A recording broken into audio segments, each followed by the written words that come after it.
The Warlord Chronicles 3. Excalibur, a novel of Arthur, by Bernard Cornwell. Narrated by Jonathan Keeble.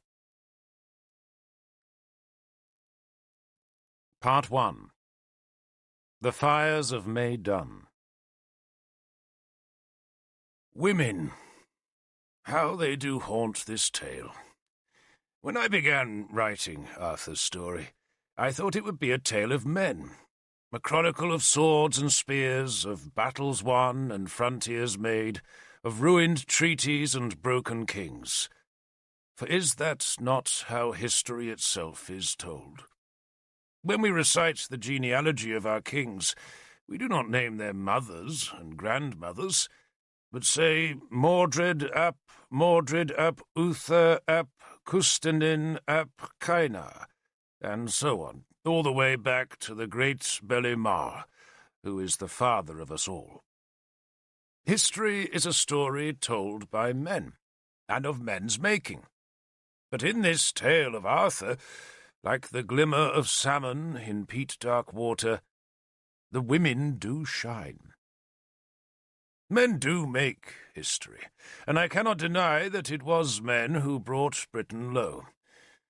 There were hundreds of us, and all of us were armed in leather and iron, and hung with shield and sword and spear. And we thought Britain lay at our command, for we were warriors. But it took both a man and a woman to bring Britain low. And of the two, it was the woman who did the greater damage. She made one curse, and an army died. And this is her tale now, for she was Arthur's enemy. Who? Igraine will demand when she reads this. Igraine is my queen. She is pregnant, a thing that gives us all great joy. Her husband is King Brockvale of Powys, and I now live under his protection in the small monastery of Dinarac, where I write Arthur's story. I write at the command of Queen Igraine, who is too young to have known the Emperor. That is what we called Arthur, the Emperor, Am Heroadre, in the British tongue, though Arthur himself rarely used the title.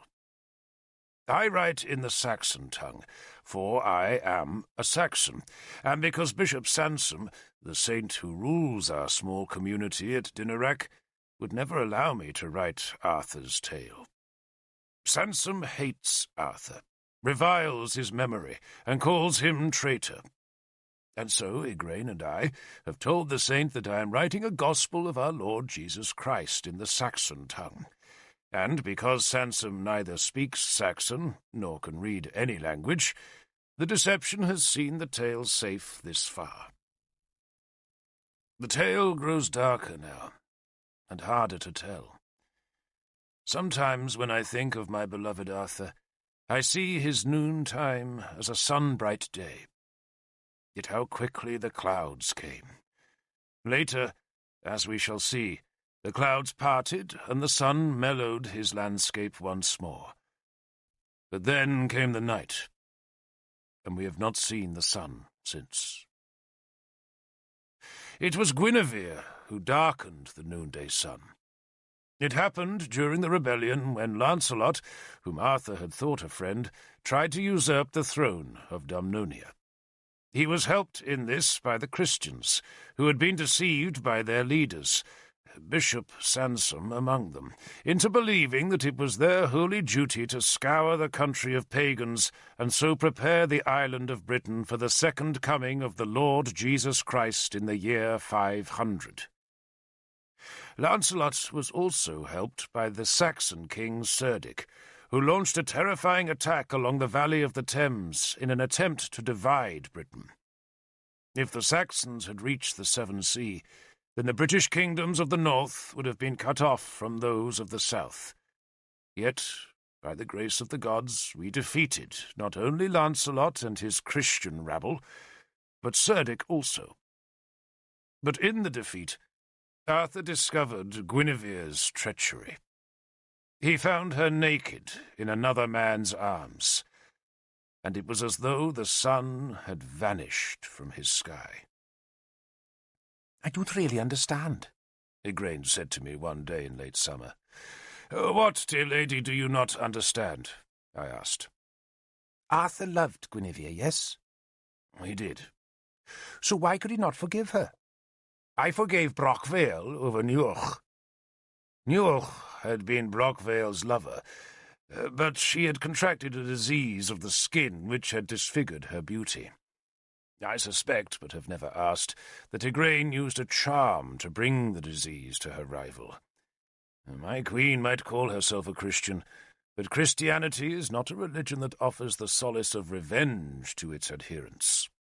For that, you must go to the old women who know which herbs to pluck and what charms to say under a waning moon. You forgave Brockvale, I agreed. But would Brockvale have forgiven you? She shuddered. Of course not. He'd have burned me alive. But that's the law. Arthur could have burned Guinevere, I said, and there were plenty of men who advised him to do just that. But he did love her.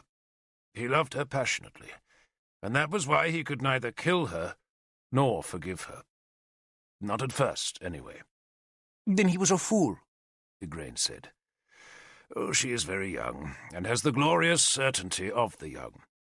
He was very proud, I said. And maybe that did make Arthur a fool, but so it did the rest of us. I paused, thinking. He wanted many things, I went on. He wanted a free Britain, and the Saxons defeated. But in his soul he wanted Guinevere's constant reassurance that he was a good man. And when she slept with Lancelot, it proved to Arthur that he was the lesser man. It wasn't true, of course, but it hurt him. How it hurt. I have never seen a man so hurt. She tore his heart. So he imprisoned her? Igraine asked me.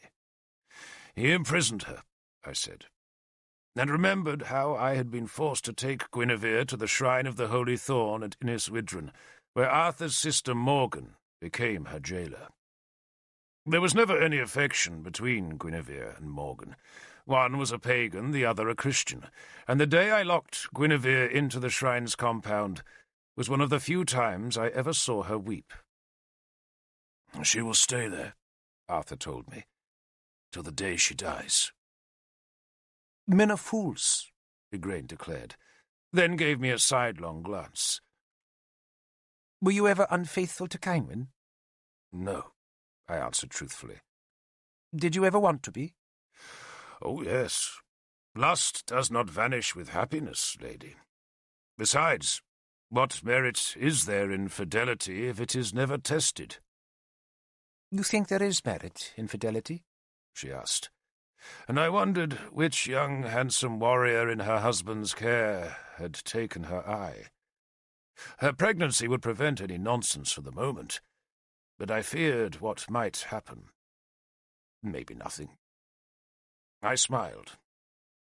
We want fidelity in our lovers, lady, so is it not obvious that they want it in us? Fidelity is a gift we offer to those we love.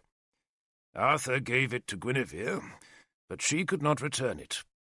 She wanted something different. Which was? Glory. And he was ever averse to glory. He achieved it, but he would not revel in it. She wanted an escort of 1,000 horsemen, bright banners to fly above her, and the whole island of Britain prostrate beneath her. And all he ever wanted was justice and good harvests. And a free Britain and the Saxons defeated, Igraine reminded me dryly. Oh, those two, I acknowledged. And he wanted one other thing. He wanted that thing more than all the others. I smiled, remembering, and then thought that perhaps of all Arthur's ambitions, this last was the one he found most difficult to achieve, and the one that the few of us who were his friends never truly believed he wanted. Go on, Igraine said, suspecting I was falling into a doze. We just wanted a piece of land, I said. A hall, some cattle, a smithy of his own. He wanted to be ordinary. He wanted other men to look after Britain while he sought happiness. And he never found it? Igraine asked. He found it, I assured her. But not in that summer after Lancelot's rebellion. It was a summer of blood, a season of retribution, a time when Arthur hammered Dumnonia into a surly submission. Lancelot had fled southwards to his land of the Belgi. Arthur would dearly have loved to pursue him, but Cerdic's Saxon invaders were now the greater danger. They had advanced as far as Corinium by the rebellion's end, and might even have captured that city had the gods not sent a plague to ravage their army. Men's bowels voided unstoppably, they vomited blood, they were weakened until they could not stand. And it was when the plague was at its worst that Arthur's forces struck them. Cerdic tried to rally his men, but the Saxons believed their gods had deserted them, and so they fled. But they'll be back, Arthur told me, when we stood among the bloody remnants of Cerdic's defeated rearguard. Next spring, he said, they will be back. He cleaned Excalibur's blade on his blood-stained cloak and slid her into the scabbard. He had grown a beard, and it was grey. It made him look older, much older, while the pain of Guinevere's betrayal had made his long face gaunt, so that men who had never met Arthur until that summer found his appearance fearsome, and he did nothing to soften that impression. He had ever been a patient man, but now his anger lay very close to the skin, and it could erupt at the smallest provocation. It was a summer of blood, a season of retribution, and Guinevere's fate was to be locked away in Morgan's shrine. Arthur had condemned his wife to a living grave, and his guards were ordered to keep her there forever. Guinevere, a princess of the Heneswaren, was gone from the world. "Don't be absurd, Davil," Merlin snapped at me a week later. "She'll be out of there in 2 years. 1, probably. If Arthur wanted her gone from his life, he'd have put her to the flames, which is what he should have done. There's nothing like a good birding for improving a woman's behaviour. But it's no use telling Arthur that. The half-wit's in love with her, and he is a half-wit. Think about it. Lancelot alive, Mordred alive, Cerdic alive, and Guinevere alive. If a soul wants to live forever in this world, it seems like a very good idea to become an enemy of Arthur. I am, as well as can be expected. Thank you for asking." I did ask you earlier, I said patiently, and you ignored me. "It's my hearing, Derval. Quite gone." He banged an ear. "Deaf as a bucket. It's age, Derval. Sheer old age. I decay visibly." He did nothing of the sort. He looked better now than he had for a long time, and his hearing, I am sure, was as acute as his sight, and that, despite his 80 or more years, was still as sharp as a hawk's. Merlin did not decay, but seemed to have a new energy, one brought to him by the treasures of Britain. Those 13 treasures were old as Britain, and for centuries they had been lost, but Merlin had at last succeeded in finding them. The power of the treasures was to summon the ancient gods back to Britain, a power that had never been tested. But now, in the year of Dumnonia's turmoil, Merlin would use them to work a great magic. I had sought Merlin on the day I took Guinevere to Inniswidren. It was a day of hard rain, and I had climbed the Tor, half expecting to find Merlin on its summit, but discovered the hilltop empty and sad. Merlin had once possessed a great hall on the Tor, with a dream tower attached to it, but the hall had been burned. I had stood amidst the Tor's ruin and felt a great desolation. Arthur, my friend, was hurt. Cynwyn, my woman, was far away in Powys. Morwenna and Seren, my 2 daughters, were with Cynwyn, while Diane, my youngest, was in the other world, dispatched there by one of Lancelot's swords. My friends were dead, or else far away. The Saxons were making ready to fight us in the new year. My house was ashes, and my life seemed bleak. Maybe it was Guinevere's sadness that had infected me. But that morning on Inniswydrin's rain-washed hill, I felt more alone than I had ever felt in all my life, and so I knelt in the hall's muddy ashes and prayed to Bel. I begged the god to save us, and, like a child, I begged Bel for a sign that the gods did care about us. That sign came a week later. Arthur had ridden eastwards to harry the Saxon frontier, but I had stayed at Kirkadern waiting for Cynwyn and my daughters to come home. Sometime in that week, Merlin and his companion Nimue went to the great empty palace at nearby Lindinis. I had once lived there, guarding our king Mordred, but when Mordred had come of age, the palace had been given to Bishop Sansom as a monastery. Sansom's monks had been evicted now, chased by vengeful spearmen from the great Roman halls, so that the big palace stood empty. It was the local people who told us that the druid was in the palace. They told stories of apparitions, of wonderful signs, and of gods walking in the night.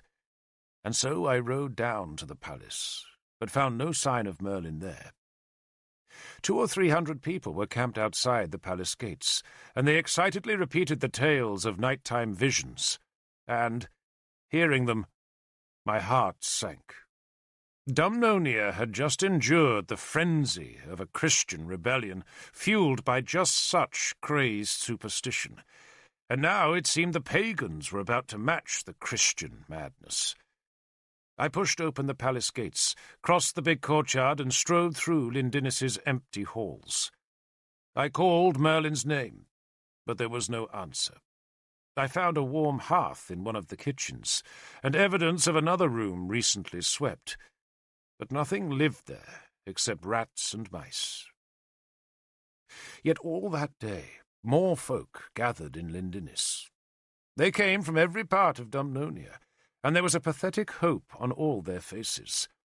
They brought their crippled and their sick, and they waited patiently until the dusk, when the palace gates were flung open and they could walk, limp, crawl, or be carried into the palace's outer courtyard. I could have sworn no one had been inside the vast building, but someone had opened the gates and lit great torches that illuminated the courtyard's arcades. I joined the throng, crowding into the courtyard. I was accompanied by Issa, my second-in-command, and the 2 of us stood draped in our long dark cloaks beside the gate. I judged the crowd to be country folk. They were poorly clothed and had the dark, pinched faces of those who must struggle to make a hard living from the soil. Yet those faces were full of hope in the flaring torchlight. Arthur would have hated it, for he always resented giving supernatural hope to suffering people. But how this crowd needed hope. Women held up sick babies or pushed crippled children to the front, and all listened eagerly to the miraculous tales of Merlin's apparitions. This was the 3rd night of the marvels, and by now so many people wanted to witness the miracles that not all could get into the courtyard. Some perched on the wall behind me, and others crammed the gateway, but none encroached on the arcade that ran around 3 sides of the courtyard, for that pillared and sheltered walkway was protected by 4 spearmen, who used their long weapons to keep the crowd at bay. The 4 warriors were Blackshields, Irish spearmen from Demetia, the kingdom of Oengus mac Hiram, and I wondered what they were doing so far from home. The last daylight drained from the sky, and bats flickered over the torches as the crowd settled on the flagstones to stare expectantly towards the palace's main door that lay opposite the courtyard gate. From time to time, a woman moaned aloud. Children cried and were hushed. The 4 spearmen crouched at the corners of the arcade.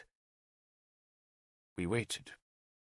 It seemed to me that we waited for hours, and my mind was wandering, thinking of Cynwyn and of my dead daughter, Deanne, when suddenly there was a great clash of iron inside the palace, as though someone had struck a cauldron with a spear. The crowd gasped, and some of the women stood and swayed in the torchlight. They waved their hands in the air and called on the gods. But no apparitions appeared, and the big palace doors stayed closed. I touched the iron in Howlbane's hilt, and the sword felt reassuring. The edge of hysteria in the crowd was unsettling, but not so unsettling as the very circumstance of the occasion, for I had never known Merlin to need an audience for his magic. Indeed, he despised those druids who gathered crowds. "Any trickster can impress half-wits," he liked to say. But here, tonight, it seemed as if he was the one who wanted to impress the half-wits. He had the crowd on edge. He had it moaning and swaying. And when the great metallic crack sounded again, they rose to their feet and began shouting Merlin's name. Then the palace doors swung open, and the crowd slowly fell silent. For a few heartbeats, the doorway was nothing but a black space. Then a young warrior, in the full panoply of battle, walked out of the darkness to stand on the top step of the arcade. There was nothing magical about him, except that he was beautiful. There was no other word for him. In a world of twisted limbs, crippled legs, goitered necks, scarred faces, and weary souls, this warrior was beautiful.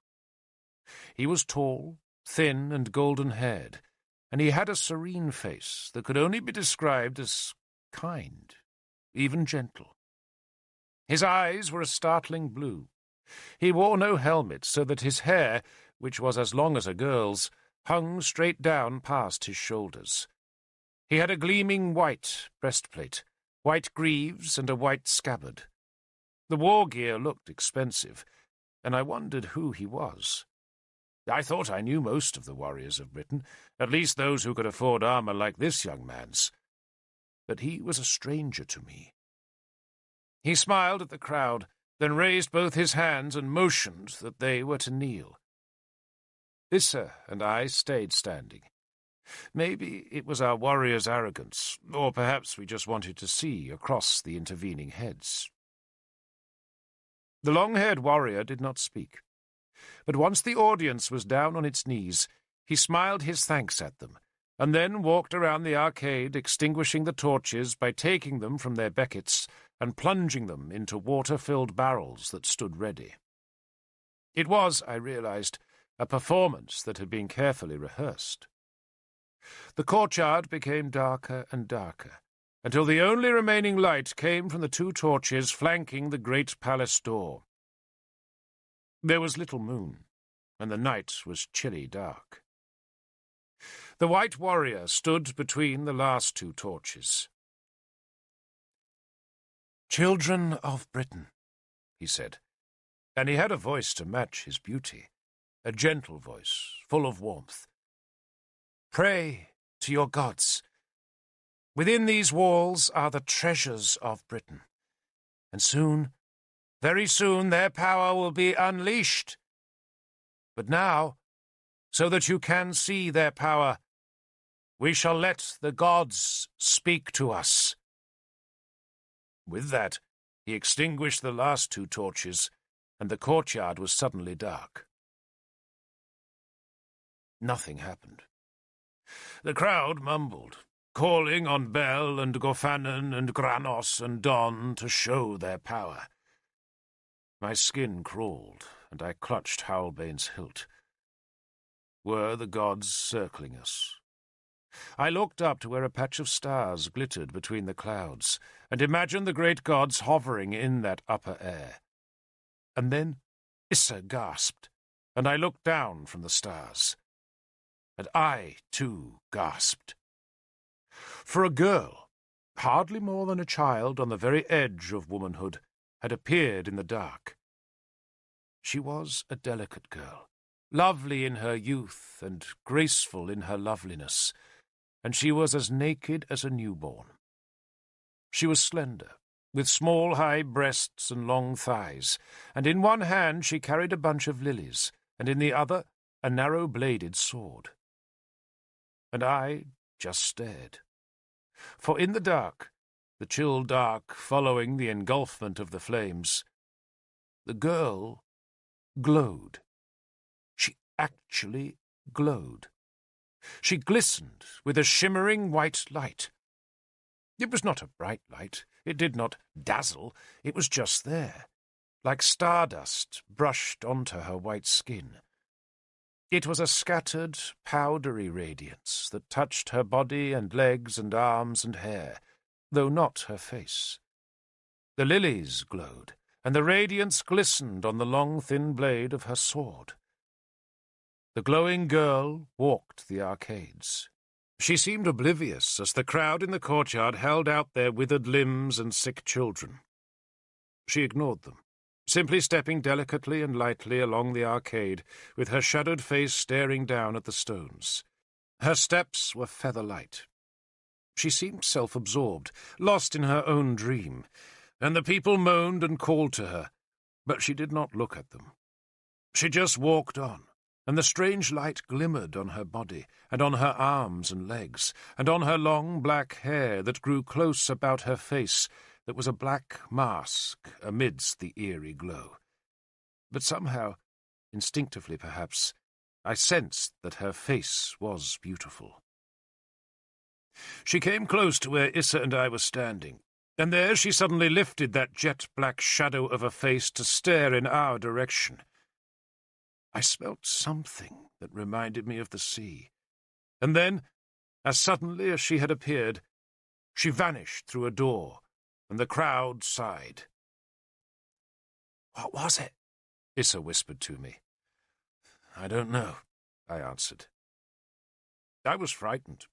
This was not madness, but something real, for I had seen it. But what was it? A goddess? But why had I smelt the sea? "Maybe it was one of Manawyddan's spirits," I told Issa. Manawyddan was the god of the sea, and surely his nymphs would have that salt smell about them. We waited a long time for the second apparition, and when it came, it was far less impressive than the glowing sea-nymph. A shape appeared on the palace roof, a black shape which slowly grew to be an armed, cloaked warrior in a monstrous helmet crested with the antlers of a great stag. The man was scarcely to be seen in the dark, but when a cloud slid from the moon, we saw what he was, and the crowd moaned as he stood above us with his arms outstretched and with his face hidden by the huge helmet's cheek-pieces. He carried a spear and a sword. He stood for a second, then he too vanished, though I could have sworn I heard a tile slip from the roof's far side as he disappeared. Then, just as he went, the naked girl appeared again. Only this time it seemed as if she had simply materialized on the arcade's top step. 1 second there was darkness, then there was her long, glowing body standing still and straight and shining. Again her face was in darkness, so that it appeared as a shadow mask, rimmed with her light-shot hair.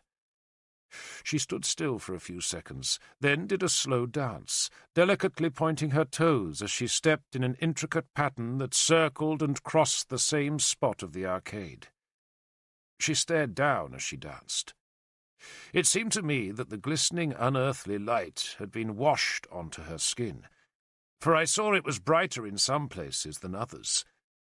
But it was surely no human doing. Issa and I were on our knees now, for this had to be a sign from the gods. It was light in darkness, beauty amidst the remnants.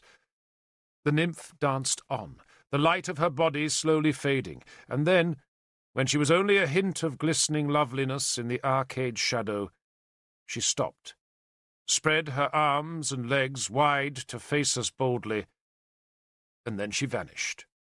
A moment later, 2 flaming torches were carried out from the palace.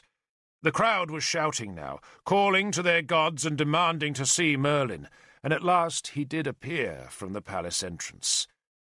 The white warrior carried one of the flaming torches, and one-eyed Nimue carried the second. Merlin came to the top step, and there stood tall in his long white robe. He let the crowd go on calling. His grey beard, which fell almost to his waist, was plaited into strands that were wrapped in black ribbons, just as his long white hair was plaited and bound. He carried his black staff, and, after a while, he lifted it as a sign that the crowd should be silent. "Did anything appear?" he asked anxiously. "Yes, yes," the crowd called back. And on Merlin's old, clever, mischievous face there came a look of pleased surprise, as though he had not known what might have happened in the courtyard. He smiled, then stepped aside and beckoned with his free hand. Two small children, a boy and a girl, came from the palace carrying the cauldron of Clithno Ethin. Most of the treasures of Britain were small things, commonplace even, but the cauldron was a genuine treasure, and of all the 13, the one with the most power. It was a great silver bowl, decorated with a golden tracery of warriors and beasts. The two children struggled with the cauldron's great weight, but managed to set it down beside the druid. "I have the treasures of Britain," Merlin announced, and the crowd sighed in response. "Soon, very soon," he went on, "the power of the treasures will be unleashed. Britain will be restored. Our enemies will be broken." He paused to let the cheers echo in the courtyard. "You have seen the power of the gods tonight. But what you have seen is a small thing, an insignificant thing. Soon all Britain will see. But if we are to summon the gods, then I need your help." The crowd shouted that he would have it, and Merlin beamed approval at them. That benevolent smile made me suspicious. One part of me sensed that he was playing a game with these folk, but even Merlin, I told myself, could not make a girl glow in darkness. I had seen her, and I wanted to believe so badly, and the memory of that lissom, shining body convinced me that the gods had not abandoned us. "You must come to Maidan," Merlin said sternly. "You must come for as long as you are able, and you must bring food. If you have weapons, you must bring them. At Maidan we shall work, and the work will be long and hard. But at Semain, when the dead walk, we shall summon the gods together. You and I." He paused, then held the tip of his staff towards the crowd. The black pole wavered, as if it was searching for someone in the throng. Then it settled on me. "Lord Derval Cadern," Merlin called. "Lord?" I answered, embarrassed to be singled out from the crowd. "You will stay, Derval. The rest of you go now. Go to your homes, for the gods will not come again till Semain Eve. Go to your homes, see to your fields, then come to Maidan. Bring axes, bring food, and prepare to see your gods in all their glory. Now, go! Go!" The crowd obediently went. Many stopped to touch my cloak, for I was one of the warriors who had fetched the cauldron of Clithno Ethin from its hiding place on Innis Mon, and, to the pagans at least, that made me a hero. They touched Issa too, for he was another warrior of the cauldron. But when the crowd was gone, he waited at the gate while I went to meet Merlin. I greeted him, but he brushed aside my inquiry as to his health, asking instead if I had enjoyed the evening's strange happenings. "What was it?" I asked. "What was what?" he asked innocently.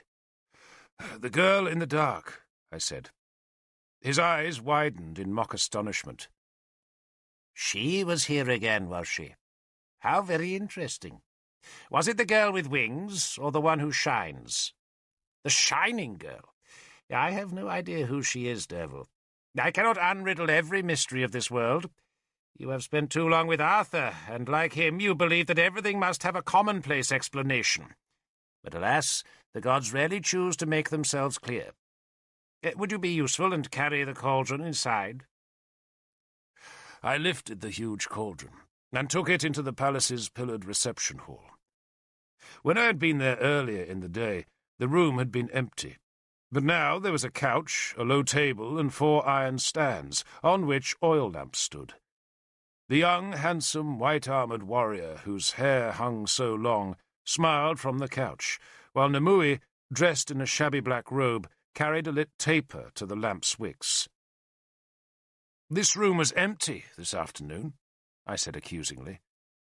"It must have seemed so to you," Merlin said airily.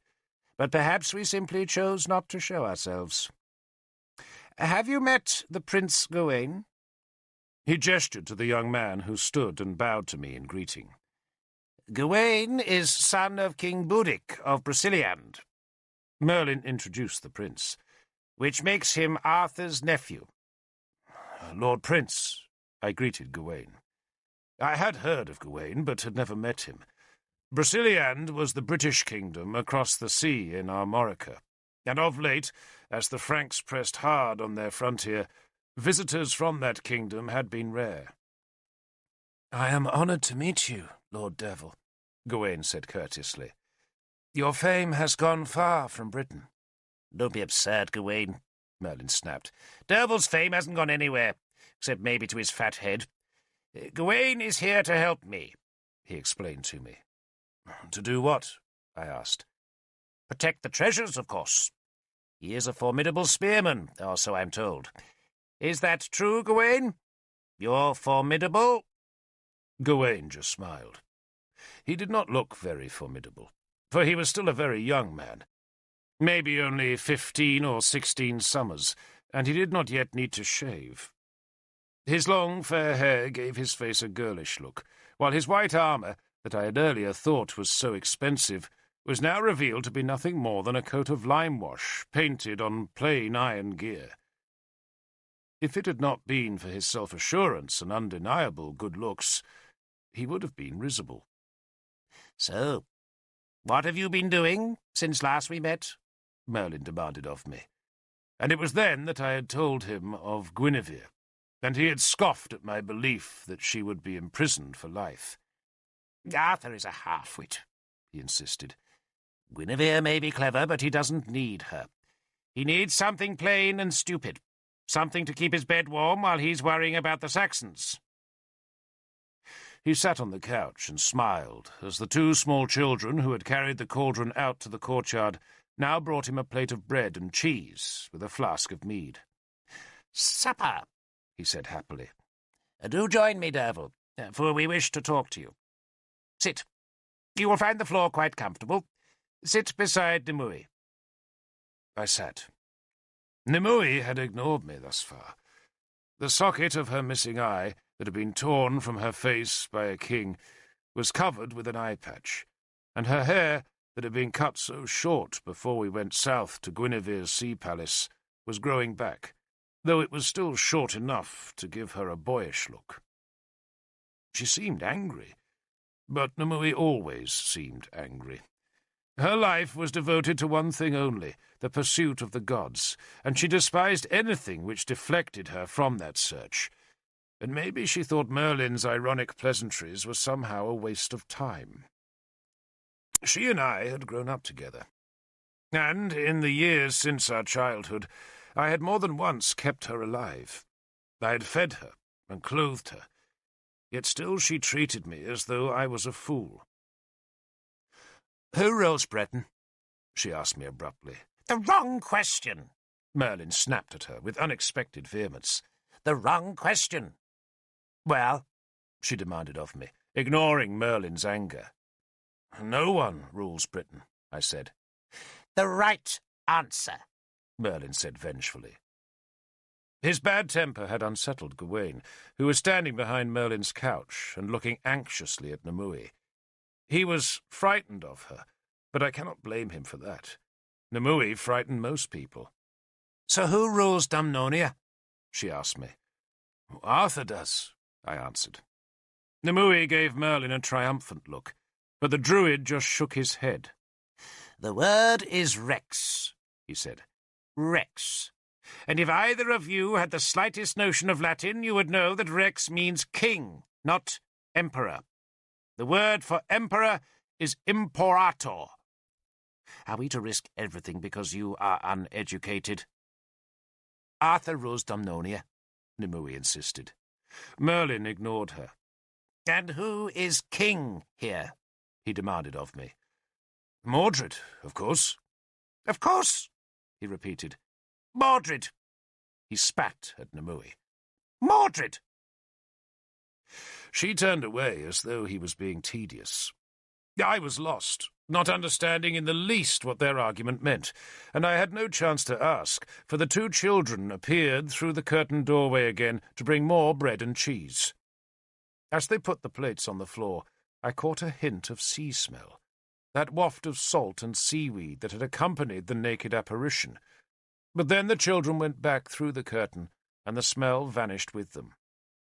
"So," Merlin said to me, with the satisfied air of a man who has won his argument, "does Mordred have children?" "Several, probably," I answered. "He was forever raping girls." "As kings do," Merlin said carelessly. "And princes, too. Do you rape girls, Gawain?" "No, Lord." Gawain seemed shocked at the suggestion. "Mordred was ever a rapist," Merlin said. "Takes after his father and grandfather in that, though I must say they were both a great deal gentler than young Mordred. Uther, now, he could never resist a pretty face, or an ugly one if he was in the mood. Arthur, though, was never given to rape. He's like you in that, Gawain." "I am very glad to hear it," Gawain said, and Merlin rolled his eyes in mock exasperation. "So what will Arthur do with Mordred?" the druid demanded of me. "He's to be imprisoned here, Lord," I said, gesturing about the palace. "Imprisoned?" Merlin seemed amused. "Guinevere shut away?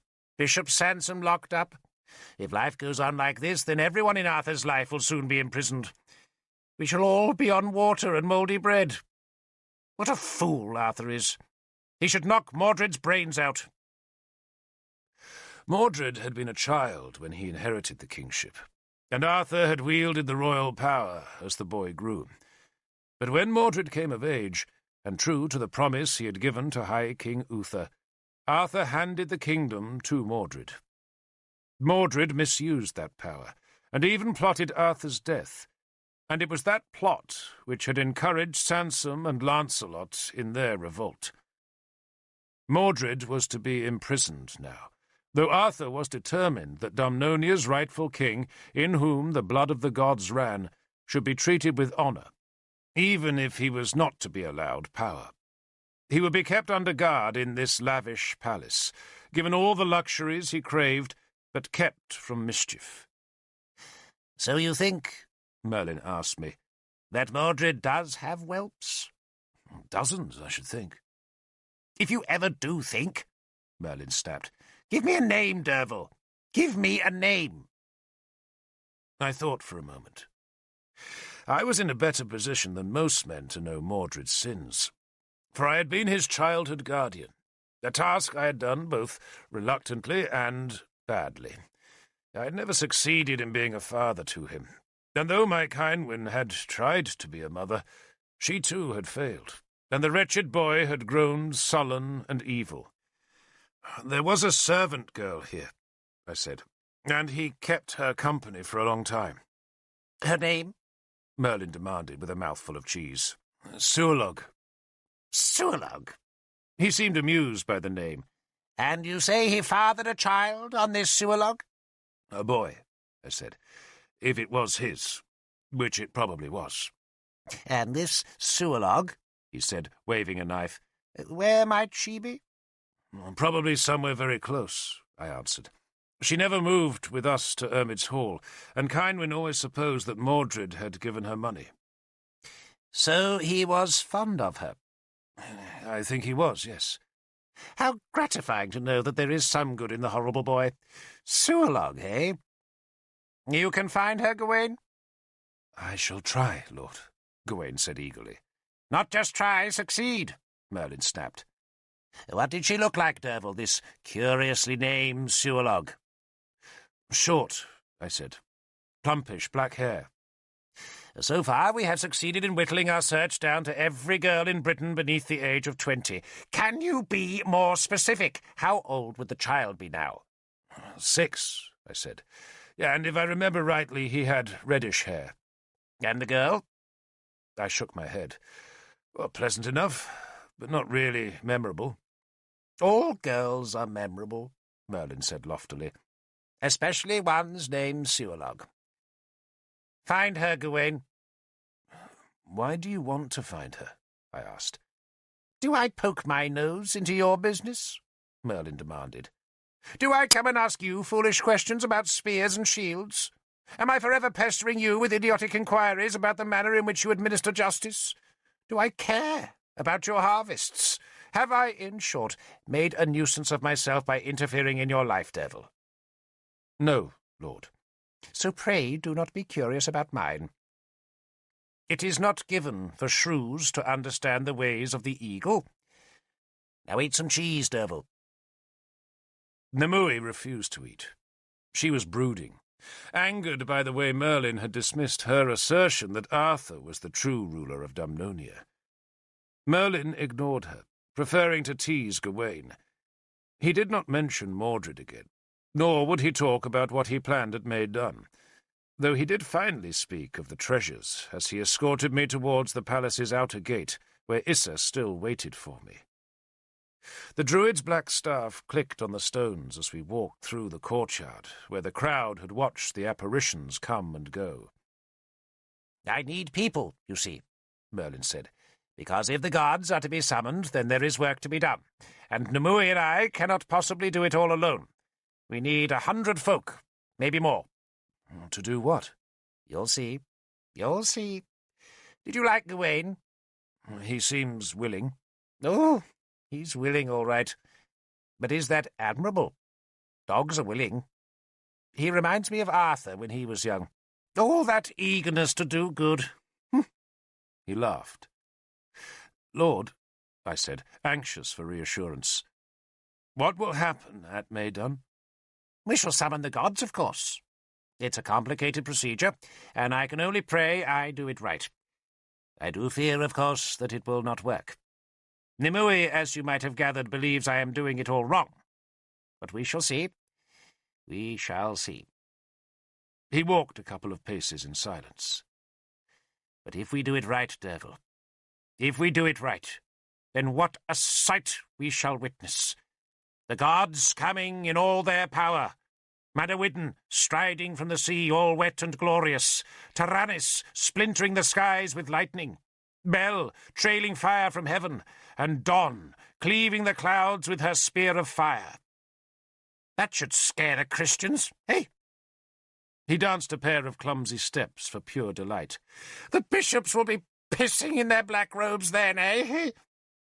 But you cannot be sure, I said, anxious for reassurance. Don't be absurd, Derval. Why do you always want certainty of me? All I can do is perform the ritual and hope I get it right. But you witnessed something tonight, did you not? Does that not convince you? I hesitated, wondering if all I had witnessed was some trick. But what trick could make a girl's skin glow in the dark? And will the gods fight the Saxons? I asked. That is why we are summoning them, Derval, Merlin said patiently. The purpose is to restore Britain as she was in the old days, before her perfection was soured by Saxons and Christians. He stopped at the gate and stared out into the dark countryside. I do love Britain, he said, in a voice that was suddenly wan. I do so love this island. It is a special place. He laid a hand on my shoulder. Lancelot burned your house, so where do you live now?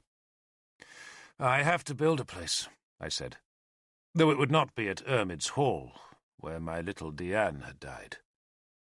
Dun Carrick is empty, Merlin said, and I will let you live there, though on one condition, that when my work is done and the gods are with us, I may come to die in your house.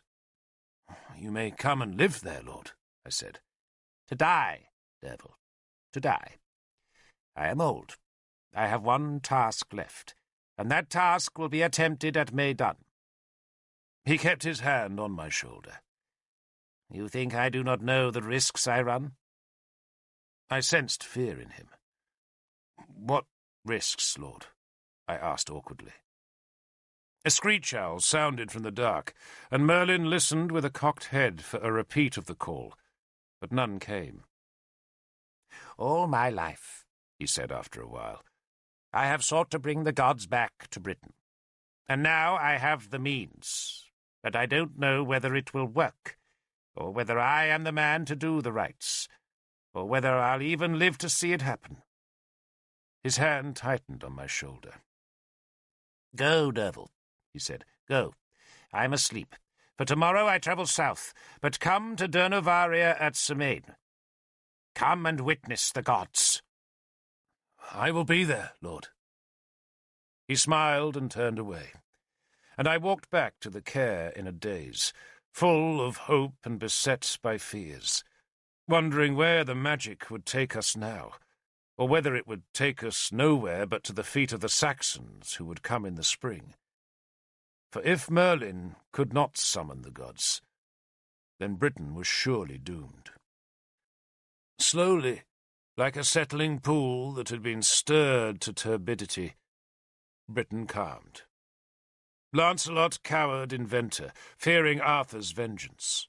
Mordred, our rightful king, came to Lyndinis, where he was accorded every honour, but was surrounded by spearmen. Guinevere stayed at Inniswydren under Morgan's hard gaze, while Sansom, Morgan's husband, was imprisoned in the guest quarters of Emrys, Bishop of Durnovaria. The Saxons retreated behind their frontiers, though once the harvest was gathered in, each side raided the other savagely. Sagramor, Arthur's Numidian commander, guarded the Saxon frontier, while Killuc, Arthur's cousin, and now once again one of his war leaders, watched Lancelot's Belgic border from our fortress at Dunham. Our ally, King Keenaglas of Powys, left 100 spearmen under Arthur's command, then returned to his own kingdom, and on the way he met his sister, the Princess Cynwyn, returning to Dumnonia. Cynwyn was my woman, as I was her man, though she had taken an oath never to marry. She came with our 2 daughters in the early autumn, and I confess I was not truly happy until she returned. I met her on the road south of Gleavham, and I held her a long time in my arms, for there had been moments when I thought I would never see her again. She was a beauty, my Cynwyn, a golden-haired princess, who once, long before, had been betrothed to Arthur, and after he had abandoned that planned marriage to be with Guinevere, Cynwyn's hand had been promised to other great princes. But she and I had run away together, and I dare say we both did well by doing so. We had our new house at Dun Carrick, which lay just a short journey north of Caercadern.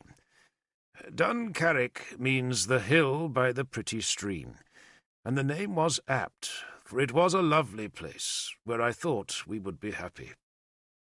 The hilltop hall was made of oak and roofed with rye-straw thatch, and had a dozen outbuildings enclosed by a decayed timber palisade.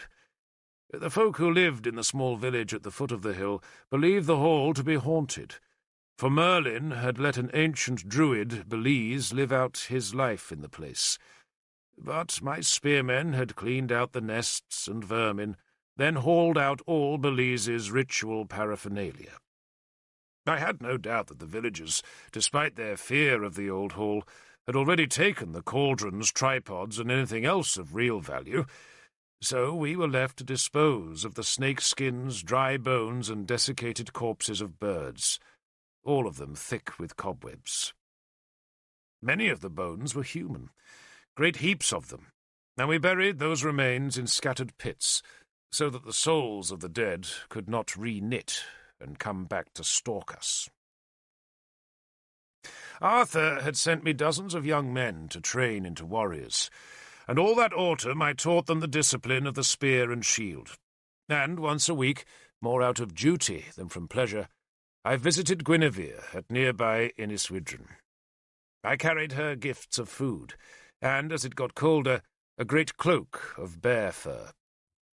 Sometimes I took her son, Gwydra, but she was never really comfortable with him. She was bored by his tales of fishing in Duncarrick stream or hunting in our woods. She herself loved to hunt, but that pleasure was no longer permitted to her, and so she took her exercise by walking around the shrine's compound. Her beauty did not fade. Indeed, her misery gave her large eyes a luminosity they had lacked before, though she would never admit to the sadness. She was too proud for that, though I could tell she was unhappy. Morgan galled her, besieging her with Christian preaching and constantly accusing her of being the scarlet whore of Babylon. Guinevere endured it patiently, and the only complaint she ever made was in the early autumn when the nights lengthened and the first night frosts whitened the hollows, and she told me that her chambers were being kept too cold. Arthur put a stop to that, ordering that Guinevere could burn as much fuel as she wished. He loved her still, though he hated to hear me mention her name. As for Guinevere, I did not know who she loved. She would always ask me for news of Arthur, but never once mentioned Lancelot. Arthur, too, was a prisoner, but only of his own torments. His home, if he had one at all, was the royal palace at Donavaria, but he preferred to tour Dumnonia, going from fortress to fortress and readying us all for the war against the Saxons that must come in the new year, though if there was any one place where he spent more time than another, it was with us at Duncarrick. We would see him coming from our hilltop hall, and a moment later a horn would sound in warning as his horsemen splashed across the stream. Gwydra, his son, would run down to meet him, and Arthur would lean down from Chamri's saddle and scoop the boy up before spurring to our gate. He showed tenderness to Gwydra, indeed to all children, but with adults he showed a chill reserve. The old Arthur, the man of cheerful enthusiasm, was gone. He bared his soul only to Cynwyn, and whenever he came to Duncarrick he would talk with her for hours. They spoke of Guinevere. Who else? "He still loves her," Cynwyn told me. "He should marry again," I said. "How can he?" she asked. "He doesn't think of anyone but her." "What do you tell him?" "To forgive her, of course. I doubt she's going to be foolish again. And if she's the woman who makes him happy, then he should swallow his pride and have her back." "He's too proud for that." "Evidently," she said disapprovingly.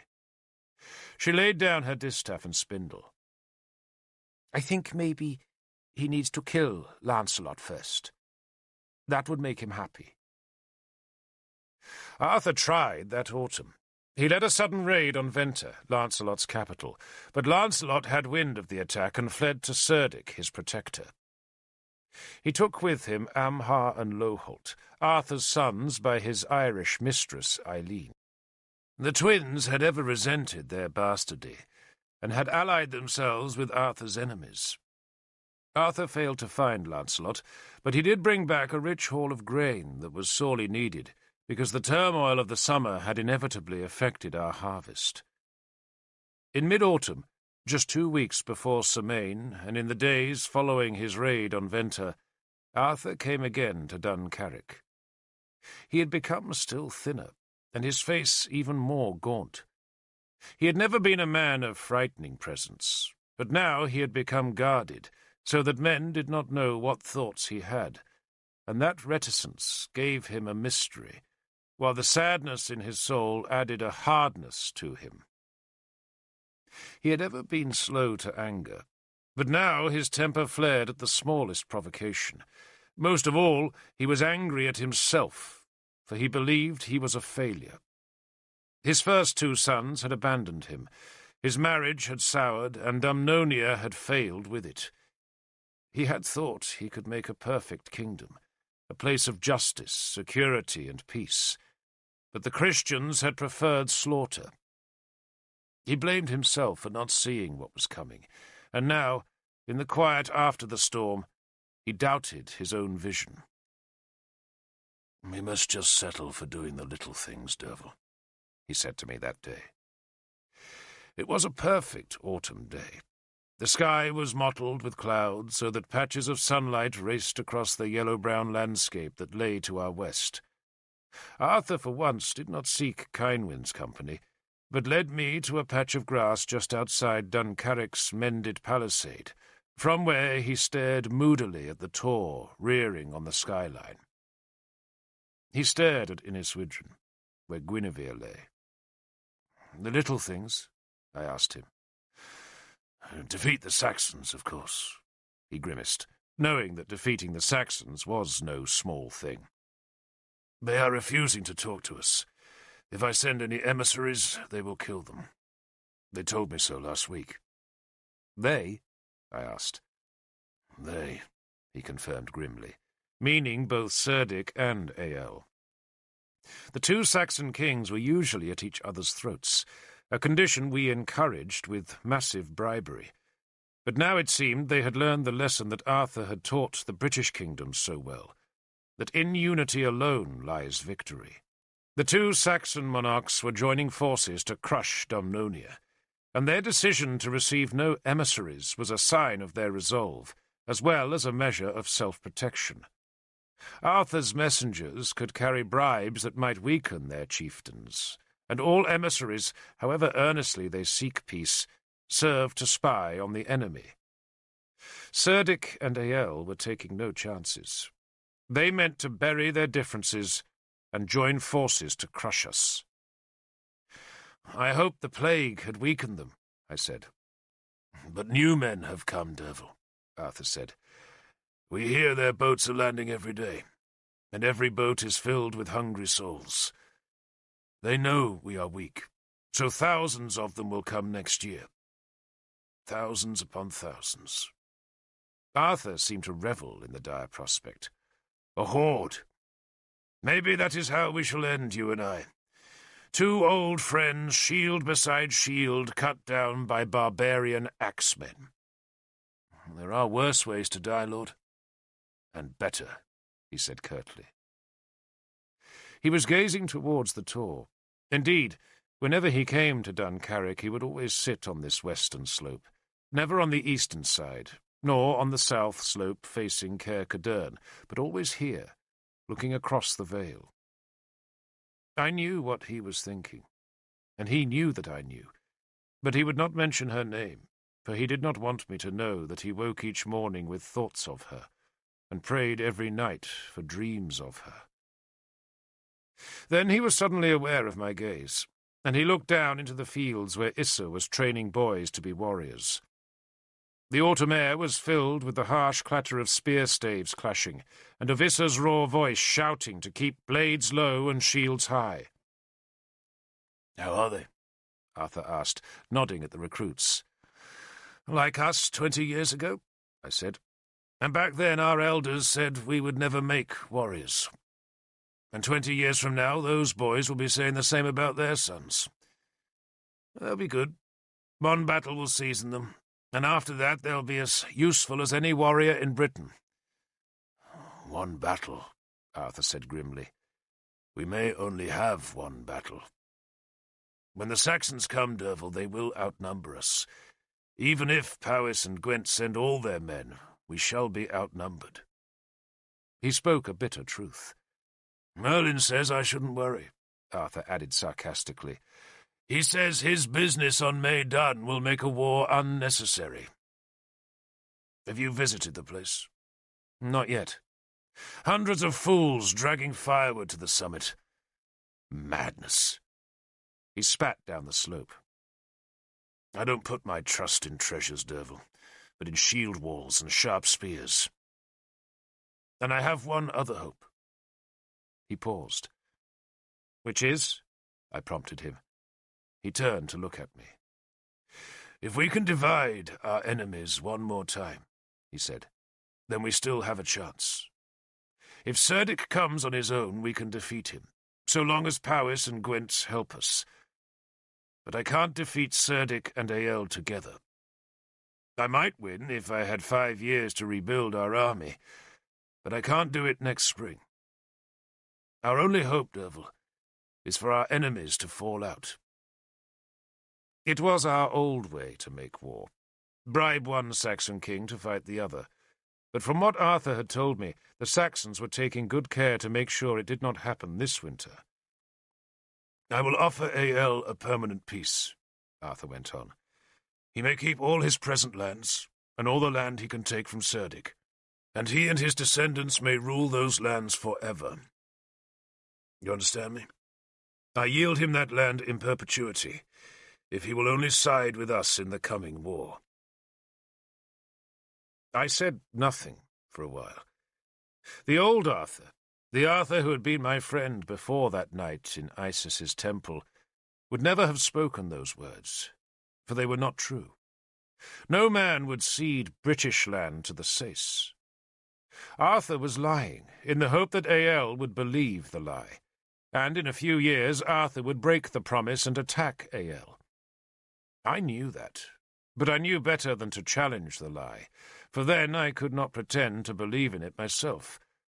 Instead, I reminded Arthur of an ancient oath that had been buried on a stone beside a far-off tree. "You've sworn to kill Ael," I reminded him. "Is that oath forgotten?" "I care for no oaths now," he said coldly. Then the temper broke through. "And why should I? Does anyone keep their oaths to me?" "I do, Lord." "Then obey me, Derval," he said curtly, "and go to Ael." I had known that demand was coming. I did not answer at first, but watched Issa shove his youngsters into a shaky-looking shield wall. Then I turned to Arthur. "I thought Ael had promised death to your emissaries." Arthur did not look at me. Instead, he gazed at that far green mound. "The old men say it will be a hard winter this year," he said, "and I want Ael's answer before the snows come." "Yes, Lord," I said. He must have heard the unhappiness in my voice, for he turned on me again. "Ael will not kill his own son." "We must hope not, Lord," I said blandly. "So go to him, Derval," Arthur said. For all he knew, he had just condemned me to death, but he showed no regret. He stood and brushed the scraps of grass from his white cloak. "If we can just beat Cerdic next spring, Derval, then we can remake Britain." "Yes, Lord," I said. He made it all sound so simple. Just beat the Saxons, then remake Britain. I reflected that it had always been thus. One last great task, then joy would always follow. Somehow it never did. But now, in desperation, and to give us one last chance, I must travel to see my father. I am a Saxon. My Saxon mother, Ursi, while she was still pregnant, was taken captive by Uther and made a slave, and I was born soon after. I was taken from my mother as a small child, but not before I had learned the Saxon tongue. Later, much later, on the very eve of Lancelot's rebellion, I found my mother and learned that my father was Ael. My blood, then, is pure Saxon, and half royal at that, though because I was raised among the Britons, I feel no kinship with the Sace. To me, as to Arthur, or to any other freeborn Briton, the Sace are a plague carried to us across the eastern sea. From whence they come, no one really knows.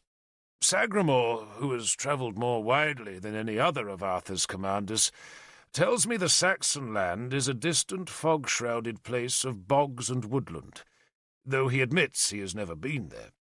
He just knows it is somewhere across the sea, and they are leaving it, he claims, because the land of Britain is better. Though I have also heard that the Saxons' homeland is under siege from other, even stranger enemies who come from the world's farthest edge. But, for whatever reason, for 100 years now the Saxons have been crossing the sea to take our land, and now they hold all eastern Britain. We call that stolen territory Hlogir, the Lost Lands, and there is not a soul in free Britain who does not dream of taking back the Lost Lands.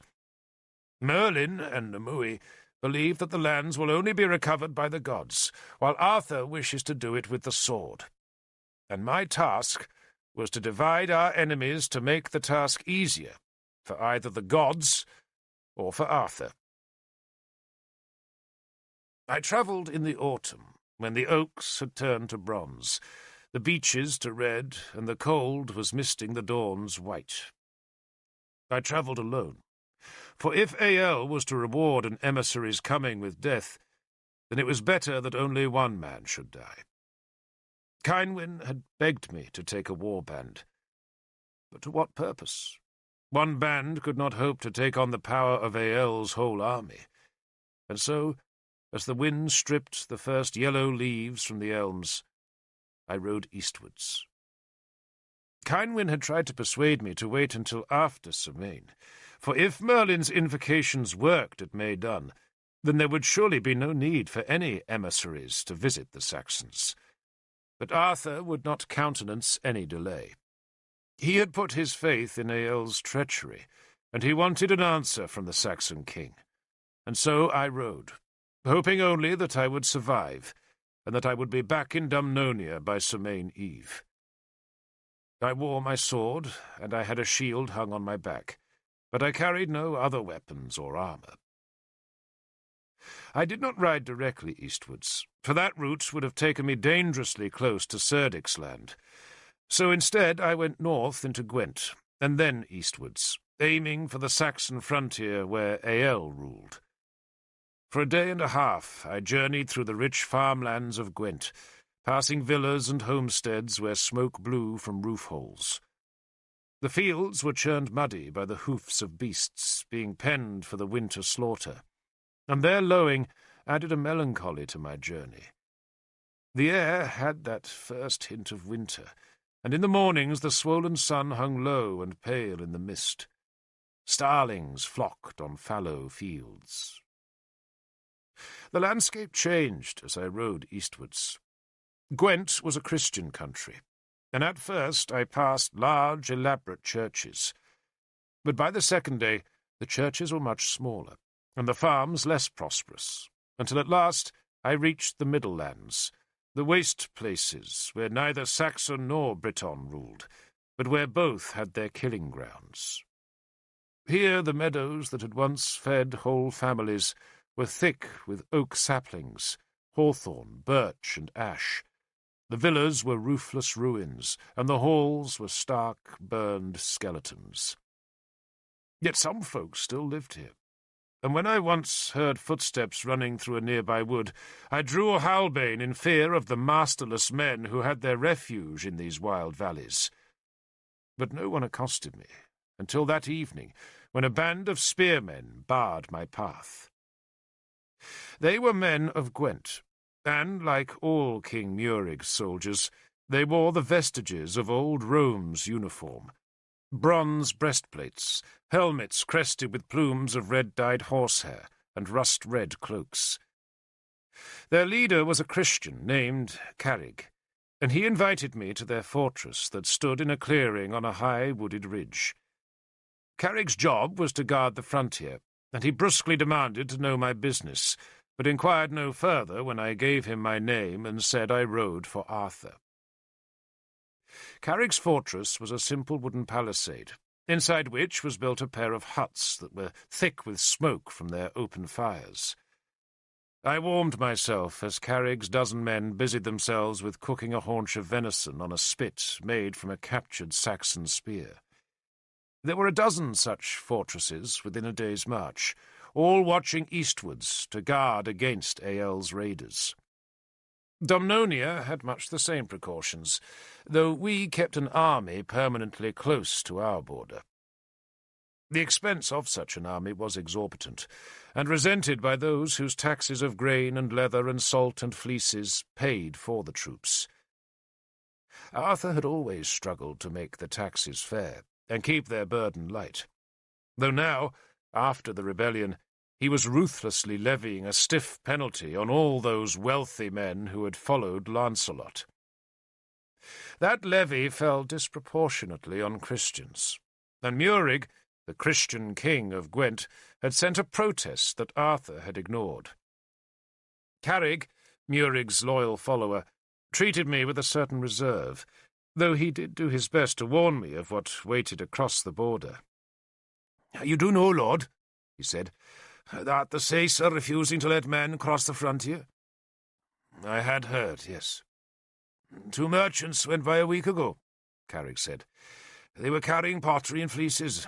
I warned them, but—" He paused and shrugged. "The Saxons kept the pots and the wool, but sent back 2 skulls. If my skull comes back," I told him, "send it to Arthur." I watched the venison fat drip and flare in the fire. "Do any travellers come out of Llogir?" "Not for weeks now," Carrig said. "But next year, no doubt, you will see plenty of Saxon spearmen in Domnonia." "Not in Gwent?" I challenged him. "Ael has no quarrel with us," Carrig said firmly. He was a nervous young man who did not much like his exposed position on Britain's frontier, though he did his duty conscientiously enough, and his men, I noted, were well disciplined. "You're Britons," I told Carrig, "and Ael's a Saxon. Isn't that quarrel enough?" Carrig shrugged. "Domnonia is weak, Lord. The Saxons know that. Gwent is strong. They will attack you, not us." He sounded horribly complacent. "But once they have beaten Domnonia," I said, touching the iron in my sword hilt to avert the ill luck implicit in my words, "how long before they come north into Gwent?" "Christ will protect us," Carrig said piously, and made the sign of the cross. A crucifix hung on the hut wall, and one of his men licked his fingers, then touched the feet of the tortured Christ. I surreptitiously spat into the fire. I rode east next morning. Clouds had come in the night, and the dawn greeted me with the thin, cold rain that blew into my face. The Roman road, broken and weed-grown now, stretched into a dank wood, and the further I rode, the lower my spirits sank. Everything I had heard in Carrig's frontier fort suggested that Gwent would not fight for Arthur. Murig, the young king of Gwent, had ever been a reluctant warrior. His father, Tudric, had known that the Britons must unite against their common enemy, but Tudric had resigned his throne and gone to live as a monk beside the river Wye, and his son was no warlord. Without Gwent's well-trained troops, Domnonia was surely doomed, unless a glowing, naked nymph presaged some miraculous intervention by the gods, or unless Ael believed Arthur's lie. And would Ael even receive me? Would he even believe that I was his son? The Saxon king had been kind enough to me on the few occasions we had met, but that meant nothing, for I was still his enemy. And the longer I rode through that bitter drizzle between the towering wet trees, the greater my despair. I was sure Arthur had sent me to my death, and worse, that he had done it with the callousness of a losing gambler risking everything on one final cast on the throwboard. At mid-morning, the trees ended, and I rode into a wide clearing through which a stream flowed. The road forded the small water, but beside the crossing and stuck into a mound that stood as high as a man's waist, there stood a dead fir tree that was hung with offerings. The magic was strange to me, so I had no idea whether the bedecked tree guarded the road, placated the stream, or was merely the work of children. I slid off my horse's back and saw that the objects hung from the brittle branches were the small bones of a man's spine. No child's play, I reckoned. But what? I spat beside the mound to avert its evil, touched the iron of Halbane's hilt, then led my horse through the ford. The woods began again 30 paces beyond the stream, and I had not covered half that distance when an axe hurtled out of the shadows beneath the branches. It turned as it came towards me, the day's grey light flickering from the spinning blade. The throw was bad, and the axe hissed past a good 4 paces away. No one challenged me, but nor did any other weapon come from the trees. "I am a Saxon," I shouted in that language. Still no one spoke, but I heard a mutter of low voices and the crackle of breaking twigs. "I am a Saxon," I called again, and wondered whether the hidden watchers were not Saxons but outlaw Britons, for I was still in the wasteland where the masterless men of every tribe and country hid from justice. I was about to call in the British tongue that I meant no harm, when a voice shouted from the shadows in Saxon. "Throw your sword here," a man commanded me. "You may come and take my sword," I answered. There was a pause. "Your name?" the voice demanded. "Derval," I said. "Son of Ael."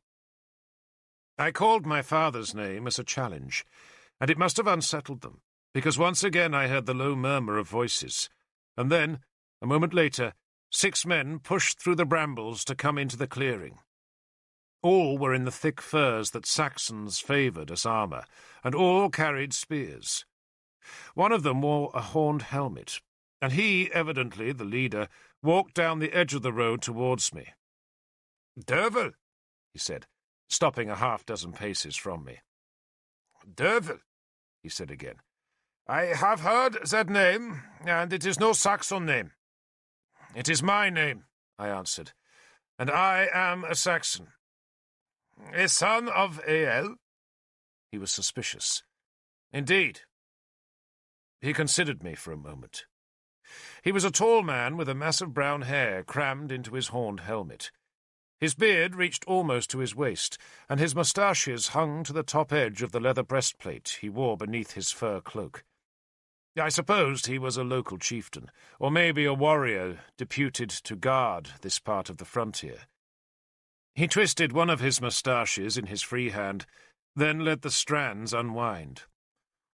"Hrothgar, son of Ael, I know," he said musingly. "And Sinning, son of Ael, I call a friend. Penda, Sebold, and If, sons of Ael, I have seen in battle. But Derval, son of Ael—" He shook his head. "You see him now," I said. He hefted his spear, noting that my shield was still hanging from my horse's saddle. "Derval, friend of Arthur, I have heard of," he said accusingly. "You see him also," I said, "and he has business with Ael." "No Briton has business with Ael," he said, and his men growled their assent. "I am a Saxon," I retorted. "Then what is your business?" "That is for my father to hear and for me to speak. You are not part of it." He turned and gestured towards his men. "We make it our business." "Your name?" I demanded. He hesitated, then decided that imparting his name would do no harm. "Ceolwulf," he said, "son of Eadbert." "So, Ceolwulf," I said, "do you think my father will reward you when he hears that you delayed my journey? What will you expect of him? Gold or a grave?" It was a fine bluff, but it worked. I had no idea whether Ael would embrace me or kill me, but Ceolwulf had sufficient fear of his king's wrath to give me grudging passage and an escort of 4 spearmen, who led me deeper and deeper into the lost lands. And so I travelled through places where few free Britons had stepped in a generation. These were the enemy heartlands, and for 2 days I rode through them. At first glance the country looked little different from British land, for the Saxons had taken over our fields, and they farmed them in much the same manner as we did, though I noted their haystacks were piled higher and made squarer than ours, and their houses were built more stoutly. The Roman villas were mostly deserted, though here and there an estate still functioned. There were no Christian churches here, indeed no shrines at all that I could see, though we did once pass a British idol, which had some small offerings left at its base. Britons still lived here, and some even owned their own land, but most were slaves or else were wives to Saxons. The names of the places had all changed, and my escort did not even know what they had been called when the British ruled. We passed through Lisverd and Stjotford, then Leodesham and Selmusresfort, all strange Saxon names, but all prosperous places. These were not the homes and farms of invaders, but the settlements of a fixed people. From Selmusresfort we turned south through Bedouin and Vikford. And as we rode, my companions proudly told me that we now rode across farmland that Cerdic had yielded back to Ael during the summer. The land was the price, they said, of Ael's loyalty in the coming war, that would take these people clean across Britain to the Western Sea. My escort was confident that they would win. They'd all heard how Dumnonia had been weakened by Lancelot's rebellion, and that revolt had encouraged the Saxon kings to unite in an effort to take all southern Britain. Ael's winter quarters were at a place the Saxons called Thunrelslia. It was a high hill in a flat landscape of clay fields and dark marshes, and from the hill's flat summit a man could stare southwards across the wide Thames towards the misty land where Cerdic ruled. A great hall stood on the hill. It was a massive building of dark oak timbers, and fixed high on its steep pointed gable was Ael's symbol, a bull's skull painted with blood. In the dusk the lonely hall loomed black and huge, a baleful place. Off to the east there was a village beyond some trees, and I could see the flicker of a myriad fires there. It seemed I had arrived in Thunrelslia at the time of a gathering, and the fires showed where folk camped. "It's a feast," one of my escort told me. "In honour of the gods?" I inquired. "In honour of Cerdic. He has come to talk with our king."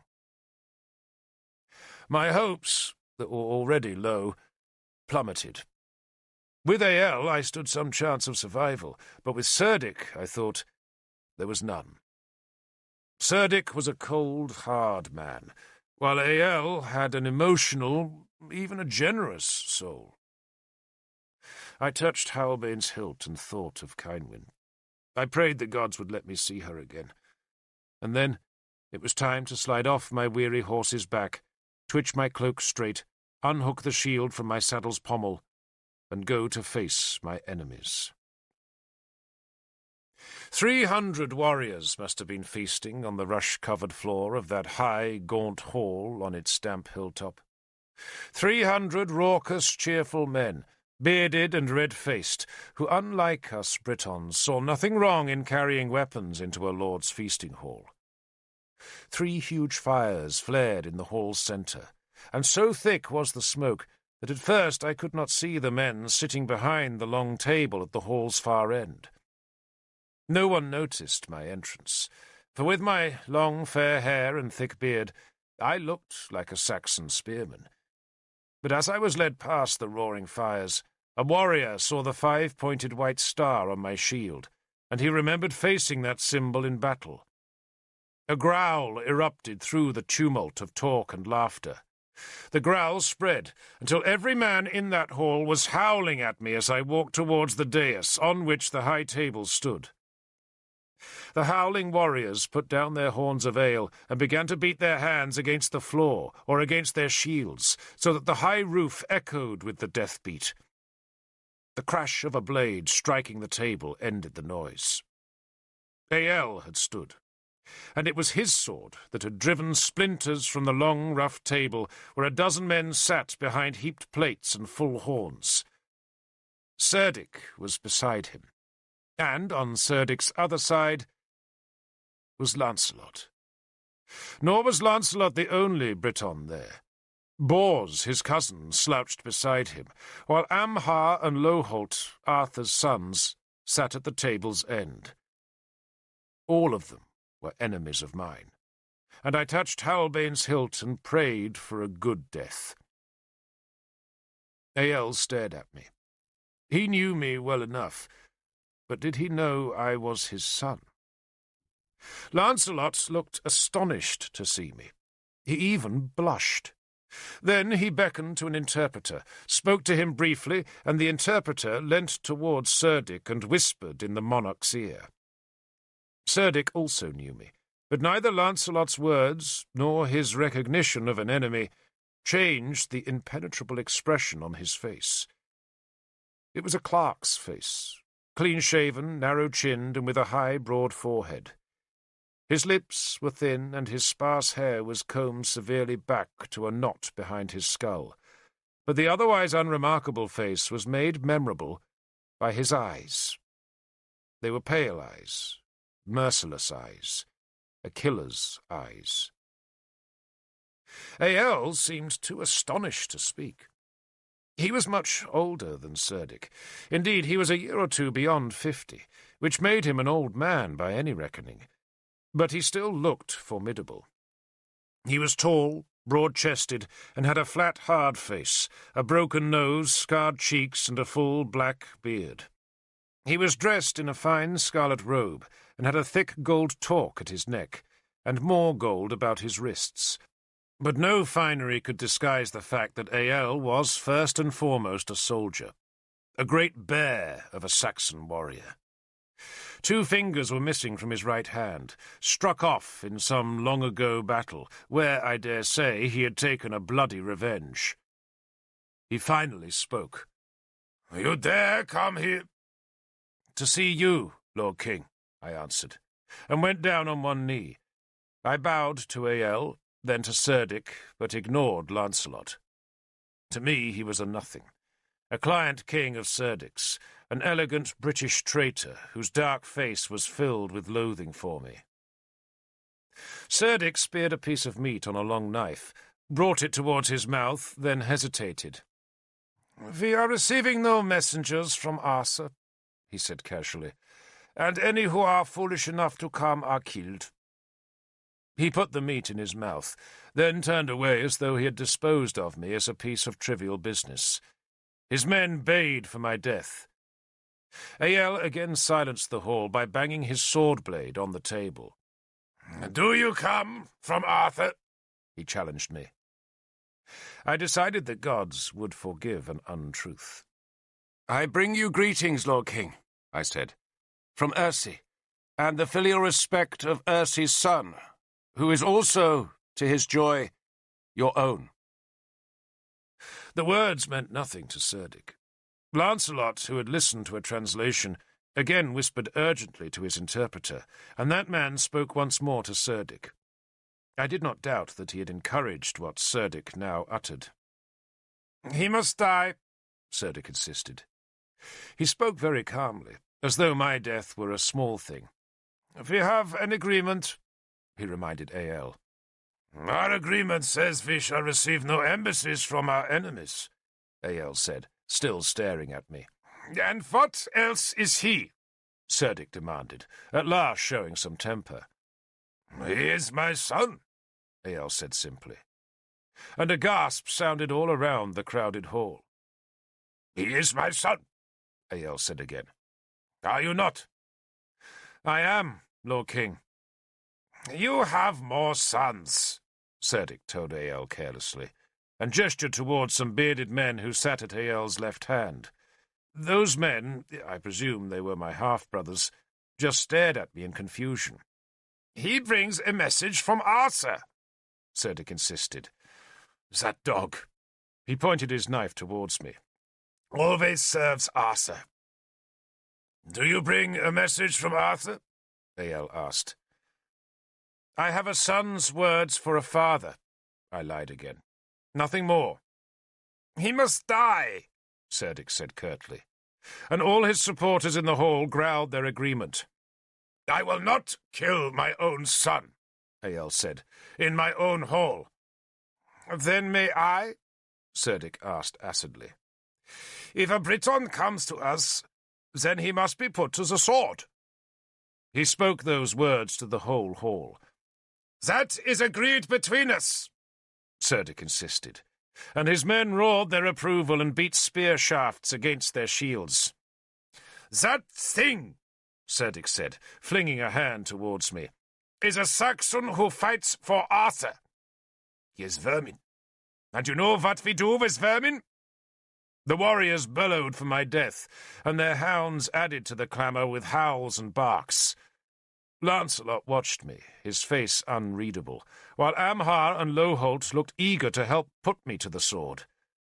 Loholt had an especial hatred for me, for I had held his arm while his father had struck off his right hand. Ael waited until the tumult had subsided. "In my hall," he said, stressing the possessive word to show that he ruled here, not Cerdic.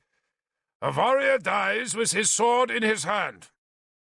Does any man here wish to kill Derval while he carries his sword?" He looked about the hall, inviting someone to challenge me. No one did, and Ael looked down at his fellow king.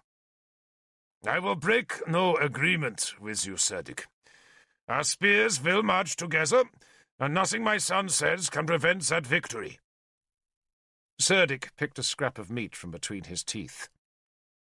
"His skull," he said, pointing to me, "will make a fine standard for battle. I want him dead."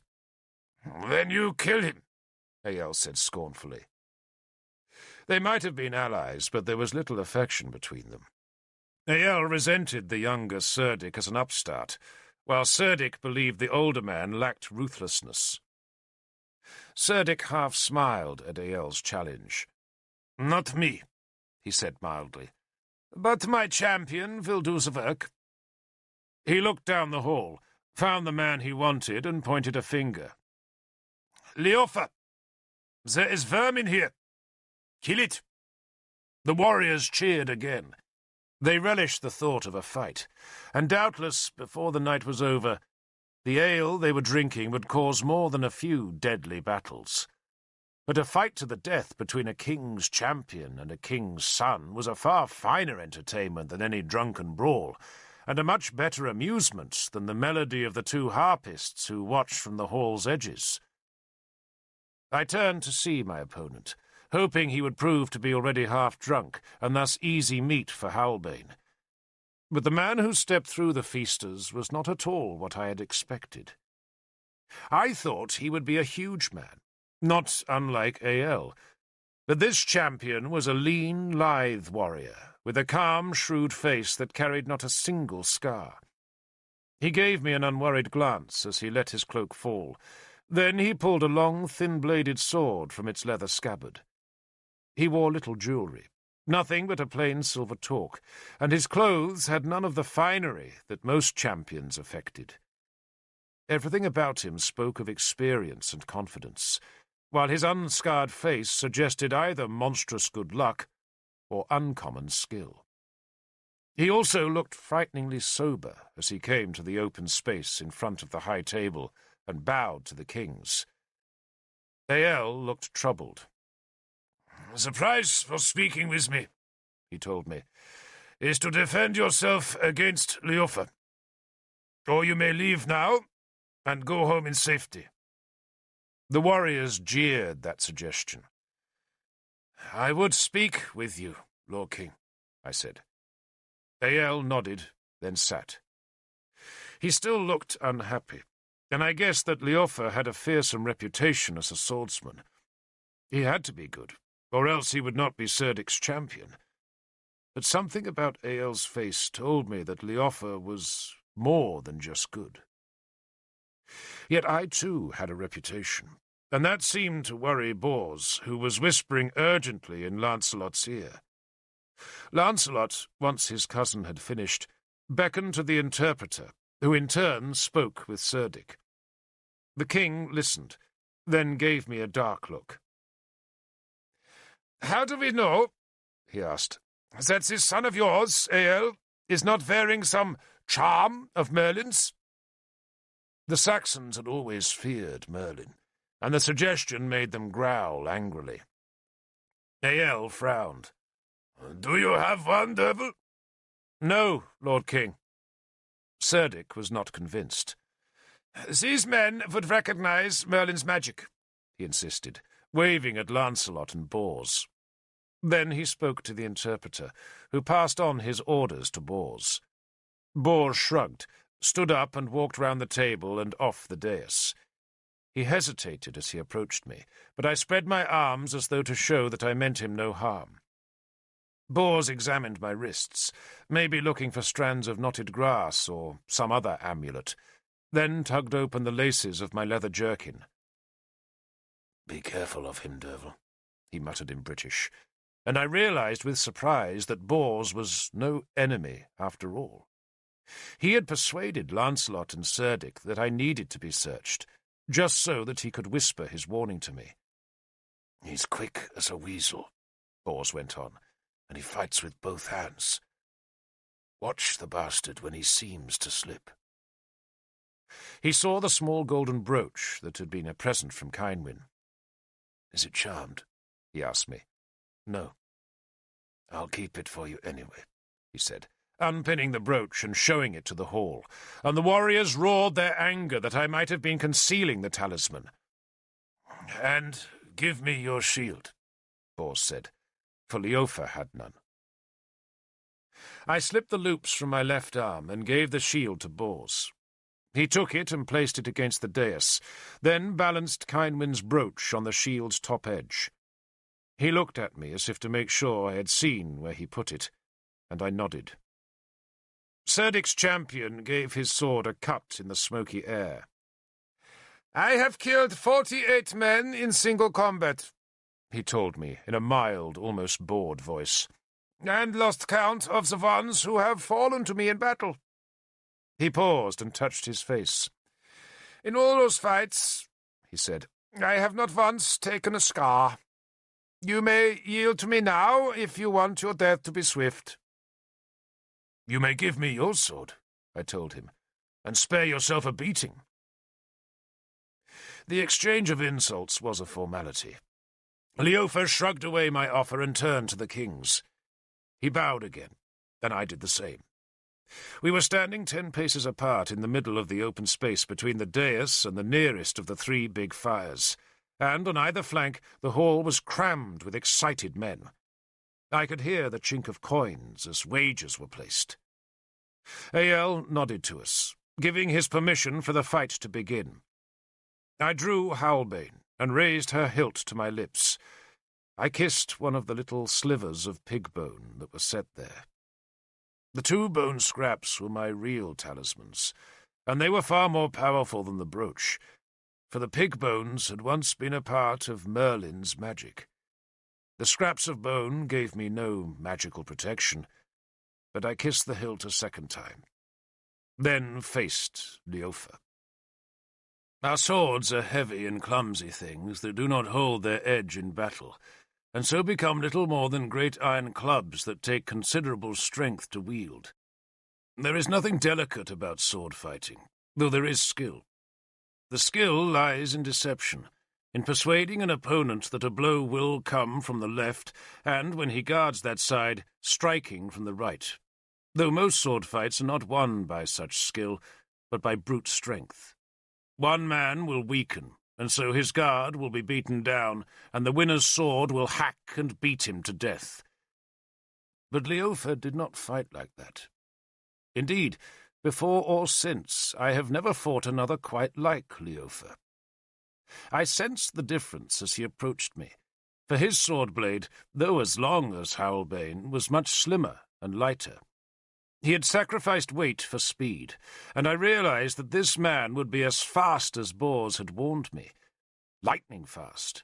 And just as I realized that, so he attacked, only instead of sweeping the blade in a great curve, he lunged with it, trying to rake its point through the muscles of my right arm. I walked away from the lunge. These things happen so fast that afterwards, trying to remember the passages of a fight, the mind cannot pin down each move and counterstroke. But I had seen a flicker in his eye, saw that his sword could only stab forward, and I had moved just as he whipped the stab towards me. I pretended that the speed of his lunge had given me no surprise, and I made no parry, but just walked past him. And then, when I reckoned he must be off balance, I snarled and backswung Howlbane in a blow that would have disemboweled an ox. He leapt backwards, not off balance at all, and spread his arms wide so that my blows scythed a harmless 6 inches from his belly. He waited for me to swing again, but instead I was waiting for him. Men were shouting at us, calling for blood, but I had no ears for them. I kept my gaze fixed on Leofa's calm grey eyes. He hefted the sword in his right hand, flicked it forward to touch my blade, then swung at me. I parried easily, then countered his backswing, which followed as naturally as the day follows the night.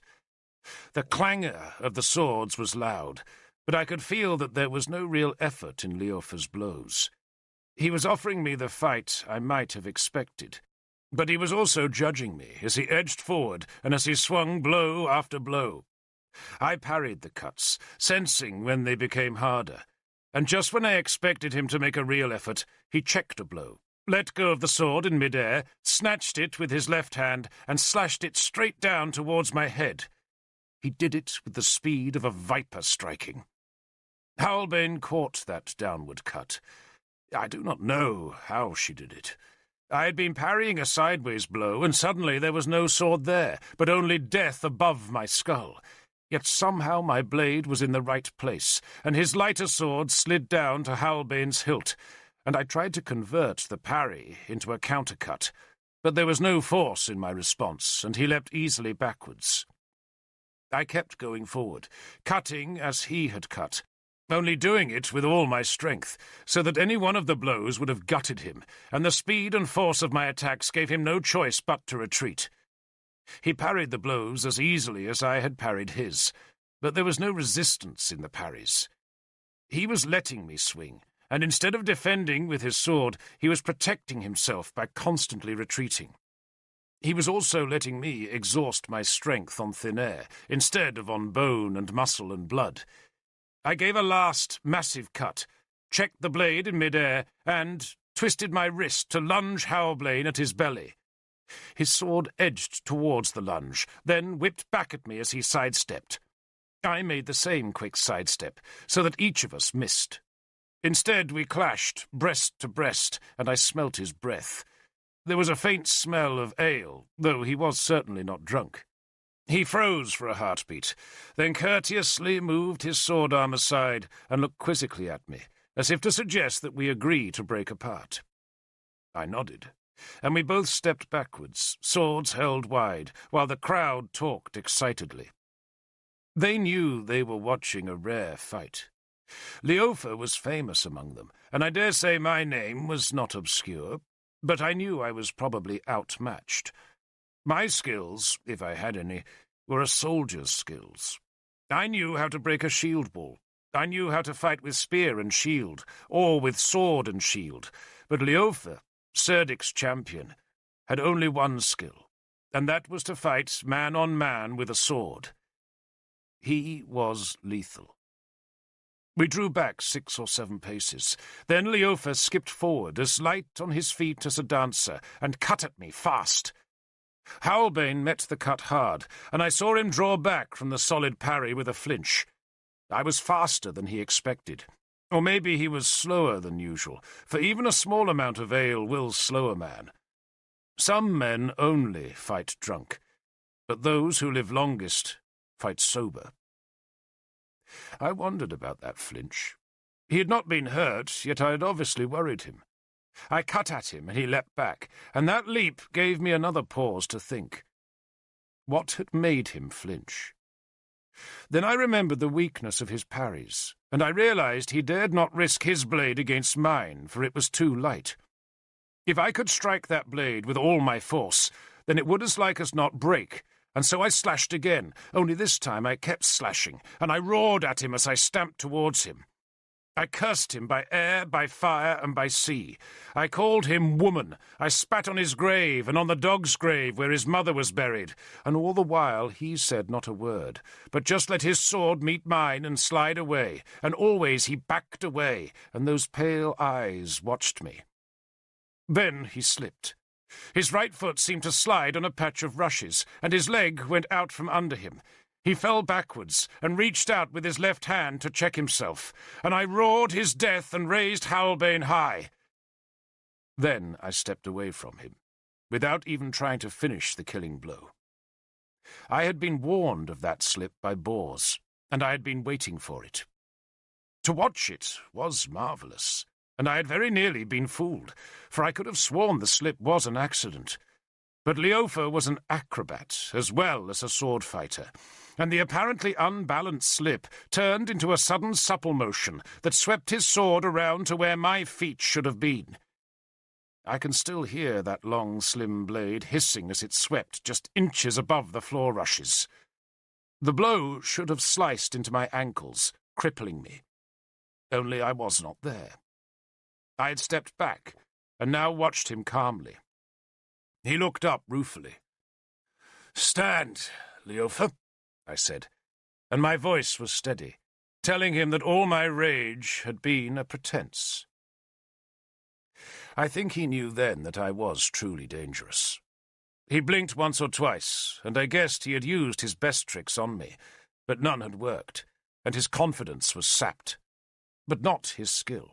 And he came forward hard and fast to drive me back with a dazzling succession of short cuts, quick lunges, and sudden sweeps. I let the sweeps go unparried, while the other attacks I touched away as best I could, deflecting them and trying to break his rhythm. But at last, one cut beat me squarely.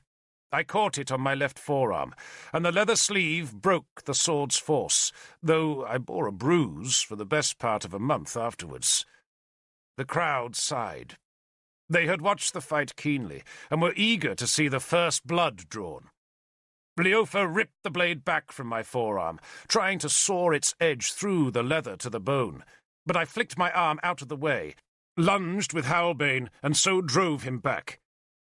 He waited for me to follow up the attack, but it was my turn to play the tricks now. I deliberately did not move towards him, but instead let my sword drop a few inches as I breathed heavily. I shook my head, trying to flick the sweat-soaked hanks of hair from my forehead. It was hot beside that great fire. Leofa watched me cautiously. He could see I was out of breath. He saw my sword falter. But he had not killed 48 men by taking risks. He gave me one of his quick cuts to test my reaction. It was a short swing that demanded a parry, but would not thump home like an axe biting into flesh. I parried it late, deliberately late, and let the tip of Leofa's sword strike my upper arm as Halbane clanged on the thicker part of his blade. I grunted, feigned a swing, then pulled my blade back as he stepped easily away. Again I waited for him. He lunged. I struck his sword aside, but this time I did not try to counter his attack with one of my own. The crowd had fallen silent, sensing this fight was about to end. Leofa tried another lunge, and again I parried. He preferred the lunge, for that would kill without endangering his precious blade. But I knew that if I parried those quick stabs often enough, he would eventually kill me the old way instead. He tried 2 more lunges, and I knocked the first clumsily aside, stepped back from the second, then cuffed at my eyes with my left sleeve as though the sweat was stinging them. He swung then.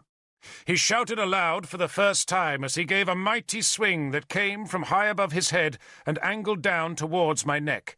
I parried it easily, but staggered as I slid his scything blows safely over my skull with Halbane's blade. Then I let her drop a little, and he did what I expected him to do.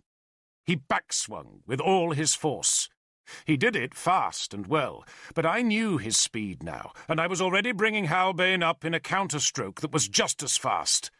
I had both hands on her hilt, and I put all my strength into that slashing upward blow that was not aimed at Leofa, but at his sword. The two swords met plumb, only this time there was no ringing sound, but a crack. For Leofa's blade had broken.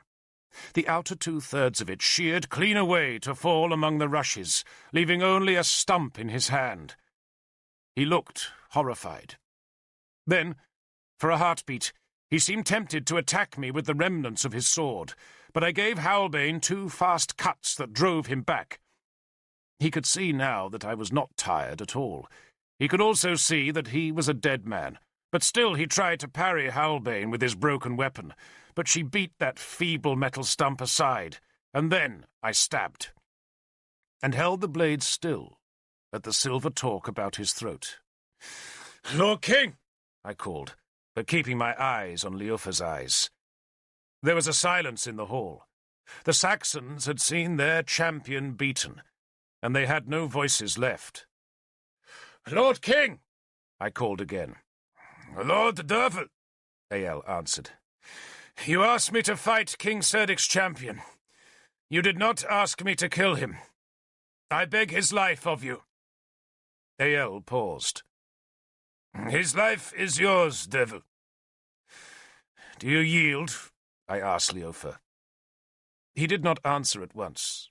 His pride was still seeking a victory, but while he hesitated, I moved Halbane's tip from his throat to his right cheek. "Well?" I prompted him. "I yield," he said, and threw down the stump of his sword. I thrust with Halbane just hard enough to gouge the skin and flesh away from his cheekbone. "A scar, Leofa," I said, "to remind you that you fought the Lord Derval Cadern, son of Ael, and that you lost." I left him bleeding. The crowd was cheering. Men are strange things. One moment they had been baying for my blood. Now they were shouting plaudits because I had spared their champion's life. I retrieved Kynwyn's brooch, then picked up my shield and gazed up at my father. "I bring you greetings from Ersi, Lord King," I said. "And they are welcome, Lord Devil," Ael said. "They are welcome." He gestured to a chair on his left that one of his sons had vacated, and thus I joined Arthur's enemies at their high table, and feasted. At the feast's end, Ael took me to his own chamber that lay behind the dais. It was a great room, high-beamed, with a fire burning at its centre, and a bed of furs beneath the gable wall. He closed the door where he had set guards, then beckoned that I should sit on a wooden chest beside the wall while he walked to the far end of the chamber, loosened his drawers, and urinated into a sinkhole in the earthen floor. "Leofa's fast," he said to me as he pissed. "Very. I thought he'd beat you." "Not fast enough," I said. "Or else the ale slowed him. Now spit in it." "Spit in what?" my father demanded. "Your urine, to prevent bad luck." "My gods take no note of piss or spit, Devil," he said in amusement. He'd invited 2 of his sons into the room, and those 2, Hrothgar and Siening, watched me curiously. "So, what message," Ael demanded, "does Arthur send?" "Why should he send any?" "Because you wouldn't be here otherwise. You think you were whelped by a fool boy? So what does Arthur want? No, don't tell me, let me guess."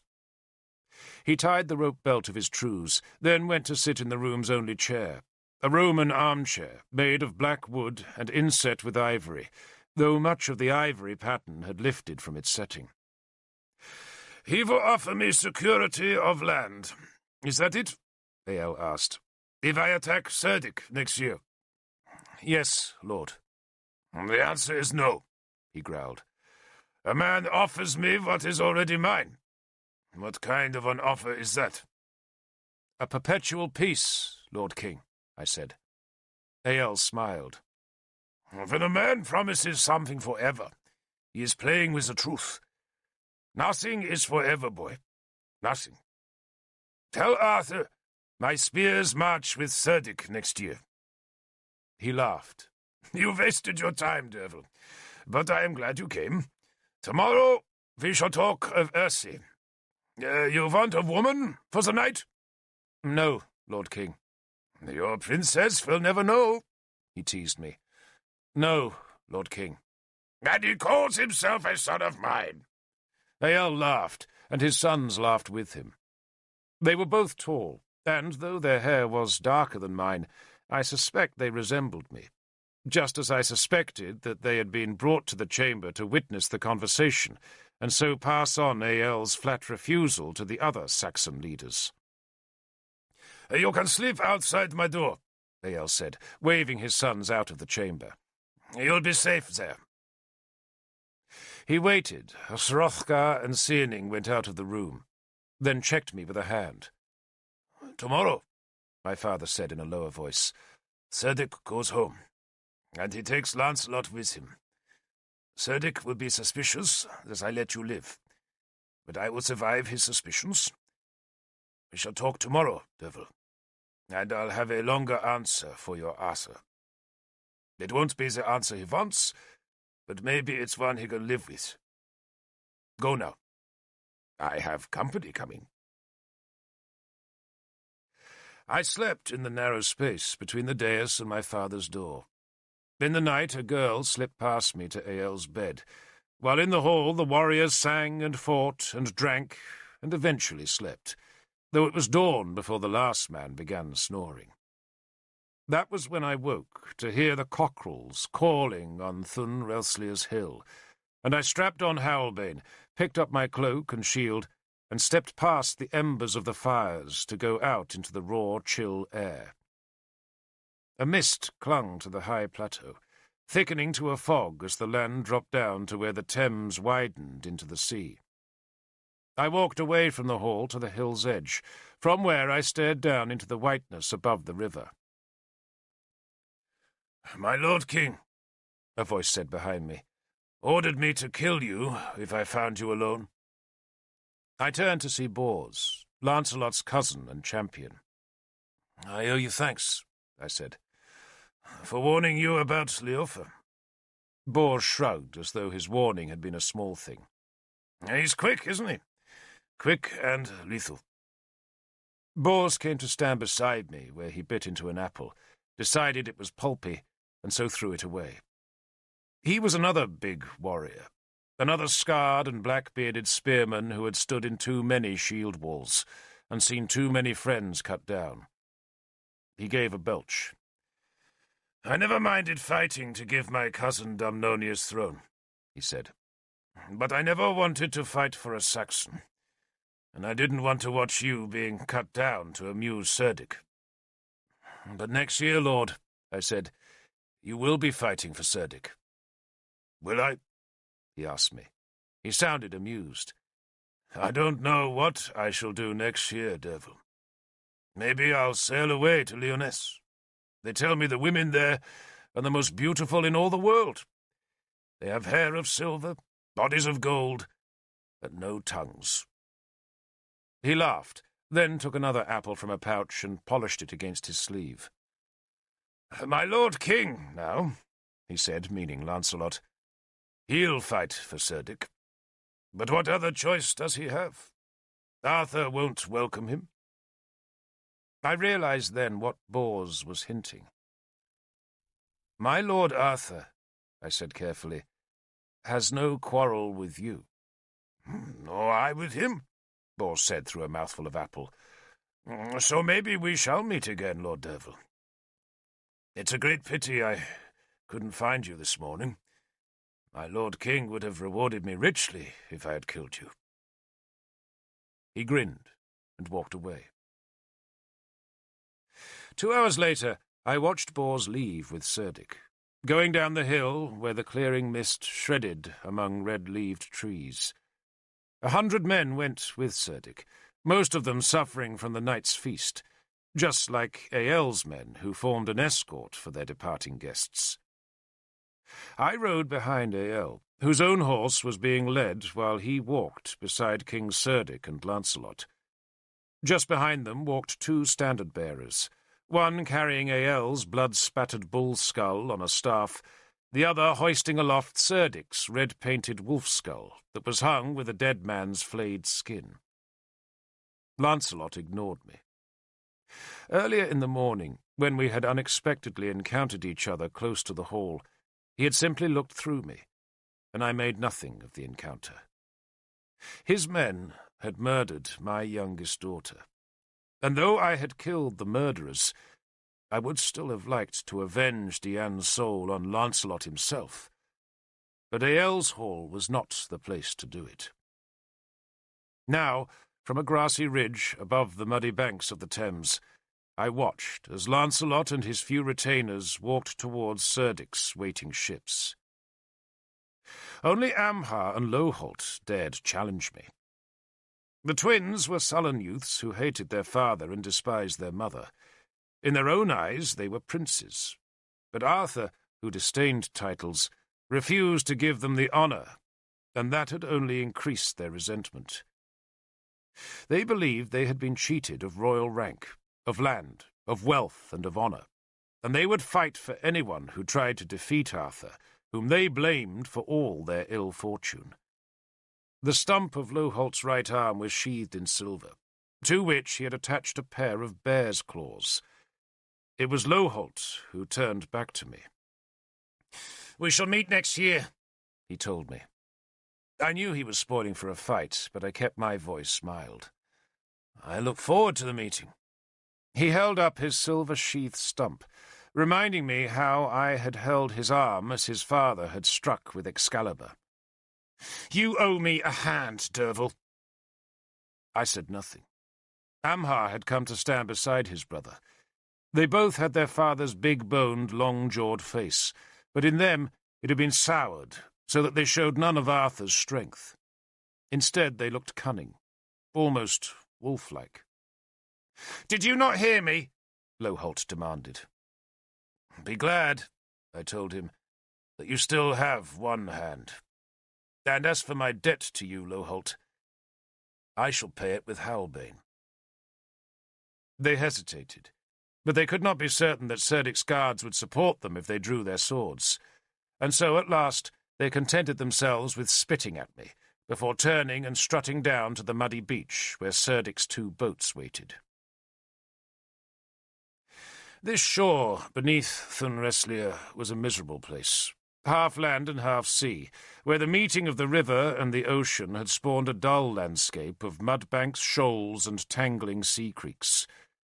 Gulls cried as Cerdic's spearmen plunged across the glutinous foreshore, waded into the shallow creek, and hauled themselves over the wooden gunwales of their longboats. I saw Lancelot lift the hem of his cloak as he picked his delicate way through the foul-smelling mud. Loholt and Amhar followed him, and, once they reached their boat, they turned and pointed their fingers at me, a gesture designed to cast ill luck. I ignored them. The ship's sails were already raised, but the wind was light, and the two high-prowed boats had to be manoeuvred out of the narrow ebbing creek with long oars wielded by Cerdic's spearmen. Once the boats' wolf-crested prows were facing towards the open water, the warrior oarsmen began a chant that offered a rhythm to their strokes. "Hivit for your mother," they chanted, "and Hivit for your girl, and Hivit for your lover, who you Hivit on the floor." And with every Hivit they shouted louder and pulled on their long oars, and the two ships gained speed, until at last the mist curled about their sails that were crudely painted with wolf skulls. "And Hivit for your mother," the chant began again, only now the voices were thinner through the vapour. "And Hivit for your girl," and the low hulls became vague in the mist, until at last the ships vanished in the whitened air. "And Hivit for your lover, who you Hivit on the floor." The sound came as if from nowhere, and then faded with the splashing of their oars. Two of Ael's men heaved their lord onto his horse. "Did you sleep?" he asked me as he settled himself in his saddle. "Yes, Lord King. I had better things to do," he said curtly. "Now, follow me." He kicked back his heels and turned his horse along the shore where the creeks rippled and sucked as the tide ebbed.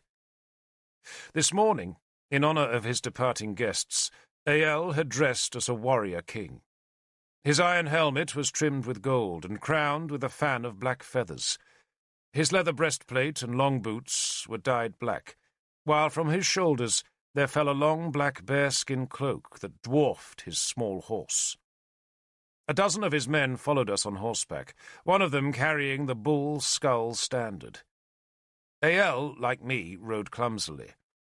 "I knew Arthur would send you," he said suddenly, and when I made no answer, he turned to me.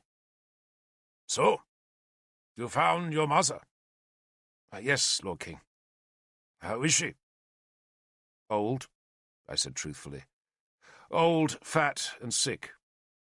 He sighed at that news. "They start as young girls so beautiful, they can break the hearts of a whole army. And after they've had a couple of children, they all look old, fat, and sick." He paused, thinking about that. "But somehow I thought that would never happen to Ersi. She was very beautiful," he said wistfully, then grinned. "But thank the gods there are a constant supply of the young ones, eh?" He laughed, then gave me another glance. "When you first told me your mother's name, I knew you were my son." He paused. "My firstborn son." "Your firstborn bastard," I said. "So? Blood is blood, devil." "And I am proud to have yours, Lord King." "So you should be, boy. So you share it with enough others. I have not been selfish with my blood." He chuckled, then turned his horse onto a mudbank and whipped the animal up its slippery slope to where a fleet of boats lay stranded. "Look at them, devil," my father said, reining in his horse and gesturing at the boats. "Look at them. Useless now, but nearly everyone came this summer, and everyone was filled to the gunwales with folk." He kicked his heels back again, and we rode slowly past that sorry line of stranded boats. There might have been 80 or 90 craft on the mudbank. All of them were double-ended, elegant ships, but all were now decaying. Their planks were green with slime, their bilges were flooded, and their timbers black with rot. Some of the boats, which must have been there longer than a year, were nothing but dark skeletons. "60 folk in every boat, devil," Ael said. "At least 60. And every tide brought more of them. Now, when the storms are haunting the open seas, they don't come. But they are building more boats, and those will arrive in the spring. And not just here, devil, but all up the coast." He swept his arm to encompass all Britain's eastern shore. "Boats and boats, all filled with our people, all wanting a home, all wanting land." He spoke the last word fiercely, then turned his horse away from me without waiting for any response. "Come!" he shouted, and I followed his horse across the tide-rippled mud of a creek, up a shingle bank, and then through patches of thorn, as we climbed the hill on which his great hall stood. Ael curbed his beast on a shoulder of the hill, where he waited for me. Then, when I joined him, he mutely pointed down into a saddle of land. An army was there. I could not count them. So many men were gathered in that fold of land, and these men, I knew, were but a part of Ael's army. The Saxon warriors stood in a great crowd, and when they saw their king on the skyline, they burst into a huge roar of acclamation and began to beat their spear shafts against their shields, so that the whole grey sky was filled with their terrible clattering. Ael raised his scarred right hand, and the noise died away. "You see, devil?" he asked me. "I see what you choose to show me, Lord King," I answered evasively, knowing exactly what message I was being given by the stranded boats and the mass of armoured men. "I am strong now," Eyal said, "and Arthur is weak. Can he even raise 500 men? I doubt it. The spearmen of Powys will come to his aid, but will they be enough? I doubt it. I have 1,000 trained spearmen, Derval, and twice as many hungry men who will wield an axe to gain a yard of ground they can call their own. And Sir Dick has more men still, far more, and he needs land even more desperately than I do. We both need land, Derval. We both need land. And Arthur has it. And Arthur is weak." "Gwent has 1,000 spearmen," I said, "and if you invade Dumnonia, Gwent will come to its aid." I was not sure of that, but it would do no harm to Arthur's cause to sound confident. "Gwent, Dumnonia, and Powys," I said, "all will fight. And there are still others who will come to Arthur's banner. The Black Shields will fight for us, and spearmen will come from Gwynedd and Elmet, even from Rheged and Lothian." Eyal smiled at my boastfulness. "Your lesson is not yet done, Derval," he said. "So come." And again he spurred on, still climbing the hill, but now he inclined east towards a grove of trees. He dismounted by the wood, gestured for his escort to stay where they were, then led me along a narrow damp path to a clearing, where 2 small wooden buildings stood. They were little more than huts with pitched roofs of rye thatch and low walls made from untrimmed tree trunks. "See," he said, pointing to the nearer hut's gable. I spat to avert the evil, for there, high on the gable, was a wooden cross. Here, in pagan Hrogir, was one of the last things I had ever expected to see: a Christian church.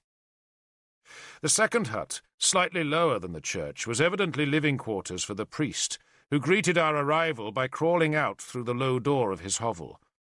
He wore the tonsure, had a monk's black robe and a tangled brown beard. He recognized Eyal and bowed low. "Christ's greetings, Lord King," the man called in badly accented Saxon.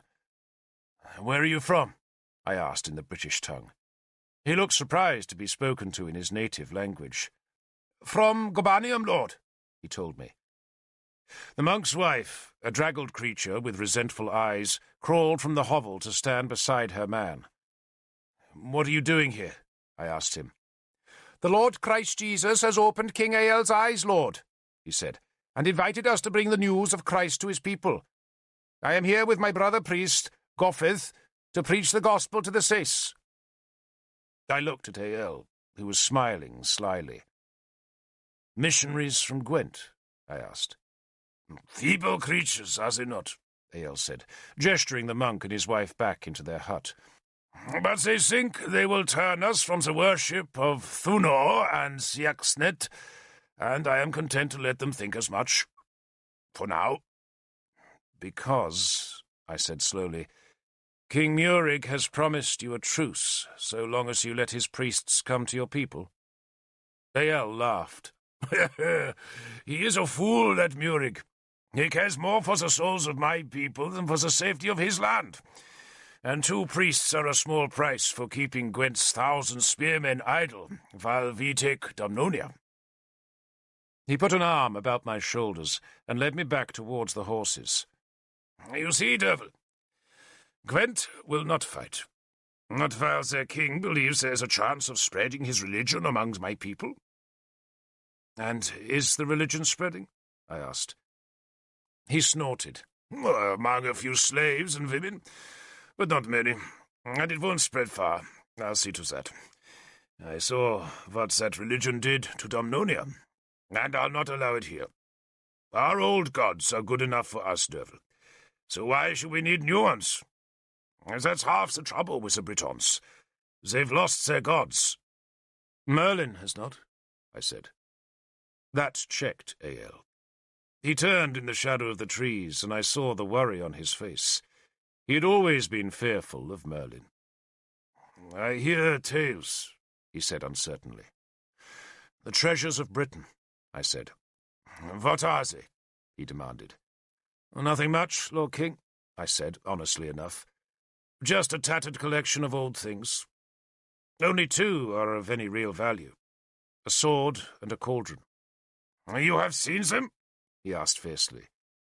Yes. What will they do? I shrugged. No one knows. Arthur believes they will do nothing. But Merlin says they command the gods, and that if he performs the right magic at the right time, then the old gods of Britain will do his bidding. And he'll unleash those gods on us? Yes, Lord King, I said. And it would be soon. Very soon. But I did not say that to my father. Ael frowned. We have gods too, he said. Then call them, Lord King. Let the gods fight the gods. Gods aren't fools, boy, he growled. Why should they fight, when men can do their killing for them? He began walking again. I am old now, he told me, and in all my years I have never seen the gods. We believe in them, but do they care about us? He gave me a worried look. Do you believe in these treasures? I believe in Merlin's power, Lord King. But gods? Walking the earth? He thought about it for a while, then shook his head. And if your gods come, why should ours not come to protect us? Even you, Derfel, he spoke sarcastically, would find it hard to fight Thunor's hammer. He had led me out of the trees, and I saw that both his escort and our horses were gone. We can walk, Ael said, and I shall tell you all about Dumnonia. I know about Dumnonia, Lord King. Then you know, Derfel, that its king is a fool, and that its ruler does not want to be a king. Not even a, whatever it is you call him, a Kaiser? An emperor, I said. An emperor, he repeated, mocking the word with his pronunciation. He was leading me along a path beside the woods. No one else was in sight. To our left the ground fell away to the misted levels of the estuary, while to our north were the deep, dank woods. Your Christians are rebellious, Ael summed up his argument. Your king is a crippled fool, and your leader refuses to steal the throne from the fool. In time, Derfel, and sooner, rather than later, another man will want that throne. Lancelot nearly took it, and a better man than Lancelot will try soon enough. He paused, frowning. Why did Guinevere open her legs to him? He asked.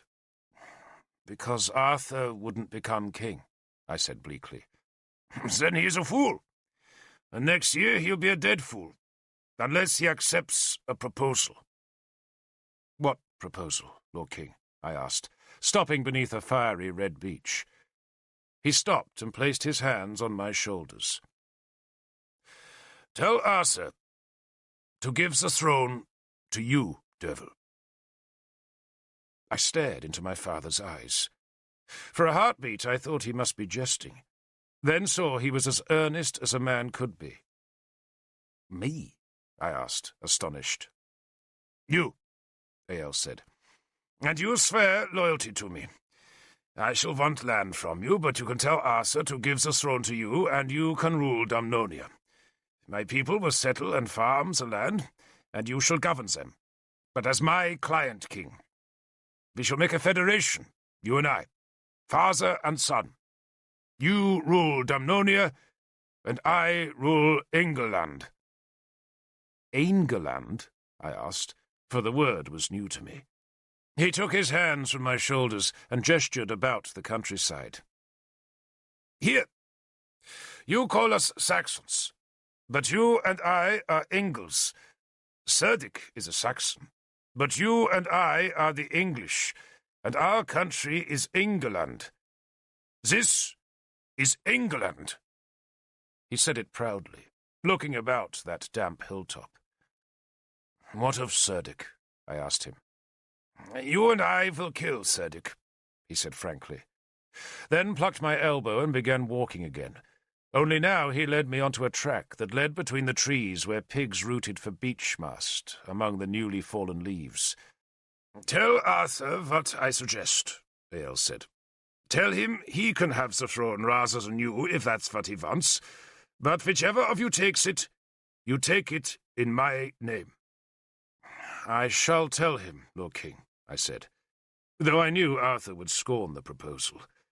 I think Ael knew that too, but his hatred of Cerdic had driven him to the suggestion. He knew that even if he and Cerdic did capture all southern Britain, there would still have to be another war to determine which of them should be the Bretwalde, which is their name for the High King. "Supposing," I said, "that Arthur and you attack Cerdic together next year instead." Ael shook his head. "Cerdic's spread too much gold amongst my chiefs. They won't fight him, not while he offers them Dumnonia as a prize. But if Arthur gives Dumnonia to you, and you give it to me, then they won't need Cerdic's gold. You tell Arthur that." "I shall tell him, Lord King," I said again.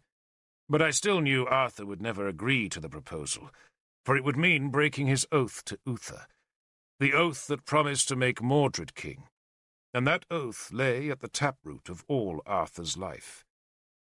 Indeed, I was so certain that he would not break the oath that despite my words to Ael, I doubted I would even mention the proposal to Arthur.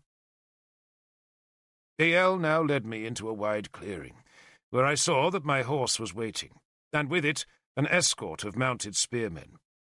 In the centre of the clearing there was a great rough stone the height of a man, and though it was nothing like the trimmed sarsens of Dumnonia's ancient temples, nor like the flat boulders on which we acclaimed our kings, it was plain that it must be a sacred stone, for it stood all alone in the circle of grass, and none of the Saxon warriors ventured close to it, though one of their own sacred objects, a great bark-stripped tree trunk with a crudely carved face, had been planted in the soil nearby.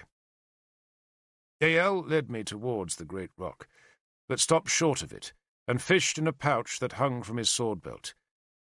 He brought out a small leather bag that he unlaced, then tipped something onto his palm. He held the object out to me, and I saw that it was a tiny golden ring, in which a small chipped agate was set.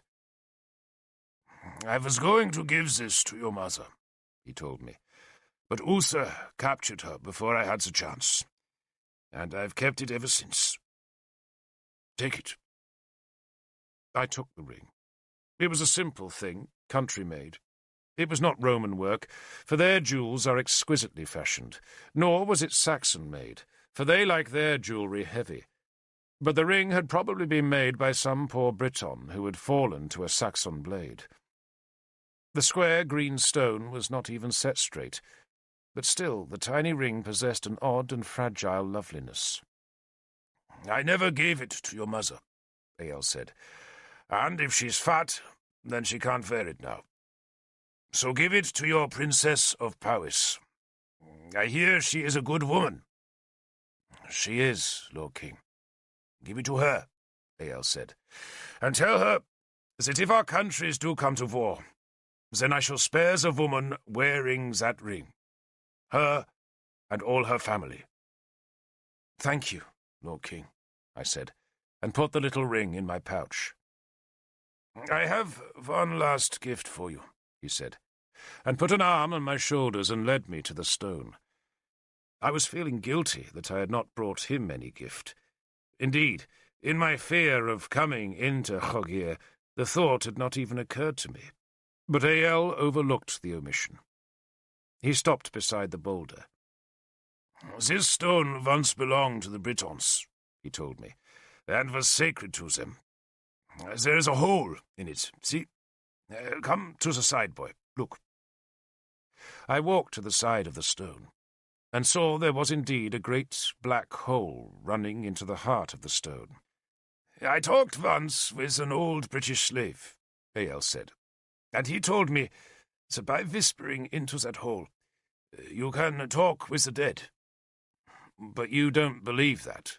I asked him, having heard the skepticism in his voice. We believe we can talk to Thuna, Woden, and Siaxnet through that hole, Ael said. But for you, maybe you can reach the dead devil. He smiled. We shall meet again, boy.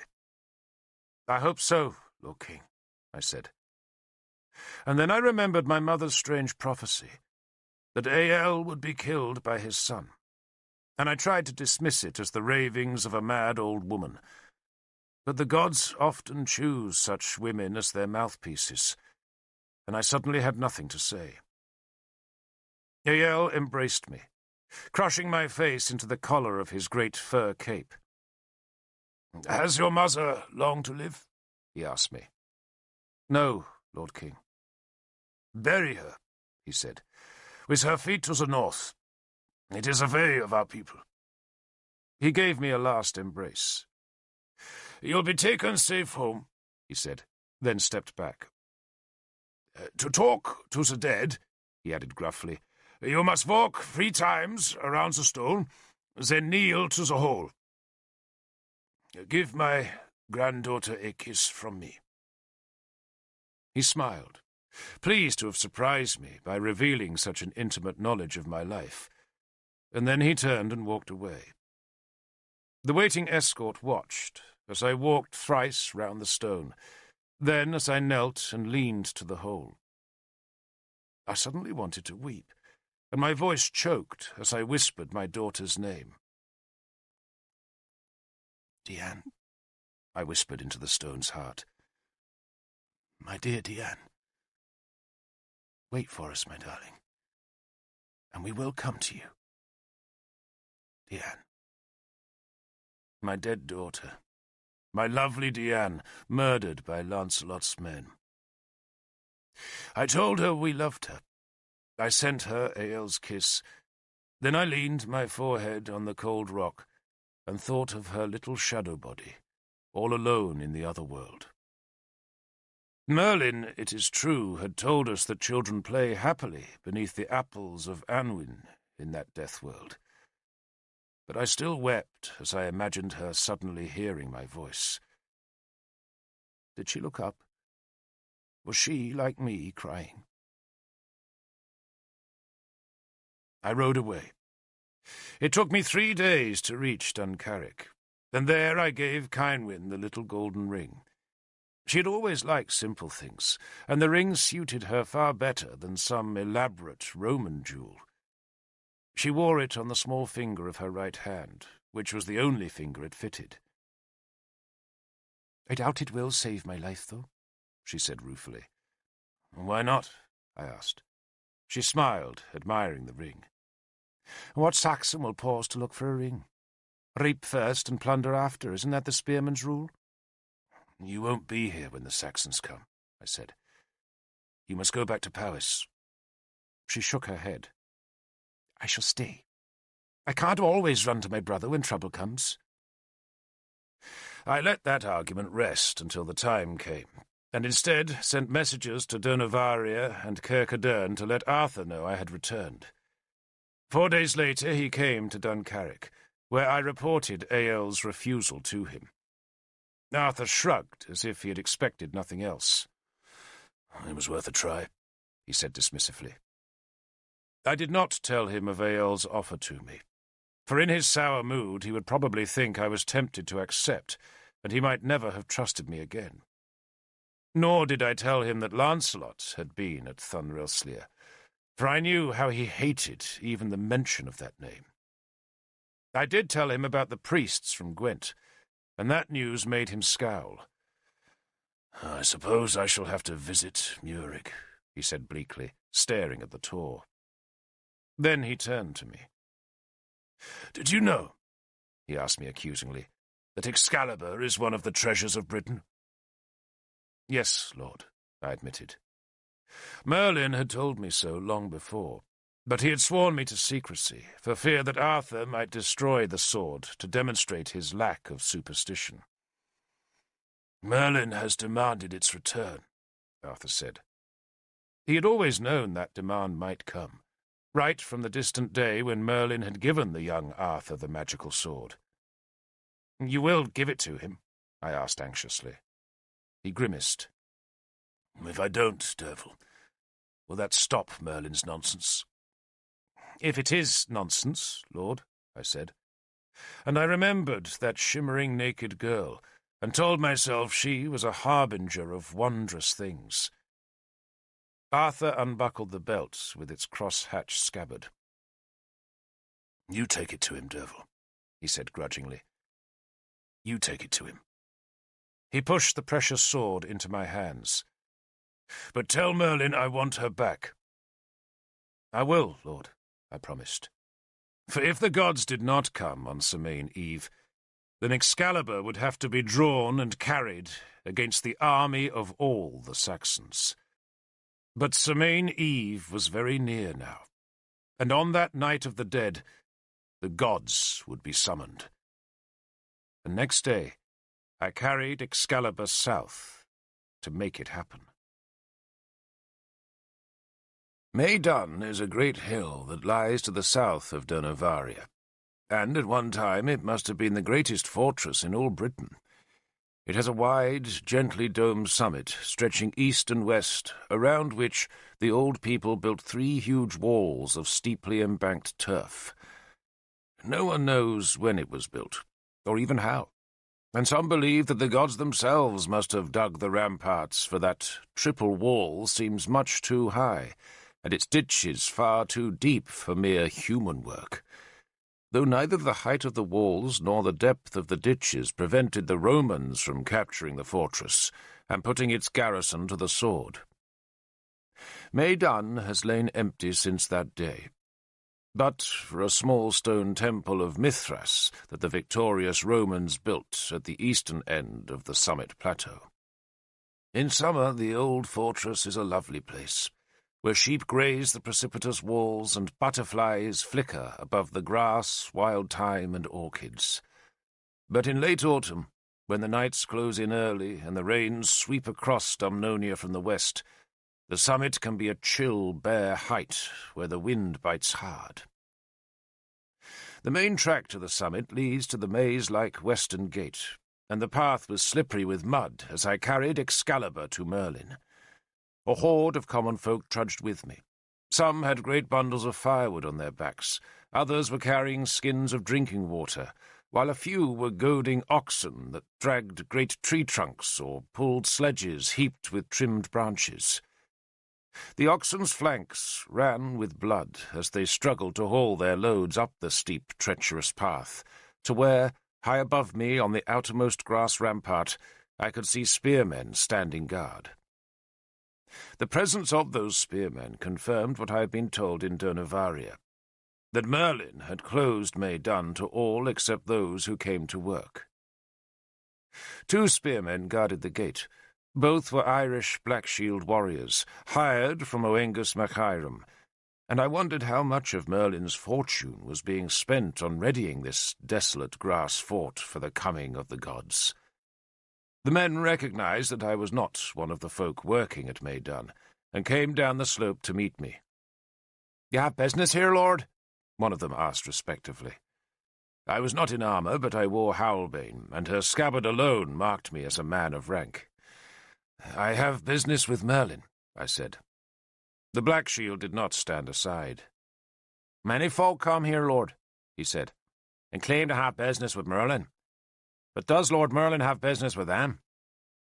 "Tell him," I said, "that Lord Derval has brought him the last treasure."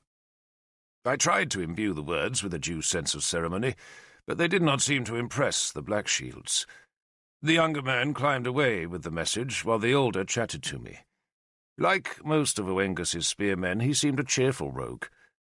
The Black-Shields came from Demetia, a kingdom Oengus had made on Britain's west coast. But though they were invaders, Oengus's Irish spearmen were not hated like the Saxons.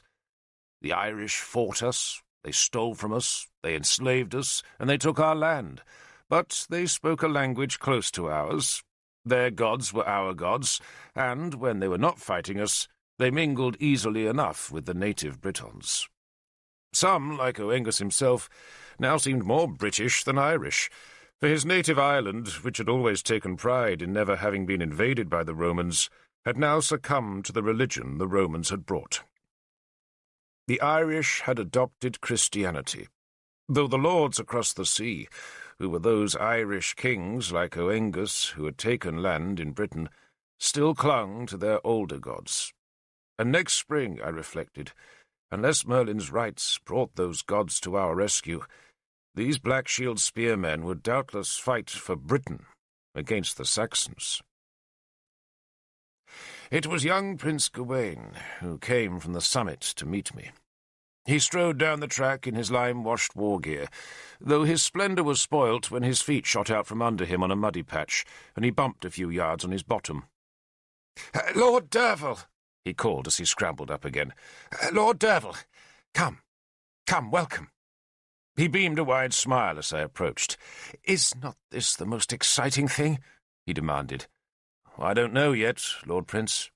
"A triumph!" he enthused, carefully stepping around the muddy patch that had caused his downfall. "A great work. Let us pray it will not be in vain." "All Britain prays for that," I said, "except maybe the Christians." "In 3 days' time, Lord Derval," he assured me, "there will be no more Christians in Britain, for all will have seen the true gods by then. So long," he added anxiously, "as it does not rain." He looked up at the dismal clouds and suddenly seemed close to tears. "Rain?" I asked. "Or maybe it is cloud that will deny us the gods. Rain or cloud, I'm not sure, and Merlin is impatient. He doesn't explain, but I think rain is the enemy. Or maybe it is cloud." He paused, still miserable. "Both, perhaps. I asked Nimue, but she doesn't like me." He sounded very woeful. "So I'm not sure. But I am beseeching the gods for clear skies, and of late it has been cloudy, very cloudy, and I suspect the Christians are praying for rain. Have you really brought Excalibur?" I unwrapped the cloth from the scabbarded sword and held the hilt towards him. For a moment he dared not touch it. Then he gingerly reached out and drew Excalibur from its scabbard. He stared reverently at the blade, then touched with his finger the chaste whorls and incised dragons that decorated the steel. "Made in the other world," he said in a voice full of wonder, "by Gorfanon himself." "More likely forged in Ireland," I said uncharitably, for there was something about Gawain's youth and credulity that was driving me to puncture his pious innocence. "No, Lord," he assured me earnestly. "It was made in the other world." He pushed Excalibur back into my hands. "Come, Lord," he said, trying to hurry me, but he only slipped in the mud again and flailed for balance. His white armour, so impressive at a distance, was shabby. Its lime-wash was mud-streaked and fading, but he possessed an indomitable self-confidence that prevented him from appearing ridiculous. His long golden hair was bound in a loose plait that hung down to the small of his back. As we negotiated the entrance passage that twisted between the high grass banks, I asked Gawain how he had met Merlin. "Oh, I've known Merlin all my life," the prince answered happily. "He came to my father's court, you see, though not so much of late. But when I was just a little boy, he was always there. He was my teacher." "Your teacher?" I sounded surprised, and so I was, but Merlin was always secretive, and he had never mentioned Gawain to me. "Not my letters," Gawain said. "The women taught me those. No, Merlin taught me what my fate is to be." He smiled shyly. "He taught me to be pure." "To be pure?" I gave him a curious glance. "What, no women?" "None, Lord," he admitted innocently. "Merlin insists. Not now, anyway, though after, of course." His voice tailed away, and he actually blushed. "Oh, no wonder," I said, "that you pray for clear skies." "No, Lord, no," Gawain protested. "I pray for clear skies so that the gods will come, and when they do, they will bring Olwen the Silver with them." He blushed again. "Olwen the Silver?" "You saw her, Lord, at Lindinnis." His handsome face became almost ethereal. She treads lighter than a breath of wind. Her skin shines in the dark, and flowers grow in her footsteps." "And she is your fate?" I asked, suppressing a nasty little stab of jealousy at the thought of that shining, lissom spirit being given to young Gawain. "I am to marry her when the task is done," he said earnestly, "though for now my duty is to guard the treasures. But in 3 days I shall welcome the gods and lead them against the enemy. I am to be the liberator of Britain." He made this outrageous boast very calmly, as though it was a commonplace task. I said nothing, but just followed him past the deep ditch that lies between Maydun's middle and inner walls, and I saw that its trench was filled with small makeshift shelters, made from branches and thatch. "In 2 days," Gawain saw where I was looking, "we shall pull those shelters down and add them to the fires." "Fires?" "You'll see, Lord. You'll see." Though at first, when I reached the summit, I could make no sense of what I saw. The crest of Maydun is an elongated grassy space, in which a whole tribe with all its livestock could shelter in time of war. But now the hill's western end was crossed and latticed with a complicated arrangement of dry hedges. "There," Gawain said proudly, pointing to the hedges as if they were his own accomplishment. The folk carrying the firewood were being directed towards one of the nearer hedges, where they threw down their burdens and trudged off to collect still more timber. Then I saw that the hedges were really great ridges of wood, being heaped ready for burning. The heaps were taller than a man, and there seemed to be miles of them. But it was not until Gawain led me up onto the innermost rampart that I saw the design of the hedges. They filled all the western half of the plateau, and at their centre were 5 piles of firewood that made a circle in the middle of an empty space some 60 or 70 paces across. That wide space was surrounded by a spiralling hedge, which twisted 3 full turns, so that the whole spiral, including the centre, was over 150 paces wide. Outside the spiral was an empty circle of grass that was girdled by a ring of 6 double spirals, each uncoiling from one circular space and coiling again to enclose another, so that 12 fire-ringed spaces lay in the intricate outer ring. The double spirals touched each other, so that they would make a rampart of fire all about the massive design. 12 smaller circles, I asked Gawain. For 13 treasures. "The Cauldron Lord will be at the centre," he said, his voice filled with awe. It was a huge accomplishment. The hedges were tall, well above the height of a man, and all were dense with fuel. Indeed, there must have been enough firewood on that hilltop to keep the fires of Donovaria burning through 9 or 10 winters. The double spirals at the western end of the fortress were still being completed, and I could see men energetically stamping down the wood so that the fire would not blaze briefly, but would burn long and fierce. There were whole tree trunks waiting for the flames inside the banked timbers. It would be a fire, I thought, to signal the ending of the world. And, in a way, I supposed, that was exactly what the fire was intended to mark. It would be the end of the world as we knew it. For if Merlin was right, then the gods of Britain would come to this high place. The lesser gods would go to the smaller circles of the ring, while Bel would descend to the fiery heart of Maydun, where his cauldron waited. Great Bel, god of gods, the lord of Britain, would come in a great rush of air, with the stars roiling in his wake like autumn leaves tossed by a storm wind. And there, where the 5 individual fires mark the heart of Merlin's circles of flame, Bel would step again in Innis Prydain, the Isle of Britain. My skin suddenly felt cold. Till this moment I had not really understood the magnitude of Merlin's dream, and now it almost overwhelmed me. In 3 days, just 3 days, the gods would be here. "We have over 400 folk working on the fires," Gawain told me earnestly. "I can believe it." "And we mark the spirals," he went on, "with fairy rope." "With what?"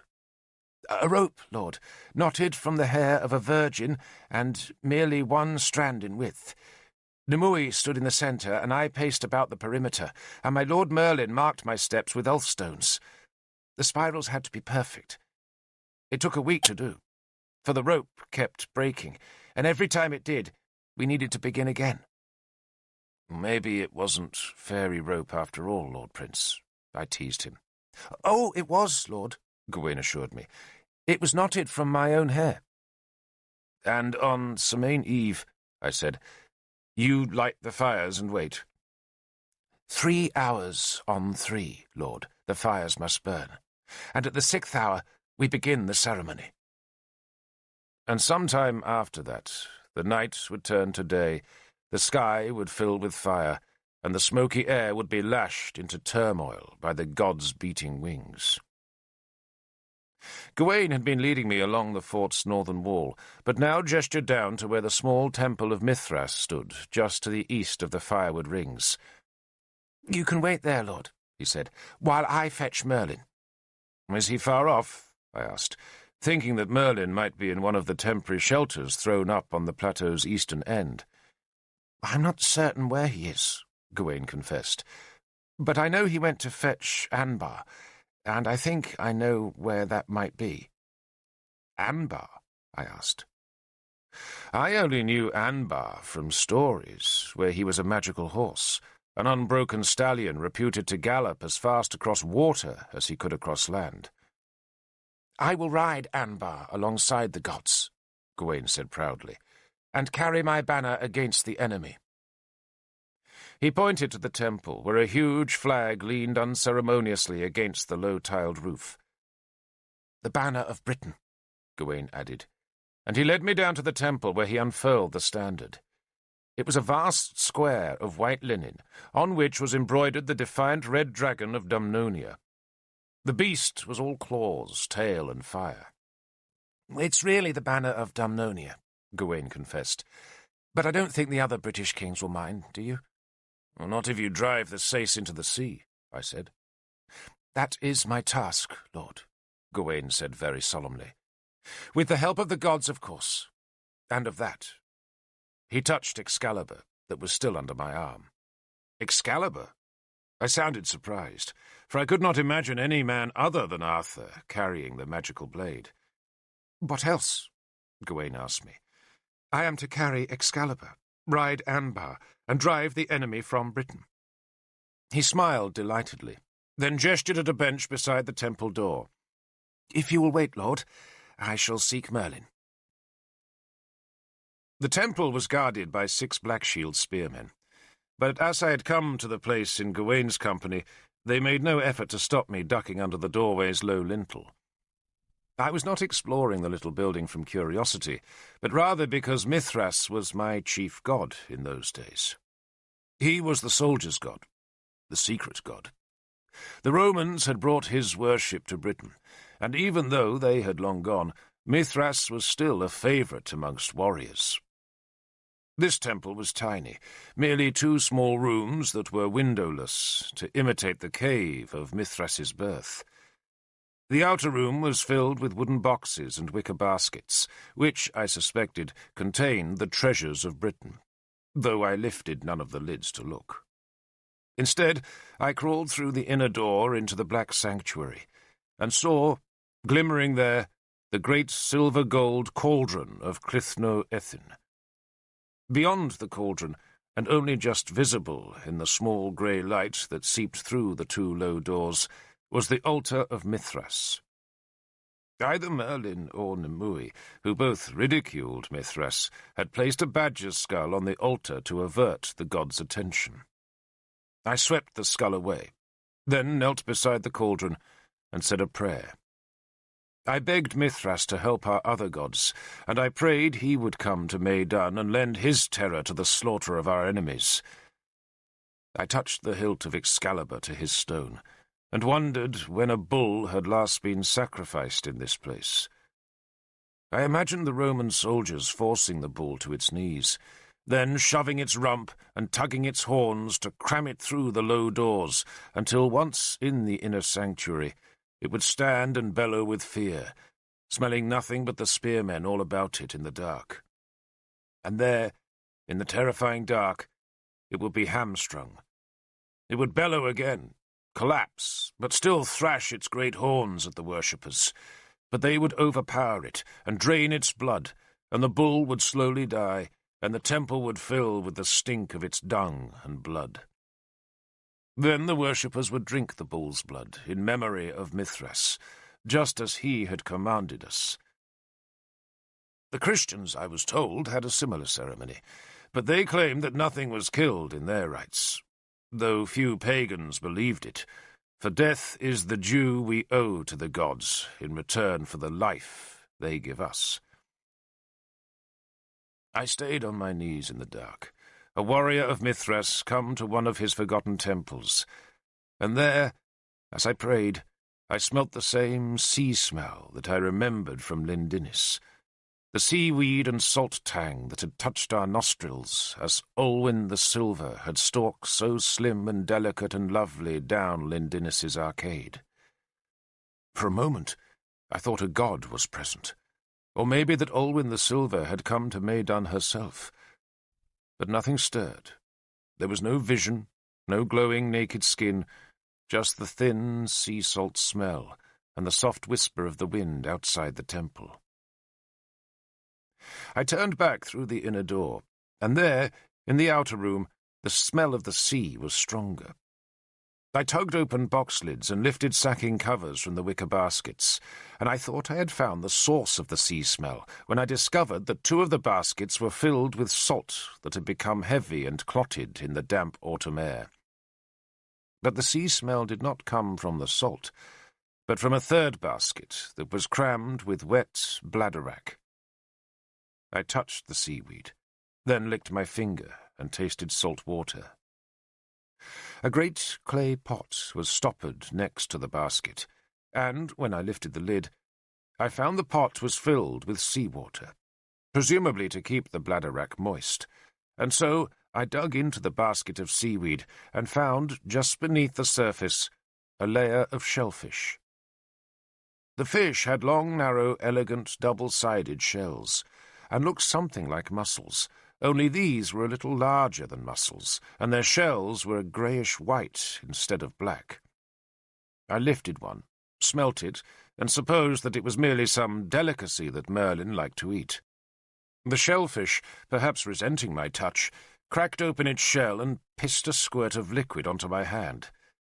I put it back into the basket and covered the layer of living shellfish with the seaweed. I was just turning to the outer door, planning to wait outside, when I noticed my hand. I stared at it for several heartbeats, thinking that my eyes deceived me.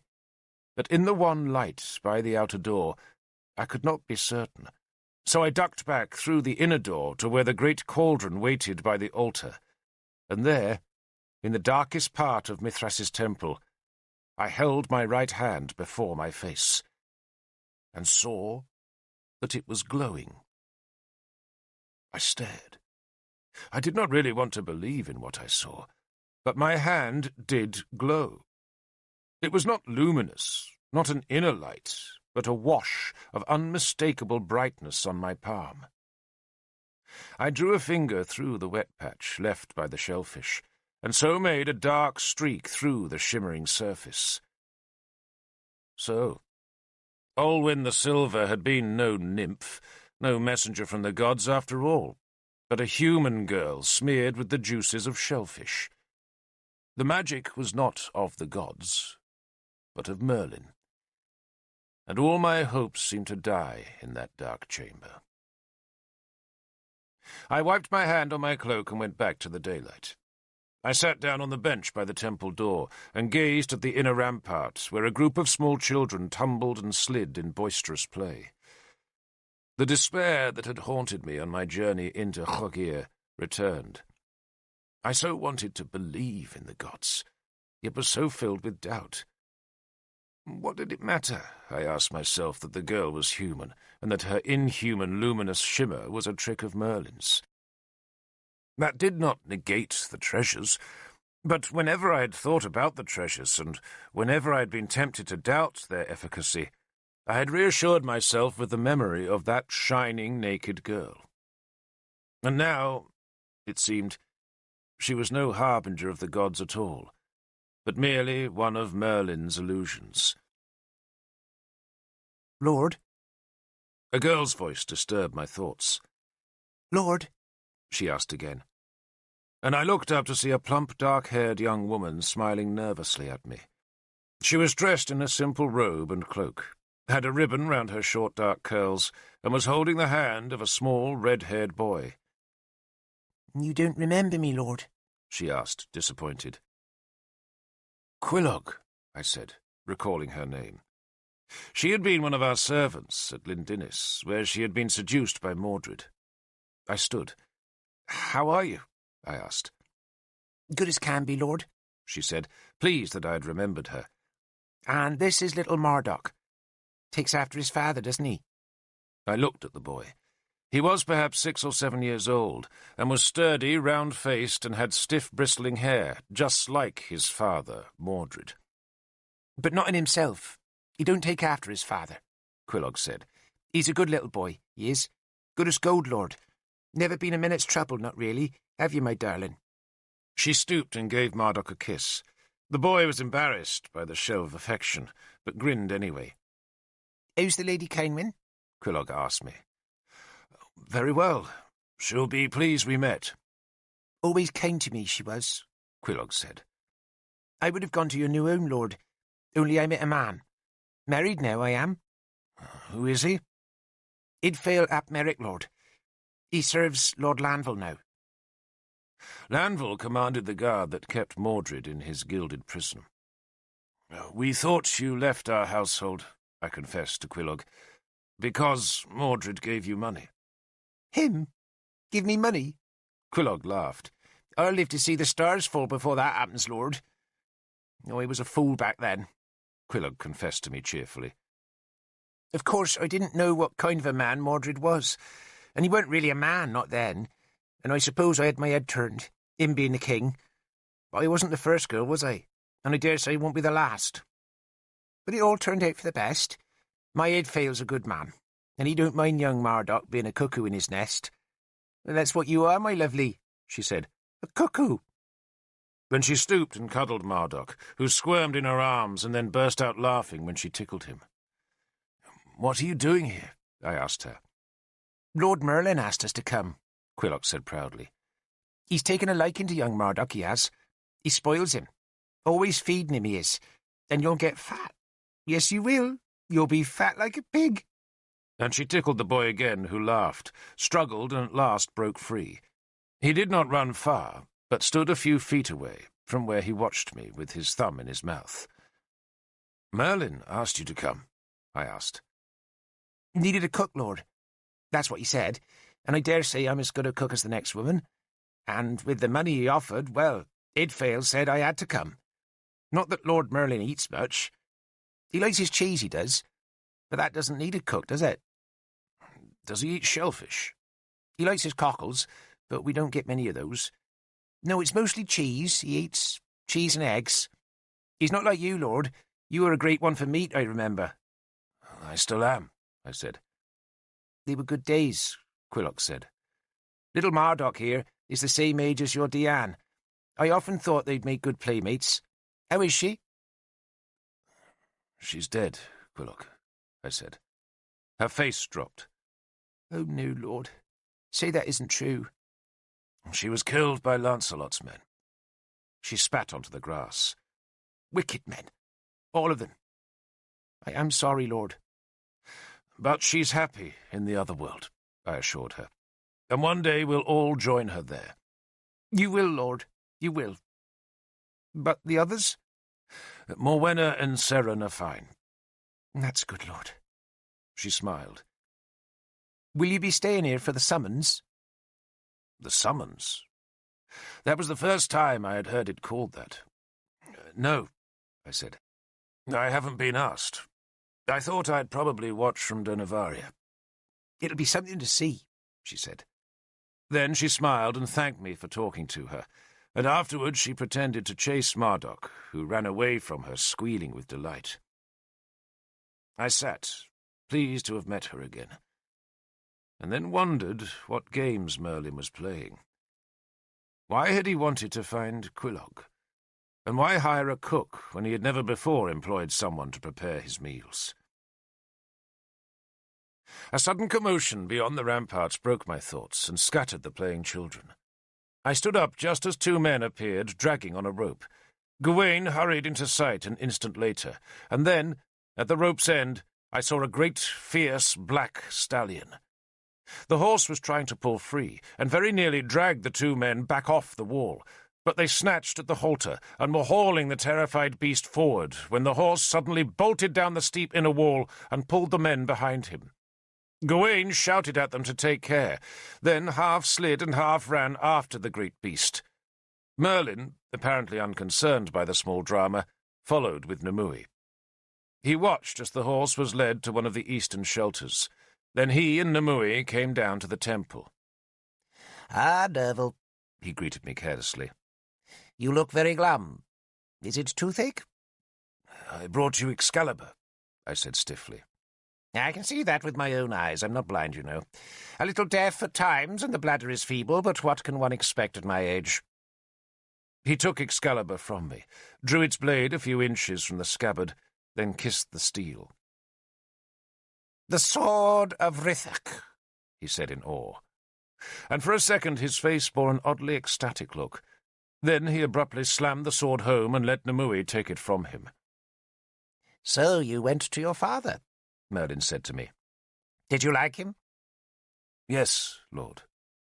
"You always were an absurdly emotional fellow, Derval," Merlin said, then glanced at Nimue, who had drawn Excalibur free of its sheath and was holding the naked blade tight against her thin body. For some reason Merlin seemed upset at this, and he plucked the scabbard away from her and then tried to take the sword back. She would not let it go, and Merlin, after struggling with her for a few heartbeats, abandoned the attempt. "I hear you spared Leofa," he said, turning back to me. "That was a mistake. A very dangerous beast Leofa is." "How do you know that I spared him?" Merlin gave me a reproachful look. "Maybe I was an owl in the rafters of Ael's hall, Derval. Or perhaps I was a mouse in his floor rushes." He lunged at Nimue, and this time he did succeed in wresting the sword from her grip. "Mustn't deplete the magic," he muttered, sliding the blade clumsily back into its scabbard. "Arthur did not mind yielding the sword?" he asked me. "Why should he, Lord?" "Because Arthur is dangerously close to skepticism," Merlin said, stooping to push Excalibur into the temple's low doorway. "He believes we can manage without the gods." "Then it's a pity," I said sarcastically, "that he never saw Olwyn the Silver glowing in the dark." Nimue hissed at me. Merlin paused, then slowly turned and straightened from the doorway to give me a sour look. "Why, Derval? Is that a pity?" he asked in a dangerous voice. "Because if he had seen her lord, then surely he would believe in the gods. So long, of course, as he didn't discover your shellfish." "So that's it," he said. "You've been questing about, haven't you? You've been shoving your fat Saxon nose where it oughtn't to be shoved, and you found my piddocks." "Piddocks?" "The shellfish, fool. They're called piddocks. At least the vulgar call them that." "And they glow?" I asked. "Their juices do have a luminous quality," Merlin admitted airily. I could see he was annoyed at my discovery, but he was doing his best not to show any irritation. "Pliny mentions the phenomenon, but then he mentions so much that it's very hard to know quite what to believe. Most of his notions are arrant nonsense, of course. All that rubbish about druids cutting mistletoe on the 6th day of a new moon. Yeah, I'd never do that. Never. The 5th day, yes, and sometimes the 7th, but the 6th, never. And he also recommends, as I recall, wrapping a woman's breast band about the skull to cure an aching head. But the remedy doesn't work. How could it? The magic is in the breasts, not in the band, so it is clearly far more efficacious to bury the aching head in the breasts themselves. Remedies never failed me, that's for sure. Have you read Pliny, Derval?" "No, Lord." Oh, that's right, I never taught you Latin. Remiss of me. Well, he does discuss the Piddock, and he noted that the hands and mouths of those who ate the creature glowed afterwards, and I confess I was intrigued. Who would not be? I was reluctant to explore the phenomenon further, for I have wasted a great deal of my time on Pliny's more credulous notions, but that one turned out to be accurate. Do you remember Caddock, the boatman who rescued us from Innistribes? He is now my Piddock hunter. The creatures live in holes in the rocks, which is inconvenient of them, but I pay Caddock well, and he assiduously winkles them out, as a proper Piddock hunter should. You look disappointed, Derval. I thought, Lord, I began, then faltered, knowing I was about to be mocked. Oh, you thought the girl came from the heavens. Merlin finished the sentence for me, then hooted with derision. Did you hear that, Nimue? Our great warrior, Derval Cadern, believed our little Olwyn was an apparition. He drew out the last word, giving it a portentous tone. He was supposed to believe that, Nimue said dryly. I suppose he was, come to think of it, Merlin admitted. It's a good trick, isn't it, Derval? But just a trick, Lord, I said, unable to hide my disappointment. Merlin sighed. You are absurd, Derval. Entirely absurd. The existence of tricks does not imply the absence of magic. But magic is not always granted to us by the gods. Do you understand nothing? This last question was asked angrily. I know I was deceived, Lord. Deceived? Deceived? Don't be so pathetic. You're worse than Gawain. A druid in his second day of training could deceive you. Our job is not to satisfy your infantile curiosity, but to do the work of the gods. And those gods, Derval, have gone far from us. They have gone far. They're vanishing, melting into the dark, gone into the abyss of Anun. They have to be summoned. And to summon them I needed labourers, and to attract labourers I needed to offer a little hope. Do you think Nimue and I could build the fires all on our own? We needed people, hundreds of people, and smearing a girl with Piddock juice brought them to us. But all you can do is bleat about being deceived. Who cares what you think? Why don't you go and chew a Piddock? Maybe that will enlighten you. He kicked at Excalibur's hilt, which still protruded from the temple. I suppose that fool Gawain showed you everything? He showed me the rings of fire, Lord. And now you want to know what they're for, I suppose. Oh, yes, Lord. Anyone of average intelligence could work it out for himself, Merlin said grandly. The gods are far away. That's obvious. Or otherwise they would not be ignoring us. But many years ago they gave us the means of summoning them. The treasures. The gods are now so far gone into Anun's chasm that the treasures by themselves do not work. So we have to attract the gods' attention. And how do we do that? Simple. We send a signal into the abyss, and that signal is simply a great pattern of fire. And in the pattern we place the treasures. And then we do one or two other things, which don't really matter very much, and after that I can die in peace, instead of having to explain the most elementary matters to absurdly credulous half-wits. And no, he said, before I had even spoken, let alone asked a question, you cannot be up here on Semaine Eve. I want only those I can trust. And if you come here again, I shall order the guards to use your belly for spear practice. Why not just surround the hill with a ghost fence? I asked. A ghost fence was a line of skulls, charmed by a druid, across which no one would dare trespass. Merlin stared at me as though my wits were gone. A ghost fence? On Semaine Eve? It is the one night of the year, half-wit, on which ghost fences do not work. Do I have to explain everything to you? A ghost fence, fool, works because it harnesses the souls of the dead to frighten the living.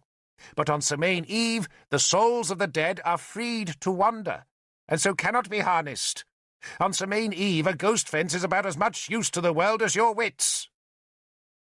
I took his reproof calmly. I just hope you don't get clouds, I said instead, trying to placate him. Clouds? Merlin challenged me. Why should clouds worry me? Oh, I see. That dim-wit Gawain talked to you, and he gets everything wrong. If it is cloudy, Derval, the gods will still see our signal because their sight, unlike ours, is not constrained by clouds. But if it is too cloudy, then it is likely to rain. He made his voice into that of a man explaining something very simple to a small child. And heavy rain will put out all the big fires. There. That was really difficult for you to work out for yourself, wasn't it? He glared angrily at me, then turned away to stare at the rings of firewood. He leaned on his black staff, brooding at the huge thing he had done on May Dunn's summit. He was silent for a long time, then suddenly shrugged. "Have you ever thought," he asked, "what might have happened if the Christians had succeeded in putting Lancelot on the throne?" His anger had gone, to be replaced by a melancholy. "No, Lord," I said. "Their year 500 would have come, and they would all have been waiting for that absurd nailed god of theirs to come in glory." Merlin had been gazing at the rings as he spoke, but now he turned to look at me. "What if he had never come?" he asked in puzzlement. "Suppose the Christians were all ready, all in their best cloaks, all washed and scrubbed and praying, and then nothing happened." "Then in the year 501, I said, there would be no Christians." Merlin shook his head. "I doubt that. It's the business of priests to explain the inexplicable. Men like Sansom would have invented a reason, and people would believe them, because they want to believe so very badly. Folk don't give up hope because of disappointment, Derval. They just redouble their hope. What fools we all are." "So you're frightened," I said, feeling a sudden stab of pity for him, "that nothing will happen at Semaine?"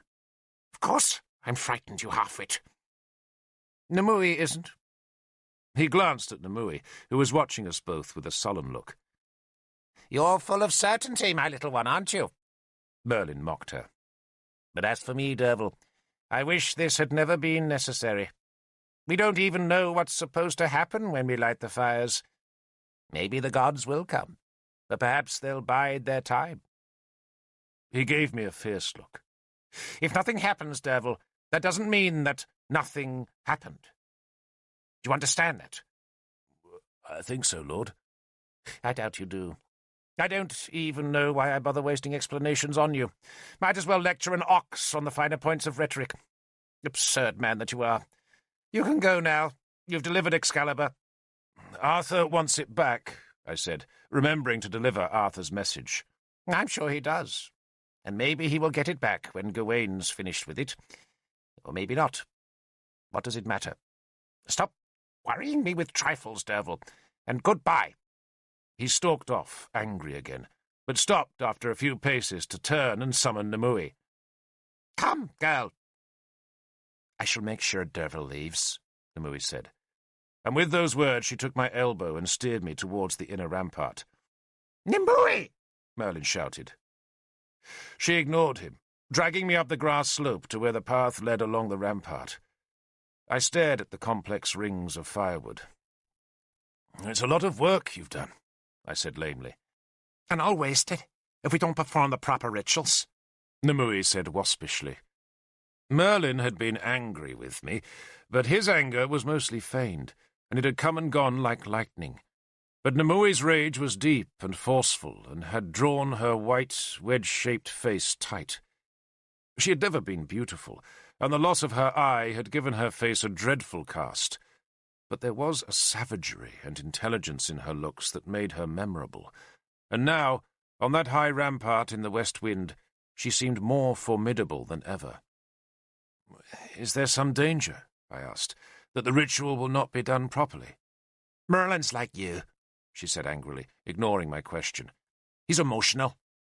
"Nonsense," I said. "And what do you know, Derval?" she snapped. "Do you have to endure his bluster? Do you have to argue with him? Do you have to reassure him? Do you have to watch him making the greatest mistake of all history?" She spat these questions at me. "Do you have to watch him waste all this effort?" She waved a thin hand at the fires. "You are a fool," she added bitterly. If Merlin farts, you think it's wisdom speaking? He's an old man, Derval, and he's not long to live, and he's losing his power. And power, Derval, comes from inside. She beat her hand between her small breasts. She had stopped on the rampart's top and turned to face me. I was a strapping soldier, she a tiny slip of a woman, yet she overpowered me. She always did. In Nimue there ran a passion so deep and dark and strong that almost nothing could withstand it. "Why do Merlin's emotions threaten the ritual?" I asked. "They just do," Nimue said, and turned and walked on. "Tell me," I demanded. "Never," she snapped. "You're a fool." I walked behind her. "Who is Olwyn the Silver?" I asked her. "A slave girl we purchased in Demetia. She was captured from Powys, and she cost us over 6 gold pieces because she's so pretty." "She is," I said, remembering her delicate step through Lindinis's hushed night. "Merlin thinks so too," Nimue said scornfully. "He quivers at the sight of her. But he's much too old these days. And besides, we have to pretend she's a virgin for Gawain's sake. And he believes us. But that fool would believe anything. He's an idiot." "And he'll marry Olwyn when this is all over?" Nimue laughed. "That's what we promised the fool. Though once he discovers she's slave-born and not a spirit, he might change his mind. So maybe we'll sell her on. Would you like to buy her?" She gave me a sly look. "No." "Still faithful to Cynwyn?" she said mockingly. "How is she?" "She's well," I said. "And is she coming to Durnovaria to watch the summons?" "No," I said. Nimue turned to give me a suspicious look. "But you will?" "I'll watch, yes." "And Gwydra?" she asked. "Will you bring him?" "He wants to come, yes, but I shall ask his father's permission first." "Tell Arthur he should let him come. Every child in Britain should witness the coming of the gods. It will be a sight never to be forgotten, Derval." "So it will happen?" I asked, "despite Merlin's faults?"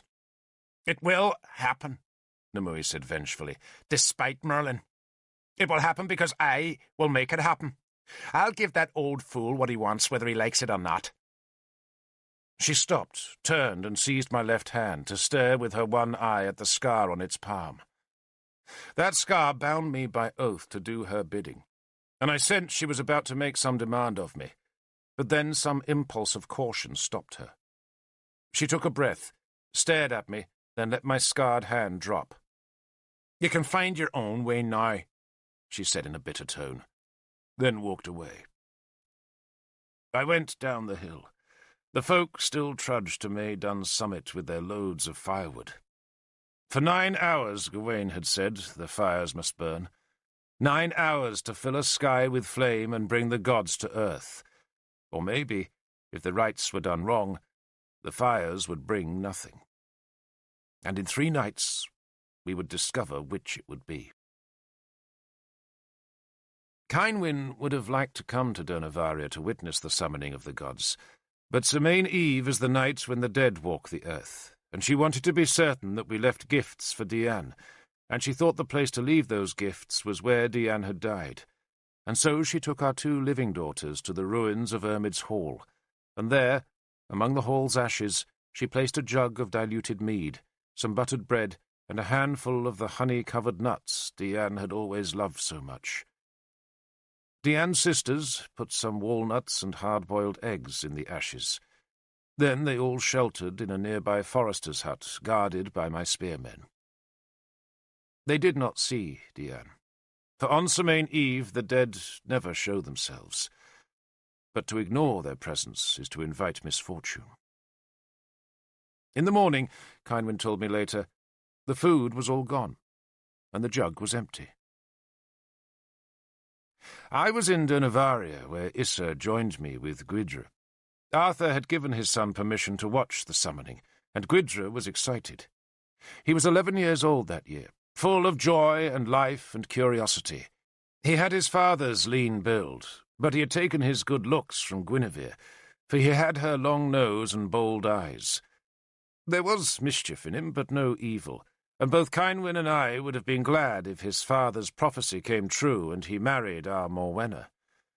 That decision would not be taken for another 2 or 3 years, and until then Gwyddra would live with us.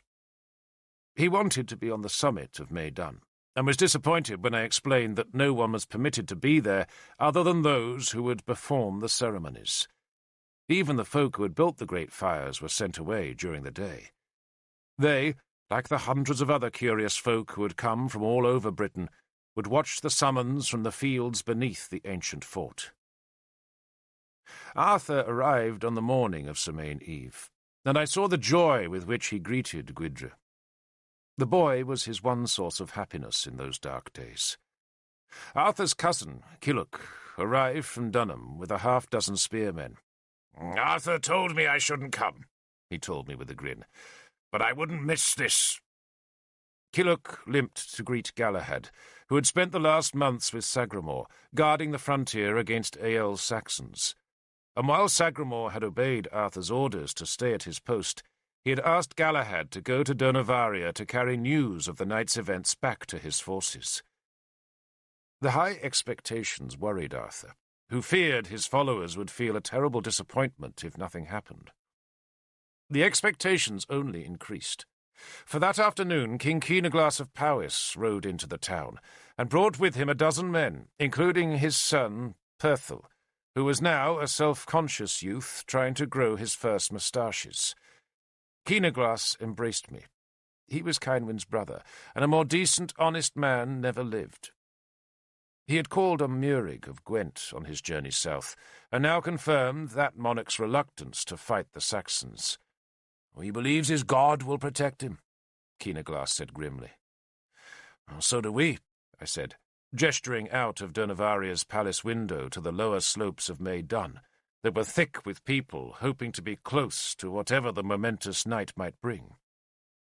Many of the folk had tried to climb to the top of the hill, but Merlin's Black Shield spearmen were keeping them all at a distance. In the field just to the north of the fortress, a brave group of Christians prayed noisily that their god would send rain to defeat the heathen rites, but they were chased away by an angry crowd. One Christian woman was beaten insensible, and Arthur sent his own soldiers to keep the peace. "So what happens tonight?" Keenaglas asked me. "Maybe nothing, Lord King." "I've come this far to see nothing," Killoch grumbled.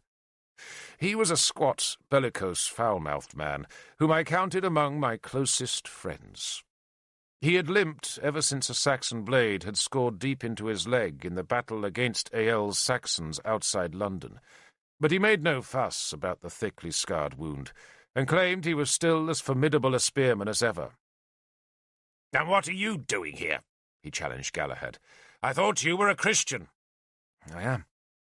"So you're praying for rain, are you?" Killoch accused him. It was raining even as we spoke, though it was nothing more than a light drizzle that spat from the west. Some men believed fair weather would follow the drizzle, but inevitably there were pessimists who forecast a deluge. "If it does pour with rain tonight," Galahad needled Killoch, "will you admit my god is greater than yours?" "I'll slit your throat," Killoch growled, who would do no such thing, for he, like me, had been a friend of Galahad for many years. Keenaglas went to talk with Arthur. Killoch disappeared to discover whether a red-haired girl still plied for trade in a tavern by Durnavaria's north gate, while Galahad and I walked with young Gwyddra into the town. The atmosphere was merry. Indeed, it was as if a great autumn fair had filled Durnavaria's streets and spilt onto the surrounding meadows. Merchants had set up stalls. The taverns were doing a brisk business. Jugglers dazzled the crowds with their skills, and a score of bards chanted songs. A performing bear lumbered up and down Durnavaria's hill beneath Bishop Emrys's house, becoming ever more dangerous as folk fed it bowls of mead. I glimpsed Bishop Sansom peering through a window at the great beast, but when he saw me, he jerked back inside and pulled the wooden shutter closed. "How long will he stay a prisoner?" Galahad asked me. "Till Arthur forgives him," I said. "Which he will, for Arthur always forgives his enemies." "How very Christian of him." "How very stupid of him," I said, making sure that Gwyddra was not in earshot. He had gone to look at the bear. But I can't see Arthur forgiving your half-brother, I went on. I saw him a few days ago. Lancelot? Galahad asked, sounding surprised. Where? With Cerdic. Galahad made the sign of the cross, oblivious to the scowls it attracted. In Durnavaria, as in most towns in Dumnonia, the majority of folk were Christian, but today the streets were thronged with pagans from the countryside, and many were eager to pick fights with their Christian enemies. You think Lancelot will fight for Cerdic? Galahad asked me. Does he ever fight? I responded caustically. He can. Then if he fights at all, I said, it will be for Cerdic. Then I pray I am given the chance to kill him, Galahad said, and again crossed himself. If Merlin's scheme works, I said, there won't be a war. Just a slaughter led by the gods. Galahad smiled. Be honest with me, Derval. Will it work? That's what we're here to see, I said evasively. And it struck me suddenly that there must be a score of Saxon spies in the town who would have come to see the same thing. Those men would probably be followers of Lancelot, Britons who could mingle unnoticed in the expectant throng that swelled all day. If Merlin failed, I thought, then the Saxons would take heart, and the spring battles would be all the harder. The rain began to fall more steadily. Then I called Gwyddra, and the three of us ran back to the palace. Gwyddra begged his father for permission to watch the summoning from the fields close under Maydun's ramparts, but Arthur shook his head. If it rains like this, Arthur told him, then nothing will happen anyway. You'll just catch cold. And then... He stopped abruptly. And then your mother will be angry with me, he was about to say. Then you'll pass the cold to Morwenna and Seren, I said. And I'll catch it from them, and I'll give it to your father, and then the whole army will be sneezing when the Saxons come. Gwyddra thought about that for a second, decided it was nonsense, and tugged his father's hand. Please, he said. You can watch from the upper hall with the rest of us, Arthur insisted. Then can I go back and watch the bear, Father? It's getting drunk, and they're going to put dogs on it. I'll stand under a porch to keep dry, I promise. Please, Father. Arthur let him go, and I sent Issa to guard him. Then Galahad and I climbed to the palace's upper hall. A year before, when Guinevere had still sometimes visited this palace, it had been elegant and clean. But now it was neglected, dusty, and forlorn. It was a Roman building, and Guinevere had tried to restore it to its ancient splendour, but it had been plundered by Lancelot's forces in the rebellion, and nothing had been done to repair the damage. Keenaglass's men had made a fire on the hall's floor, and the heat of the logs was buckling the small tiles. Keenaglass himself was standing at the wide window, from where he was staring gloomily across Durnavaria's thatch and tile towards the slopes of Maydun, that were almost hidden by veils of rain. "It is going to let up, isn't it?" he appealed to us as we entered. "It'll probably get worse," Galahad said. And, just at that moment, a rumble of thunder sounded to the north, and the rain perceptibly hardened, until it was bouncing 4 or 5 inches from the rooftops. The firewood on Maydun's summit would be getting a soaking, but so far only the outer layers would be drenched, while the timber deep in the heart of the fires would still be dry. Indeed, that inner timber would stay dry through an hour or more of this heavy rain, and dry timber at the heart of a fire will soon burn the damp from the outer layers. But if the rain persisted into the night, then the fires would never blaze properly. "At least the rain will sober up the drunks," Galahad observed. Bishop Emrys appeared in the hall door, the black skirts of his priest's robe drenched and muddy. He gave Keenaglass's fearsome pagan spearmen a worried glance, then hurried over to join us at the window. "Is Arthur here?" he asked me. "He's somewhere in the palace," I said, then introduced Emrys to King Keenaglass, and added that the bishop was one of our good Christians. "I trust we are all good, Lord Derval," Emrys said, bowing to the king. "To my mind," I said, "the good Christians are the ones who did not rebel against Arthur." "Was it a rebellion?" Emrys asked. "I think it was a madness, Lord Derval. brought on by pious hope, and I dare say that what Merlin is doing this day is exactly the same thing. I suspect he will be disappointed, just as many of my poor folk were disappointed last year. But in tonight's disappointment, what might happen? That's why I'm here." "What will happen?" Keenaglass asked. Emrys shrugged. "If Merlin's gods fail to appear, Lord King, then who will be blamed? The Christians. And who will be slaughtered by the mob? The Christians." Emrys made the sign of the cross. "I want Arthur's promise to protect us." "I'm sure he'll give it gladly," Galahad said. "For you, Bishop," I added, "he will." Emrys had stayed loyal to Arthur, and he was a good man, even if he was as cautious in his advice as he was ponderous in his old body. Like me, the bishop was a member of the Royal Council, the body that ostensibly advised Mordred, though now that our king was a prisoner in Lindinnis, the council rarely met. Arthur saw the councillors privately, then made his own decisions.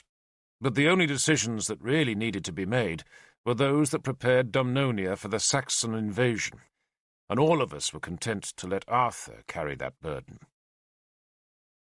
A fork of lightning slithered between the grey clouds, and a moment later a crack of thunder sounded so loud that we all involuntarily ducked. The rain, already hard, suddenly intensified, beating furiously on the roofs and churning streamlets of muddy water down Durnavaria's streets and alleys. Puddles spread on the hall floor. "Maybe," Keenaglass observed dourly, "the gods don't want to be summoned." "Merlin says they are far off," I said, "so this rain isn't their doing." "Which is proof, surely, that a greater god is behind the rain," Emrys argued. "At your request?" Keenaglass inquired acidly. "I did not pray for rain, Lord King," Emrys said. "Indeed, if it will please you, I shall pray for the rain to cease." And with that, he closed his eyes, spread his arms wide, and raised his head in prayer. The solemnity of the moment was somewhat spoilt by a drop of rainwater that came through the roof tiles to fall straight onto his tonsured forehead.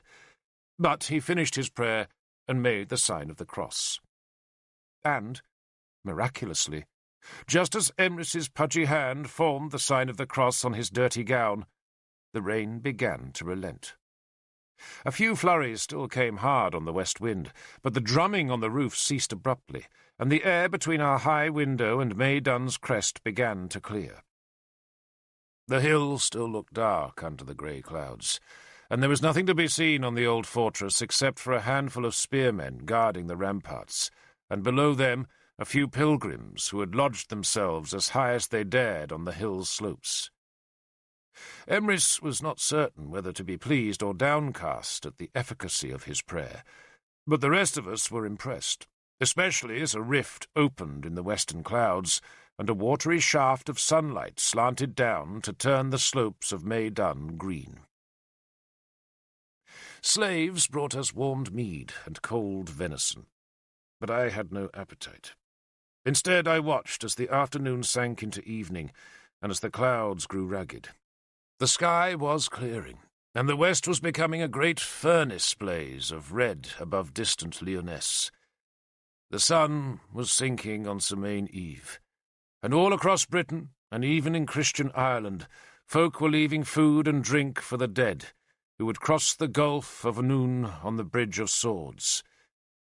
This was the night when the ghostly procession of shadow bodies came to visit the earth, where they had breathed and loved and died. Many had died on May Dun, and tonight that hill would be thick with their wraiths. Then, inevitably, I thought of Deanne's little shadow body, wandering among the ruins of Ermid's Hall. Arthur came to the hall, and I thought how different he looked without Excalibur hanging in its cross-hatched scabbard. He grunted when he saw the rain had stopped, then listened to Bishop Emrys's plea. "I'll have my spearmen in the streets," he assured the bishop, "and so long as your folks don't taunt the pagans, they'll be safe." He took a horn of mead from a slave, then turned back to the bishop. "I wanted to see you anyway," he said, and told the bishop his worries about King Murig of Gwent. "If Gwent won't fight," Arthur warned Emrys, then the Saxons will outnumber us. Emrys blanched. Gwent won't let Dumnonia fall, surely. Gwent has been bribed, Bishop, I told him, and described how Ael had allowed Muirig's missionaries into his territory. So long as Muirig thinks there's a chance of converting the Sais, I said, he won't lift a sword against them. I must rejoice at the thought of evangelizing the Saxons, Emrys said piously. Don't, I warned him. Once those priests have served Ael's purpose, he'll cut their throats. And afterwards cut ours, Keenaglass added grimly. He and Arthur had decided to make a joint visit to the King of Gwent, and Arthur now urged Emrys to join them. He'll listen to you, Bishop, Arthur said, and if you can convince him that Dumnonia's Christians are more threatened by the Saxons than they are by me, then he might change his mind. I shall come gladly, Emrys said, very gladly. And at the very least, Keenaglass said grimly, young Muirig will need to be persuaded to let my army cross his territory. Arthur looked alarmed. He might refuse. So my informants say, Keenaglass said, then shrugged. But if the Saxons do come, Arthur, I shall cross his territory whether he gives permission or not. Then there'll be war between Gwent and Powys, Arthur noted sourly, and that will help only the Sais. He shuddered. Why did Tudric ever give up the throne?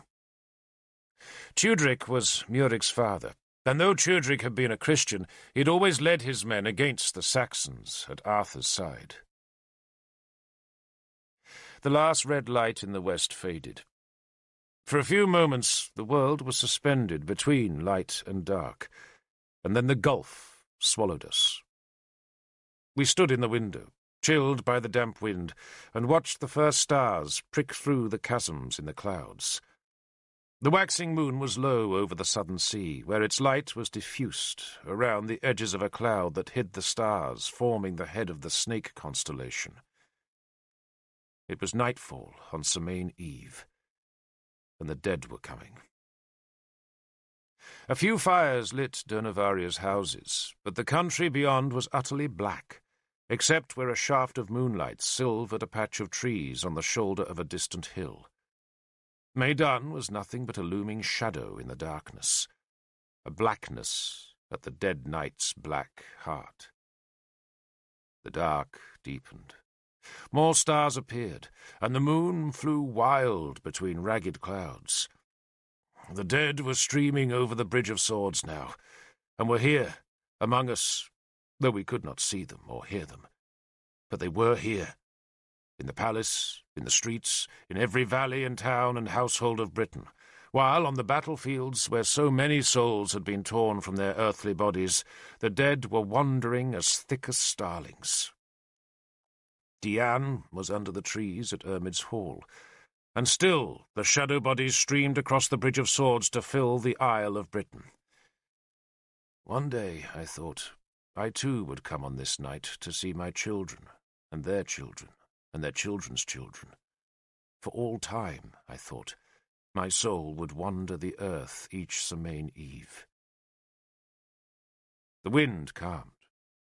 The moon was again hidden by a great bank of cloud that hung above Armorica, but above us the skies were clearer. The stars, where the gods lived, blazed in the emptiness. Kiluk had come back to the palace, and he joined us at the window, where we crowded to watch the night. Gwydra had returned from the town, though after a while he got bored with staring into a damp darkness, and went to see his friends among the palace's spearmen. "When do the rites begin?" Arthur asked. "Not for a long time yet," I warned him. "The fires must burn for 6 hours before the ceremony starts." "How does Merlin count the hours?" Keenaglass asked. "In his head, Lord King," I answered. The dead glided among us. The wind had dropped to nothing, and the stillness made the dogs howl in the town. The stars, framed by the silver-edged clouds, seemed unnaturally bright. And then, quite suddenly, from the dark within the night's harsh dark, from Maidan's wide-walled summit, the first fire blazed, and the summoning of the gods had begun. For a moment that one flame leapt pure and bright above Maidan's ramparts. Then the fires spread, until the wide bowl formed by the grassy banks of the fortress walls was filled with a dim and smoky light. I imagined men thrusting torches deep into the high, wide hedges, then running with the flame to carry the fire out into the central spiral or along the outer rings. The fires caught slowly at first, the flames fighting against the hissing wet timbers above them, but the heat gradually boiled away the damp, and the glow of the blaze became brighter and brighter, until the fire had at last gripped all that great pattern, and the light flared huge and triumphant in the night. The crest of the hill was now a ridge of fire, a boiling tumult of flame, above which the smoke was touched red as it churned skywards. The fires were bright enough to cast flickering shadows in Durnavaria, where the streets were filled with people. Some had even climbed onto rooftops to watch the distant conflagration. 6 hours? Killuck asked me with disbelief. So Merlin told me. Killuck spat. 6 hours? I could go back to the Redhead. But he did not move. Indeed, none of us moved. Instead, we watched that dance of flame above the hill. It was the balefire of Britain, the end of history, the summons to the gods. And we watched it in a tense silence, as though we expected to see the livid smoke torn apart by the descent of the gods. It was Arthur who broke the tension. "Food," he said gruffly. "If we have to wait 6 hours, then we might as well eat." There was small conversation during that meal, and most of what there was concerned King Murig of Gwent and the terrible possibility that he would keep his spearmen out of the coming war. If, I kept thinking, there would be war at all, and I constantly glanced out of the window to where the flames leapt and the smoke boiled. I tried to gauge the passing of the hours, but in truth I had no idea whether 1 hour passed or 2 before the meal ended, and we were once again standing beside the big open window to gaze at Maidan, where, for the first time ever, the treasures of Britain had been assembled. There was the basket of Garanhir, which was a willow-woven dish that might carry a loaf and some fishes, though the weave was now so ragged that any respectable woman would long ago have consigned the basket to the fire. The horn of Bran Galed was an ox horn that was black with age and chipped at its tin-rimmed edges. The chariot of Modron had been broken over the years, and was so small that none but a child could ever ride in it, if indeed it could ever be reassembled. The halter of Aethin was an ox halter of frayed rope and rusted iron rings that even the poorest peasant would hesitate to use.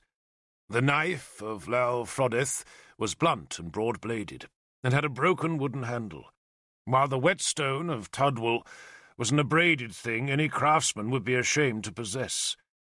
The coat of Padan was threadbare and patched, a beggar's garment, but still in better repair than the cloak of Regath, which was supposed to grant its wearer invisibility, but which was now scarcely more than a cobweb. The dish of Rhaegennith was a flat wooden platter, cracked beyond all use, while the throw-board of Gwendollau was an old, warped piece of wood, on which the gaming marks had worn almost clean away. The ring of Eluned looked like a common warrior ring, the simple metal circles that spearmen like to make from their dead enemies' weapons. But all of us had thrown away better-looking warrior rings than the ring of Eluned. Only 2 of the treasures had any intrinsic value. One was the sword of Raethech, Excalibur, that had been forged in the other world by Gofanon himself, and the other was the cauldron of Clithno Ethin. Now all of them, the tawdry and the splendid alike, were ringed by fire to signal to their distant gods. The sky was still clearing, though some clouds were still heaped above the southern horizon, where, as we went deeper into that night of the dead, lightning began to flicker. That lightning was the first sign of the gods, and, in fear of them, I touched the iron of Howlbane's hilt. But the great flashes of light were far, far away, perhaps above the distant sea, or even further off, above Armorica. For an hour or more the lightning raked the southern sky, but always in silence. Once a whole cloud seemed lit from within, and we all gasped, and Bishop Emrys made the sign of the cross. The distant lightning faded, leaving only the great fire raging within Maydun's ramparts. It was a signal fire to cross the Gulf of Anun, a blaze to reach into the darkness between the worlds. What were the dead thinking, I wondered? Was a horde of shadow souls clustering around Maydun to witness the summoning of the gods? I imagined the reflections of those flames flickering along the steel blades of the Bridge of Swords, and maybe reaching into the other world itself, and I confess I was frightened. The lightning had vanished, and nothing now seemed to be happening other than the great fire's violence. But all of us, I think, were aware that the world trembled on the brink of change.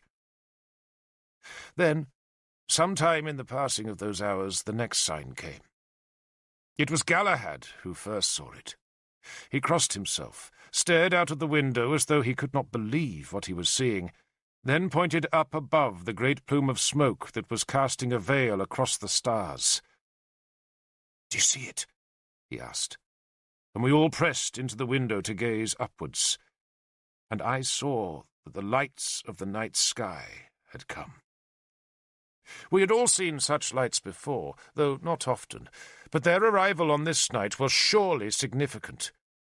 At first there was just a shimmering blue haze in the dark, but slowly the haze strengthened and grew brighter, and a red curtain of fire joined the blue to hang like a rippled cloth among the stars. Merlin had told me that such lights were common in the far north, but these were hanging in the south. And then, gloriously, abruptly, the whole space above our heads was shot through with blue and silver and crimson cascades. We all went down into the courtyard to see better, and there we stood awestruck as the heavens glowed. From the courtyard we could no longer see the fires of Maydun, but their light filled the southern sky, just as the weirder lights arched gloriously above our heads. "Do you believe now, Bishop?" Kiluk asked. Emrys seemed unable to speak, but then he shuddered and touched the wooden cross hanging about his neck. "We have never," he said quietly, "denied the existence of other powers. It is just that we believe our God to be the only true God." "And the other gods are what?" Keenaglass asked. Emrys frowned, unwilling at first to answer, but honesty made him speak. "They are the powers of darkness, Lord King." "The powers of light, surely," Arthur said in awe, for even Arthur was impressed. Arthur, who would prefer that the gods never touched us at all, was seeing their power in the sky, and he was filled with wonderment. "So what happens now?" he asked. He had put the question to me, but it was Bishop Emrys who answered. "There will be death, Lord," he said. "Death?" Arthur asked, unsure that he had heard correctly. Emrys had gone to stand under the arcade, as though he feared the strength of the magic that flickered and flowed so bright across the stars. "All religions use death, Lord," he said pedantically. "Even ours believes in sacrifice. It is just that in Christianity it was the Son of God who was killed so that no one again would ever need to be knifed on an altar. But I can think of no religion that does not use death as part of its mystery. Osiris was killed." He suddenly realized he was speaking of Isis's worship, the bane of Arthur's life, and hurried on. "Mithras died too, and his worship requires the death of bulls. All our gods die, Lord," the bishop said, "and all religions, except Christianity, recreate those deaths as part of their worship." "We Christians have gone beyond death," Galahad said, "into life." "Praise God we have," Emrys agreed, making the sign of the cross. "But Merlin has not." The lights in the sky were brighter now, great curtains of colours, through which, like threads in a tapestry, flickers of white light streaked and dropped. Death is the most powerful magic, the bishop said disapprovingly. A merciful God would not allow it, and our God ended it by his own son's death. Merlin doesn't use death, Killock said angrily. He does, I spoke softly. Before we went to fetch the cauldron, he made a human sacrifice. He told me. Who? Arthur asked sharply. I don't know, Lord. He was probably telling stories, Killock said, gazing upwards. He likes to do that. Or more likely he was telling the truth, Emrys said. The old religion demanded much blood, and usually it was human. We know so little, of course, but I remember old Belize telling me that the Druids were fond of killing humans. They were usually prisoners. Some were burned alive, others put into death pits. And some escaped, I added softly. For I myself had been thrown into a Druid's death pit as a small child, and my escape from that horror of dying, broken bodies had led to my adoption by Merlin. Emrys ignored my comment. On other occasions, of course, he went on, a more valuable sacrifice was required. In Elmet and Cornovia, they still speak of the sacrifice made in the Black Year. What sacrifice was that? Arthur asked. Oh, it could just be a legend, Emrys said, for it happened too long ago for memory to be accurate. The bishop was speaking about the Black Year, in which the Romans had captured Inismon, and so torn the heart from the Druids' religion. A dark event that had happened more than 400 years in our past. But folk in those parts still talk of King Kefith's sacrifice, Emrys continued. It's a long time since I heard the tale, but Belize always believed it. Kefith, of course, was facing the Roman army, and it seemed likely he would be overwhelmed, so he sacrificed his most valuable possession. Which was? Arthur demanded. He had forgotten the lights in the sky and was staring fixedly at the bishop. His son, of course. It was ever thus, Lord. Our own God sacrificed his son, Jesus Christ, and even demanded that Abraham kill Isaac, though, of course, he relented in that desire. But Kefith's druids persuaded him to kill his son.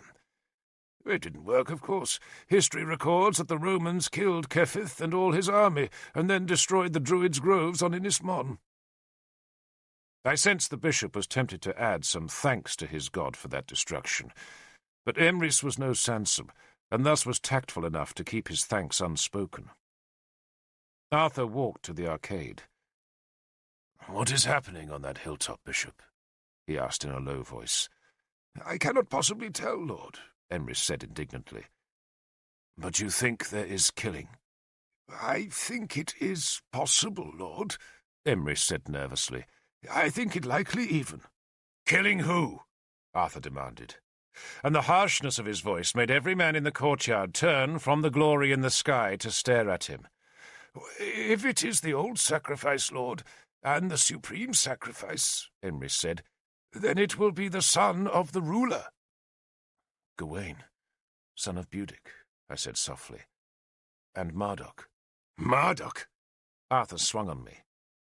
"A child of Mordred's," I answered, suddenly understanding why Merlin had asked me about Kilog, and why he had taken the child to Maidan, and why he had treated the boys so well. Why had I not understood before? It seemed obvious now. "Where's Gwydra?" Arthur asked suddenly. For a few heartbeats no one answered. Then Galahad gestured towards the gatehouse. "He was with the spearmen," Galahad said, "while we had supper."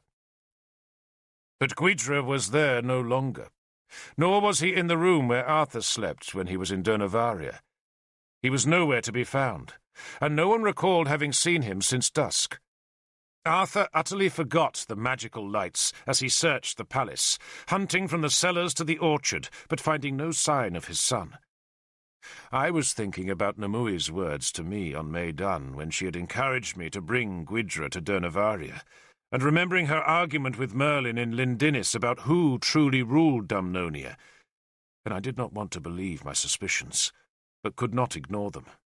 "Lord," I caught Arthur's sleeve, "I think he's been taken to the hill, not by Merlin, but by Nemui."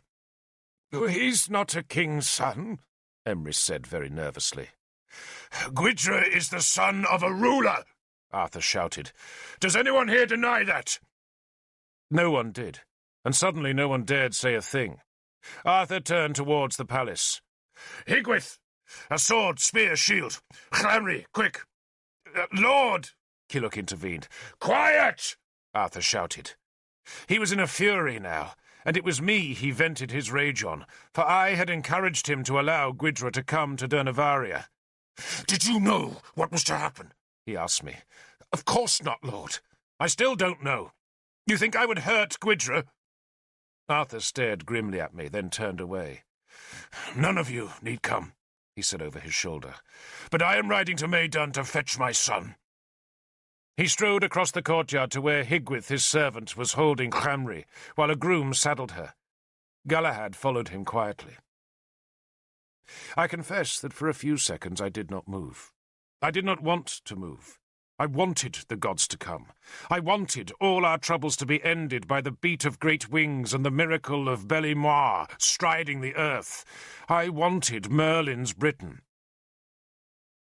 And then I remembered Diane. Was my youngest daughter in the palace courtyard that night? Her soul must have been on the earth, for it was Semaine Eve. And suddenly there were tears at my eyes as I recalled the agony of a child lost. I could not stand in Dernavaria's palace courtyard while Gwydra died, nor while Marduk suffered. I did not want to go to Maidan, but I knew I could not face Cynwyn if I did nothing to prevent the death of a child, and so I followed Arthur and Galahad. Killock stopped me. Gwydra is a whore's son, he growled, too softly for Arthur to hear. I chose not to quarrel about the lineage of Arthur's son. If Arthur goes alone, I said instead, he'll be killed. There are 200 of Blackshields on that hill. And if we go, we make ourselves into the enemies of Merlin, Killock warned me. And if we don't go, I said, we make an enemy of Arthur. Keenaglass came to my side and put her hand on my shoulder. Well? I'm riding with Arthur, I answered. I did not want to, but I could not do otherwise. Issa! I shouted. A horse! Oh, if you're going, Killock grumbled, I suppose I'll have to come, just to make sure you're not hurt. Then suddenly all of us were shouting for horses, weapons, and shields. Why did we go? I have thought so often about that night. I can still see the flickering light shaking the heavens, and smell the smoke streaming from Maidan's summit, and feel the great weight of magic that pressed on Britain. Yet still we rode. I know I was in confusion on that flame-riven night. I was driven by a sentimentality about a child's death, and by Diane's memory, and by my guilt, because I had encouraged Gwydra to be at Dernavaria. But above all, there was my affection for Arthur. And what then of my affection for Merlin and Nimue? I suppose I had never thought they needed me, but Arthur did. And on that night, when Britain was trapped between the fire and the light, I rode to find his son. 12 of us rode. Arthur, Galahad, Killock, Derval, and Issa were the Dumnonians. The others were Keenaglass and his followers. Today, where the story is still told, children are taught that Arthur, Galahad, and I were the 3 ravagers of Britain. But there were 12 riders in that night of the dead. We had no body armour, just our shields, but every man carried a spear and a sword. Folk shrank to the sides of the firelit street as we rode towards Dernavaria's southern gate. The gate was open, as it was left open every Semaine Eve to give the dead access to the town. We ducked under the gate beams, then galloped south and west between fields filled with people, who stared enthralled at the boiling mix of flame and smoke that streamed from the hill's summit. Arthur set a terrifying pace, and I clung to my saddle pommel, fearful of being thrown. Our cloaks streamed behind, our sword scabbards banged up and down, while above us the heavens were filled with smoke and light. I could smell the burning wood and hear the crackle of the flames long before we reached the hill's slope. No one tried to stop us as we urged the horses uphill. It was not till we reached the intricate tangle of the gateway maze that any spearmen opposed us. Arthur knew the fortress, because when he and Guinevere had lived in Durnavaria, they had often come to its summit in the summer-time, and he led us unerringly through the twisting passage, and it was there that 3 black shields levelled their spears to halt us. Arthur did not hesitate. He rammed his heels back, aimed his own long spear, and let Clamry run. The black shields twisted aside, shouting helplessly as the big horses thundered past. The night was all noise and light now. The noise was of a mighty fire, and the splitting of whole trees in the heart of the hungry flames. Smoke shrouded the lights in the sky. There were spearmen shouting at us from the ramparts, but none opposed us as we burst through the inner wall onto Maydun's summit.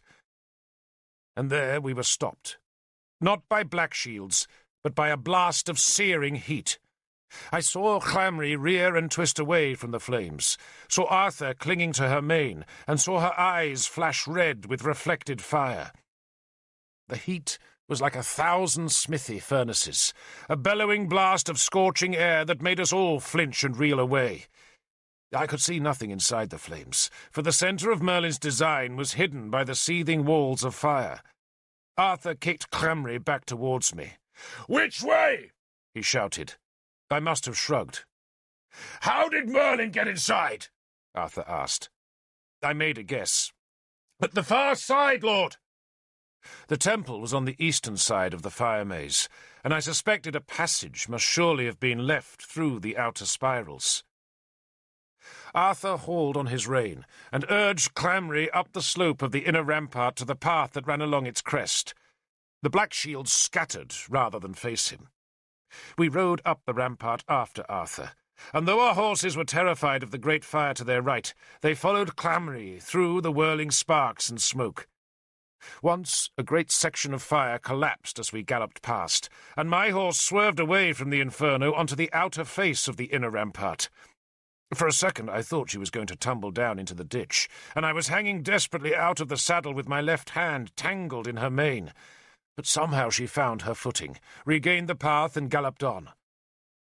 Once past the northern tip of the great fire rings, Arthur turned down onto the summit plateau again.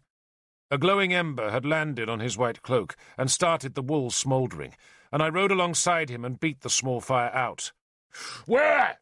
he called to me. "There, Lord." I pointed to the spirals of fire nearest to the temple. I could see no gap there, but as we drew closer, it was apparent that there had been a gap which had been closed with firewood, though that new wood was not nearly so thickly stacked as the rest, and there was a narrow space where the fire, rather than being 8 or 10 feet tall, was no higher than a man's waist. Beyond that low gap lay the open space between the outer and inner spirals, and in that space we could see more black shields waiting. Arthur walked Clamry towards the gap. He was leaning forward, speaking to the horse, almost as if he was explaining to her what he wanted. She was frightened.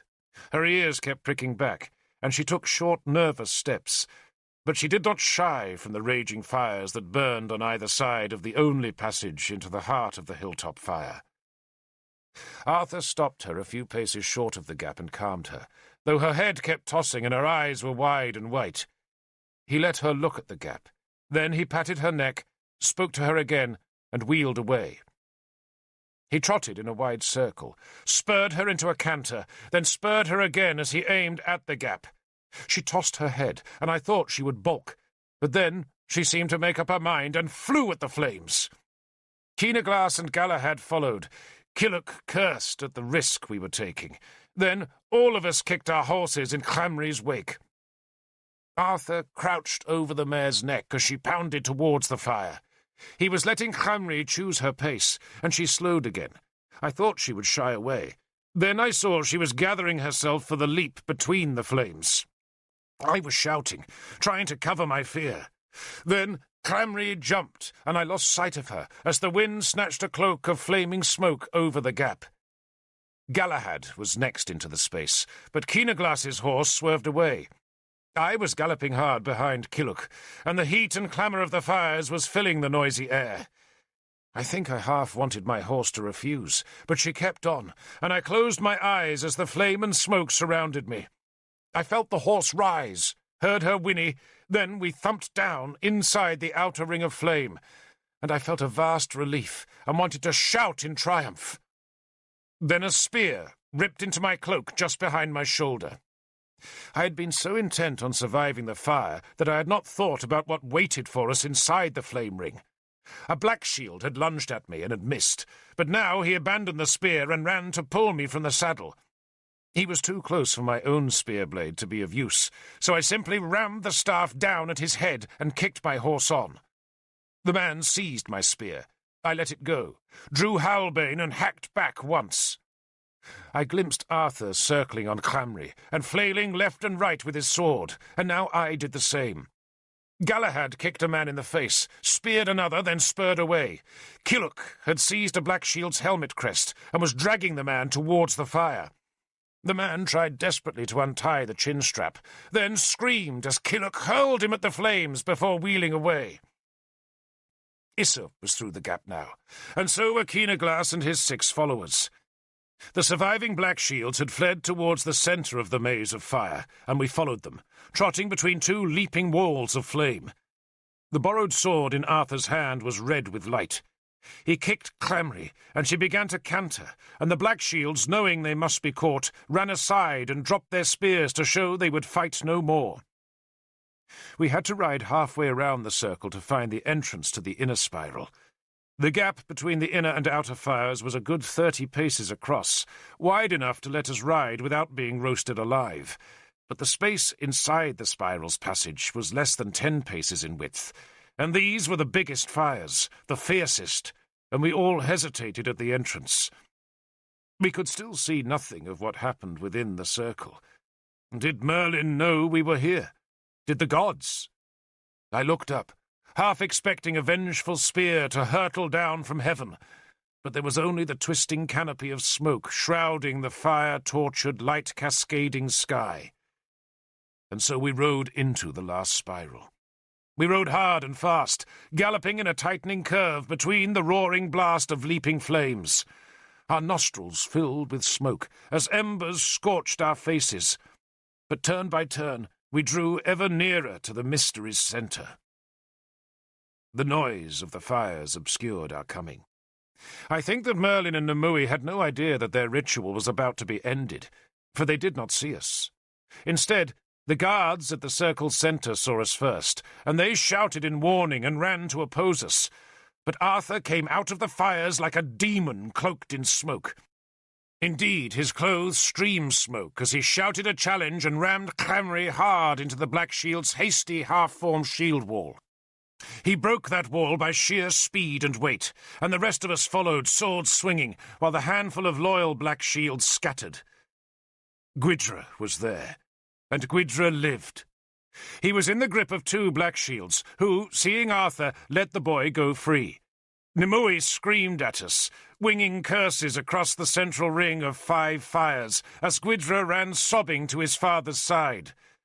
Arthur leaned down, and with a strong arm lifted his son onto the saddle. Then he turned to look at Merlin.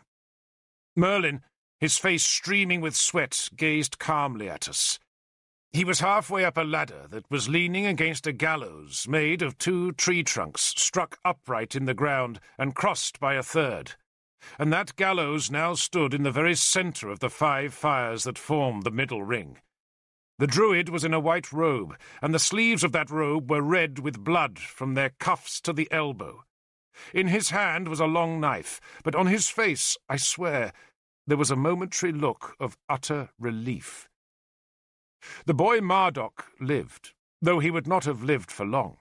The child was already naked, all but for a strip of cloth that had been tied about his mouth to silence his screams, and he was hanging from the gallows by his ankles.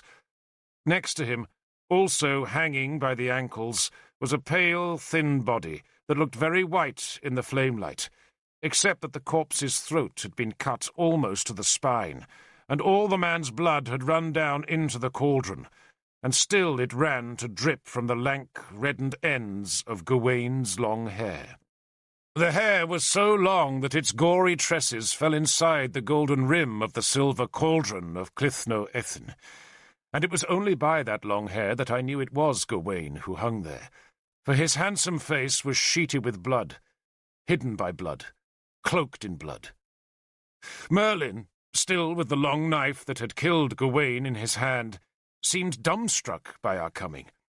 His look of relief had vanished, and now I could not read his face at all.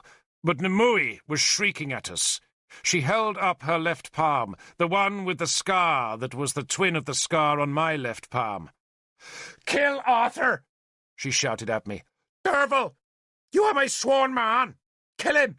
We can't stop now!" A sword blade suddenly glittered by my beard. Galahad held it, and Galahad smiled gently at me. "Don't move, my friend," he said. He knew the power of oaths. He knew, too, that I would not kill Arthur, but he was trying to spare me Nimue's vengeance. "If Derval moves," he called to Nimue, "I shall cut his throat." "Cut it!" she screamed. "This is the night for the death of king's sons." "Not my son," Arthur said. "You are no king, Arthur ap Uther," Merlin spoke at last. "Did you think I would kill Gwydir?" "Then why is he here?" Arthur asked. He had one arm around Gwydir, while the other held his reddened sword. "Why is he here?" Arthur demanded again, more angrily. For once Merlin had nothing to say, and it was Nimue who answered. "He is here, Arthur ap Uther," she said with a sneer, "because the death of that miserable creature may not suffice." She pointed at Marduk, who was wriggling helplessly on the gallows. "He is the son of a king, but not the rightful heir." "So Gwydir would have died?" Arthur asked. "And come to life," Nimue said belligerently. She had to shout to be heard above the angry, splintering noise of the fires. "Do you not know the power of the cauldron? Place the dead in the bowl of Clithno Ethin, and the dead walk again. They breathe again. They live." She stalked towards Arthur, a madness in her one eye. "Give me the boy, Arthur." "No." Arthur pulled Clamry's rein, and the mare leapt away from Nimue. She turned on Merlin. "Kill him!" she screamed, pointing at Marduk. "We can try him at least. Kill him!" "No!" I shouted. "Kill him!" Nimue screeched. And then, when Merlin made no move, she ran towards the gallows. Merlin seemed unable to move, but then Arthur turned Clamry again and headed Nimue off. He let his horse ram her so that she tumbled to the turf. "Let the child live," Arthur said to Merlin. Nimue was clawing at him, but he pushed her away, and, when she came back, all teeth and hooked hands, he swung the sword close to her head, and that threat calmed her. Merlin moved the bright blade so that it was close to Marduk's throat. The druid looked almost gentle, despite his blood-soaked sleeves and the long blade in his hand. "Do you think, Arthur ap Uther, that you can defeat the Saxons without the help of the gods?" he asked. Arthur ignored the question. "Cut the boy down," he commanded. Nimue turned on him. "Do you wish to be cursed, Arthur?" "I am cursed," he answered bitterly. "Let the boy die," Merlin shouted from the ladder. "He's nothing to you, Arthur. A bye-blow of a king. A bastard born to a whore." "And what else am I?" Arthur shouted. "But a bye-blow of a king. A bastard born to a whore." "He must die," Merlin said patiently. "And his death will bring the gods to us. And when the gods are here, Arthur, we shall put his body in the cauldron and let the breath of life return." Arthur gestured at the horrid, life-drained body of Gawain, his nephew. "And one death is not enough." "One death is never enough," Nimue said. She had run around Arthur's horse to reach the gallows, where she now held Marduk's head still, so that Merlin could slit his throat. Arthur walked Clamry closer to the gallows. "And if the gods do not come after 2 deaths, Merlin," he asked, "how many more?" "As many as it needs," Nimue answered. "And every time," Arthur spoke loudly so we could all hear him, "that Britain is in trouble, every time there is an enemy, Every time there is a plague, every time that men and women are frightened, we shall take children to the scaffold." "And if the gods come," Merlin said, "there will be no more plague or fear or war." "And will they come?" Arthur asked. "They are coming!" Nimue screamed. "Look!" And she pointed upwards with her free hand, and we all looked, and I saw that the lights in the sky were fading. The bright blues were dimming to purple-black, the reds were smoky and vague, and the stars were brightening again beyond the dying curtains. "No!" Nimue wailed. "No!" And she drew out the last cry into a lament that seemed to last forever. Arthur had taken Cramry right up to the gallows. "You call me the Amherawad of Britain," he said to Merlin, "and an emperor must rule or cease to be an emperor. And I will not rule in a Britain where children must be killed to save the lives of adults." "Don't be absurd," Merlin protested. "Sheer sentimentality." "I would be remembered," Arthur said, "as a just man, and there is already too much blood on my hands." "You will be remembered," Nimue spat at him, "as a traitor, as a ravager, as a coward." "But not," Arthur said mildly, "by the descendants of this child." And with that, he reached up and slashed with his sword at the rope that held Marduk's ankles. Nimue screamed as the boy fell. Then she leapt at Arthur again with her hands hooked like claws, but Arthur simply backhanded her hard and fast across the head with the flat of his sword blade, so that she spun away dazed. The force of the blow could easily be heard above the crackling of flames. Nimue staggered, slack-jawed, and with her one eye unfocused, and then she dropped.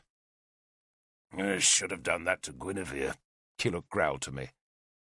Galahad had left my side, dismounted, and now freed Marduk's bonds.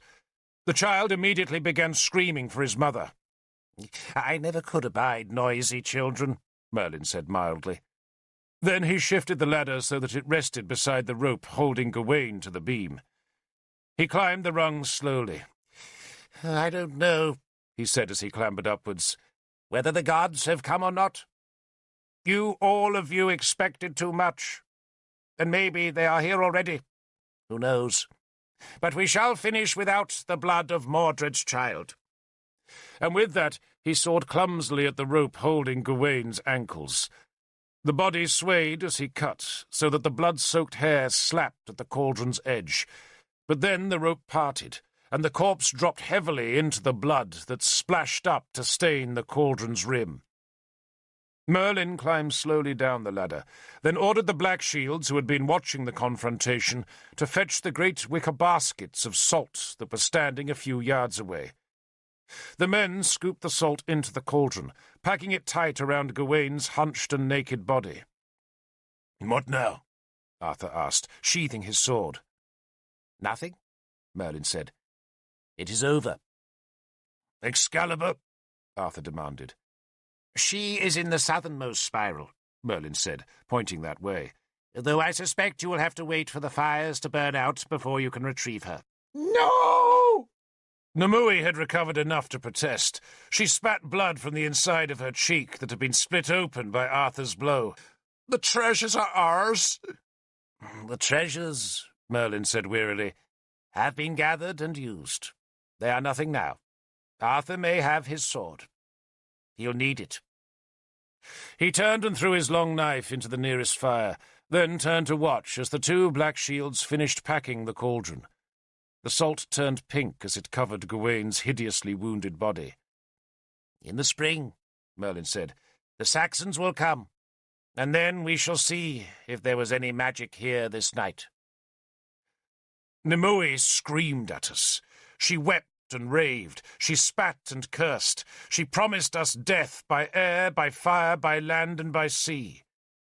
Merlin ignored her, but Nimue was never ready to accept half measures, and that night she became Arthur's enemy. That night she began to work on the curses that would give her revenge on the men who stopped the gods coming to Maidan.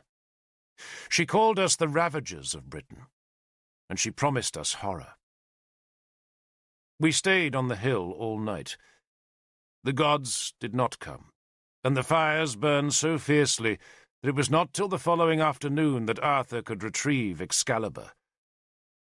Marduk was given back to his mother, though I later heard he died that winter of a fever. Merlin and Demui took the other treasures away.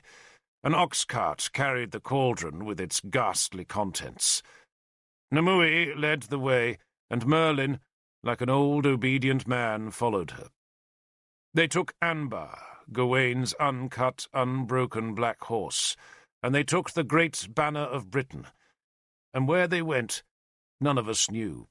But we guessed it would be a wild place to the west, where Nimue's curses could be honed through the storms of winter. Before the Saxons came. It is odd looking back to remember how Arthur was hated then. In the summer he had broken the hopes of the Christians, and now, in the late autumn, he had destroyed the pagan dreams. As ever, he seemed surprised by his unpopularity. "What else was I supposed to do?" he demanded of me. "Let my son die?" "Kefith did," I said unhelpfully. "And Kefith still lost the battle," Arthur said sharply. We were riding north. I was going home to Duncarrick, while Arthur, with Keenaglas and Bishop Emrys, was travelling on to meet King Murig of Gwent. That meeting was the only business that mattered to Arthur.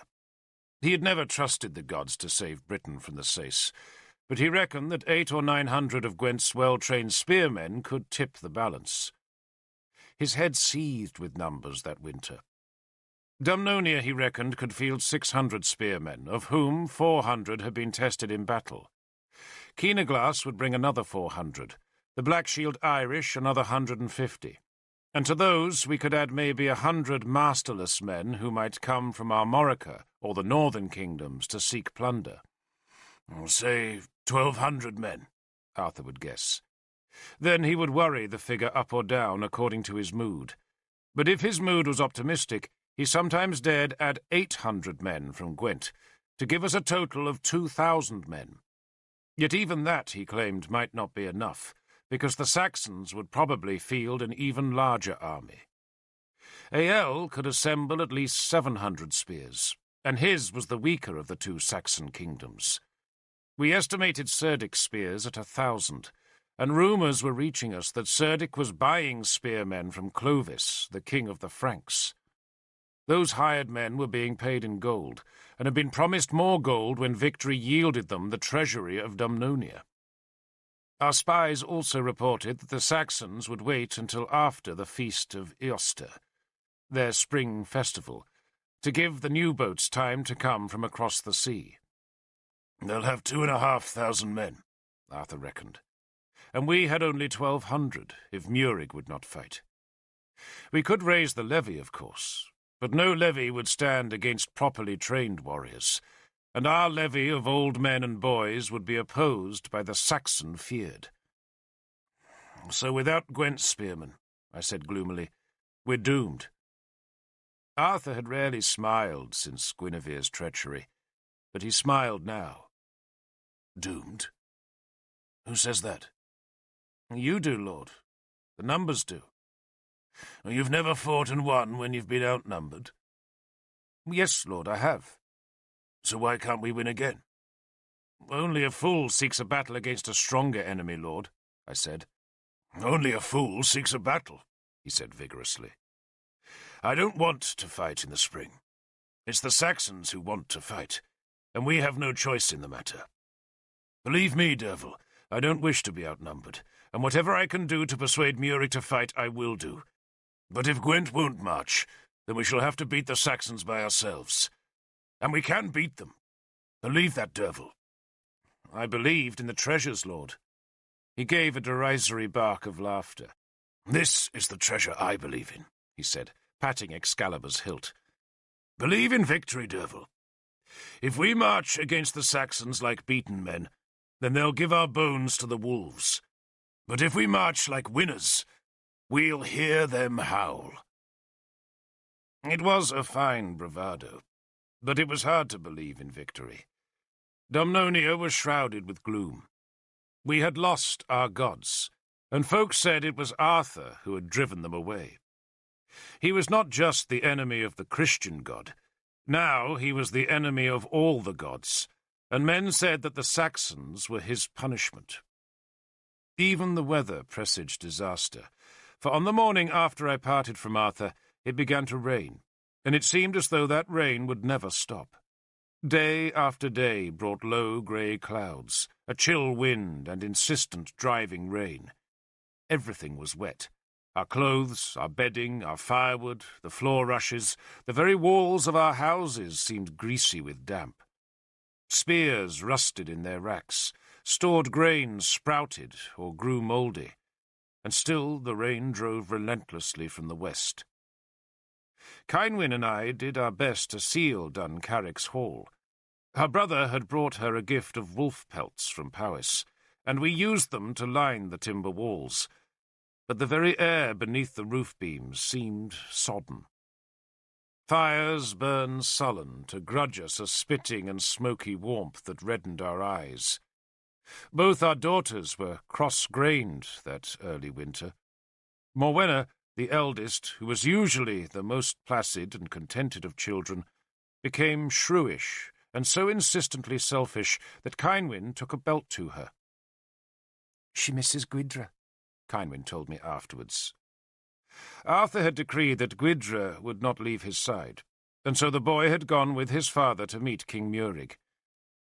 "They should marry next year," Cynwyn added. "That will cure her." "If Arthur will let Gwydra marry her," I responded gloomily. "He has no great love for us these days." I had wanted to accompany Arthur into Gwent, but he had peremptorily refused me. There had been a time when I had thought myself his closest friend, but now he growled at me rather than welcomed me. "He thinks I risked Gwydra's life," I said. "No," Cynwyn disagreed. "He's been distant with you ever since the night when he discovered Guinevere." "Why would that change things?" "Because you were with him, my dear," Cynwyn said patiently. "And with you he cannot pretend that nothing has changed. You were a witness to his shame. He sees you and he remembers her.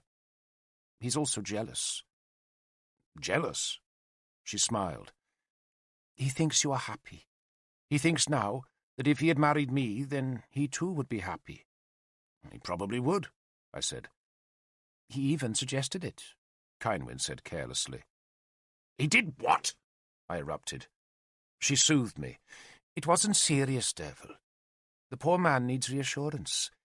He thinks that because one woman rejected him, all women might. And so he asked me." I touched Howlbane's hilt. "You never told me." "Why should I? There was nothing to tell.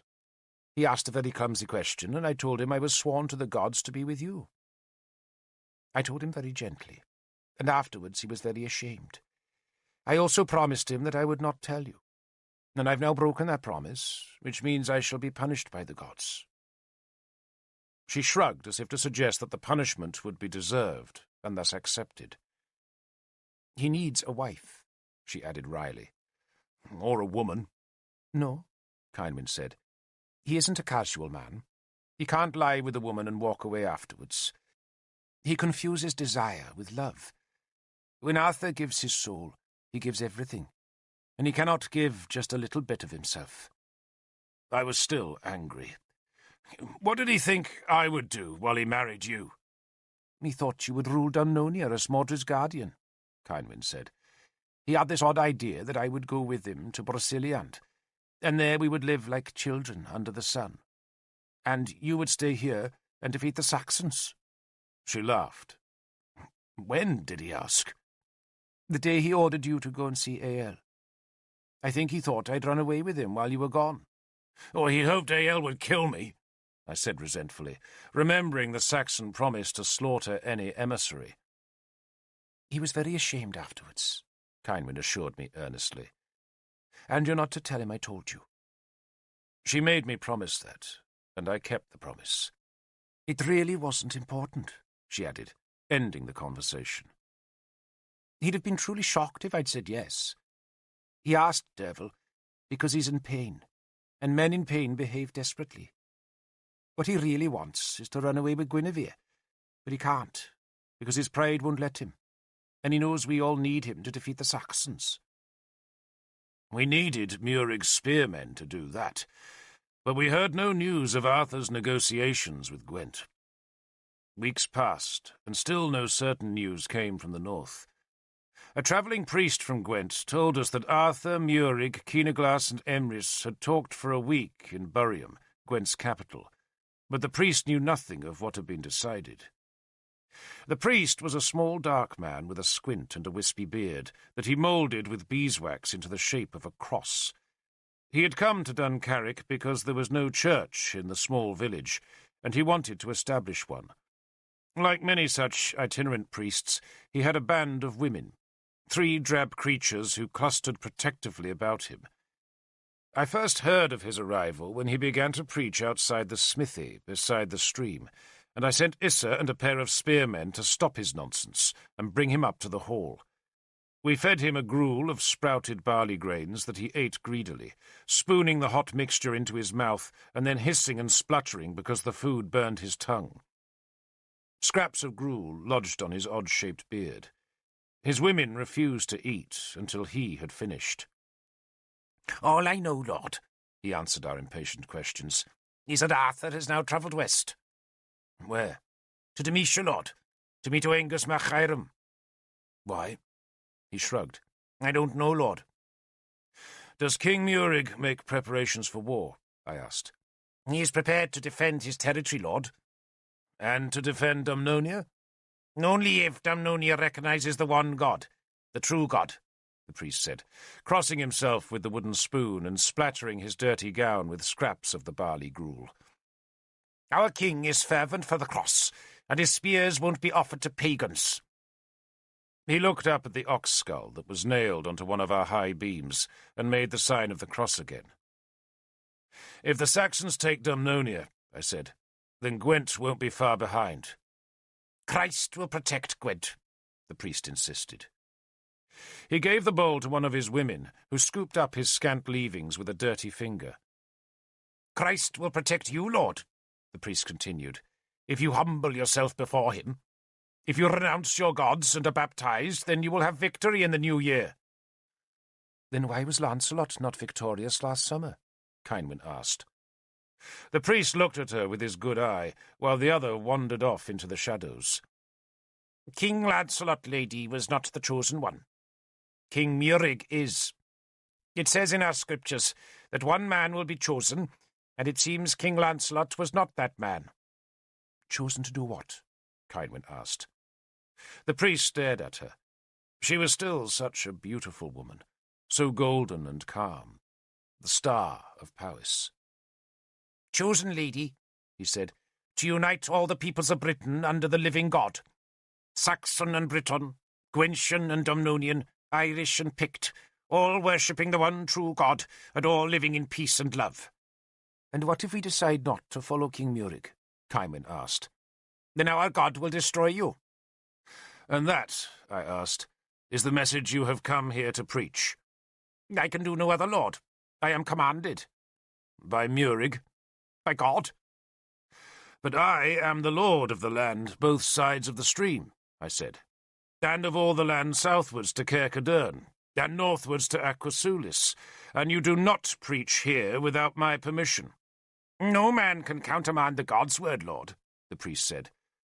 "This can," I said, drawing halbane. His women hissed. The priest stared at the sword, then spat into the fire. "You risk God's wrath." "You risk my wrath," I said. "And if at sundown tomorrow you are still on the land I govern, I shall give you as a slave to my slaves. You may sleep with the beasts tonight, but tomorrow you will go." He grudgingly left next day, and, as if to punish me, the first snow of the winter came with his leaving. That snow was early, promising a bitter season. At first it fell as sleet, but by nightfall it had become a thick snow that had whitened the land by dawn. It grew colder over the next week. Icicles hung inside our roof, and now began the long winter struggle for warmth. In the village, the folk slept with their beasts, while we fought the bitter air with great fires that made the icicles drip from the thatch. We put our winter cattle into the beast sheds and killed the others, packing their meat in salt, as Merlin had stored Gawaine's blood-drained body. For 2 days the village echoed with the distraught bellowing of oxen being dragged to the axe. The snow was spattered red, and the air stank of blood, salt, and dung. Inside the hall the fires roared, but they gave us small warmth. We woke cold. We shivered inside our furs, and we waited in vain for a thaw. The stream froze, so that we had to chip our way through the ice to draw each day's water. We still trained our young spearmen. We marched them through the snow, hardening their muscles to fight the Saxon. On the days when the snow fell hard and the wind whirled the flakes thick about the snow-crusted gables of the village's small houses, I had the men make their shields out of willow boards that were covered with leather. I was making a warband, but as I watched them work, I feared for them, wondering how many would live to see the summer sun. A message came from Arthur just before the solstice. At Duncarrick we were busy preparing the great feast that would last all through the week of the sun's death, when Bishop Emrys arrived. He rode a horse with hoofs swathed in leather, and was escorted by 6 of Arthur's spearmen. The bishop told us he had stayed in Gwent, arguing with Murig, while Arthur had gone on to Demetia. King Murig has not utterly refused to help us, the bishop told us, shivering beside the fire, where he had made a space for himself by pushing 2 of our dogs aside. He held his plump, red-chapped hands towards the flames. But his conditions for that help are, I fear, unacceptable. He sneezed. Oh, dear lady, you are most kind, he said to Kynwyn, who had brought him a horn of warmed mead. What conditions? I asked. Emrys shook his head sadly. He wants Dumnonia's throne, Lord. He wants what? I exploded. Emrys held up a plump, chapped hand to still my anger. He says that Mordred is unfit to rule, that Arthur is unwilling to rule, and that Dumnonia needs a Christian king. He offers himself. Bastard, I said. The treacherous, lily-livered little bastard. Arthur can't accept, of course, Emrys said. His oath to Uther ensures that. He sipped the mead and sighed appreciatively. Oh, so good to be warm again. So unless we give Murig the kingdom, I said angrily, he won't help us. So he says. He insists God will protect Gwent, and that unless we acclaim him king, we must defend Dumnonia by ourselves. I walked to the hall door, pulled aside the leather curtain, and stared at the snow that was heaped high on the points of our wooden palisade. Did you talk to his father? I asked Emrys. I did see Tudric, the bishop said. I went with Agricola, who sends you his best wishes. Agricola had been King Tudric's warlord, a great warrior who fought in Roman armour and with a chill ferocity. But Agricola was an old man now, and Tudric, his master, had given up the throne and shaved his head into a priest's tonsure, thus yielding the power to his son. Is Agricola well? I asked Emrys. Old, but vigorous. He agrees with us, of course, but... Emrys shrugged. When Tudric abdicated his throne, he gave up his power. He says he cannot change his son's mind. Will not, I grumbled, going back to the fire. Probably will not, Emrys agreed. He sighed. I like Tudric, but for now he is busy with other problems. What problems? I demanded too vehemently. He would like to know, Emrys answered diffidently, whether in heaven we will eat like mortals, or whether we shall be spared the need for earthly nourishment. There is a belief, you must understand, that angels do not eat at all, that indeed they are spared all gross and worldly appetites, and the old king is trying to replicate that manner of life. He eats very little. Indeed, he boasted to me that he once managed 3 whole weeks without defecating, and felt a great deal more holy afterwards. Kynwyn smiled but said nothing, while I just stared at the bishop with disbelief. Emrys finished the mead. Tudric claims, he added dubiously, that he will starve himself into a state of grace. I confess I am not convinced, but he does seem a most pious man. We should all be as blessed. What does Agricola say? I asked. He boasts of how frequently he defecates. Forgive me, lady. It must have been a joyous reunion for the two of them, Kynwyn said dryly. It was not immediately useful, Emrys admitted. I had hoped to persuade Tudric to change his son's mind. But alas, he shrugged, all we can do now is pray.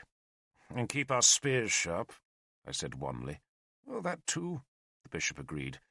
He sneezed again and made the sign of the cross to nullify the ill luck of the sneeze. Will Murig let Powys's spearmen cross his land? I asked. Keenaglas told him that if he refused permission, then he would cross anyway. I groaned. The last thing we needed was for one British kingdom to fight another. For years such warfare had weakened Britain, and had allowed the Saxons to take valley after valley and town after town, though of late it had been the Saxons who fought each other, and we who had taken advantage of their enmity to inflict defeats on them. But Cerdic and Ael had learned the lesson that Arthur had beaten into the Britons, that victory came with unity. Now it was the Saxons who were united, and the British who were divided. I think Murig will let Keenaglas cross, Emrys said, for he does not want war with anyone. He just wants peace. Well, we all want peace, I said, but if Dumnonia falls, then Gwent will be the next country to feel the Saxon blades.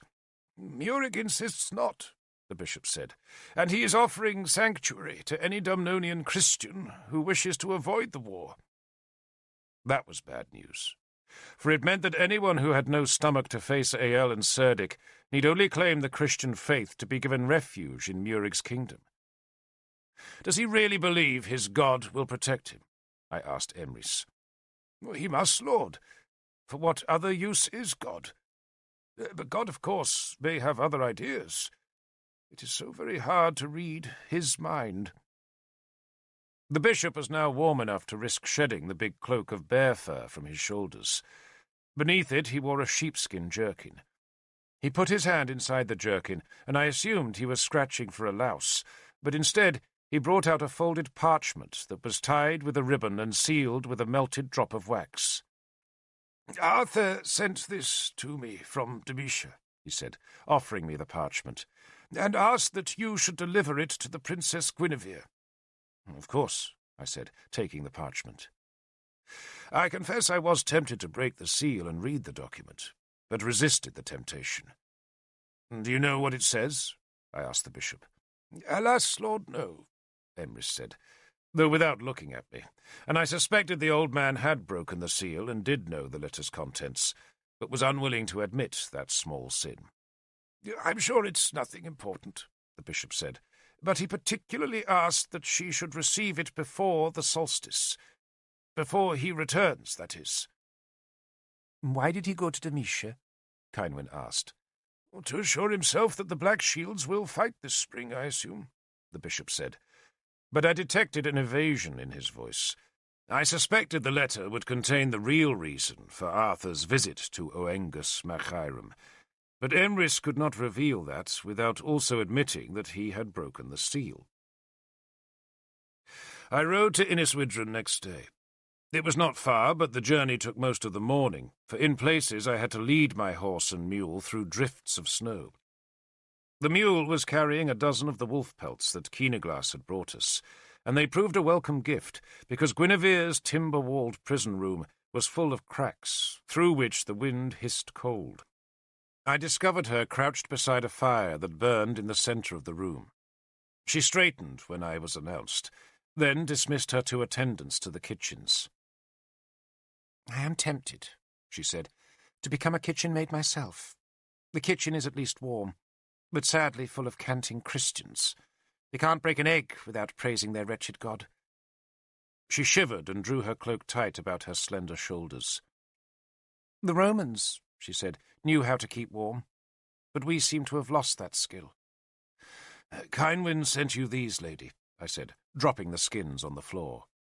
You will thank her for me, Guinevere said. And then, despite the cold, she went and pushed open the shutters of a window so that daylight could come into the room. The fire swayed under the rush of cold air, and sparks whirled up to the blackened beams. Guinevere was robed in thick brown wool. She was pale, but that haughty, green-eyed face had lost none of its power or pride. I had hoped to see you sooner, she chided me. It has been a difficult season, lady, I said, excusing my long absence. I want to know, Derval, what happened at Maidan, she said. I shall tell you, lady. But first I am ordered to give you this. I took Arthur's parchment from the pouch at my belt and gave it to her. She tore the ribbon away, levered up the wax seal with a fingernail, and unfolded the document. She read it in the glare of the light reflected from the snow through the window. I saw her face tighten, but she showed no other reaction. She seemed to read the letter twice, then folded it and tossed it onto a wooden chest. So, tell me of Maidan, she said. What do you know already? I asked. I know what Morgan chooses to tell me, and what that bitch chooses is a version of her wretched God's truth. She spoke loudly enough to be overheard by anyone eavesdropping on our conversation. I doubt that Morgan's God was disappointed by what happened, I said, then told her the full story of that Semaine eve. She stayed silent when I had finished, just staring out of the window at the snow-covered compound where a dozen hardy pilgrims knelt before the holy thorn. I fed the fire from the pile of logs beside the wall. So Nimue took Gwyndra to the summit? Guinevere asked. She sent Black Shields to fetch him. To kidnap him, in truth. It wasn't difficult. The town was full of strangers, and all kinds of spearmen were wandering in and out of the palace. I paused. I doubt he was ever in real danger, though. Of course he was, she snapped. Her vehemence took me aback. It was the other child who was to be killed, I protested. Mordred's son. He was stripped, ready for the knife, but not Gwyndra. And when that other child's death had accomplished nothing, what would have happened then? Guinevere asked. You think Merlin wouldn't have hung Gwyndra by his heels? Merlin would not do that to Arthur's son, I said, though I confess there was no conviction in my voice. But Nimue would, Guinevere said. Nimue would slaughter every child in Britain to bring the gods back, and Merlin would have been tempted. To get so close. She held a finger and thumb, a coin's breadth apart. And with only Gwydra's life between Merlin and the return of the gods? Oh, I think he would have been tempted. She walked to the fire and opened her robe to let the warmth inside its folds. She wore a black gown beneath the robe, and had not a single jewel in sight. Not even a ring on her fingers. Merlin, she said softly, might have felt a pang of guilt for killing Gwyndra. But not Nimue. She sees no difference between this world and the other world. So what does it matter to her if a child lives or dies? But the child that matters, Derval, is the ruler's son. To gain what is most precious, you must give up what is most valuable. And what is valuable in Domnonia is not some bastard whelp of Mordred's. Arthur rules here, not Mordred. Nimue wanted Gwyndra dead. Merlin knew that. Only he hoped that the lesser deaths would suffice. But Nimue doesn't care. One day, Derval, she'll assemble the treasures again, and on that day Gwyndra will have his blood drained into the cauldron. Not while Arthur lives. Not while I live either, she proclaimed fiercely. And then, recognizing her helplessness, she shrugged. She turned back to the window and let the brown robe drop. I haven't been a good mother, she said unexpectedly. I did not know what to say, so said nothing. I had never been close to Guinevere. Indeed, she treated me with the same rough mix of affection and derision that she might have extended to a stupid but willing dog. But now, perhaps because she had no one else with whom to share her thoughts, she offered them to me.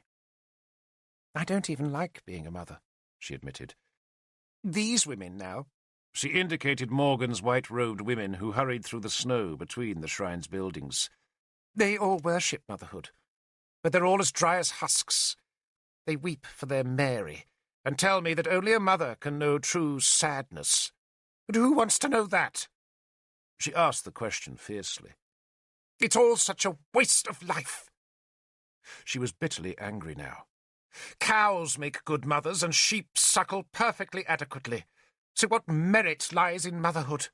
Any stupid girl can become a mother. It's all that most of them are fit for. Motherhood isn't an achievement. It's an inevitability. I saw she was weeping, despite her anger. But it was all Arthur ever wanted me to be. A suckling cow. No, lady, I said. She turned on me angrily, her eyes bright with tears. You know more than I about this, Derval. He was proud of you, lady, I said awkwardly. He revelled in your beauty. He could have had a statue made of me if that's all he wanted. A statue with milk ducts that he could clamp his infants onto. He loved you, I protested. She stared at me, and I thought she was about to erupt into a blistering anger, but instead she smiled wanly. He worshipped me, Derval, she said tiredly, and that is not the same thing as being loved. She sat suddenly, collapsing onto a bench beside the wooden chest. And being worshipped, Derval, is very tiresome. But he seems to have found a new goddess now. He's done what, lady? You didn't know? She seemed surprised, then plucked up the letter. Here, read it. I took the parchment from her. It carried no date, just the superscription Moridunum, showing that it had been written from Oengus mac Hiram's capital. The letter was in Arthur's solid handwriting, and was as cold as the snow that lay so thick on the window-sill. You should know, lady, he had written, that I am renouncing you as my wife, and taking Argant, daughter of Oengus mac Hiram, instead. I do not renounce Gwyndra. Only you. That was all. It was not even signed.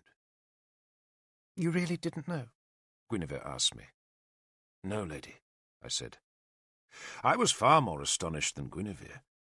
I had heard men say that Arthur should take another wife, but he had said nothing to me, and I felt offended that he had not trusted me.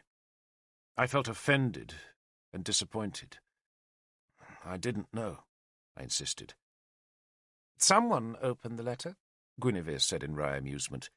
You can see they left a smudge of dirt on the bottom. Arthur wouldn't do that.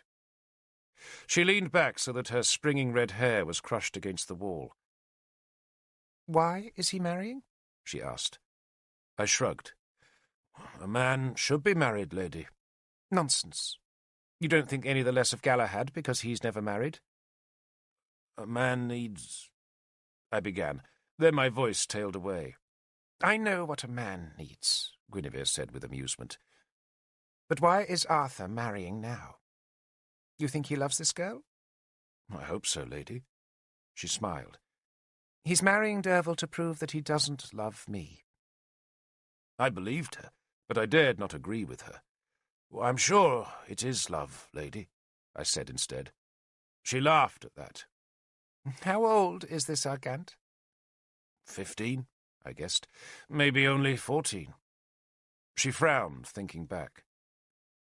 I thought she was meant to marry Mordred. Well, I thought so too, I answered, for I remembered Oengus offering her as a bride to our king.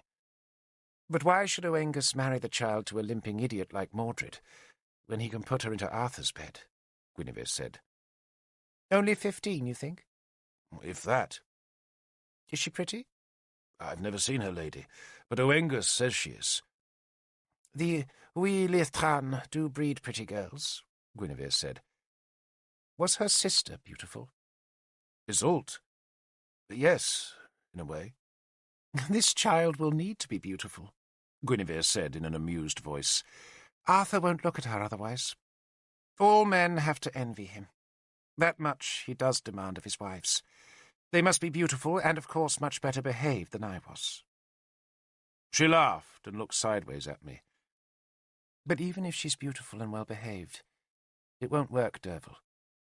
It won't? Oh, I'm sure the child can spit out babies for him if that's what he wants. But unless she's clever, he'll get very bored with her. She turned to gaze into the fire. Why do you think he wrote to tell me? Because he thinks you should know, I said. She laughed at that. I should know? Why do I care if he beds some Irish child? I don't need to know. But he does need to tell me. She looked at me again. And he'll want to know how I reacted, won't he? Will he? I asked in some confusion. Of course he will. So tell him, Derval, that I laughed. She stared defiantly at me, then suddenly shrugged. No, don't. Tell him I wish him all happiness. Tell him whatever you like, but ask one favour of him.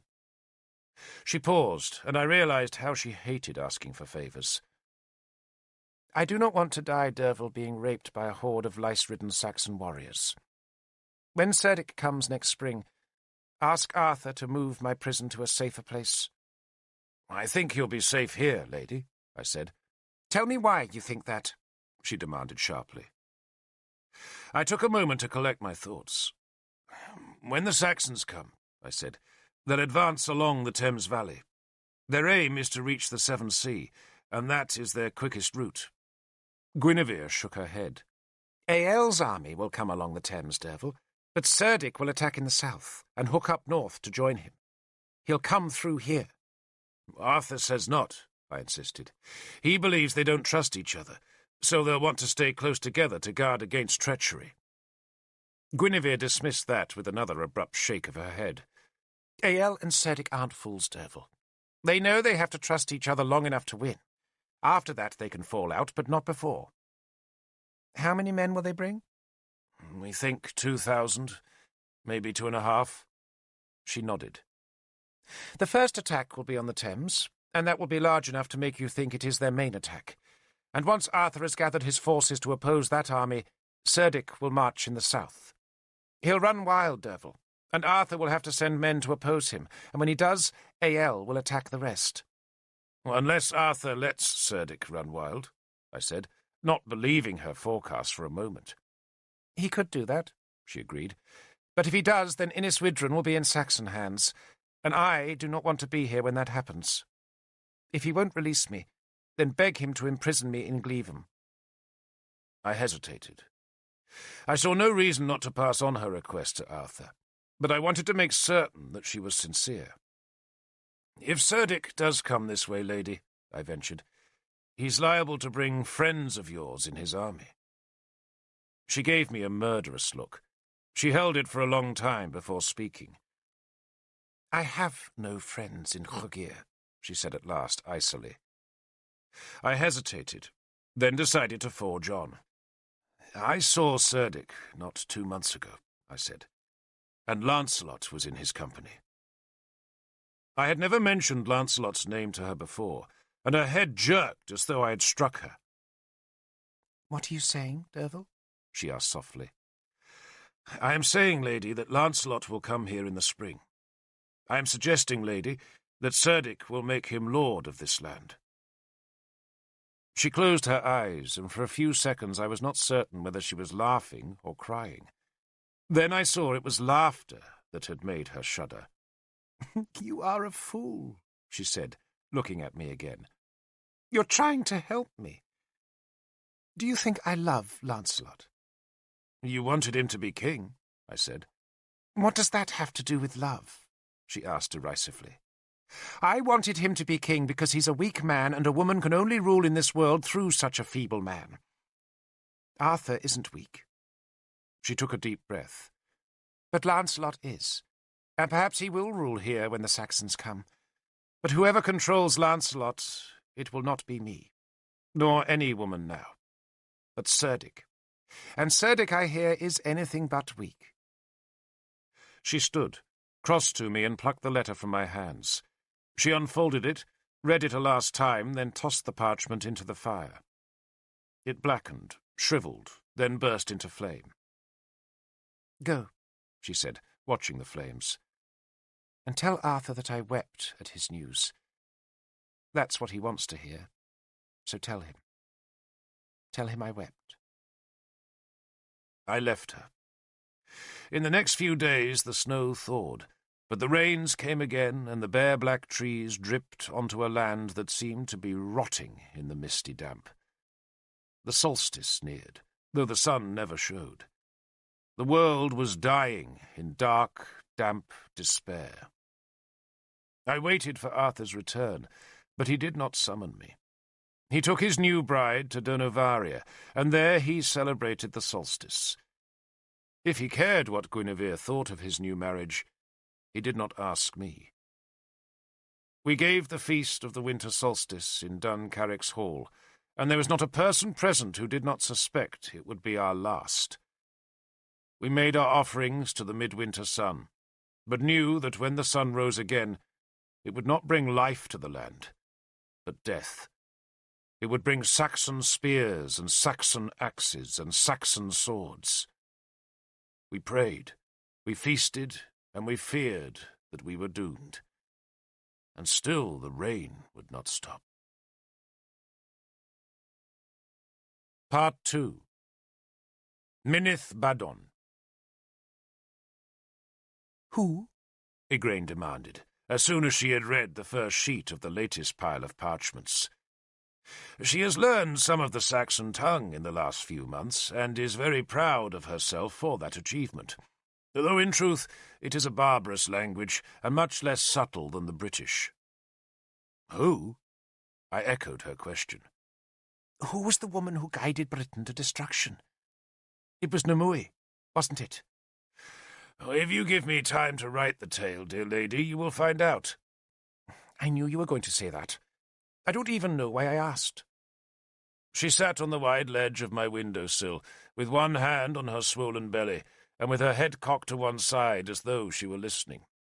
After a while, a look of mischievous delight came to her face. "The baby's kicking," she said. "Do you want to feel it?" I shuddered. No. Why not? I was never interested in babies. She made a face at me. "You'll love mine, Devil." I will. "He's going to be lovely." How do you know, I inquired, that it's a boy? Because no girl can kick this hard, that's why. Look. And my queen smoothed the blue dress tight over her belly, and laughed when the smooth dome flickered. "Tell me about Argant," she said, letting go of the dress. Small, dark, thin, pretty. Igraine made a face at the inadequacy of my description. Was she clever? I thought about it. She was sly, so yes, she had a sort of cleverness, but it was never fed by education. My queen gave that statement a scornful shrug. Is education so important? I think it is, yes. I always regret I never learned Latin. Why? Igraine asked. Because so much of mankind's experience is written in that tongue, lady. And one of the things an education gives us is access to all the things other folks have known, feared, dreamed, and achieved. And when you are in trouble, it helps to discover someone who has been in the same predicament before.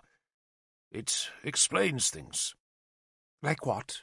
Igraine demanded. I shrugged. I remember something Guinevere once said to me. I didn't know what it meant because it was in Latin, but she translated it, and it explained Arthur exactly. I've never forgotten it either. Well, go on. Odi at amo. I quoted the unfamiliar word slowly. Ex crucior. Which means? I hate and I love. It hurts. A poet wrote that line. I forget which poet. But Guinevere had read the poem, and one day, when we were talking about Arthur, she quoted the line. She understood him exactly, you see. Did Argant understand him? Oh, no. Could she read? I'm not sure. I don't remember. Probably not. What did she look like? Well, she had very pale skin, I said, because she refused to go into the sun. She liked the night, Argant did, and she had very black hair, as shiny as a raven's feathers. You say she was small and thin? Igraine asked. Very thin and quite short, I said. But the thing I remember most about our Gant is that she very rarely smiled. She watched everything and missed nothing, and there was always a calculating look on her face. People mistook that look for cleverness, but it wasn't cleverness at all. She was merely the youngest of 7 or 8 daughters, and so she was always worried that she would be left out. She was looking for her share all the time, and all the time she believed she was not receiving it. Igraine grimaced. You make her sound horrid. She was greedy, bitter, and very young, I said. But she was also beautiful, and she had a delicacy that was very touching. I paused and sighed. Poor Arthur. He did pick his women very badly. Except for Eileen, of course, but then he didn't pick her. She was given to him as a slave. What happened to Eileen? She died in the Saxon War. Killed? Igraine shuddered. Of the plague, I said. It was a very normal death. Christ. That name does look odd on the page, but I shall leave it there. Just as Igraine and I were talking about Eileen, Bishop Sansom came into the room. The saint cannot read, and because he would utterly disapprove of my writing this story of Arthur, Igraine and I pretend that I am making a gospel in the Saxon tongue. I say he cannot read, but Sansom does have the ability to recognize some few words, and Christ is one of them, which is why I wrote it. He saw it, too, and grunted suspiciously. He looks very old these days. Almost all his hair is gone, though he still has 2 white tufts, like the ears of Lutigern, the Mouse Lord. He has pain when he passes urine, but he will not submit his body to the wise women for healing, for he claims they are all pagans. God, the saint claims, will cure him, though at times, God forgive me, I pray that the saint might be dying, for then this small monastery would have a new bishop. "My lady is well?" he asked Igraine, after squinting down at this parchment. "Thank you, Bishop, I am." Sansom poked about the room, looking for something wrong, though what he expected to find I cannot tell. The room is very simple: a cot, a writing table, a stool, and a fire. He would have liked to criticize me for burning a fire, but today is a very mild winter's day, and I am saving what small fuel the saint permits me to have. He flicked at a scrap of dust, decided not to comment on it, and so peered at Igraine instead. "Your time must be very near, lady."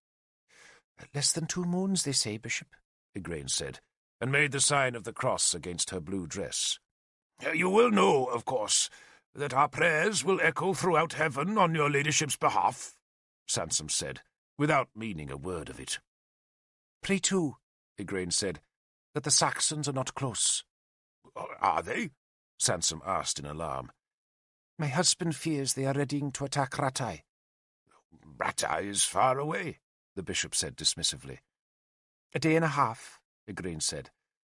"And if Rattay falls, what fortress lies between us and the Saxons?" "God will protect us," the bishop said, unconsciously echoing the long-dead belief of the pious King Murig of Gwent, "as God will protect your ladyship at the hour of your trial."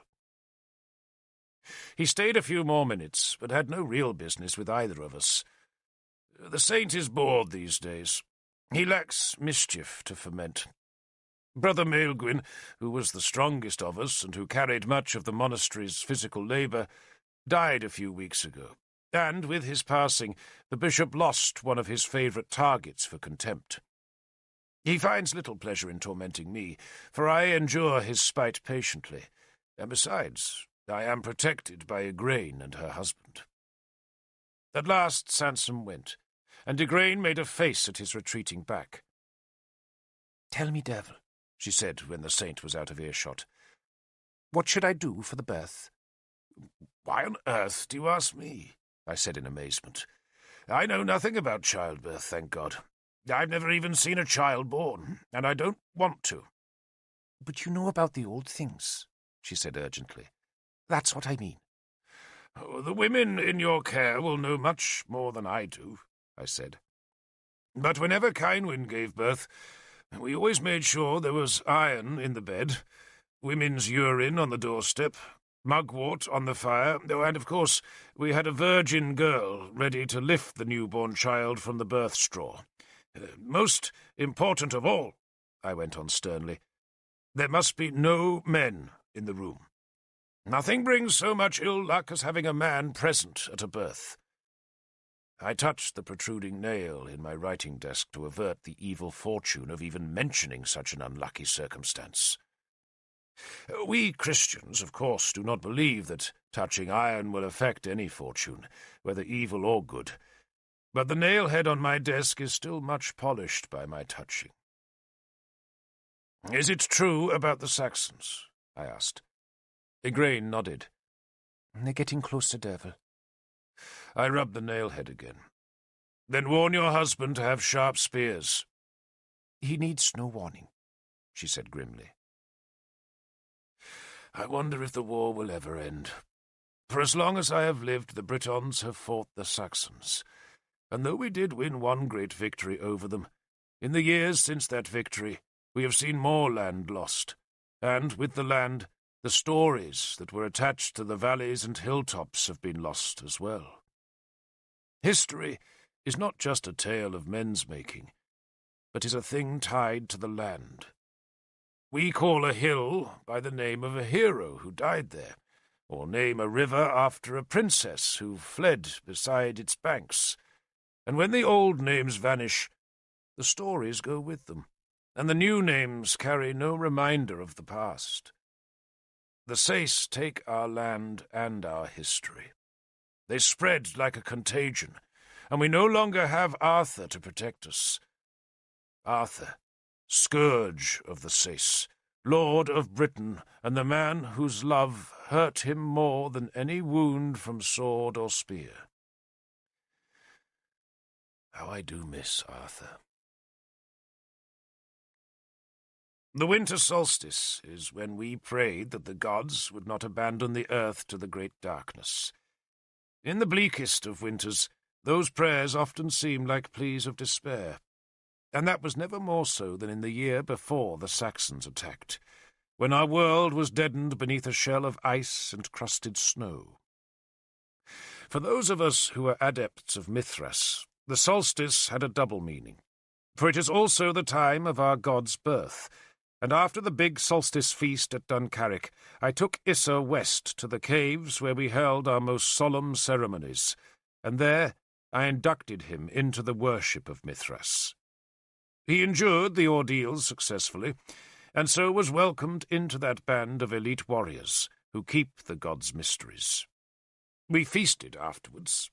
I killed the bull that year, first hamstringing the beast so that it could not move, then swinging the axe in the low cave to sever its spine. The bull, I recall, had a shriveled liver, which was reckoned a bad omen. But there were no good omens that cold winter. 40 men attended the rites, despite the bitter weather. Arthur, though long an initiate, did not arrive, but Sagramor and Killock had come from their frontier posts for the ceremonies. At the end of the feasting, when most of the warriors were sleeping off the effects of the mead, we three withdrew to a low tunnel where the smoke was not thick and we could talk privately. Both Sagramor and Killock were certain that the Saxons would attack directly along the valley of the Thames. "What I hear," Sagramor told us, "is that they are filling London and Pontus with food and supplies." He paused to tear some meat from a bone with his teeth. It had been months since I had seen Sagramor, and I found his company reassuring. The Numidian was the toughest and most fearsome of all Arthur's warlords, and his prowess was reflected in his narrow, axe-sharp face. He was the most loyal of men, a staunch friend and a wondrous teller of stories. But above everything, he was a natural warrior, who could outfox and outfight any enemy. The Saxons were terrified of Sagramore, believing he was a dark demon from their other world. We were happy that they should live in such numbing fear, and it was a comfort that, even though outnumbered, we would have his sword and his experienced spearmen on our side. "Won't Cerdic attack in the south?" I asked. Killock shook his head. "He's not making any show of it. Nothing stirring in Venta." "They don't trust each other." Sagramore spoke of Cerdic and Ael.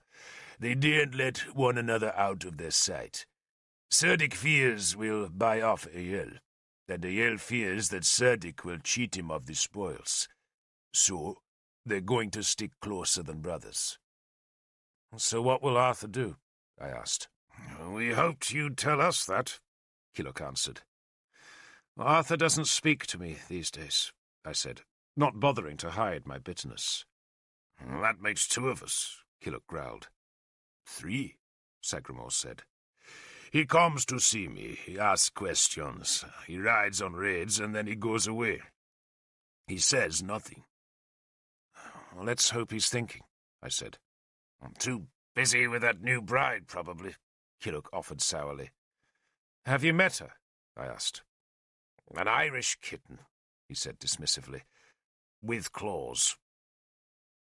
Killock told us he had visited Arthur and his new bride on his way north to this meeting with Mithras. "She's pretty enough," he said grudgingly. "If you took a slave, you'd probably want to make sure she stayed in your own kitchen for a while. Well, I would. You wouldn't, Derval." Killock often teased me about my loyalty to Kynwyn, though I was not so very unusual in my fidelity. Sagramore had taken a captured Saxon for a wife, and, like me, was famously loyal to his woman. "What use is a bull that only serves one cow?" Killock now asked, but neither of us responded to his jibe. "Arthur is frightened," Sagramore said instead. He paused, gathering his thoughts. The Numidian spoke the British tongue well, though with a wretched accent. But it was not his natural language, and he often spoke slowly to make certain he was expressing his exact ideas. "He has defied the gods, and not just at Medan, but by taking Mordred's power. The Christians hate him, and now the pagans say he is their enemy. And you see how lonely that makes him." "The trouble with Arthur is that he doesn't believe in the gods," Killock said dismissively. "He believes in himself," Sagramore said. "And when Guinevere betrayed him, he took a blow to the heart. He is ashamed. He lost much pride, and he's a proud man. He thinks we all laugh at him, and so he is distant from us." "I don't laugh at him," I protested. "I do," Killock said, flinching as he straightened his wounded leg. "Stupid bastard. Should have taken his sword belt to Guinevere's back a few times. That would have taught the bitch a lesson." "Now," Sagramore went on, blithely ignoring Killock's predictable opinion, "he fears defeat. For what is he, if he is not a soldier? He likes to think he is a good man, that he rules because he is a natural ruler. But it is the sword that has carried him to power. In his soul, he knows that. And if he loses this war, then he loses the thing he cares about most, his reputation. He will be remembered as the usurper who was not good enough to hold what he usurped. He is terrified of a second defeat for his reputation." "Maybe Argant can heal the first defeat," I said. "I doubt it," Sagramore said. "Galahad tells me that Arthur didn't really want to marry her." "Then why did he?" I asked gloomily. Sagramore shrugged. "To spite Guinevere, to please Oengus, to show us that he doesn't need Guinevere." "To slap bellies with a pretty girl," Killock suggested. "If he even does that," Sagramore said. Killock stared at the Numidian in apparent shock. "Of course he does," Killock said. Sagramore shook his head. "I hear he doesn't.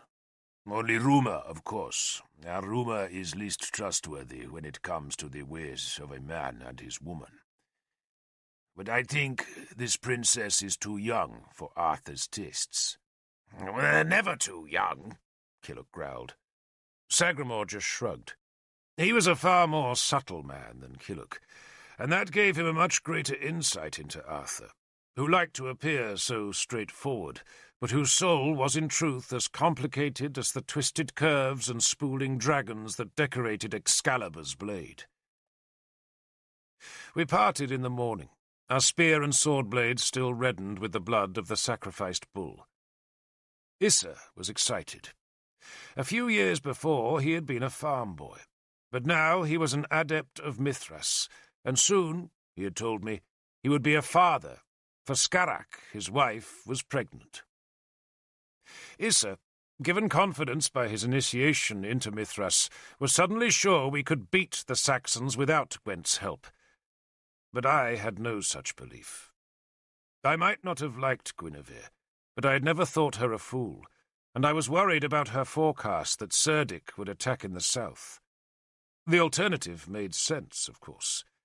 Cerdic and Aiel were reluctant allies and would want to keep a careful eye on each other. An overwhelming attack along the Thames would be the quickest way to reach the Severn Sea, and so split the British kingdoms into two parts. And why should the Saxons sacrifice their advantage of numbers by dividing their forces into two smaller armies that Arthur might defeat one after the other?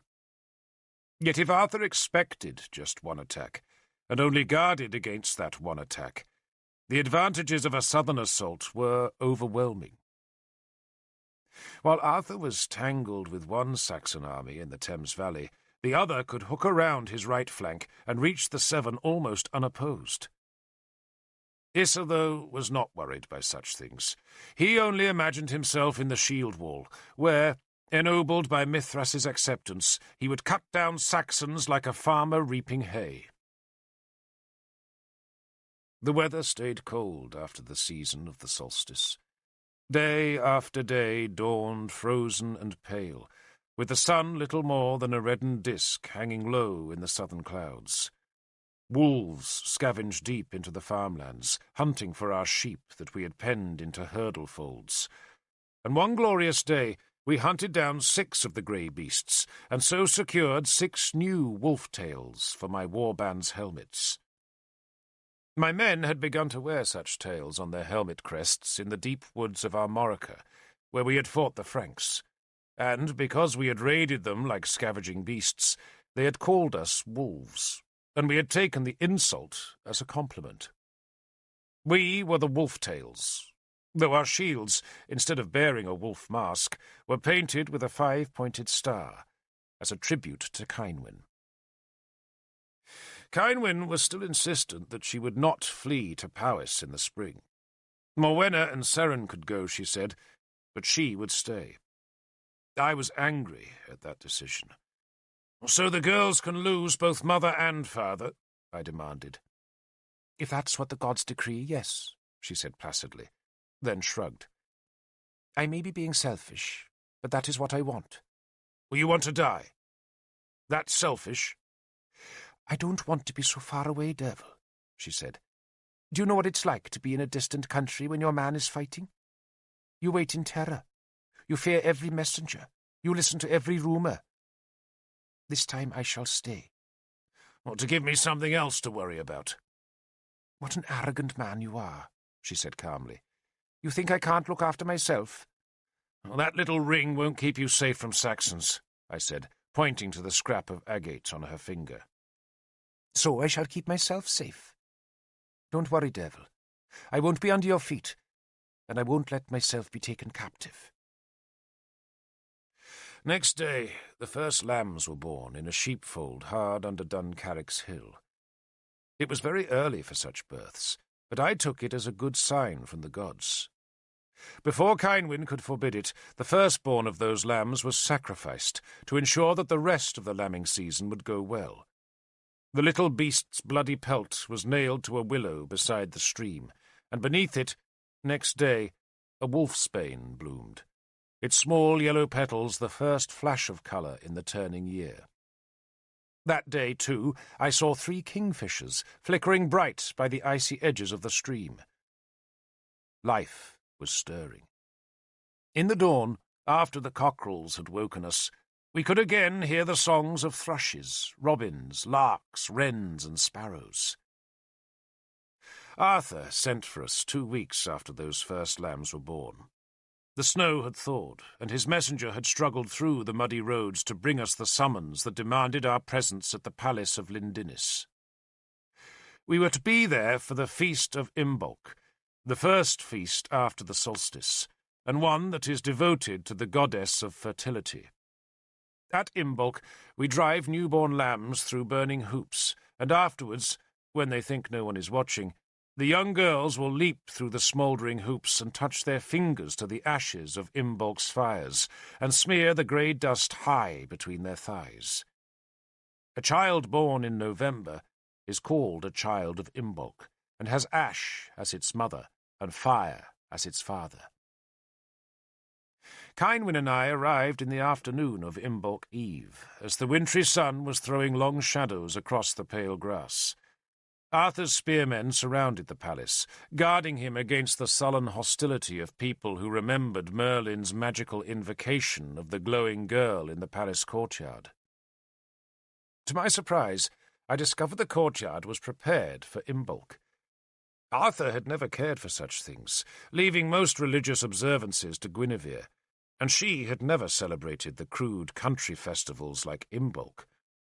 But now a great hoop of plaited straw stood ready for the flames in the centre of the yard, while a handful of newborn lambs were penned with their mothers in a small hurdle enclosure. Killock greeted us, giving a sly nod to the hoop. "A chance for you to have another baby," he said to Kynwyn. "Why else would I be here?" she responded, giving him a kiss. "And how many do you have now?" 21, he said proudly. "From how many mothers?" 10, he grinned, then slapped my back. We're to get our orders tomorrow. We? You, me, Sagramore, Galahad, Landval, Balin, Morfans. Killock shrugged. Everyone. Is Argant here? I asked. Well, who do you think put up the hoop? He asked. This is all her idea. She's brought a druid out of Demetia, and before we all eat tonight we have to worship Nantosuelta. Who? Kynwyn asked. A goddess, Killock said carelessly. There were so many gods and goddesses that it was impossible for anyone but a druid to know all their names, and neither Kynwyn nor I had ever heard of Nantosuelta before. We did not see either Arthur or Argant until after dark, when Higwyth, Arthur's servant, summoned us all into the courtyard that was lit with pitch-smoked torches flaming in their iron beckets. I remembered Merlin's night here, and the crowd of awed folk who had lifted their maimed and sick babies to Olwyn the Silver. Now, an assembly of lords and their ladies waited awkwardly on either side of the plaited hoop, while set on a dais at the courtyard's western end were 3 chairs draped with white linen. A druid stood beside the hoop, and I presumed he was the sorcerer whom Argant had fetched from her father's kingdom. He was a short, squat man with a wild black beard, in which tufts of fox hair and bunches of small bones were plaited. "He's called Fergal," Galahad told me, "and he hates Christians. He spent all afternoon casting spells against me. Then Sagramore arrived, and Fergal almost fainted with horror. He thought it was Crom Duv come in person." Galahad laughed. Sagramore could have indeed been that dark god, for he was dressed in black leather and had a black scabbarded sword at his hip. He had come to Lindinnis with his big, placid Saxon wife, Mala, and the two stood apart from the rest of us at the far side of the courtyard. Sagramore worshipped Mithras, but had little time for the British gods, while Mala still prayed to Woden, Eoster, Thunor, Fur, and Siaxnet, all Saxon deities. All Arthur's leaders were there, though as I waited for Arthur, I thought of the men who were missing. Kai, who had grown up with Arthur in distant Gwynedd, had died in Dunnonian Isker during Lancelot's rebellion. He had been murdered by Christians. Agravain, who for years had been the commander of Arthur's horsemen, had died during the winter, struck down by a fever. Balin had taken over Agravain's duties, and he had brought 3 wives to Lindinus, together with a tribe of small, stocky children who stared in horror at Morfans, the ugliest man of Britain, whose face was now so familiar to the rest of us that we no longer noticed his hare lip, goitered neck, or twisted jaw. Except for Guidra, who was still a boy, I was probably the youngest man there, and that realization shocked me.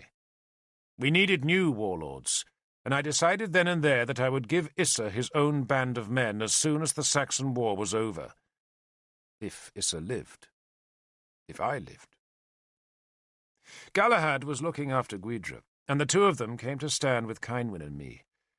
Galahad had always been a handsome man, but now, as he grew into his middle years, those good looks possessed a new dignity. His hair had turned from its bright gold into grey, and he now wore a small pointed beard. He and I had always been close, but in that difficult winter he was probably closer to Arthur than to anyone else.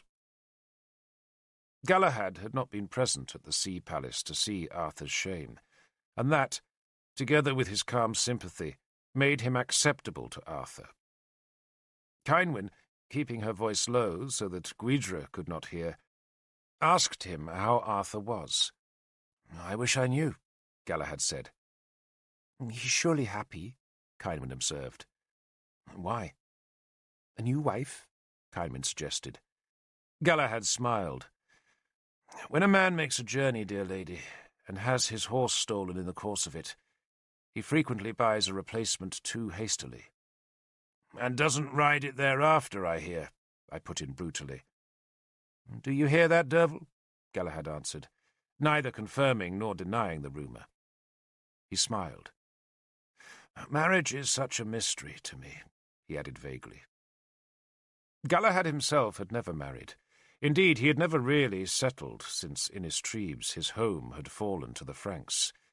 He had been in Dunnonia ever since, and he had seen a generation of children grow to adulthood in that time. But he still seemed like a visitor.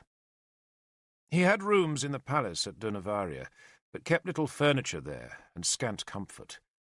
He rode errands for Arthur, travelling the length of Britain to resolve problems with other kingdoms, or else riding with Sagramor in raids across the Saxon frontier, and he seemed happiest when he was thus kept busy. I had sometimes suspected that he was in love with Guinevere, but Cynwyn had always mocked that thought. Galahad, she said, was in love with perfection, and was too fastidious to love an actual woman. He loved the idea of women, Cynwyn said, but could not bear the reality of disease and blood and pain. He showed no revulsion to such things in battle, but that, Cynwyn declared, was because in battle it was men who were bloody and men who were fallible, and Galahad had never idealized men, only women. And maybe she was right. I only knew that at times my friend had to be lonely, though he never complained. "Arthur's very proud of Argant," he now said mildly, though in a tone which suggested he was leaving something unsaid. "But she's no Guinevere," I suggested. "She's certainly no Guinevere," Galahad agreed, grateful that I had voiced the thought, though she's not unlike her in some ways. "Such as?" Cynwyn asked. "She has ambitions," Galahad said dubiously. "She thinks Arthur should cede Siluria to her father." "Siluria isn't his to yield," I said. "No," Galahad agreed, "but Argant thinks he could conquer it." I spat. To conquer Siluria, Arthur would need to fight Gwent and even Powys, the 2 countries that jointly ruled the territory. "Mad," I said. "Ambitious, if unrealistic," Galahad corrected me. "Do you like Argant?" Cynwyn asked him directly. He was spared the need to answer, because the palace door was suddenly thrown open, and Arthur at last appeared. He was robed in his customary white, and his face, that had grown so gaunt over the last months, looked suddenly old. That was a cruel fate, for on his arm, robed in gold, was his new bride, and that new bride was little more than a child. That was the first time I saw Argant, Princess of the Wheel Etan and Isolt's sister, and in many ways she resembled the doomed Isolt. Argant was a fragile creature, poised between girlhood and womanhood, and on that night of Imbolc's Eve she looked closer to childhood than adulthood, for she was swathed in a great cloak of stiff linen that had surely once belonged to Guinevere. The robe was certainly too big for Argant, who walked awkwardly in its golden folds. I remembered seeing her sister hung with jewels, and thinking that Isolt had looked like a child, arrayed in its mother's gold, and Argant gave the same impression of being dressed up for a play, and, just like a child pretending to adulthood, she carried herself with a self-absorbed solemnity to defy her innate lack of dignity. She wore her glossy black hair in a long tress that was twisted about her skull and held in place with a brooch of jet, the same colour as the shields of her father's feared warriors, and the adult style sat uneasily on her young face, just as the heavy golden torque about her neck seemed too massive for her slender throat. Arthur led her to the dais, and there bowed her into the left-hand chair, and I doubt there was a single soul in the courtyard, whether guest, druid, or guard, who did not think how like father and daughter they appeared. There was a pause once Argant was seated. It was an awkward moment, as though a piece of ritual had been forgotten, and a solemn ceremony was in danger of becoming ridiculous. But then there was a scuffle in the doorway, a snigger of laughter, and Mordred came into view.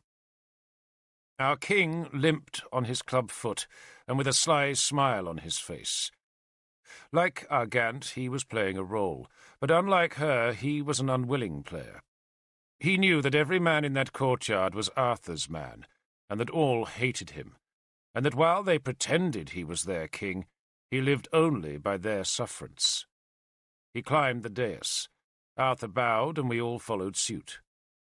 Mordred, his stiff hair as unruly as ever, and his beard an ugly fringe to his round face, nodded curtly, then sat in the centre chair. Argant gave him a surprisingly friendly glance. Arthur took the last chair, and there they sat, emperor, king, and child bride. I could not help thinking that Guinevere would have done all this so much better. There would have been heated mead to drink, more fires for warmth, and music to drown the awkward silences.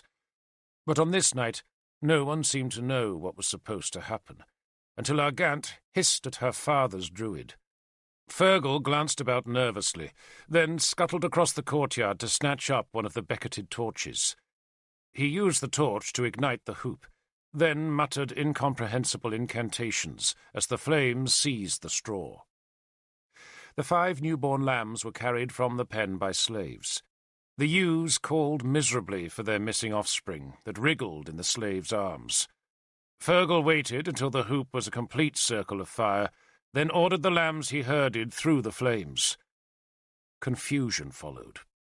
The lambs, having no idea that the fertility of Dumnonia depended on their obedience, scattered in every direction, except towards the fire, and Balin's children happily joined the whooping hunt, and only succeeded in compounding the confusion. But at last, one by one, the lambs were collected, and shooed towards the hoop, and in time all 5 were persuaded to jump through the circlet of fire. But by then the courtyard's intended solemnity had been shattered. Argant, who was doubtless accustomed to seeing such ceremonies performed much better in her native Demetia, frowned, but the rest of us laughed and chatted. Fergal restored the night's dignity by suddenly uttering a feral scream that froze us all.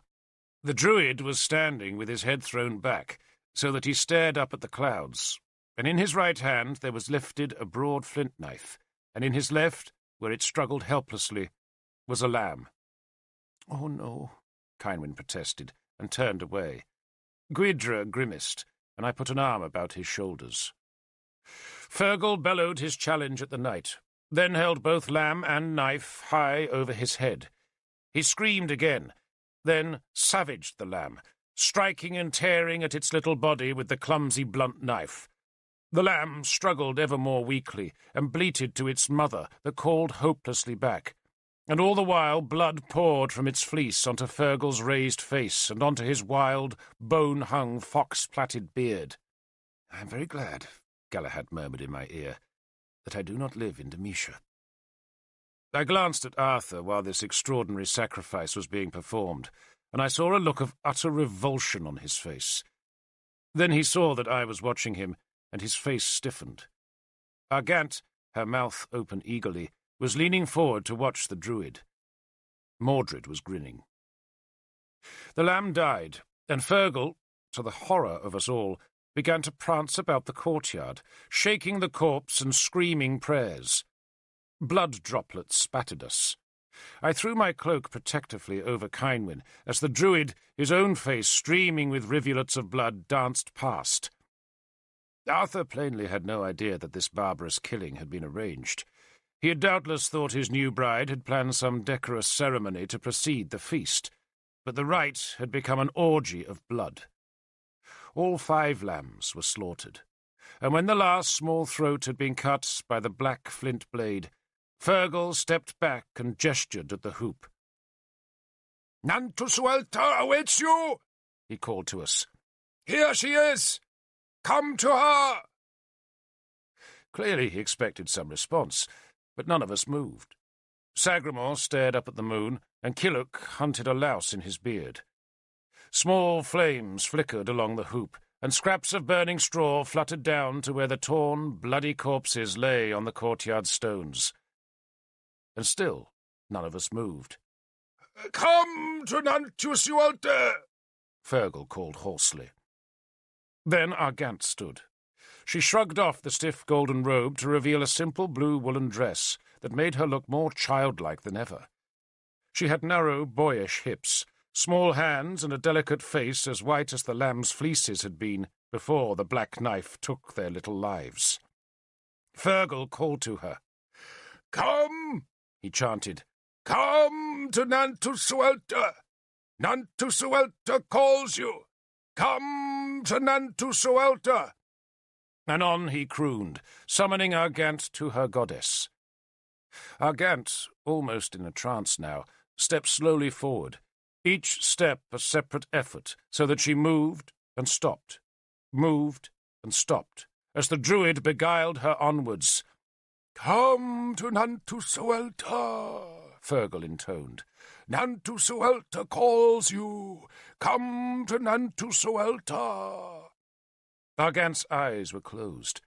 For her, at least, this was an awesome moment, though the rest of us were all, I think, embarrassed.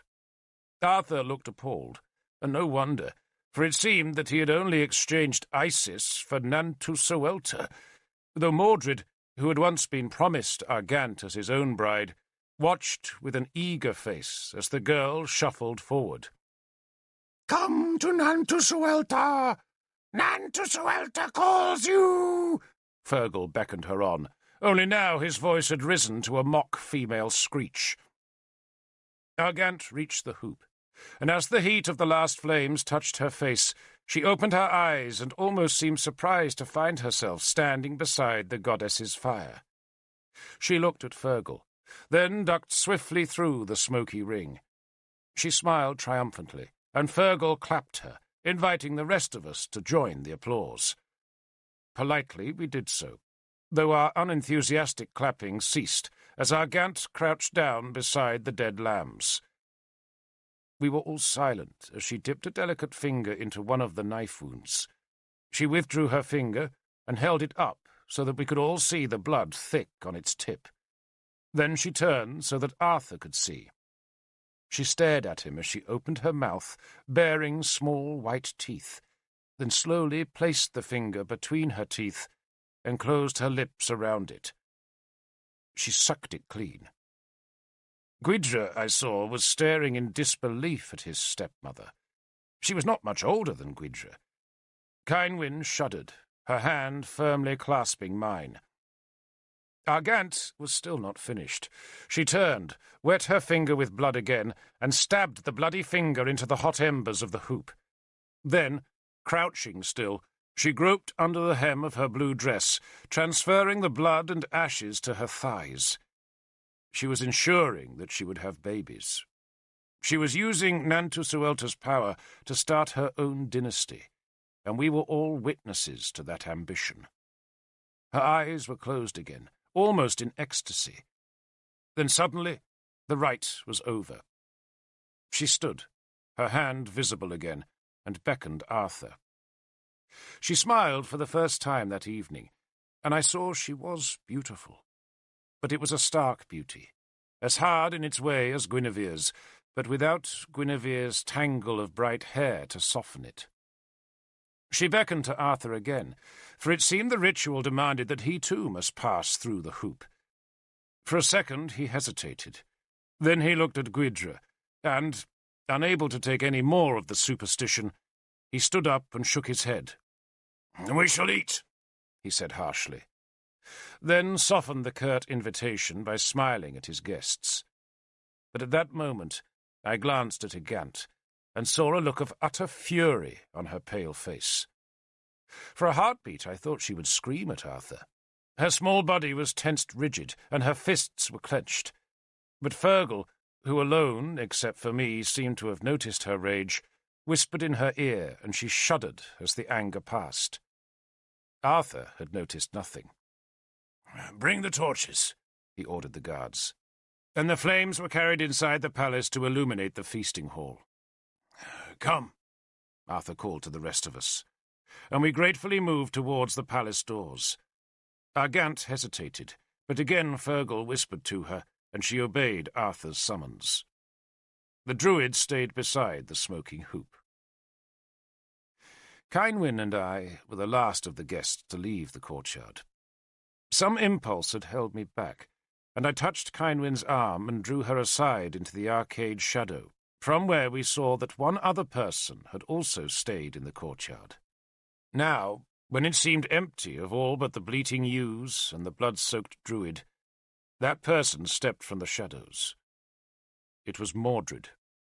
He limped past the dais, across the flagstones, and stopped beside the hoop. For a heartbeat, he and the druid stared at each other. Then Mordred made an awkward gesture with his hand, as though seeking permission to step through the glowing remnants of the fire circle. Fergal hesitated, then nodded abruptly. Mordred ducked his head and stepped through the hoop. He stooped at the far side and wet his finger in blood, but I did not wait to see what he did. I drew Cynwyn into the palace, where the smoking flames lit the great wall paintings of Roman gods and Roman hunts. "If they serve lamb," Cynwyn said, "I shall refuse to eat." Arthur served salmon, boar, and venison. A harpist played. Mordred, his late arrival unnoticed, took his place at the head table, where he sat with a sly smile on his blunt face.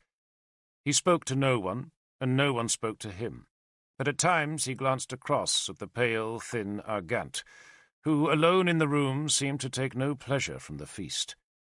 I saw her catch Mordred's eye once, and they exchanged exasperated shrugs, as if to suggest that they despised the rest of us.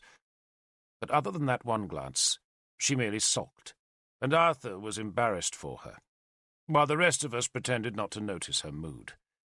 Mordred, of course, enjoyed her sullenness.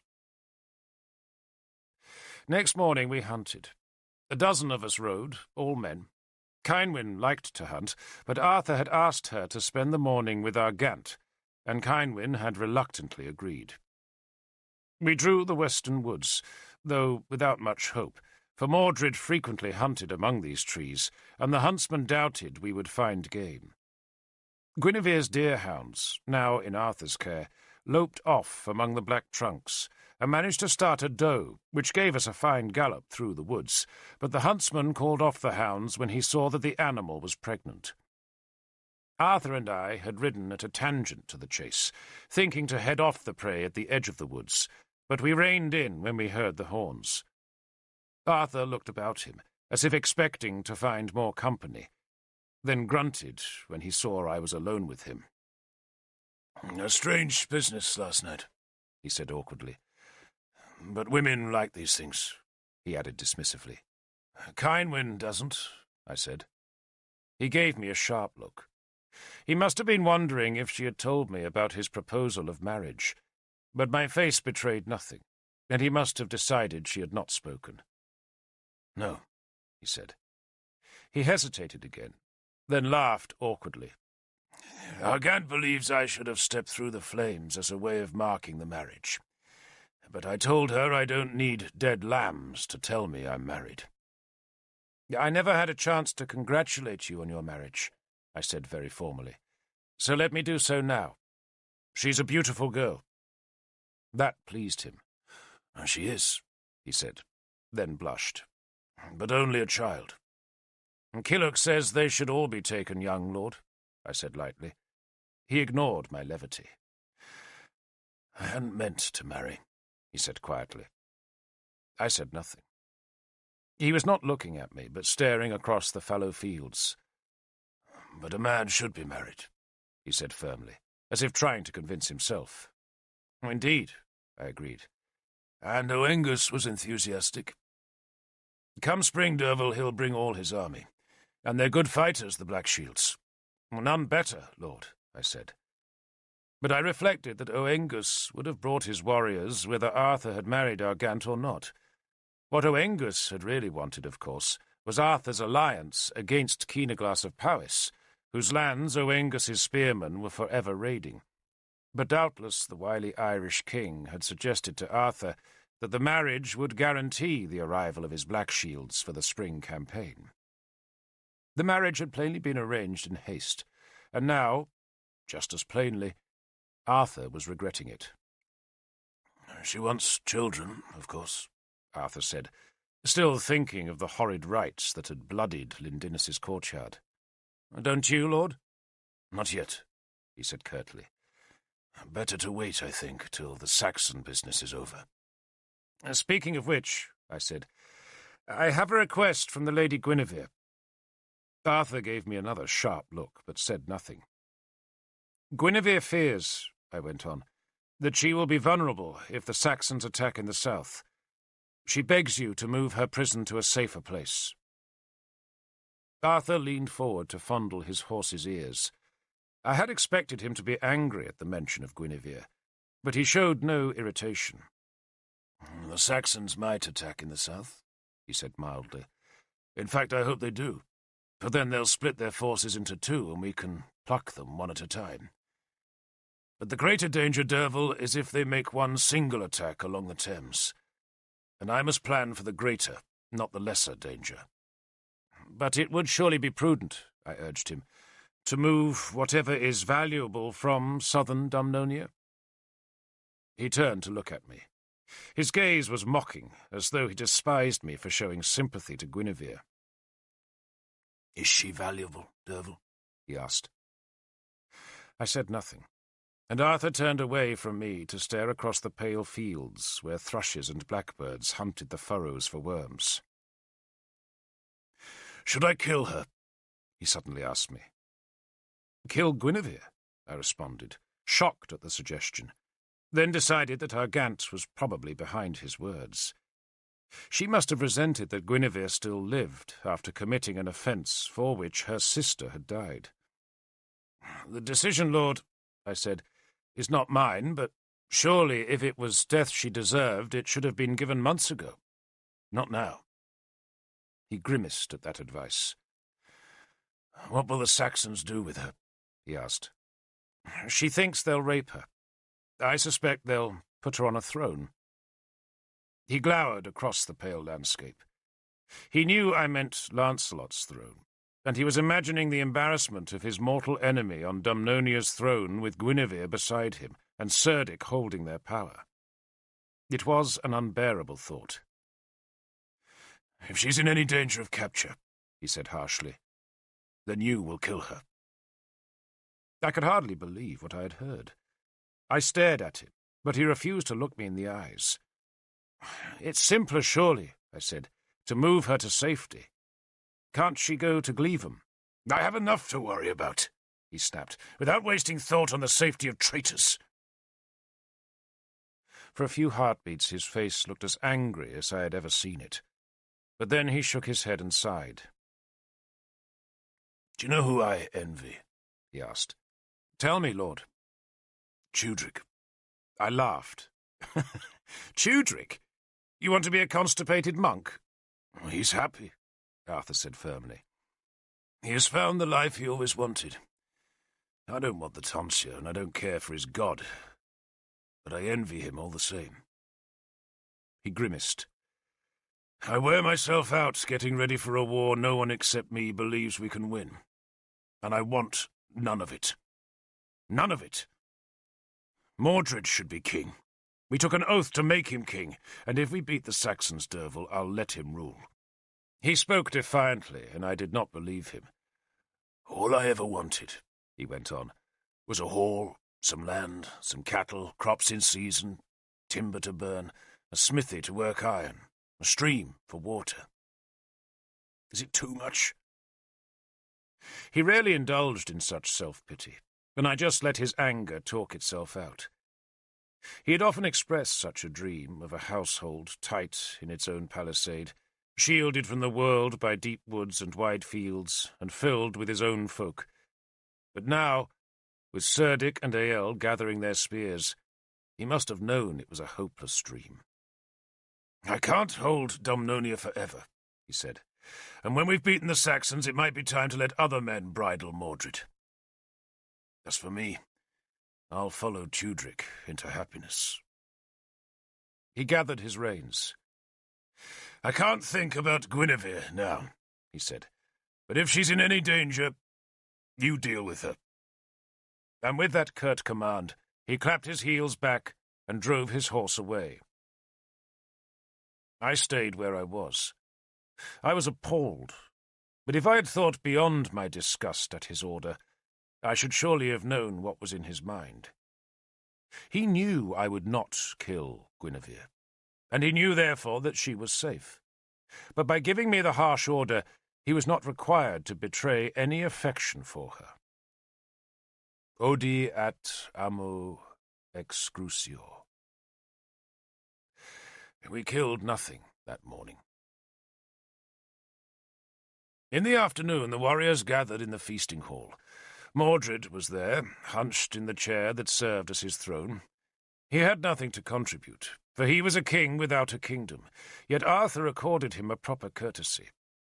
Arthur began, indeed, by saying that when the Saxons came, Mordred would ride with him, and that the whole army would fight beneath Mordred's banner of the Red Dragon. Mordred nodded his agreement, but what else could he do?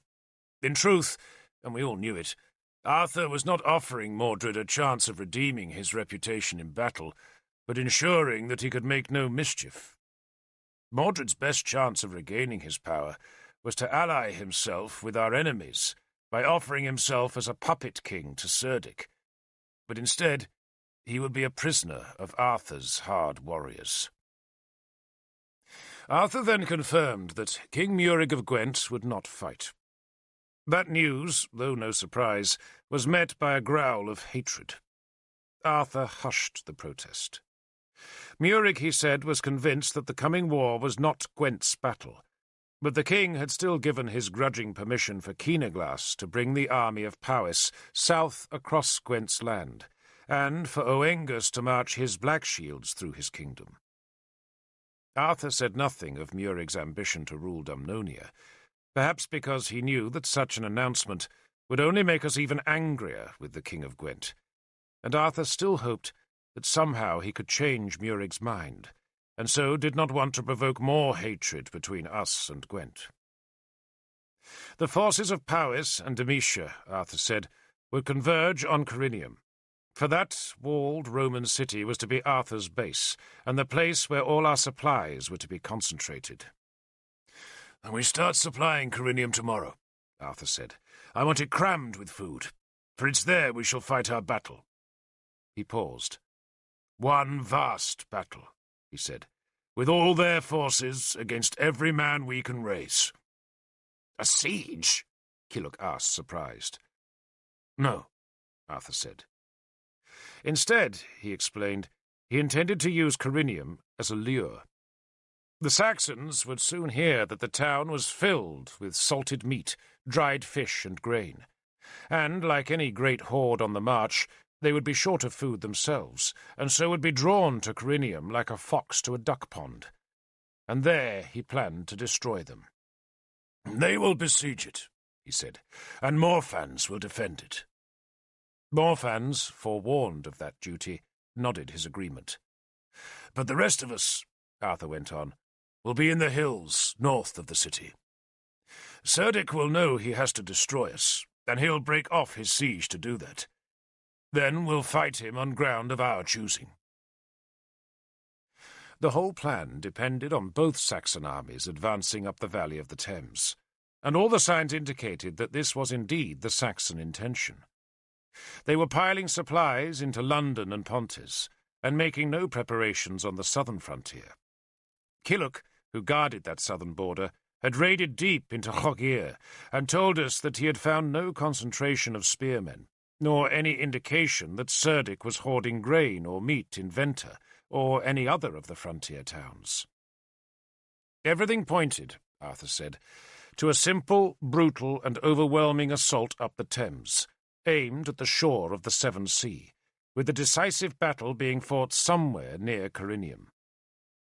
Sagramor's men had already built great warning beacons on the hilltops on either side of the Thames Valley, and still more beacons had been made on the hills spreading south and west into Dumnonia, and when we saw the smoke of those fires, we were all to march to our places. "That won't be until after Beltane," Arthur said. He had spies in both Ael's and Cerdic's halls, and all had reported that the Saxons would wait until after the feast of their goddess Eustra, which would be celebrated a whole week after Beltane. The Saxons wished the goddess's blessing, Arthur explained, and they wanted to give the new season's boats time to come across the sea, with their hulls packed with yet more hungry fighting men. But after Eostra's feast, he said, the Saxons would advance, and he would let them come deep into Dumnonia without a battle, though he planned to harass them all the way. Sagramor, with his battle-hardened spearmen, would retreat in front of the Saxon horde, and offer whatever resistance he could, short of a shield wall, while Arthur gathered the allied army at Corinium. Kilhuch and I had different orders. Our task was to defend the hills south of the Thames Valley. We could not expect to defeat any determined Saxon thrust that came south through those hills, but Arthur did not expect any such attack. The Saxons, he said again and again, would keep marching westwards, ever westwards along the Thames, but they were bound to send raiding parties into the southern hills in search of grain and cattle. Our task was to stop those raiding parties, thus forcing the scavengers to go north instead. That would take the Saxons across the Gwentian border, and might spur Murig into a declaration of war. The unspoken thought in that hope, though each of us in that smoky room nevertheless understood it, was that without Gwent's well-trained spearmen, the great battle near Corinium would be a truly desperate affair. "So fight them hard," Arthur told Kilhuch and me. "Kill their foragers, scare them, but don't be caught in battle. Harass them, frighten them, but once they're within a day's march of Corinium, leave them alone. Just march to join me." He would need every spear he could gather to fight that great battle outside Corinium, and Arthur seemed sure that we could win it, so long as our forces had the high ground. It was, in its way, a good plan. The Saxons would be lured deep into Dumnonia, and there be forced to attack up some steep hill. But the plan depended on the enemy doing exactly as Arthur wanted, and Cerdic, I thought, was not an obliging man. Yet Arthur seemed confident enough, and that, at least, was comforting. We all went home. I made myself unpopular by searching all the houses in my district and confiscating grain, salted meat, and dried fish. We left enough supplies to keep the folk alive, but sent the rest to Corinium, where it would feed Arthur's army. It was a distasteful business, for peasants fear hunger almost as much as they fear enemy spearmen, and we were forced to search for hiding places and ignore the screams of women who accused us of tyranny. But better our searches, I told them, than Saxon ravages. We also readied ourselves for battle. I laid out my war gear, and my slaves oiled the leather jerkin, polished the mail-coat, combed out the wolf-hair plume on the helmet, and repainted the white star on my heavy shield. The new year came with the blackbird's first song. Missel thrushes called from the high twigs of the larches behind Duncarrick's hill, and we paid the children of the village to run with pots and sticks through the apple orchards to scare away the bullfinches that would steal the tiny fruit buds. Sparrows nested, and the stream glinted with the returning salmon. The dusks were made noisy by flocks of pied wagtails. Within a few weeks there were blossoms on the hazel, dog violets in the woods, and gold-touched cones on the sallow trees.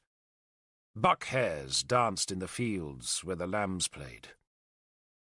In March there was a swarm of toads, and I feared what it meant. But there was no Merlin to ask, for he, with Namui, had vanished, and it seemed we must fight without his help. Larks sang, and the predatory magpies hunted for new-laid eggs along hedgerows that still lacked their cover of foliage. The leaves came at last, and with them news of the first warriors arriving south from Powys. They were few in number, for Keenaglass did not want to exhaust the food supplies being piled in Corinium. But their arrival gave promise of the greater army that Keenaglass would lead south after Beltane. Our calves were born, butter was churned, and Kynwyn busied herself cleaning out the hall after the long, smoky winter. They were odd and bitter-sweet days, for there was the promise of war in a new spring that was suddenly glorious with sun-drenched skies and flower-bright meadows. The Christians preach of the last days, by which they mean those times before the world's ending, and maybe folk will feel then as we did in that soft and lovely spring. There was an unreal quality to everyday life, which made every small task special. Maybe this would be the last time we would ever burn winter straw from our bedding, and maybe the last time we would ever heave a calf all bloody from its mother's womb into the world. Everything was special, because everything was threatened. We also knew that the coming Beltane might be the last we would ever know as a family, and so we tried to make it memorable. Beltane greets the New Year's life, and on the eve of the feast we let all the fires die in Duncarrick. The kitchen fires that had burned all winter long went unfed all day, and by night there were nothing but embers. We raked them out, swept the hearths clean, then laid new fires, while on a hill to the east of the village we heaped 2 great piles of firewood, one of them stacked about the sacred tree that Peerlig, our bard, had selected.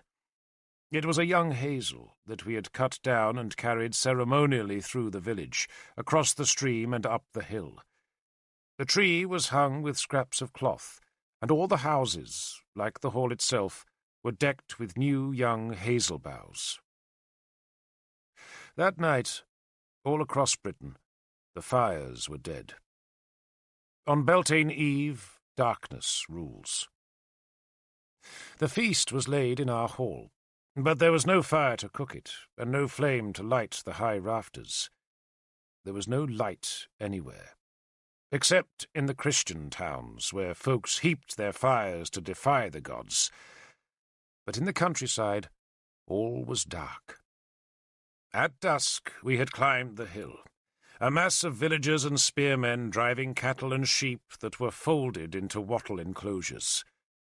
Children played, but once the great dark fell, the smallest children fell asleep, and their little bodies lay in the grass as the rest of us gathered about the unlit fires, and there sang the lament of Anun. Then, in the darkest part of the night, we made the New Year's fire. Peerlig made the flame by rubbing 2 sticks, while Issa dribbled shavings of larchwood kindling onto the spark that gave off a tiny wisp of smoke. The 2 men stooped to the tiny flame, blew on it, added more kindling, and at last a strong flame leapt up, and all of us began to sing the chant of Belanos as Peerlig carried the new fire to the 2 heaps of firewood.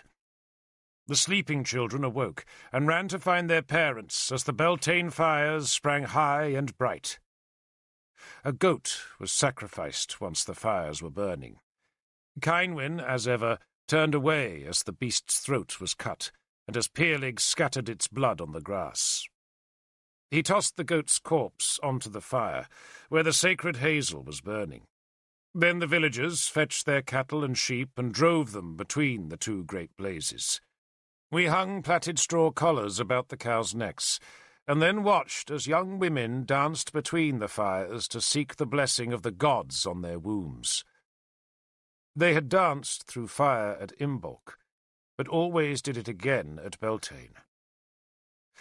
That was the first year Morwenna was old enough to dance between the fires, and I felt a pang of sadness as I watched my daughter twirl and leap.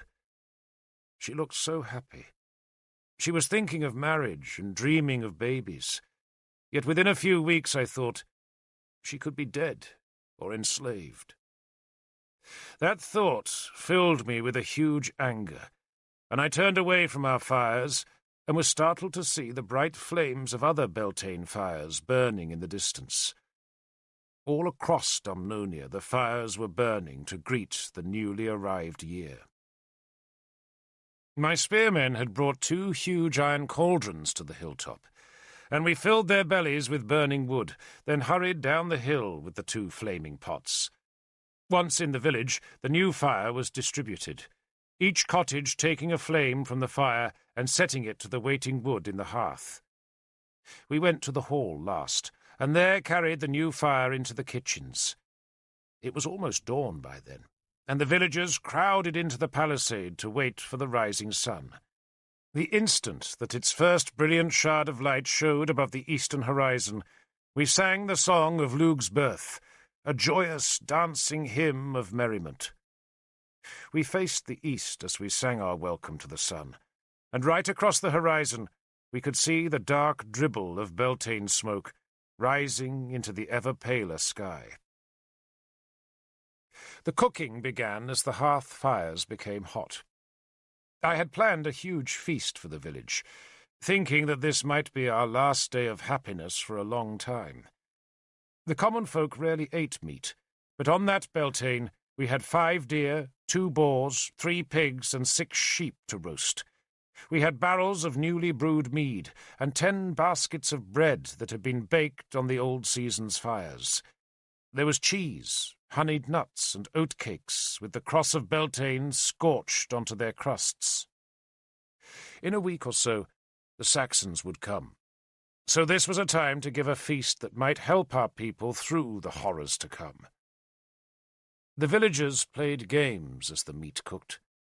There were foot races down the street, wrestling matches, and a competition to see who could lift the heaviest weight.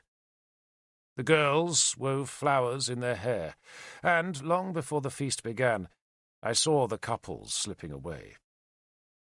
We ate in the afternoon, and while we feasted, the poets recited, and the village bards sang to us, and the success of their compositions was judged by the amount of applause each generated. I gave gold to all the bards and poets, even the worst ones, and there were many of those.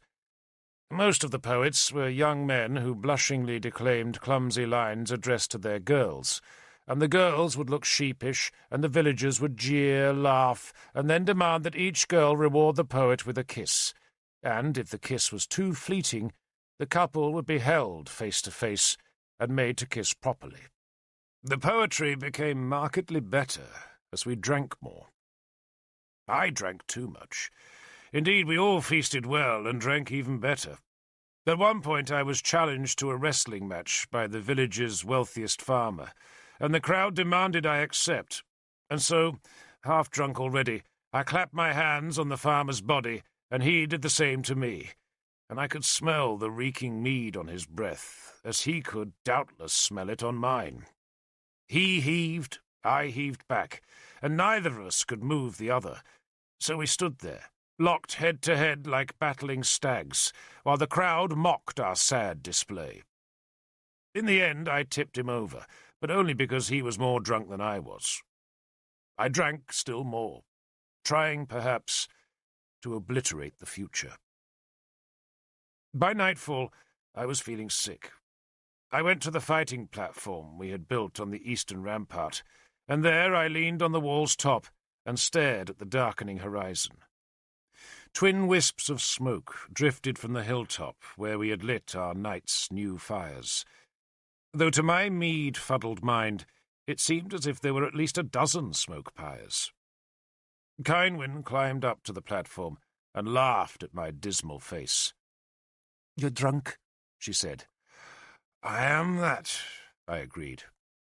"You sleep like a hog," she said accusingly, "and snore like one too." "Oh, it's Beltane," I said in excuse, and waved my hand at the distant wisps of smoke. She leaned on the parapet beside me.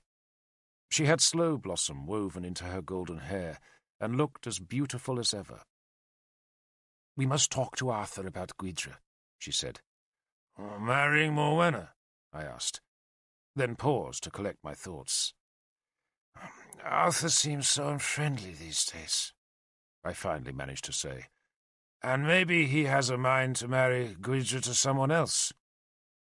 "Maybe he has," Kynwyn said calmly. "In which case, we should find someone else for Morwenna." "Who?" "That's exactly what I want you to think about," Kynwyn said. "When you're sober. Maybe one of Killock's boys." She peered down into the evening shadows at the foot of Duncarrick's hill. There was a tangle of bushes at the foot of the slope, and she could see a couple busy among the leaves. "That's Morfudd," she said. "Who?" "Morfudd," Kynwyn said. "The dairy girl. Another baby coming, I suppose. It really is time she married." She sighed and stared at the horizon. She was silent for a long time. Then she frowned. "Don't you think there are more fires this year than last?" she asked. I dutifully stared at the horizon, but in all honesty I could not distinguish between one spiring smoke trail and another. "Possibly," I said evasively. She still frowned. "Or maybe they aren't Beltane fires at all." "Of course they are," I said, with all the certitude of a drunken man. "But beacons," she went on. It took a few heartbeats for the meaning of her words to sink in. Then suddenly I did not feel drunk at all. I felt sick, but not drunk. I gazed eastwards. A score of plumes smudged their smoke against the sky, but two of the plumes were far thicker than the others, and far too thick to be the remnants of fires lit the night before and allowed to die in the dawn. And suddenly, sickeningly, I knew they were the warning beacons. The Saxons had not waited until after their feast of Eostra, but had come at Beltane. They knew we had prepared warning beacons, but they also knew that the fires of Beltane would be lit on hilltops all across Dumnonia, and they must have guessed that we would not notice the warning beacons among the ritual fires. They had tricked us. We had feasted, we had drunk ourselves insensible, and all the while the Saxons were attacking, and Dumnonia was at war. I was the leader of 70 experienced warriors, but I also commanded 110 youngsters I had trained through the winter. Those 180 men constituted nearly 1/3 of all Dumnonia's spearmen, but only 16 of them were ready to march by dawn. The rest were either still drunk or else so suffering that they ignored my curses and blows. Issa and I dragged the worst afflicted to the stream and tossed them into the chill water, but it did small good. I could only wait, as hour by hour more men recovered their wits. A score of sober Saxons could have laid Duncarrick waste that morning. The beacon fires still burned to tell us that the Saxons were coming, and I felt a terrible guilt that I had failed Arthur so badly. Later, I learned that nearly every warrior in Dumnonia was similarly insensible that morning, though Sagramor's 120 men had stayed sober, and they dutifully fell back in front of the advancing Saxon armies. But the rest of us staggered, retched, gasped for breath, and gulped water like dogs. By midday, most of my men were standing, though not all, and only a few were ready for a long march. My armour, shield, and war spears were loaded on a pack-horse, while 10 mules carried the baskets of food that Cynwyn had been busy filling all morning. She would wait at Duncarrick, either for victory, or, more likely, for a message telling her to flee. Then, a few moments after midday, everything changed.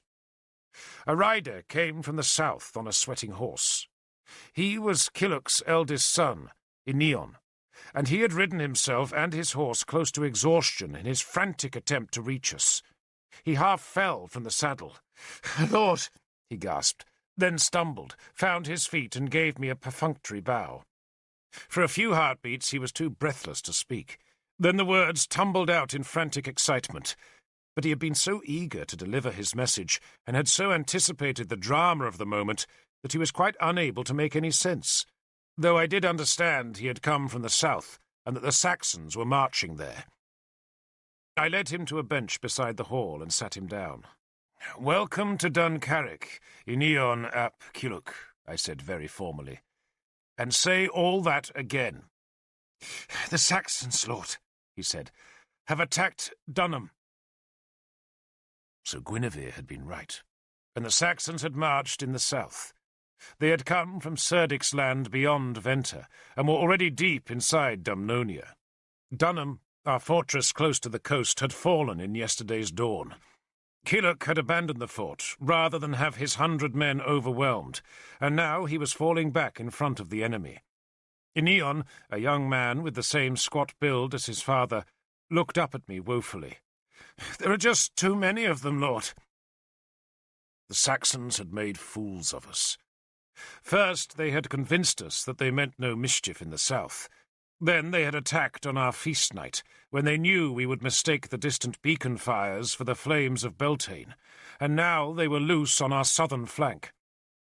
Ael, I guessed, was pushing down the Thames, while Cerdick's troops were rampaging free by the coast. Ineon was not certain that Cerdick himself led the southern attack, for he had not seen the Saxon king's banner of the red-painted wolf skull hung with a dead man's flayed skin, but he had seen Lancelot's flag of the sea-eagle with the fish clutched in its talons. Killock believed that Lancelot was leading his own followers, and 200 or 300 Saxons besides. "Where were they when you left?" I asked Ineon. "Still south of Solviodunum, Lord. And your father? He was in the town, Lord, but he dare not be trapped there." So, Killock would yield the fortress of Solviodunum rather than be trapped. "Does he want me to join him?" I asked. Ineon shook his head. "He sent word to Durnavaria, Lord, telling the folk there to come north. He thinks you should protect them and take them to Corinium." "Who's at Durnavaria?" I asked. "The Princess Argant, Lord." I swore softly. Arthur's new wife could not just be abandoned, and I understood now what Killock was suggesting. He knew Lancelot could not be stopped, so he wanted me to rescue whatever was valuable in Dumnonia's heartland and retreat north towards Corinium, while Killock did his best to slow the enemy. It was a desperately makeshift strategy, and at its end we would have yielded the greater part of Dumnonia to the enemy's forces. But there was still the chance that we could all come together at Corinium to fight Arthur's battle, though by rescuing Argant I abandoned Arthur's plans to harass the Saxons in the hills south of the Thames. That was a pity, but war rarely goes according to plan. "Does Arthur know?" I asked Ineon. "My brother is riding to him," Ineon assured me, which meant Arthur would still not have heard the news. It would be late afternoon before Ineon's brother reached Corinium, where Arthur had spent Beltane. Killock, meanwhile, was lost somewhere south of the Great Plain, while Lancelot's army was... where? Ael, presumably, was still marching west, and maybe Cerdic was with him, which meant Lancelot could either continue along the coast and capture Durnavaria, or else turn north and follow Killuch towards Caer-Cadern and Duncarrick. But either way, I reflected, this landscape would be swarming with Saxon spearmen in only 3 or 4 days. I gave Aeneon a fresh horse and sent him north to Arthur, with a message that I would bring Argant to Corinium, but suggesting he might send horsemen to Aquasulis to meet us, and then hurry her northwards. I then sent Issa and 50 of my fittest men south to Durnavaria. I ordered them to march fast and light, carrying only their weapons, and I warned Issa that he might expect to meet Argant and the other fugitives from Durnavaria coming north on the road. Issa was to bring them all to Duncarrick. "And with good fortune," I told him, "you'll be back here by tomorrow nightfall." Kynwyn made her own preparations to leave. This was not the first time she had been a fugitive from war, and she knew well enough that she and our daughters could take only what they could carry. Everything else must be abandoned. And so 2 spearmen dug a cave in the side of Duncarrick's hill, and there she hid our gold and silver, and afterwards the 2 men filled the hole and disguised it with turf. The villagers were doing the same with cooking pots, spades, sharpening stones, spindles, sieves, anything, indeed, that was too heavy to carry and too valuable to lose. All over Dumnonia such valuables were being buried. There was little I could do at Duncarrick except wait for Issa's return, and so I rode south to Caer-Cadern and Lindinnis. We kept a small garrison at Caer-Cadern, not for any military reason, but because the hill was our royal place, and so deserved guarding. That garrison was composed of a score of old men, most of them crippled, and of the 20, only 5 or 6 would be truly useful in the shield wall. But I ordered them all north to Duncarrick, then turned the mare west towards Lindinnis. Mordred had sensed the dire news. Rumour passes at unimaginable speed in the countryside, and though no messenger had come to the palace, he still guessed my mission. I bowed to him, then politely requested that he be ready to leave the palace within the hour. "Oh, that's impossible," he said, his round face betraying his delight at the chaos that threatened Dumnonia. Mordred ever delighted in misfortune. "Impossible, Lord King?" I asked. He waved a hand about his throne room that was filled with Roman furniture, much of it chipped or with its inlay missing, but still lavish and beautiful. "I have things to pack," he said. "People to see. Tomorrow, maybe?" "You ride north to Corinium in 1 hour, Lord King," I said harshly. It was important to move Mordred out of the Saxon path, which was why I had come here rather than ridden south to meet Argant. If Mordred had stayed, he would undoubtedly have been used by Ael and Cerdic, and Mordred knew it. For a moment he looked as though he would argue. Then he ordered me out of the room and shouted for a slave to lay out his armour. I sought out Lanval, the old spearman whom Arthur had placed in charge of the king's guard. "You take every horse in the stables," I told Lanval, "and escort the little bastard to Corinium. You give him to Arthur personally." Mordred left within the hour.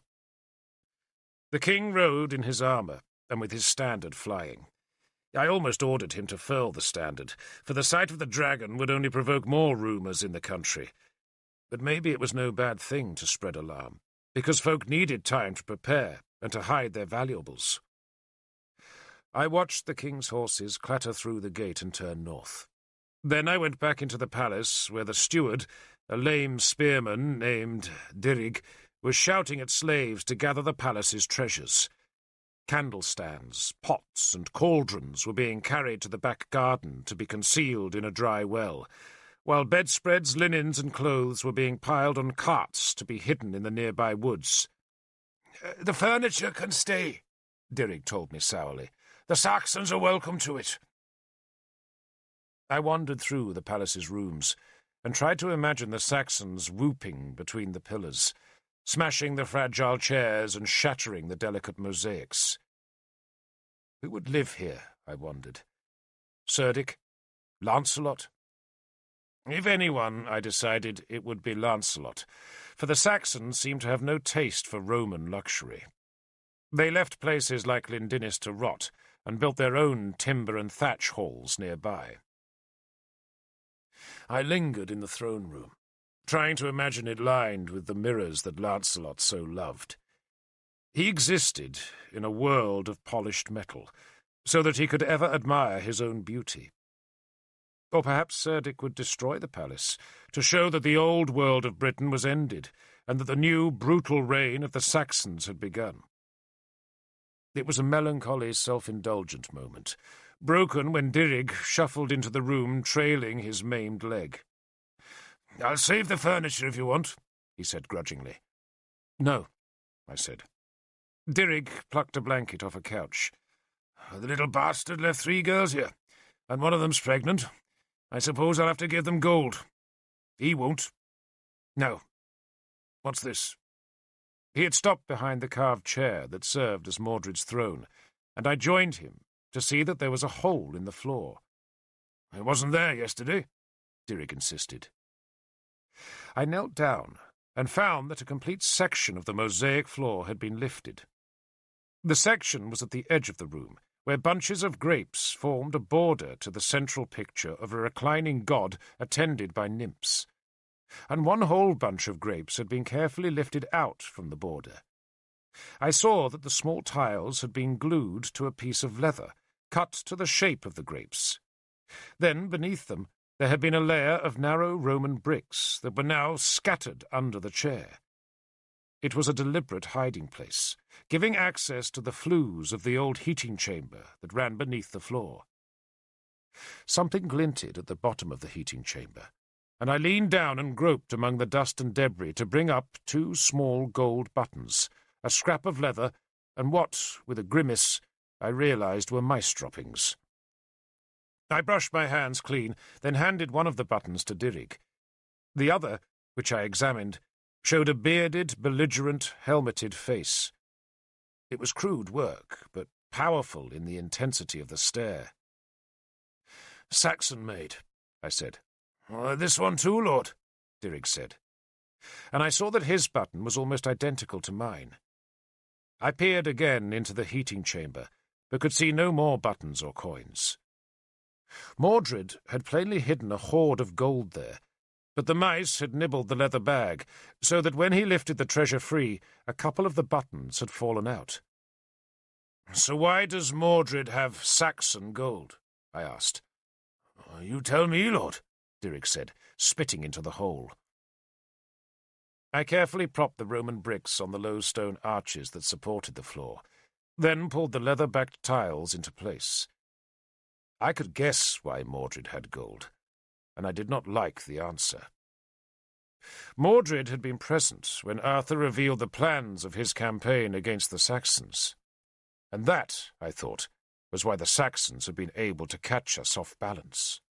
They had known we would concentrate our forces on the Thames, so all the while they had let us believe that was where the assault would come, and Cerdic had slowly and secretly built up his forces in the south. Mordred had betrayed us. I could not be certain of that, for 2 golden buttons did not constitute proof, but it made a grim sense. Mordred wanted his power back, and though he would not gain all that power from Cerdic, he would certainly get the revenge on Arthur that he craved. "How would the Saxons have managed to talk with Mordred?" I asked Dirrig. "Simple, Lord. There are always visitors here," Dirrig said. "Merchants, bards, jugglers, girls." "We should have slit his throat," I said bitterly, pocketing the button. "Why didn't you?" Dirrig asked. "Because he's Uther's grandson," I said, "and Arthur would never permit it." Arthur had taken an oath to protect Mordred, and that oath bound Arthur for life. Besides, Mordred was our real king, and in him ran the blood of all our kings back to Belimauer himself, and though Mordred was rotten, his blood was sacred, and so Arthur kept him alive. "Mordred's task," I said to Dirrig, "is to whelp an heir of a proper wife. But once he's given us a new king, He would be well advised to wear an iron collar. No wonder he doesn't marry, Dirig said. And what happens if he never does? Suppose there's no heir? That's a good question, I said. But let's beat the Saxons before we worry about answering it. I left Dirig disguising the old dry well with brush. I could have ridden straight back to Duncarrick, for I had looked after the urgent needs of the moment. Issa was on his way to escort our Gant to safety. Mordred was safely gone north, but I still had one piece of unfinished business, and so I rode north on the Foss Way that ran beside the great swamps and lakes that edged Inniswydren. Warblers were noisy among the reeds, while sickle-winged martins were busy pecking beakfuls of mud to make their new nests beneath our eaves. Cuckoos called from the willows and birches that edged the marshland. The sun shone on Dunnonia. The oaks were in new green leaf, and the meadows to my east were bright with cowslips and daisies.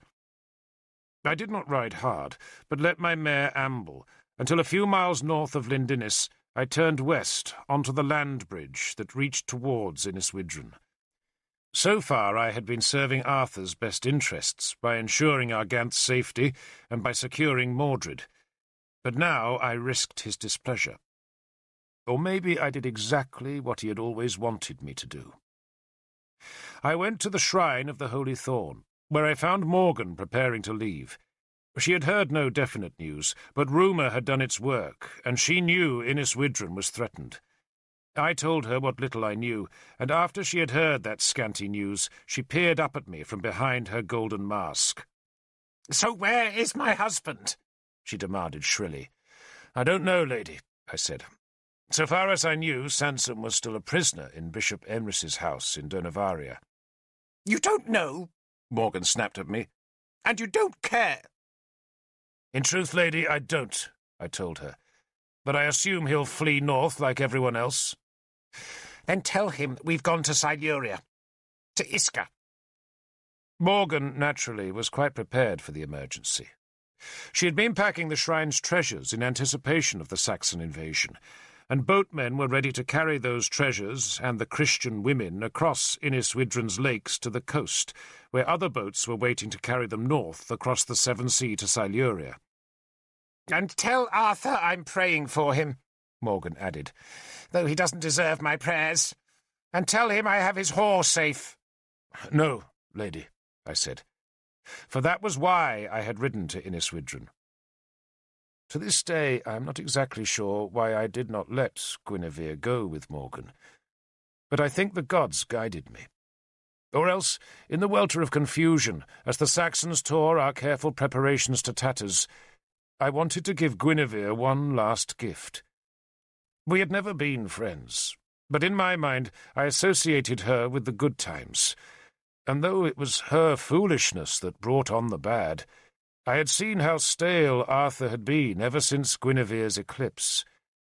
Or perhaps I knew that in this terrible time we needed every strong soul we could muster, and there were few souls as tough as that of Princess Guinevere of Hennis-Wyren. "She comes with me," Morgan insisted. "I have orders from Arthur," I insisted to Morgan, and that settled the matter. Though in truth her brother's orders were terrible and vague. If Guinevere is in danger, Arthur had told me, I was to fetch her, or maybe kill her. But I had decided to fetch her, and instead of sending her to safety across the Severn, I would carry her still closer to the danger. "It's rather like watching a herd of cows threatened by wolves," Guinevere said when I reached her room. She was standing at the window, from where she could see Morgan's women running to and fro between their buildings and the boats that waited beyond the shrine's western palisade. "What's happening, Derval?" "You were right, lady. The Saxons are attacking in the south." I decided not to tell her that it was Lancelot who led that southern assault. "Do you think they'll come here?" she asked. "I don't know. I just know that we can't defend any place except where Arthur is, and he's at Corinium." "In other words," she said with a smile, "everything is confusion." She laughed, sensing an opportunity in that confusion. She was dressed in her usual drab clothes, but the sun shone through the open window to give her splendid red hair a golden aura. "So what does Arthur want to do with me?" she asked. Death? No, I decided. He had never really wanted that. What he wanted was what his proud soul would not let him take for itself. "I'm just ordered to fetch you, lady," I answered instead. "To go where, Derval?" "You can sail across the Severn with Morgan," I said, "or come with me. I'm taking folk north to Corinium, and I dare say from there you can travel on to Gleavham. You'll be safe there." She walked from the window and sat in a chair beside the empty hearth. "Folk?" she said, plucking the word from my sentence. "What folk, Derval?" I blushed. "Argant, Kynwyn, of course." Guinevere laughed. "I would like to meet Argant. Do you think she'd like to meet me?" "I doubt it, lady." "I doubt it too. I imagine she'd prefer me to be dead. So I can travel with you to Corinium, or go to Siluria with the Christian cows. I think I've heard enough Christian hymns to last me a lifetime. Besides, the greater adventure lies at Corinium, don't you think?" "I fear so, lady." "Fear? Oh, don't fear, Derval." She laughed with an exhilarating happiness. "You all forget how good Arthur is when nothing goes right. It will be a joy to watch him. So when do we leave?" "Now," I said, "or as soon as you're ready." "I'm ready," she said happily. "I've been ready to leave this place for a year." "Your servants?" "There are always other servants," she said carelessly. "Shall we go?" I only had the one horse, and so out of politeness I offered it to her and walked beside her as we left the shrine. I have rarely seen a face as radiant as Guinevere's face was that day. For months she had been locked inside Innis Widren's walls, and suddenly she was riding a horse in the open air, between new-leaved birch trees and under a sky unlimited by Morgan's palisade. We climbed to the land bridge beyond the tor, and once we were on that high bare ground she laughed and gave me a mischievous glance. "What's to stop me riding away, Derval?" "Nothing at all, lady." She whooped like a girl and kicked back her heels, then kicked again to force the tired mare into a gallop. The wind streamed in her red curls as she galloped free on the grassland. She shouted for the joy of it, curving the horse around me in a great circle. Her skirts blew back, but she did not care. She just kicked the horse again, and so rode around and around until the horse was blowing and she was breathless. Only then did she curb the mare and slide out of the saddle. "I'm so sore," she said happily. "You ride well, lady," I said. "I dreamed of riding a horse again, of hunting again, of so much." She patted her skirt straight, then gave me an amused glance. "What exactly did Arthur order you to do with me?" I hesitated. "He was not specific, lady." "To kill me?" she asked. "No, lady," I said, sounding shocked. I was leading the mare by her reins, and Guinevere was walking beside me. "He certainly doesn't want me in Cerdic's hands," she said tartly. "I'd just be an embarrassment. I suspect he flirted with the idea of slitting my throat. Argant must have wanted that. I certainly would if I were her. I was thinking about that as I rode around you just now. Suppose I thought that Derval has orders to kill me. Should I keep riding? Then I decided you probably wouldn't kill me, even if you did have orders. He'd have sent Killock if he wanted me dead." She suddenly grunted and bent her knees to imitate Killock's limping walk. "Killock would cut my throat," she said. "I wouldn't think twice about it." She laughed, her new high spirits irrepressible. "So Arthur wasn't specific?" "No, lady." "So truly, Derval, this is your idea?" She waved at the countryside. "Yes, lady," I confessed. "I hope Arthur thinks you did the right thing," she said. "Otherwise you'll be in trouble." "I'm in trouble enough already, lady," I confessed. "The old friendship seems dead." She must have heard the bleakness in my voice, for she suddenly put an arm through mine. Poor devil. I suppose he's ashamed. I was embarrassed. Yes, lady. I was very bad, she said in a rueful voice. Poor Arthur. But do you know what will restore him? And your friendship? I'd like to know, lady. She took her arm from mine. Grinding the Saxons into offal, Derval. That's what will bring Arthur back. Victory. Give Arthur victory, and he'll give us his old soul back. The Saxons, lady, I warned her, are halfway to victory already. I told her what I knew, that the Saxons were rampaging free to the east and south. Our forces were scattered, and that our only hope was to assemble our army before the Saxons reached Corinium, where Arthur's small war band of 200 spearmen waited alone. I assumed Sagramor was retreating towards Arthur. Kiluk was coming from the south, and I would go north as soon as Issa returned with Argant.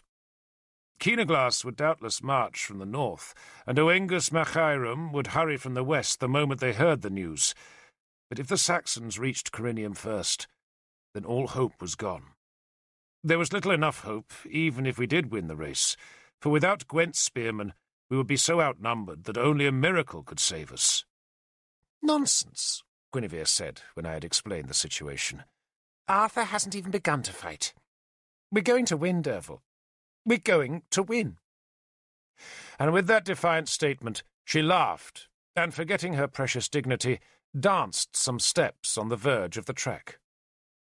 All seemed doom, but Guinevere was suddenly free and full of light, and I had never liked her as much as I did at that moment. Suddenly, for the first time since I had seen the beacon fires smoking in the Beltane dusk, I felt a surge of hope. The hope faded quickly enough, for at Duncarrick there was nothing but chaos and mystery. Issa had not returned, and the small village beneath the hall was filled with refugees who were fleeing from rumour, though none had actually seen a Saxon. The refugees had brought their cattle, their sheep, their goats, and their pigs, and all had converged on Duncarrick because my spearmen offered an illusion of safety. I used my servants and slaves to start new rumours that said Arthur would be withdrawing westwards to the country bordering Kurnow, and that I had decided to cull the refugees' herds and flocks to provide rations for my men. And those false rumours were enough to start most of the families walking towards the distant Kurnow frontier. They should be safe enough on the great moors, and by fleeing westwards their cattle and sheep would not block the roads to Corinium. If I had simply ordered them towards Kurnow, they would have been suspicious and lingered to make certain that I was not tricking them. Issa was not with us by nightfall. I was still not unduly worried, for the road to Durnavaria was long, and it was doubtless thronged with refugees. We made a meal in the hall, and Peerlig sang us the song of Uther's great victory over the Saxons at Caer Idern. When the song ended, and I had tossed Peerlig a golden coin, I remarked that I had once heard Cinia of Gwent sing that song, and Peerlig was impressed. Cinia was the greatest of all the bards, he said wistfully, though some say Armegrin of Gwynedd was better. I wish I'd heard either of them. My brother, Cynwyn remarked, says there is an even greater bard in Powys now, and just a young man, too. Who? Peerlig demanded, scenting an unwelcome rival. Taliesin is his name, Cynwyn said. Taliesin. Guinevere repeated the name, liking it. It meant shining brow. I've never heard of him, Peerlig said stiffly. When we've beaten the Saxons, I said, we shall demand a song of victory from this Taliesin. And from you too, Peerlig, I added hastily. I once heard a Margin sing, Guinevere said. You did, lady? Peerlig asked, again impressed.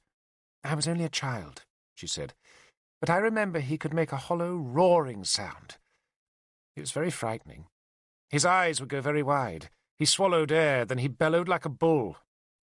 Ah, the old style, Peerlig said dismissively. These days, lady, we seek harmony of words rather than mere volume of sound. You should seek both, Guinevere said sharply. I've no doubt this Taliesin is a master of the old style as well as being skilled at metre. But how can you hold an audience enthralled if all you offer them is clever rhythm?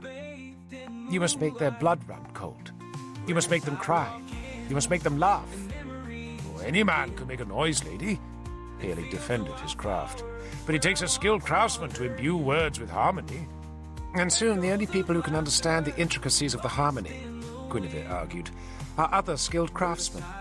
And so you become ever more clever in an effort to impress your fellow poets. But you forget that no one outside the craft has the first notion of what you're doing.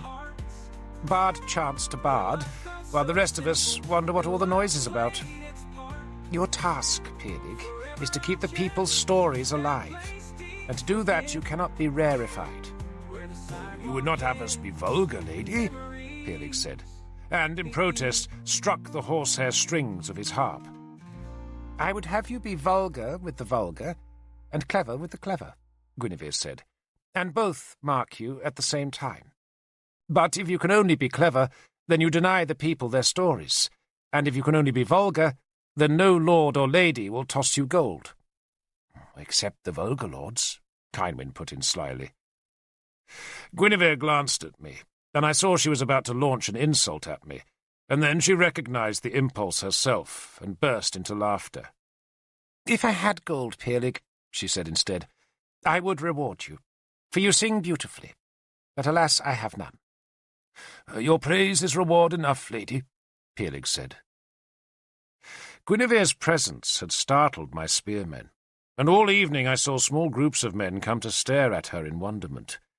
She ignored their gaze. Kynwyn had welcomed her without any show of astonishment, and Guinevere had been clever enough to be kind to my daughters, so that Morwenna and Seren both now slept on the ground beside her. They, like my spearmen, had been fascinated by the tall, red-haired woman, whose reputation was as startling as her looks, and Guinevere was simply happy to be there. We had no tables or chairs in our hall, just the rushed floor and woolen carpets, but she sat beside the fire and effortlessly dominated the hall. There was a fierceness in her eyes that made her daunting.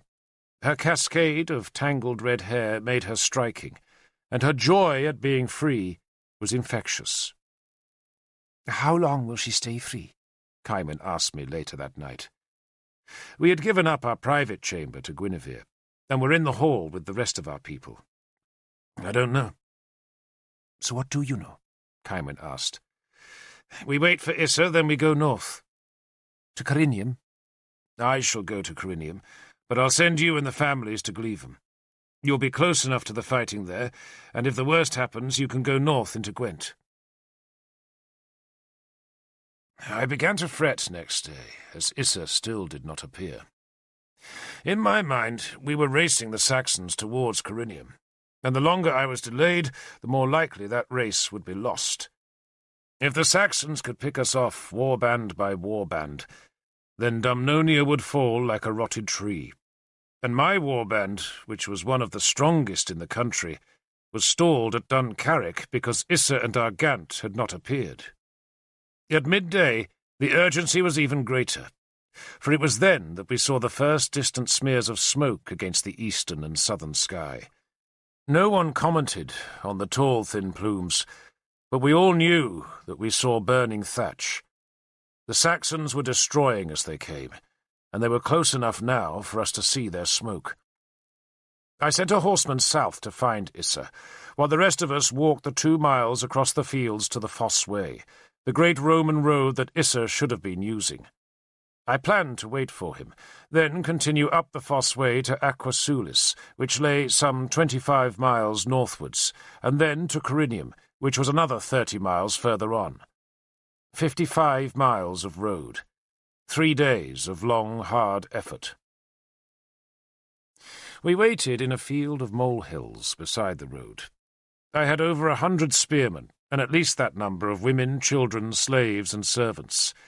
We had horses, mules, and dogs, all waiting. Seren, Morwenna, and the other children picked bluebells in a nearby wood, while I paced up and down the broken stone of the road. Refugees were passing constantly, but none of them, even those who had come from Dernavaria, had any news of the Princess Argant. A priest thought he had seen Issa and his men arrive in that city, because he had seen the five-pointed star on some spearmen's shields, but he did not know if they were still there or had left. The one thing all the refugees were certain of was that the Saxons were near Dernavaria, though no one had actually seen a Saxon spearman. They had merely heard the rumours that had grown ever more wild as the hours passed. Arthur was said to be dead, or else he had fled to Reged, while Cerdic was credited with possessing horses that breathed fire and magic axes that could cleave iron as though it were linen. Guinevere had borrowed a bow from one of my huntsmen, and was shooting arrows at a dead elm tree that grew beside the road. She shot well, putting shaft after shaft into the rotting wood, but when I complimented her on her skill, she grimaced. "I'm out of practice," she said. "I used to be able to take a running deer at 100 paces. Now I doubt I'd hit a standing one at 50. She plucked the arrows from the tree. "But I think I might hit a Saxon, given the chance." She handed the bow back to my huntsman, who bowed and backed away. "If the Saxons are near Dernavaria," Guinevere asked me, "what do they do next?" "They come straight up this road," I said. "Not go further west?" "They know our plans," I said grimly, and told her about the golden buttons with the bearded faces that I had found in Mordred's quarters. "Ael's marching towards Corinium, while the others run ragged in the south, and we're stuck here because of Argant." "Let her rot," Guinevere said savagely, then shrugged. "I know you can't. Does he love her?" "I wouldn't know, lady," I said. "Of course you'd know," Guinevere said sharply. "Arthur loves to pretend that he's ruled by reason, but he yearns to be governed by passion. He would turn the world upside down for love." "He hasn't turned it upside down lately," I said. "He did for me, though," she said quietly, and not without a note of pride. "So where are you going?" I'd walked to my horse that was cropping grass among the molehills. "I'm going south," I said. "Do that," Guinevere said, "and we risk losing you too." She was right, and I knew it, but frustration was beginning to boil inside me. Why had Issa not sent a message? He had 50 of my finest warriors, and they were lost. I cursed the wasting day, cuffed a harmless boy who was strutting up and down pretending to be a spearman, and kicked at thistles. "We could start north," Kynwyn suggested calmly, indicating the women and children. "No," I said. "We must stay together." I peered southwards, but there was nothing on the road except for more sad refugees trudging north. Most were families, with one precious cow and maybe a calf, though many of this new season's calves were still too small to walk. Some calves, abandoned by the road, called piteously for their mothers. Others of the refugees were merchants trying to save their goods.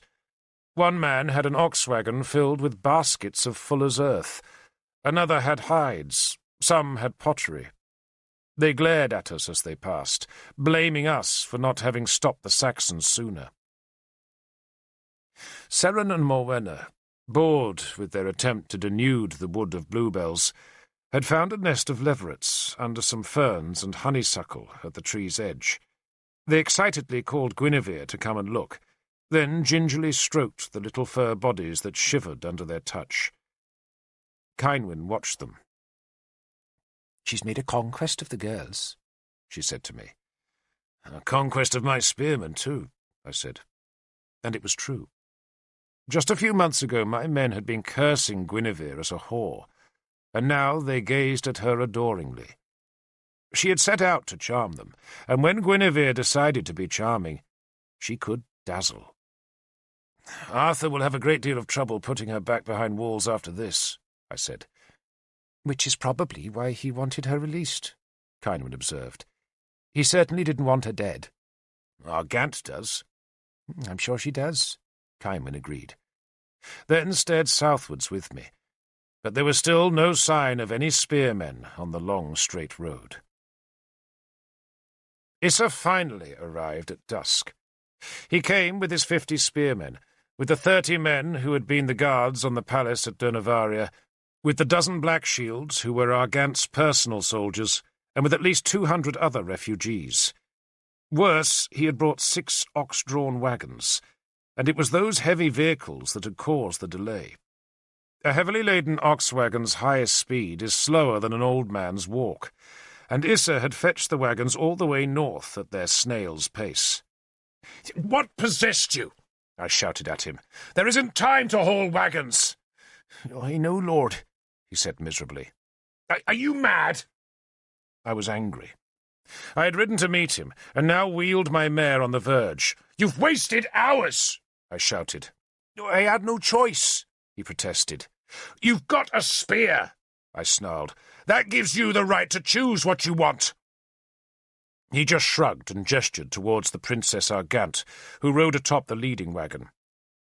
The wagon's 4 oxen, their flanks bleeding from the goads that had driven them all day, stopped in the road with their heads low. "The wagons go no farther," I shouted at her. "You walk or ride from here." "No," Argant insisted. I slid off the mare and walked down the line of wagons. One held nothing but the Roman statues that had graced the palace courtyard in Durnovaria. Another was piled with robes and gowns, while a third was heaped with cooking pots, beckets, and bronze candle-stands. "Get them off the road!" I shouted angrily. "No." Argant had leapt down from her high perch and now ran towards me. "Arthur ordered me to bring them." "Arthur, lady," I turned on her, stifling my anger, "does not need statues." "They come with us," Argant shouted. "Otherwise, I stay here." "Well, then stay here, lady," I said savagely. "Off the road!" I shouted at the ox drivers. "Move it! Off the road now!" I had drawn halbane and stabbed her blade at the nearest ox to drive the beast towards the verge. "Don't go!" Argant screamed at the ox drivers.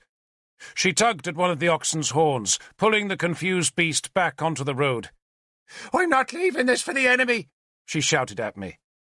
Guinevere watched from the roadside.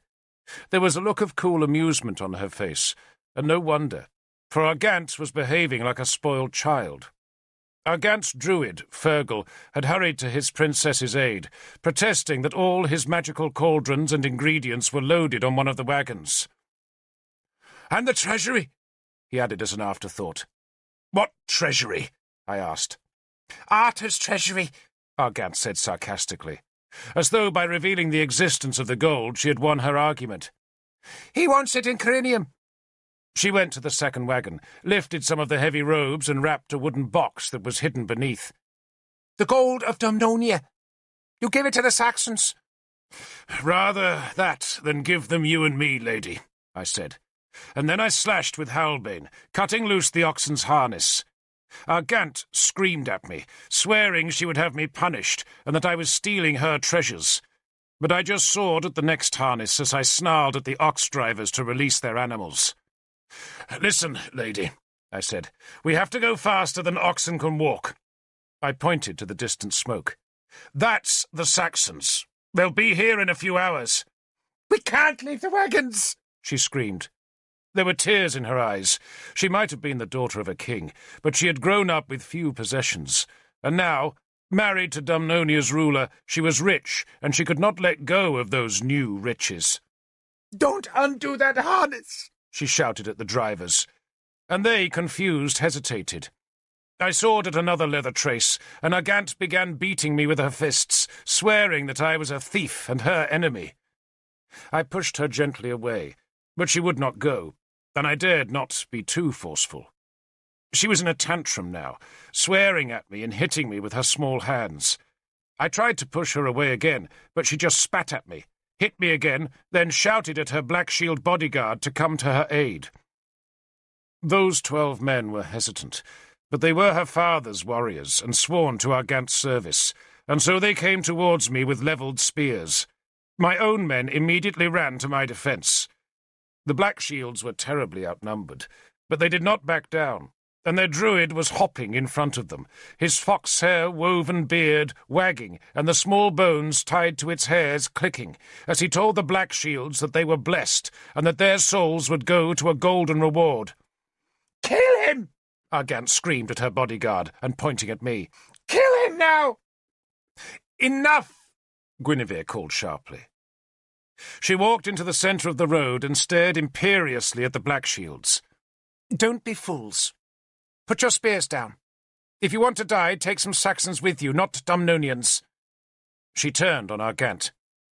"Come here, child," she said, and pulled the girl towards her, and used a corner of her drab cloak to wipe away Argant's tears. "You did quite right to try and save the treasury," she told Argant. "But Derval is also right. If we don't hurry, the Saxons will catch us." She turned to me. "Is there no chance," she asked, "that we can take the gold?" "None," I said shortly. Nor was there. Even if I had harnessed spearmen to the wagons, they would still have slowed us down. "The gold is mine!" Argant screamed. "It belongs to the Saxons now," I said, and I shouted at Issa to get the wagons off the road and cut the oxen free. Argant screamed a last protest, but Guinevere seized and hugged her. "It doesn't become princesses," Guinevere murmured softly, "to show anger in public. Be mysterious, my dear, and never let men know what you're thinking. Your power lies in the shadows, but in the sunlight, men will always overcome you." Argant had no idea who the tall, good-looking woman was, but she allowed Guinevere to comfort her, as Issa and his men dragged the wagons onto the grass verge. I let the women take what cloaks and gowns they wanted, but we abandoned the cauldrons and tripods and candle holders, though Issa did discover one of Arthur's war banners, a huge sheet of white linen decorated with a great black bear embroidered in wool, and that we kept to stop it falling into the hands of the Saxons. But we could not take the gold. Instead, we carried the treasury boxes to a flooded drainage ditch in a nearby field, and poured the coins into the stinking water in the hope that the Saxons would never discover it. Argant sobbed as she watched the gold being poured into the black water. "The gold is mine," she protested a last time. "And once it was mine, child," Guinevere said very calmly. "And I survived the loss, just as you now will." Argant pulled abruptly away to stare up at the taller woman. "Yours?" she asked. "Did I not name myself, child?" Guinevere asked with a delicate scorn. "I'm the Princess Guinevere." Argant just screamed, then fled up the road to where her Black Shields had retreated. I groaned, sheathed Howlbane, then waited as the last of the gold was concealed. Guinevere had found one of her old cloaks, a golden cascade of wool trimmed in bear fur, and had discarded the old dull garment she had worn in her prison. "Her gold, indeed," she said to me angrily. "It seems I have another enemy," I said, watching Argant, who was deep in conversation with her druid, and doubtless urging him to put a curse on me. "If we share an enemy, Derval," Guinevere said with a smile, "then that makes us allies at last. I like that." "Thank you, lady," I said, and reflected that it was not just my daughters and spearmen who were being charmed. The last of the gold was sunk in the ditch, and my men came back to the road and picked up their spears and shields.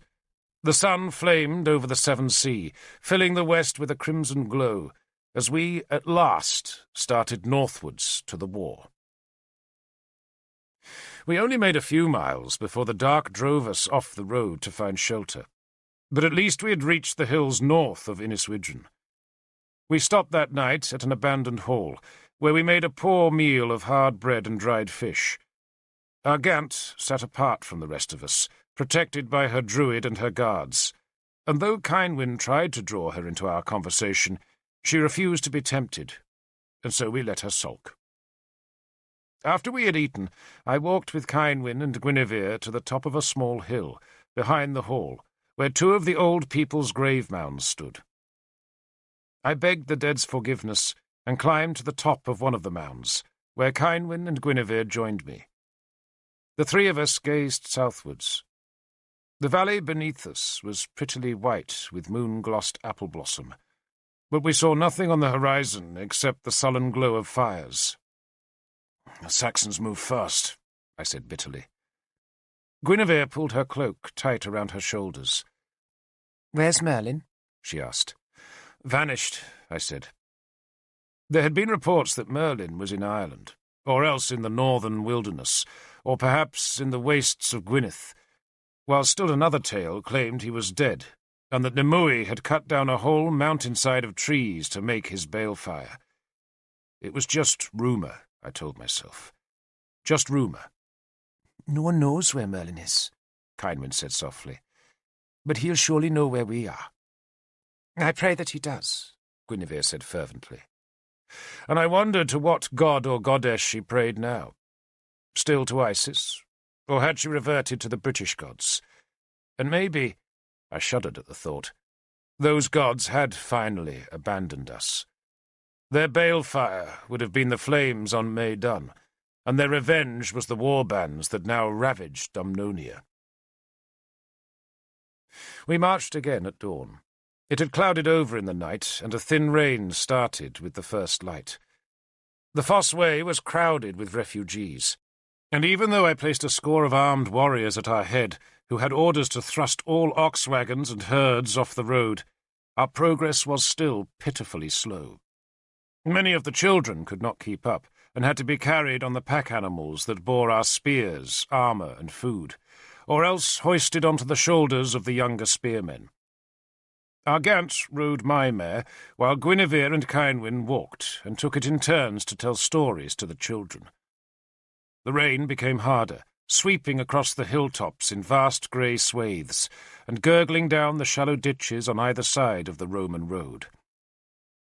I had hoped to reach Aqua Sulis at midday, but it was the middle of the afternoon before our bedraggled and tired band dropped into the valley where the city lay.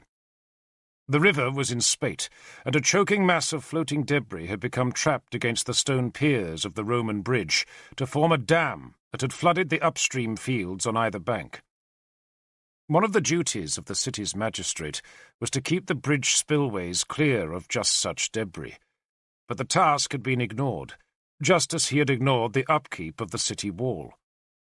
That wall lay only 100 paces north of the bridge, and because Aqua Sulis was not a fortress town, it had never been a formidable wall, but now it was scarcely an obstacle at all.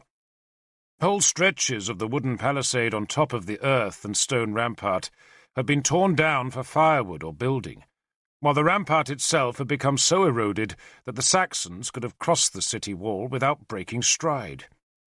Here and there I could see frantic men trying to repair stretches of the palisade, but it would have taken 500 men a full month to rebuild those defences. We filed through the city's fine southern gate, and I saw that though the town possessed neither the energy to preserve its ramparts nor the labour to keep the bridge from choking with flotsam, someone had found time to deface the beautiful mask of the Roman goddess Minerva that had once graced the gate's arch. Where her face had been, there was now just a calloused mass of hammered stone, on which a crude Christian cross had been cut. "It's a Christian town?" Kynwyn asked me. "Nearly all towns are," Guinevere answered for me. It was also a beautiful town, or it had been beautiful once, though over the years the tiled roofs had fallen and been replaced by thick thatch, and some houses had collapsed and were now nothing but piles of brick or stone. But still the streets were paved, and the high pillars and lavishly carved pediment of Minerva's magnificent temple still soared above the petty roofs. My vanguard forced a brutal way through the crowded streets to reach the temple, which stood on a stepped pediment in the sacred heart of the city. The Romans had built an inner wall about that central shrine, a wall that encompassed Minerva's temple and the bathhouse that had brought the city its fame and prosperity. The Romans had roofed in the bath, which was fed by a magical hot spring, but some of the roof tiles had fallen, and wisps of steam now curled up from the holes like smoke. The temple itself, stripped of its lead gutters, was stained with rainwater and lichen, while the painted plaster inside the high portico had flaked and darkened. But despite the decay, it was still possible to stand in the wide paved enclosure of the city's inner shrine and imagine a world where men could build such places and live without fear of spears coming from the barbarian east. The city magistrate, a flurried, nervous, middle-aged man named Sildith, who wore a Roman toga to mark his authority, hurried out of the temple to greet me.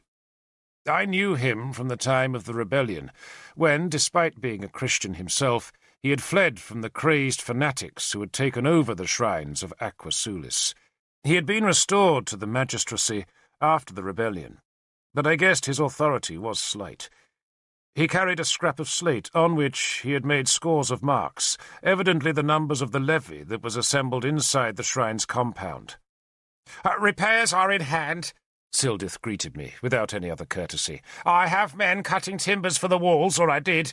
The flooding is a problem, indeed it is, but if the rain stops— He let the sentence trail away. The flooding? I asked. When the river rises, Lord, he explained. The water backs up through the Roman sewers. It's already in the lower part of the city, and not just water either, I fear. The smell, you see. He sniffed delicately. The problem, I said, is that the bridge arches are dammed with debris. It was your task to keep them clear. It was also your task to preserve the walls. His mouth opened and closed without a word. He hefted the slate as if to demonstrate his efficiency, then just blinked helplessly. Not that it matters now, I went on. The city can't be defended. Can't be defended? Sildith protested. Can't be defended, it must be defended. We can't just abandon the city. If the Saxons come, I said brutally, you'll have no choice. But we must defend it, Lord, Sildith insisted. With what? I asked. Your men, Lord, he said, gesturing at my spearmen who had taken refuge from the rain under the temple's high portico. At best, I said, we can garrison a quarter-mile of the wall, or what's left of it. So who defends the rest? The levy, of course. Sildith waved his slate towards the drab collection of men who waited beside the bathhouse. Few had weapons, and even fewer possessed any body armour. Have you ever seen the Saxons attack? I asked Sildith. They send big war dogs first, and they come behind with axes 3 feet long and spears on 8-foot shafts. They're drunk, they're maddened, and they want nothing but the women and the gold inside your city. How long do you think your levy will hold? Sildith blinked at me. We can't just give up, he said weakly. Does your levy have any real weapons? I asked, indicating the sullen-looking men waiting in the rain.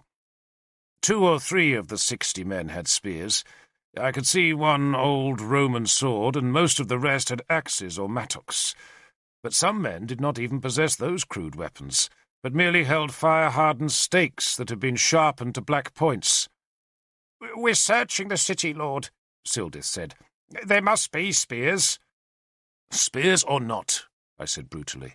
If you fight here, you'll all be dead men. Sildith gaped at me. Then what do we do? He finally asked. Go to Gleavham, I said. But the city... He blanched. There are merchants, goldsmiths, churches, treasures. His voice tailed away as he imagined the enormity of the city's fall. But that fall, if the Saxons came, was inevitable. Aqua Sulis was no garrison city, just a beautiful place that stood in a bowl of hills. Sildith blinked in the rain. Gleavham, he said glumly. And you'll escort us there, Lord? I shook my head. I'm going to Corinium, I said. But you go to Gleavham. I was half tempted to send Argant, Guinevere, Kynwyn, and the families with him, but I did not trust Sildith to protect them. Better, I decided, to take the women and families north myself, then send them under a small escort from Corinium to Gleavham.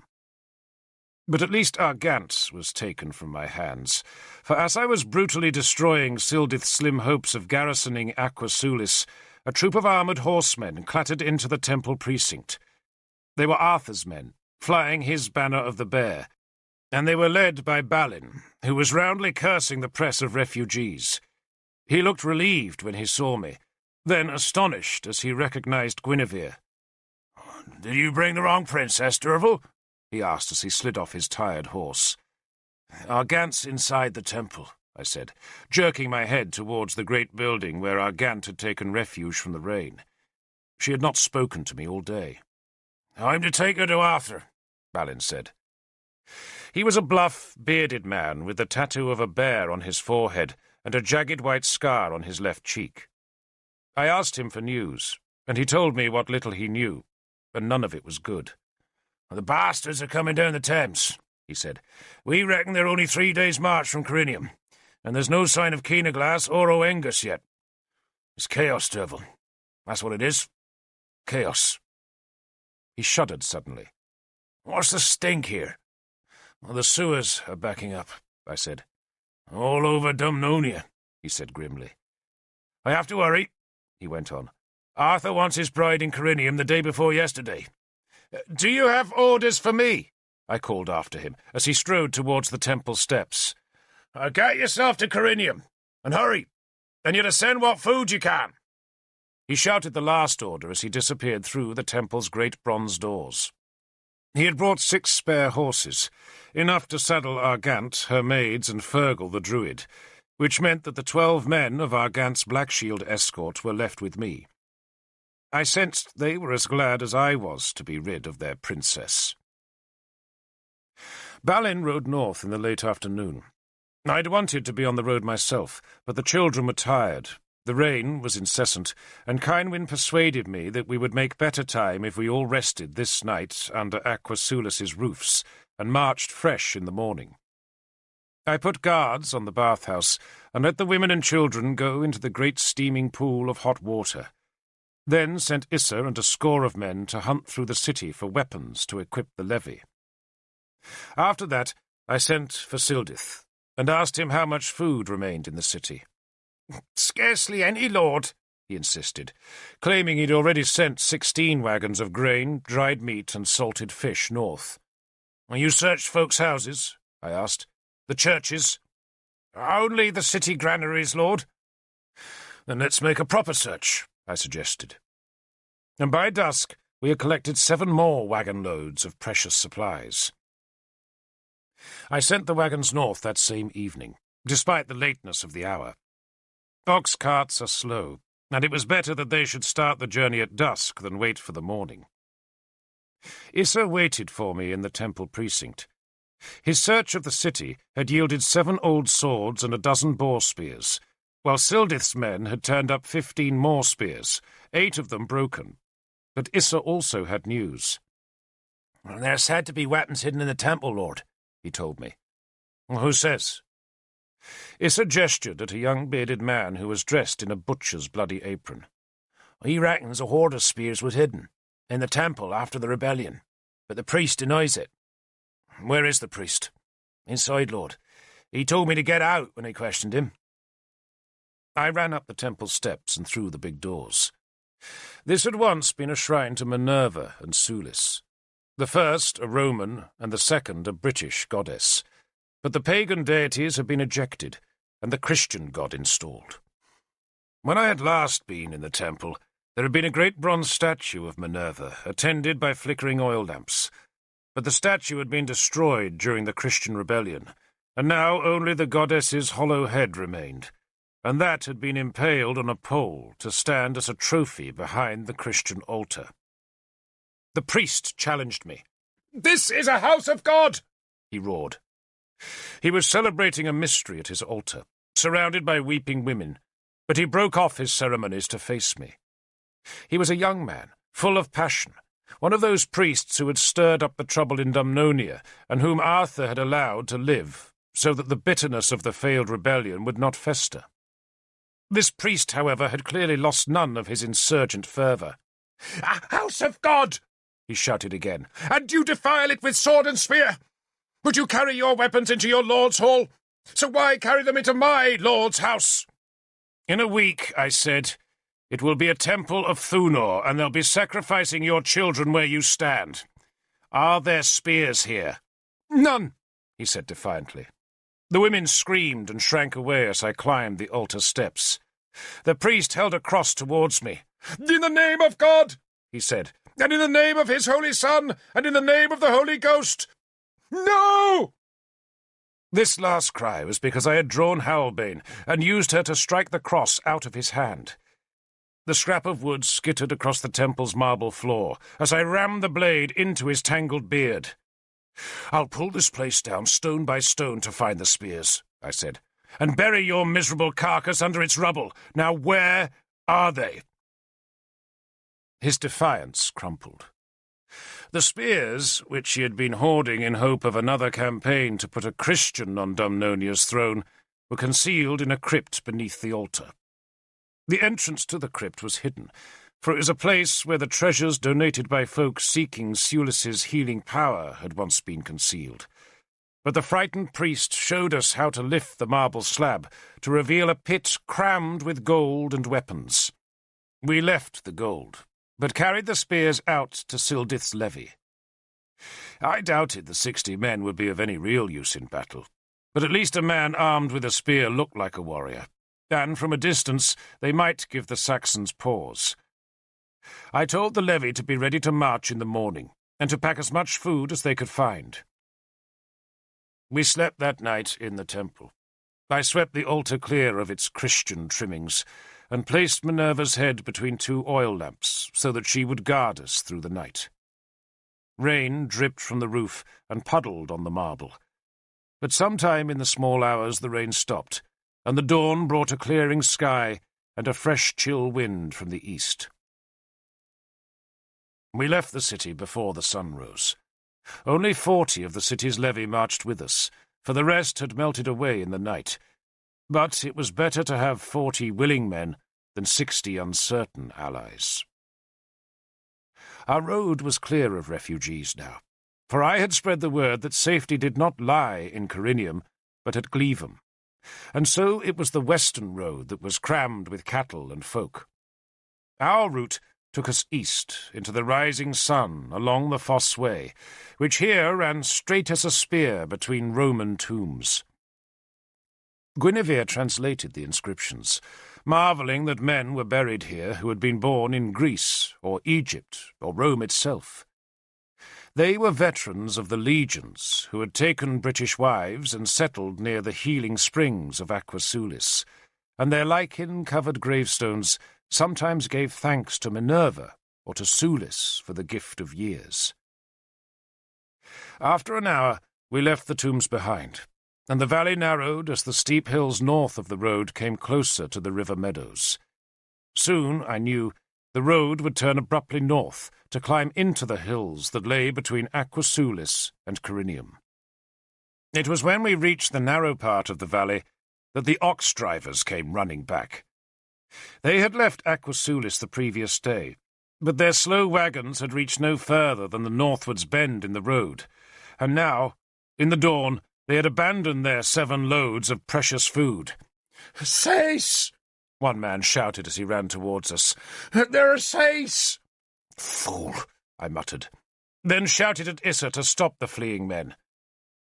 I had allowed Guinevere to ride my horse, but now she slid off, and I clumsily hauled my way onto the beast's back and spurred her forward. The road turned northwards 1/2 mile ahead. The oxen and their wagons had been abandoned just at the bend, and I edged past them to peer up the slope. For a moment I could see nothing. Then a group of horsemen appeared beside some trees at the crest. They were 1/2 mile away, outlined against the brightening sky, and I could make out no details of their shields, but I guessed they were Britons rather than Saxons, because our enemy did not deploy many horsemen. I urged the mare up the slope. None of the horsemen moved. They just watched me. But then, away to my right, more men appeared at the hill's crest.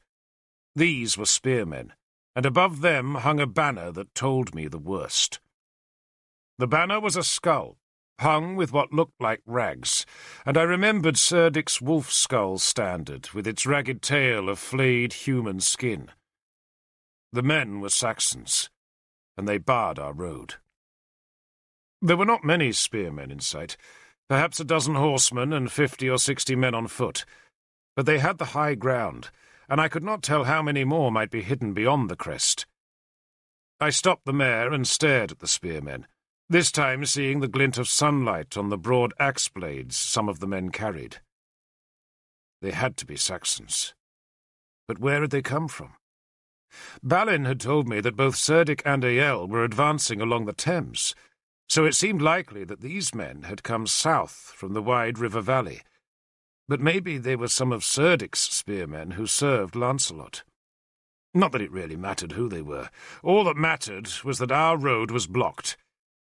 Still more of the enemy appeared, their spears pricking the skyline all along the ridge. I turned the mare to see Issa bringing my most experienced spearmen past the blockage at the road's turn. "Saxons!" I called to him. "Form a shield wall here!" Issa gazed up at the distant spearmen. "We fight them here, Lord?" he asked. "No." I dared not fight in such a bad place. We would be forced to struggle uphill, and we would ever be worried about our families behind us. "We'll take the road to Gleavham instead," Issa suggested. I shook my head. The Gleavham road was thronged with refugees, and if I had been the Saxon commander, I would have wanted nothing more than to pursue an outnumbered enemy along that road. We could not outmarch him, for we would be obstructed by refugees, and he would find it a simple matter to cut through those panicked people to bring us death. It was possible, even likely, that the Saxons would not make any pursuit at all, but would be tempted to plunder the city instead. But it was a risk I dared not take. I gazed up the long hill and saw yet more of the enemy coming to the sun-bright crest. It was impossible to count them, but it was no small warband. My own men were making a shield wall, but I knew I could not fight here. The Saxons had more men, and they had the high ground. To fight here was to die. I twisted in the saddle. A half-mile away, just to the north of the Fossway, was one of the old people's fortresses, and its ancient earth wall, much eroded now, stood at the crest of a steep hill. I pointed to the grass ramparts. "We'll go there," I said. "There, Lord?" Issa was puzzled. "If we try to escape them," I explained, "they'll follow us. Our children can't move fast, and eventually the bastards will catch us. We'll be forced to make a shield wall, put our families in the centre, and the last of us to die will hear the first of our women screaming. Better to go to a place where they'll hesitate to attack. Eventually they'll have to make a choice. Either they leave us alone and go north, in which case we follow, or else they fight, and if we're on a hilltop, we stand a chance of winning. A better chance," I added, "because Killock will come this way. In a day or two we might even outnumber them." "So we abandon Arthur?" Issa asked, shocked at the thought. "We keep a Saxon warband away from Corinium," I said. But I was not happy with my choice, for Issa was right. I was abandoning Arthur, but I dared not risk the lives of Cynwyn and my daughters. The whole careful campaign that Arthur had plotted was destroyed. Killock was cut off somewhere to the south. I was trapped at Aquasulis, while Keenaglas and Oengus Machairem were still many miles away. I rode back to find my armour and weapons. I had no time to don the body armour, but I pulled on the wolf-plumed helmet, found my heaviest spear, and took up my shield. I gave the mare back to Guinevere and told her to take the families up the hill, then ordered the men of the levy and my younger spearmen to turn the 7 food wagons round and get them up to the fortress.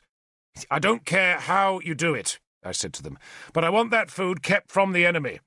Haul the wagons up yourself if you have to."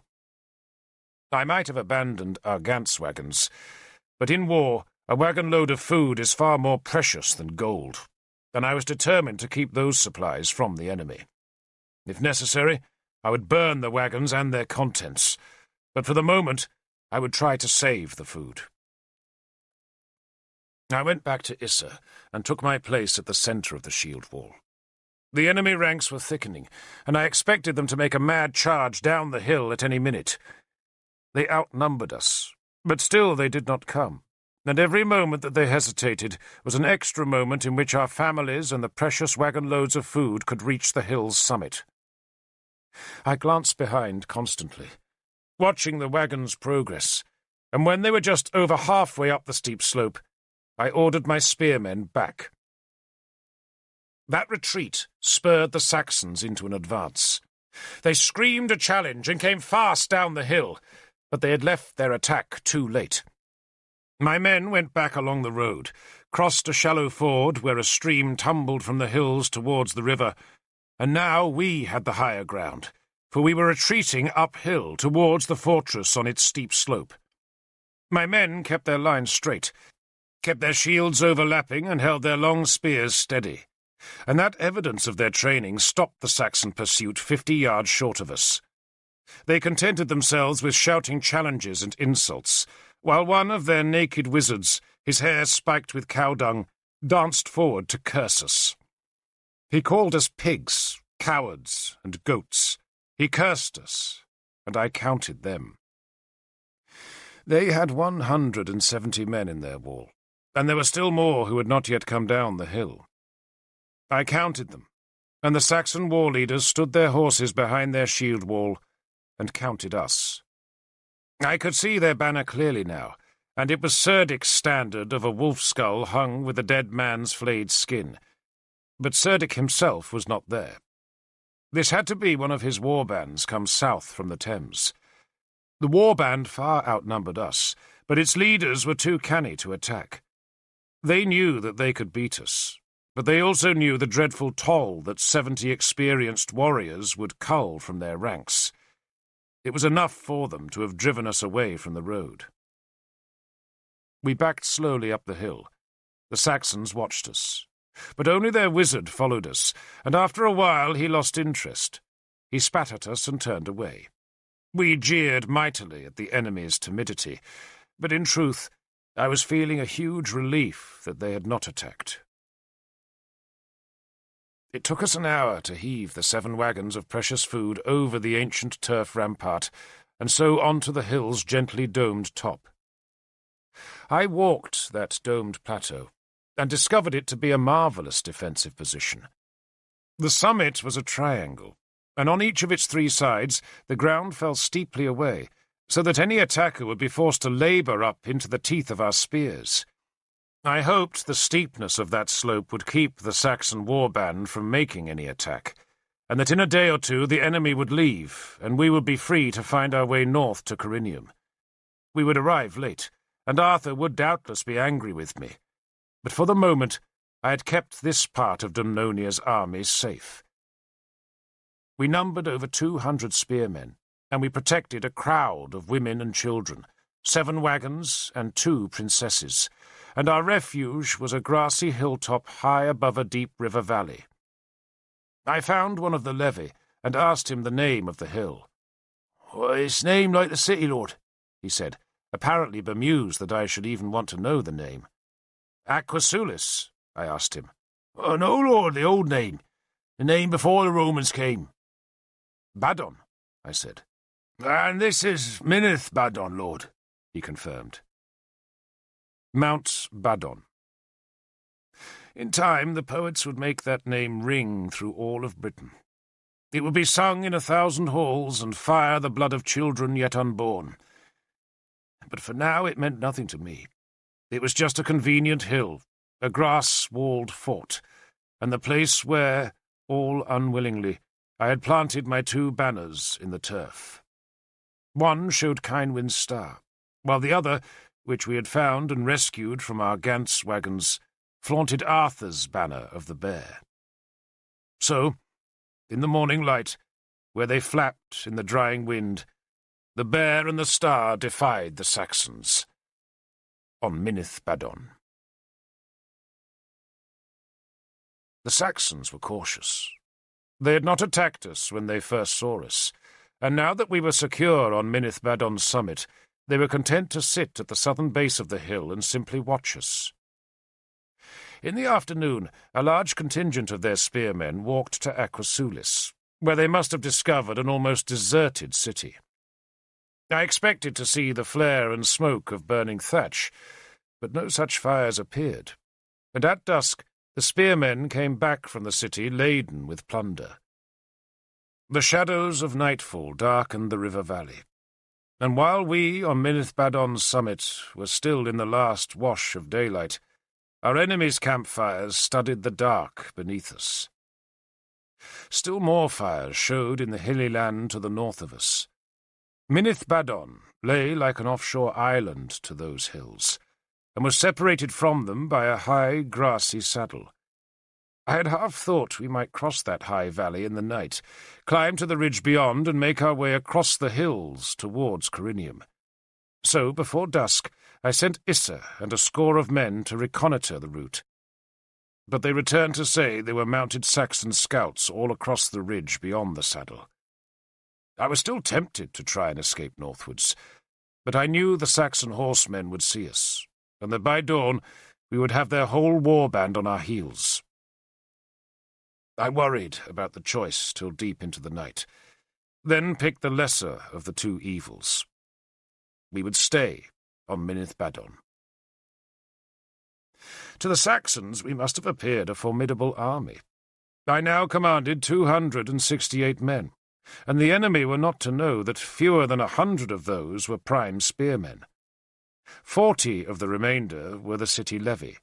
36 were battle-hardened warriors who had guarded Caer-Cadern or Durnavaria's palace, though most of those 36 men were old and slow now, while 110 were unblooded youngsters.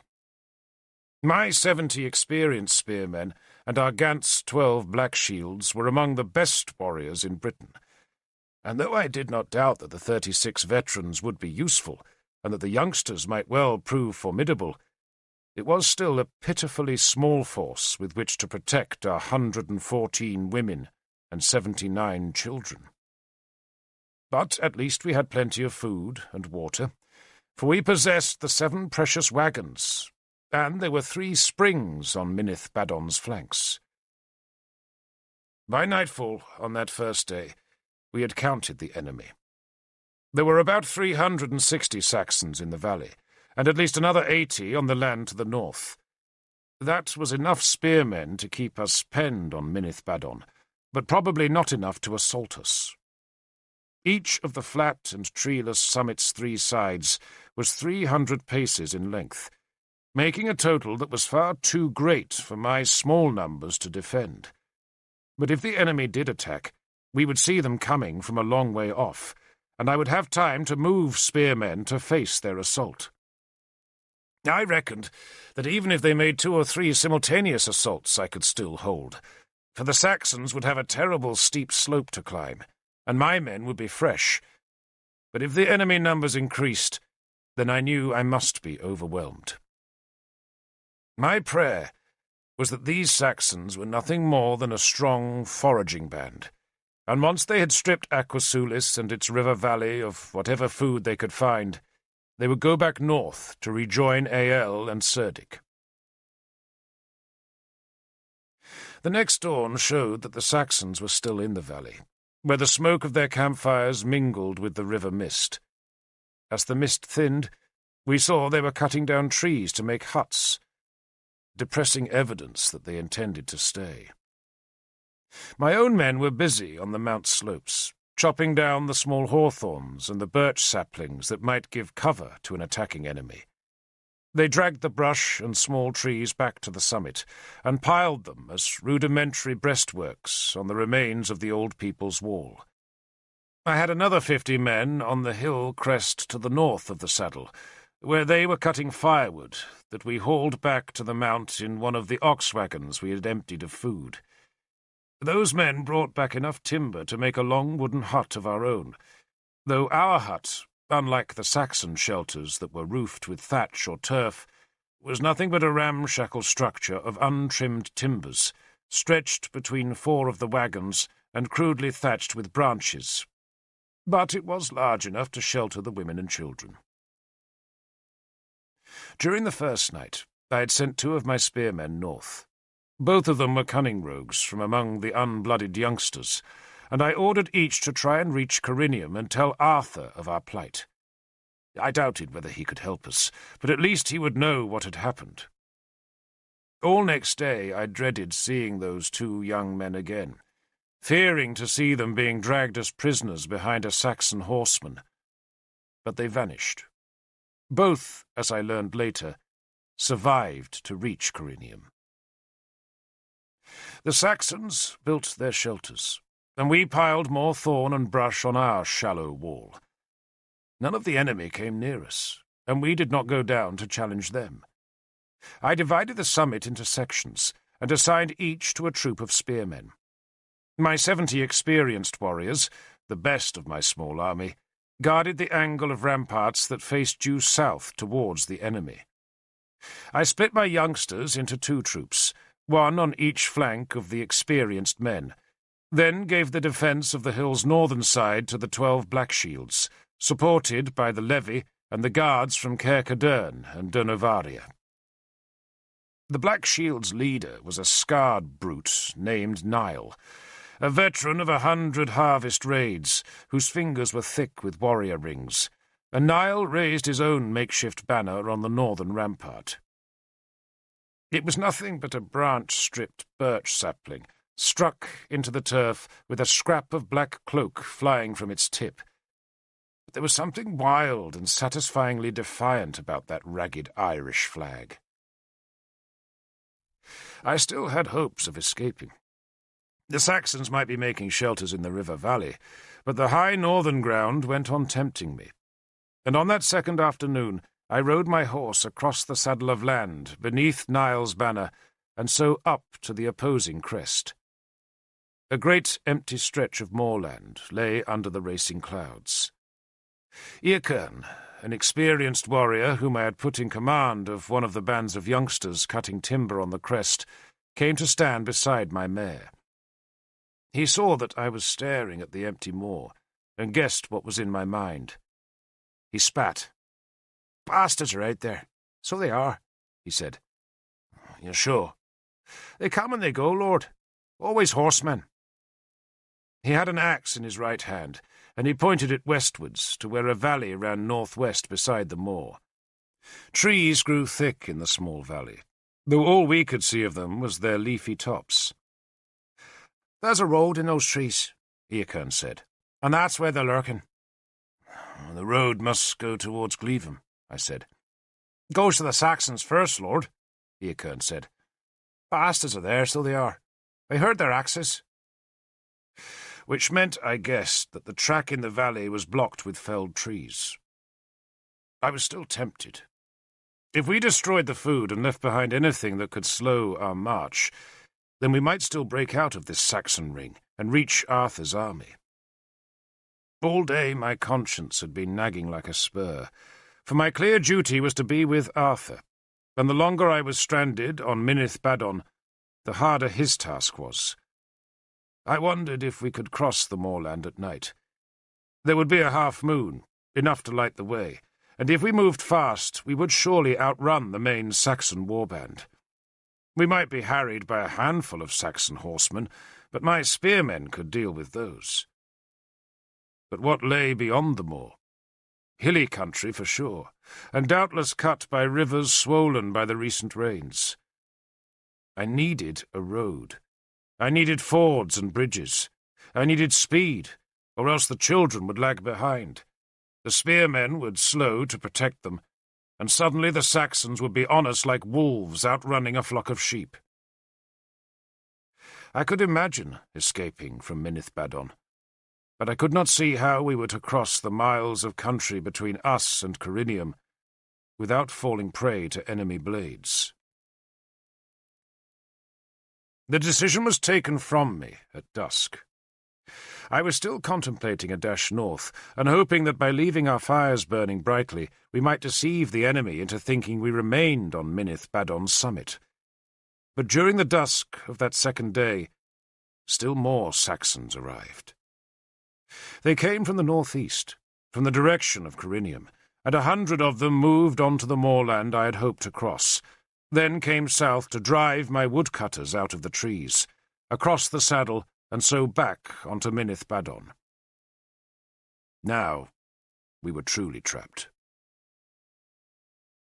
I sat that night with Cynwyn beside a fire.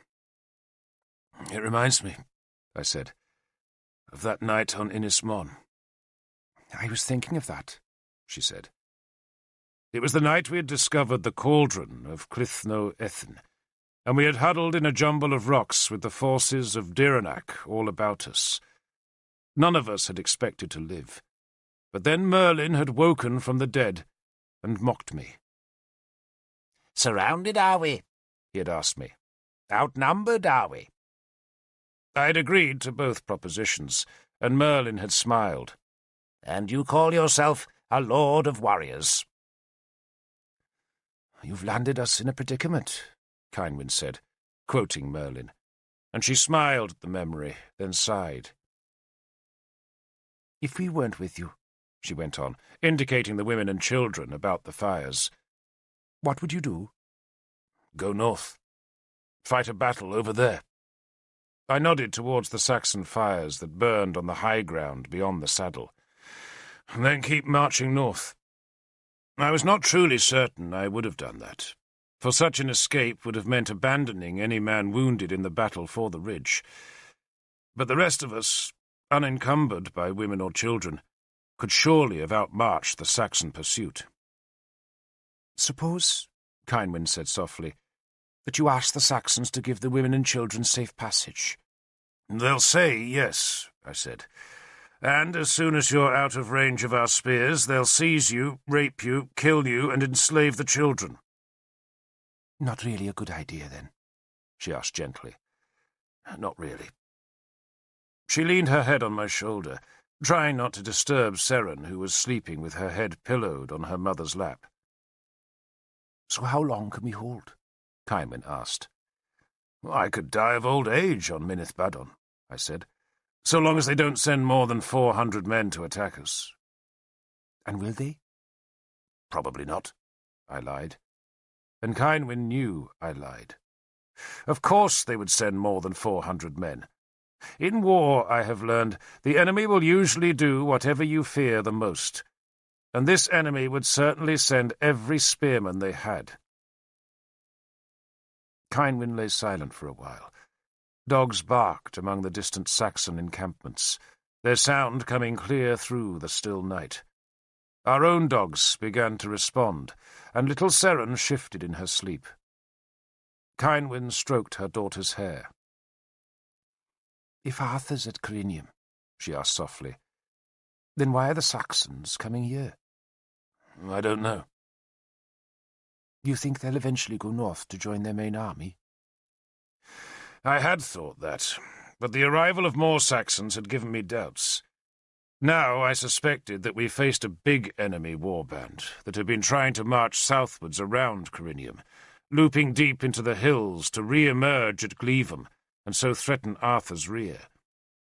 I could think of no other reason why so many Saxons were in Aquasulus's valley, but that did not explain why they had not kept marching. Instead, they were making shelters, which suggested they wanted to besiege us. In which case, I thought, perhaps we were doing Arthur a service by staying here. We were keeping a large number of his enemies away from Corinium, though if our estimation of the enemy forces was right, then the Saxons had more than enough men to overwhelm both Arthur and us. Cynwyn and I fell silent. The 12 Black Shields had begun to sing, and when their song was done, my men answered with the war chant of Iltith. Peerlig, my bard, accompanied the singing on his harp. He had found a leather breastplate and armed himself with a shield and spear, but the war gear looked strange on his thin frame. I hoped he would never have to abandon his harp and use the spear, for by then all hope would be lost. I imagined Saxons swarming across the hilltop, whooping their delight at finding so many women and children. Then blotted the horrid thought out. We had to stay alive. We had to hold our walls. We had to win. Next morning, under a sky of grey clouds, through which a freshening wind brought snatches of rain from the west, I donned my war gear. It was heavy, and I had deliberately not worn it till now, but the arrival of the Saxon reinforcements had convinced me that we would have to fight, and so, to put heart into my men, I chose to wear my finest armour. First, over my linen shirt and woolen trews, I pulled a leather tunic that fell to my knees. The leather was thick enough to stop a sword slash, though not a spear thrust. Over the tunic I pulled the precious coat of heavy Roman mail that my slaves had polished so that the small links seemed to shine. The mail coat was trimmed with golden loops at its hem, its sleeves, and its neck. It was an expensive coat, one of the richest in Britain, and forged well enough to stop all but the most savage spear thrusts. My knee-length boots were sewn with bronze strips to cheat the lunging blade that comes low under the shield wall, and I had elbow-length gloves with iron plates to protect my forearms. My helmet was decorated with silver dragons that climbed up to its golden peak, where the wolf-tail helm was fixed. The helmet came down over my ears, had a flap of mail to shield the back of my neck, and silvered cheek pieces that could be swung over my face so that an enemy did not see a man, but a metal-clad killer with two black shadows for eyes. It was the rich armour of a great warlord, and it was designed to put fear into an enemy. I strapped Howlbane's belt around the mail, tied a cloak about my neck, and hefted my largest boar spear. Then, thus dressed for battle, and with my shield slung on my back, I walked the ring of Minith Badon's walls, so that all my men and all the watching enemy would see me, and know that a lord of warriors waited for the fight. I finished my circuit at the southern peak of our defences, and there, standing high above the enemy, I lifted the skirts of mail and leather to piss down the hill towards the Saxons. I had not known Guinevere was close, and the first I knew was when she laughed, and that laughter rather spoiled my gesture, for I was embarrassed. She brushed away my apology. "You do look fine, Derval," she said. I swung the helmet's cheek-pieces open. "I had hoped, lady," I said, "never to wear this gear again." "You sound just like Arthur," she said wryly, then walked behind me to admire the strips of hammered silver that formed Kynwyn's star on my shield. "I never understand," she said, coming back to face me, "why you dress like a pig-herder most of the time, but look so splendid for war." "I don't look like a pig-herder," I protested. "Not like mine," she said, "because I can't abide having grubby people about me, even if they are swineherds. And so I always made certain they had decent clothes." "I had a bath last year," I insisted. "As recently as that," she said, pretending to be impressed. She was carrying her hunter's bow and had a quiver of arrows at her back. "If they come," she said, "I intend to send some of their souls to the other world." "If they come," I said, knowing that they would, "all you'll see is helmets and shields, and you'll waste your arrows. Wait till they raise their heads to fight our shield wall. Then aim for their eyes." "I won't waste arrows, Derval," she promised grimly. The first threat came from the north, where the newly arrived Saxons formed a shield wall among the trees above the saddle that separated Minith Badon from the high ground. Our most copious spring was in that saddle, and perhaps the Saxons intended to deny us its use, for just after midday their shield wall came down into the small valley. Niall watched from our ramparts. 80 men, he told me. I brought Issa and 50 of my men across to the northern rampart, more than enough spearmen to see off 80 Saxons labouring uphill. But it soon became obvious that the Saxons did not intend to attack, but wanted to lure us down into the saddle, where they could fight us on more equal terms. And no doubt, once we were down there, more Saxons would burst from the high trees to ambush us. "You stay here," I told my men. "You don't go down. You stay." The Saxons jeered us. Some knew a few words of the British tongue, sufficient to call us cowards or women or worms. Sometimes a small group would climb halfway up our slope to tempt us to break ranks and rush down the hill, but Niall, Issa, and I kept our men calm. A Saxon wizard shuffled up the wet slope towards us in short, nervous rushes, jabbering incantations. He was naked beneath a wolfskin cape, and had his hair dunged into a single tall spike. He shrilled his curses, wailed his charm words, and then hurled a handful of small bones towards our shields. But still, none of us moved. The wizard spat 3 times, then ran shivering down to the saddle, where a Saxon chieftain now tried to tempt one of us to single combat. He was a burly man, with a tangled mane of greasy, dirt-matted golden hair that hung down past a lavish golden collar. His beard was plaited with black ribbons, his breastplate was of iron, his greaves of decorated Roman bronze, and his shield was painted with the mask of a snarling wolf. His helmet had bull's horns mounted on its sides, and was surmounted by a wolf's skull, to which he had tied a mass of black ribbons. He had strips of black fur tied around his upper arms and thighs, carried a huge double-bladed war-axe, while from his belt hung a long sword and one of the short, broad-bladed knives called a seax, the weapon that gave the Saxons their name. For a time he demanded that Arthur himself come down and fight him, and when he tired of that, he challenged me, calling me a coward, a chicken-hearted slave, and the son of a leprous whore. He spoke in his own tongue, which meant that none of my men knew what he said, and I just let his words whip past me in the wind.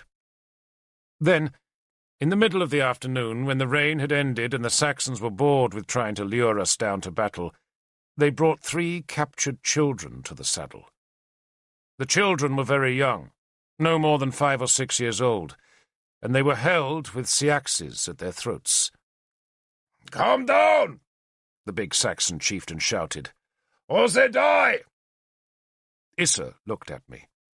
"Let me go, Lord," he pleaded. "It's my rampart," Niall, the Black Shield leader, insisted. "I'll fillet the bastard." "It's my hilltop," I said. It was more than just my hilltop. It was also my duty to fight the first single combat of a battle. A king could let his champion fight, but a warlord had no business sending men where he would not go himself. And so I closed the cheek pieces of my helmet, touched a gloved hand to the pork bones in Howlbane's hilt, then pressed on my mailcoat to feel the small lump made by Kynwyn's brooch. Thus reassured, I pushed through our crude timber palisade and edged down the steep slope. "You and me!" I shouted at the tall Saxon in his own language. "For their lives!" And I pointed my spear at the 3 children. The Saxons roared approval that they had at last brought one Briton down from the hill. They backed away, taking the children with them, leaving the saddle to their champion and to me. The burly Saxon hefted the big axe in his left hand, then spat onto the buttercups. "You speak our language well, pig," he greeted me. "Well, it's a pig's language," I said. He tossed the axe high into the air, where it turned, its blade flashing in the weak sunlight that was trying to break the clouds. The axe was long, and its double-bladed head heavy, but he caught it easily by its haft. Most men would have found it hard to wield such a massive weapon for even a short time, let alone toss and catch it. But this Saxon made it look easy. "Arthur dared not come and fight me," he said, "so I shall kill you in his stead." His reference to Arthur puzzled me, but it was not my job to disabuse the enemy if they thought Arthur was on Minith Badon. "Arthur has better things to do than to kill vermin," I said. "So he asked me to slaughter you, then bury your fat corpse with your feet pointing south, so that through all time you will wander lonely and hurting, never able to find your other world." He spat. "You squeal like a spavined pig." The insults were a ritual, as was the single combat. Arthur disapproved of both, believing insults to be a waste of breath and single combat a waste of energy. But I had no objection to fighting an enemy champion. Such combat did serve a purpose. For if I killed this man, my troops would be hugely cheered, and the Saxons would see a terrible omen in his death. The risk was losing the fight, but I was a confident man in those days. The Saxon was a full hand's breadth taller than I, and much broader across his shoulders, but I doubted he would be fast. He looked like a man who relied on strength to win, while I took pride in being clever, as well as strong. He looked up at our rampart that was now crowded with men and women. I could not see Kynwyn there, but Guinevere stood tall and striking among the armed men.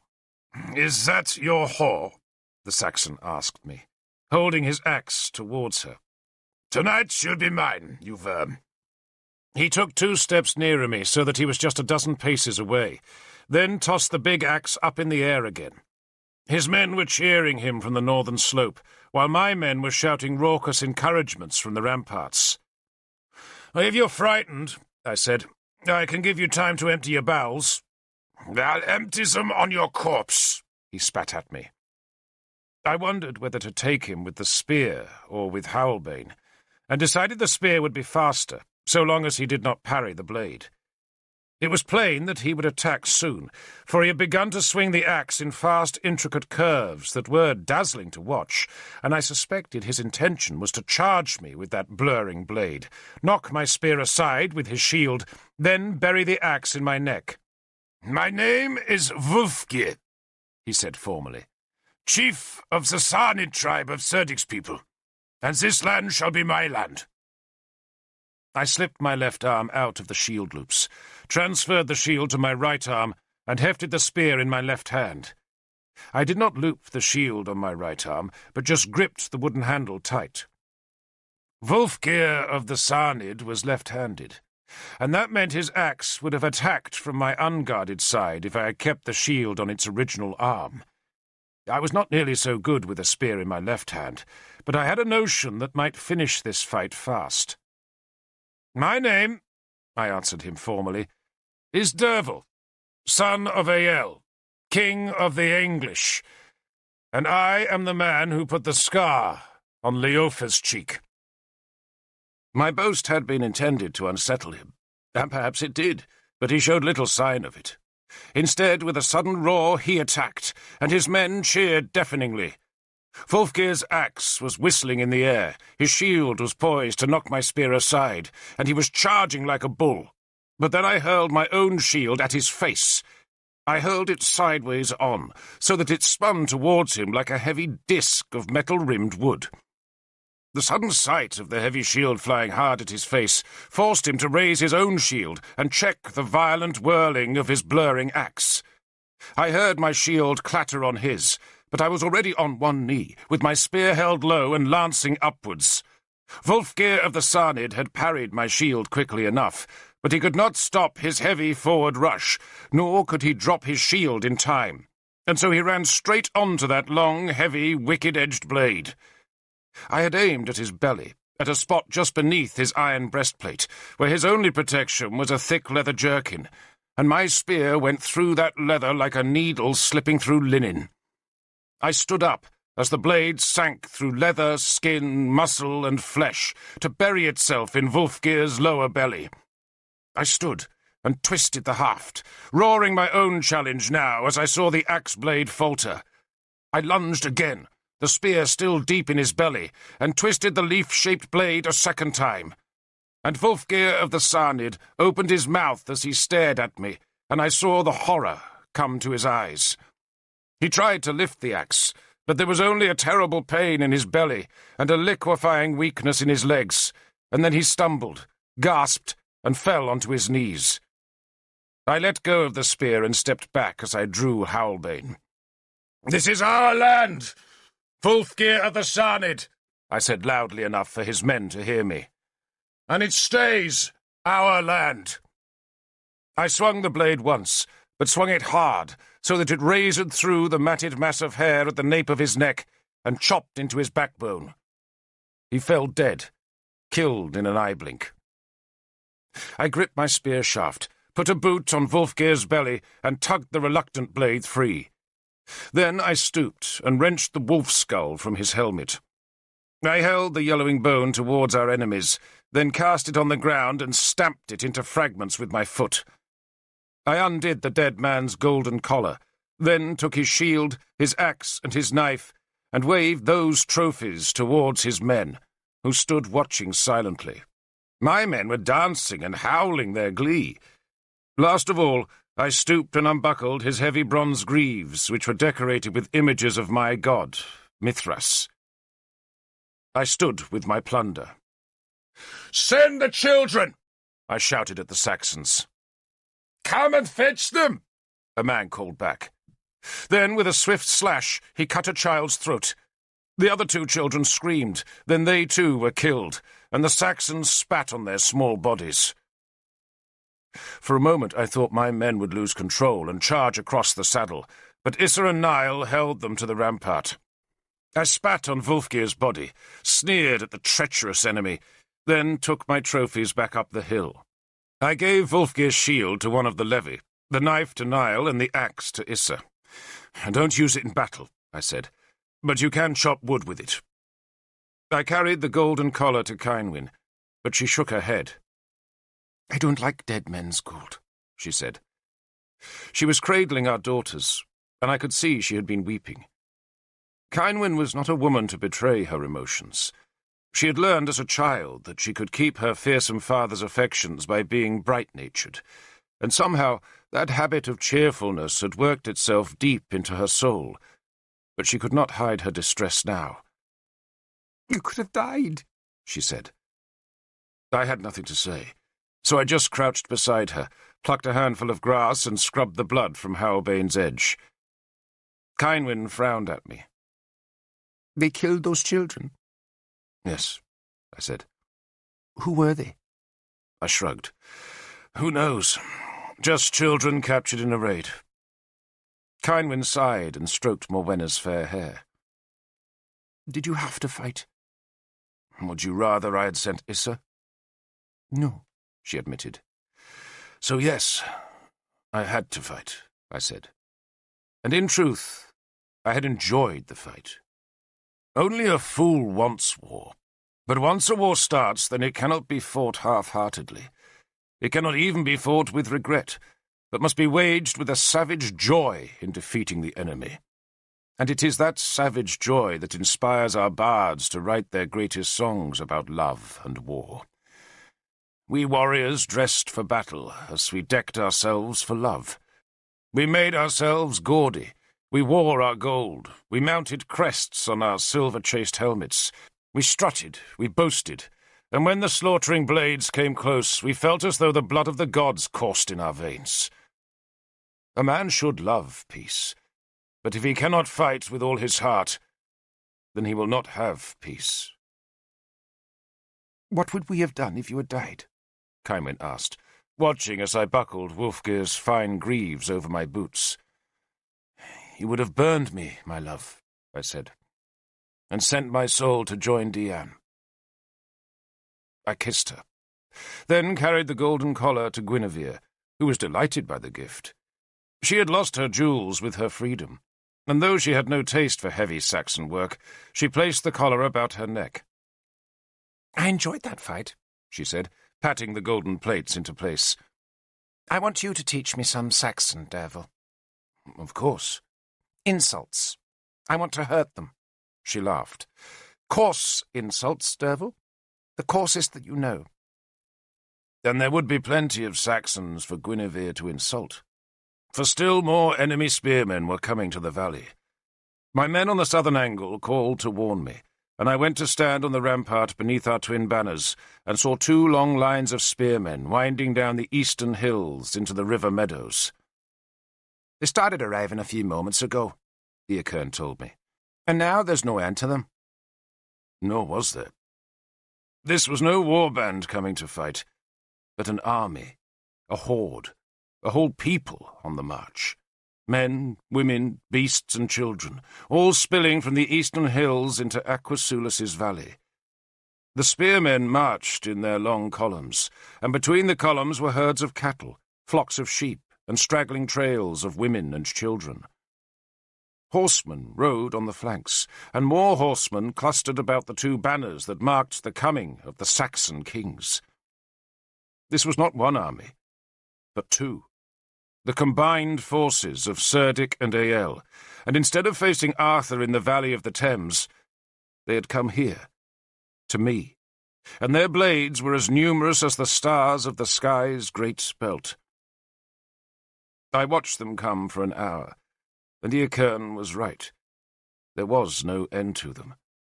And I touched the bones in Howlbane's hilt, and knew, more surely than ever, that we were doomed. At night the lights of the Saxon fires were like a constellation fallen into Aquasulus's valley, a blaze of campfires reaching far to the south and deep to the west, to show where the enemy encampments followed the line of the river. There were still more fires on the eastern hills, where the rearguard of the Saxon horde camped on the high ground. But in the dawn we saw those men coming down into the valley beneath us. It was a raw morning, though it promised to be a warm day. At sunrise, when the valley was still dark, the smoke from the Saxon fires mingled with the river mist, so that it seemed as if Minith Badon was a green, sunlit vessel adrift in a sinister grey sea. I had slept badly, for one of the women had given birth in the night, and her cries had haunted me. The child was stillborn, and Cynwyn told me it should not have been delivered for another 3 or 4 months. They think it's a bad omen, Cynwyn added bleakly. And so it probably was, I reflected, but I dared not admit as much. Instead, I tried to sound confident. The gods won't abandon us, I said. It was Terva, Cynwyn said, naming the woman who had tortured the knight with her crying. It would have been her first child. A boy it was, very tiny. She hesitated, then smiled sadly at me. There's a fear, Derval, that the gods abandoned us at Semain. She was only saying what I myself feared, but again I dared not admit it. Do you believe that? I asked her. I don't want to believe it, she said. She thought for a few seconds and was about to say something more when a shout from the southern rampart interrupted us. I did not move, and the shout came again. Cynwyn touched my arm. Go, she said. I ran to the southern rampart to find Issa, who had stood the night's last sentry watch, staring down into the valley's smoky shadows. About a dozen of the bastards, he said. Where? See the hedge? He pointed down the bare slope to where a white-blossomed hawthorn hedge marked the end of the hillside, and was the beginning of the valley's cultivated land. They're there. We saw them cross the wheat field. They're just watching us, I said sourly, angry that he had called me away from Cynwyn for such a small thing. I don't know, Lord. There was something odd about them. There. He pointed again, and I saw a group of spearmen clamber through the hedge. They crouched on our side of the hedge, and it seemed as if they looked behind them rather than towards us. They waited for a few minutes, then suddenly ran towards us. Deserters? Issa guessed. Surely not. And it did seem strange that anyone should desert that vast Saxon army to join our beleaguered band. But Issa was right, for when the 11 men were halfway up the slope, they ostentatiously turned their shields upside down. The Saxon sentries had at last seen the traitors, and a score of enemy spearmen were now pursuing the fugitives, but the 11 men were far enough ahead to reach us safely. "Bring them to me when they get here," I told Issa, then went back to the summit's centre, where I pulled on my mail armour and buckled Howlbane to my waist. "Deserters," I told Cynwyn. Issa brought the 11 men across the grass. I recognized the shields first, for they showed Lancelot's sea-eagle with the fish in its talons. And then I recognized Bors, Lancelot's cousin and champion. He smiled nervously when he saw me. Then I grinned broadly and he relaxed. "Lord Derval," he greeted me. His broad face was red from the climb, and his burly body heaving to draw in breath. "Lord Bors," I said formally, then embraced him. "If I am to die," he said, "I'd rather die on my own side." He named his spearmen, all of them Britons who had been in Lancelot's service, and all men who resented being forced to carry their spears for the Saxons. They bowed to Kynwyn, then sat while bread, mead, and salted beef were brought to them. Lancelot, they said, had marched north to join Ael and Cerdic, and now all the Saxon forces were united in the valley beneath us. "Over 2,000 men, they reckon," Bors said. "I have less than 300. Bors grimaced. "But Arthur's here, yes?" I shook my head. "No." Bors stared up at me, his open mouth full of food. "Not here," he said at last. "He's somewhere up north, as far as I know." He swallowed his mouthful, then swore quietly. "So who is here?" he asked. "Just me." I gestured about the hill. "And what you can see?" He lifted a horn of mead and drank deeply. "Then I reckon we will die," he said grimly. He had thought Arthur was on Minith Badon. Indeed, Bors said, both Cerdic and Ael believed that Arthur was on the hill, and that was why they had marched south from the Thames to Aquasulis.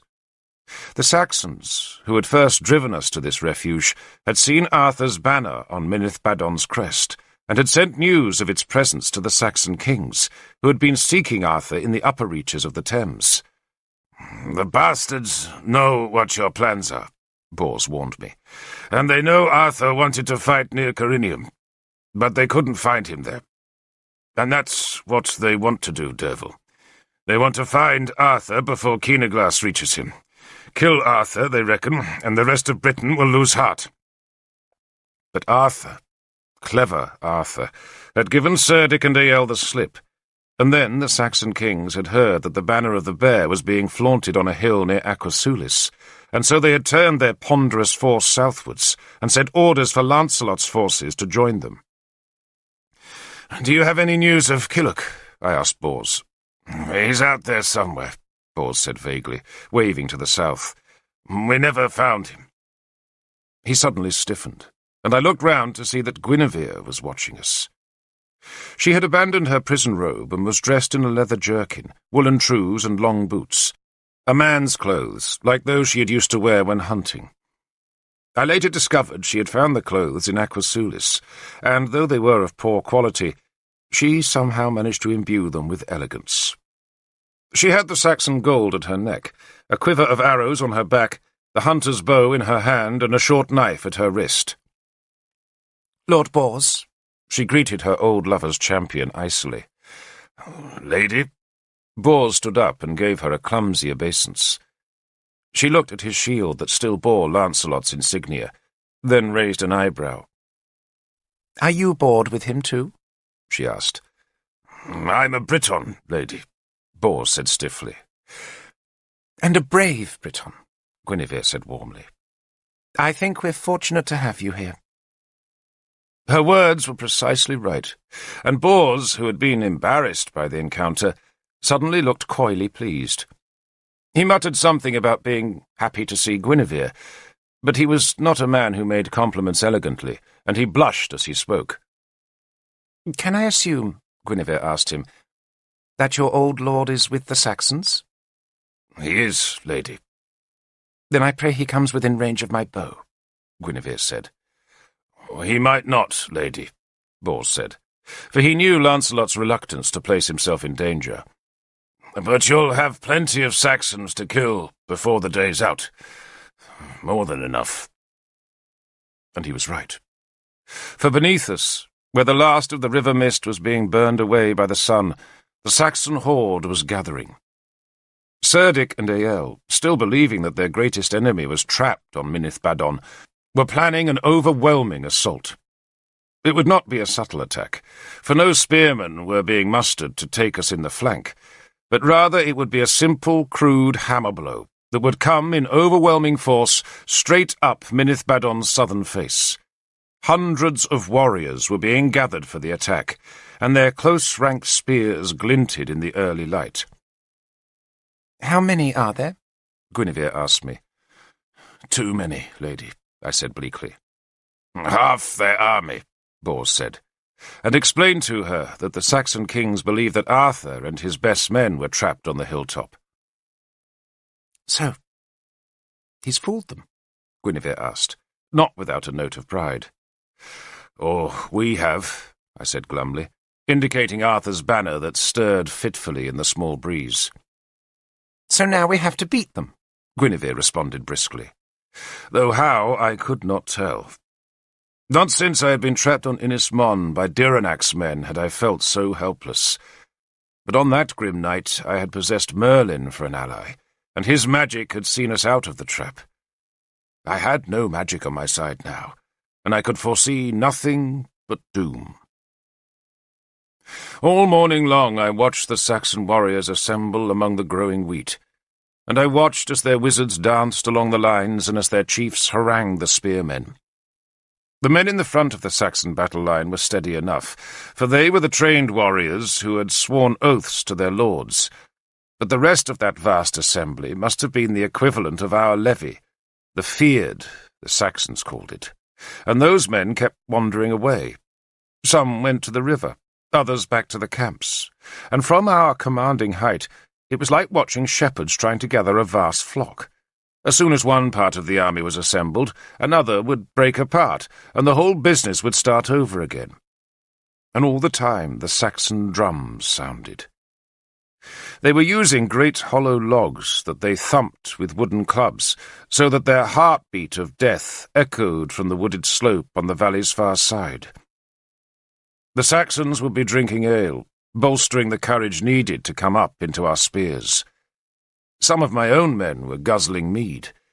I discouraged it, but stopping a soldier from drinking was like keeping a dog from barking, and many of my men needed the fire that mead puts into a belly, for they could count as well as I.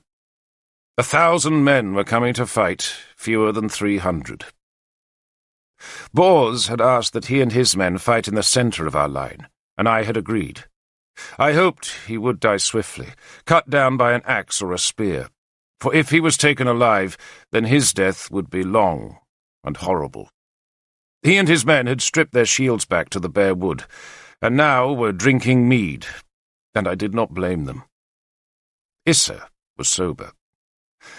"They'll overlap us, Lord," he said worriedly. "They will," I agreed, and wished I could say something more useful, but in truth I was transfixed by the enemy preparations, and helpless to know what to do about the attack. I did not doubt that my men could fight against the best Saxon spearmen, but I only had enough spearmen to make a shield wall 100 paces wide, and the Saxon attack, when it came, would be 3 times that width. We would fight in the centre. We would kill, and the enemy would surge around our flanks to capture the hill's summit and slaughter us from behind. Issa grimaced. His wolf-tailed helmet was an old one of mine, on which he had hammered a pattern of silver stars.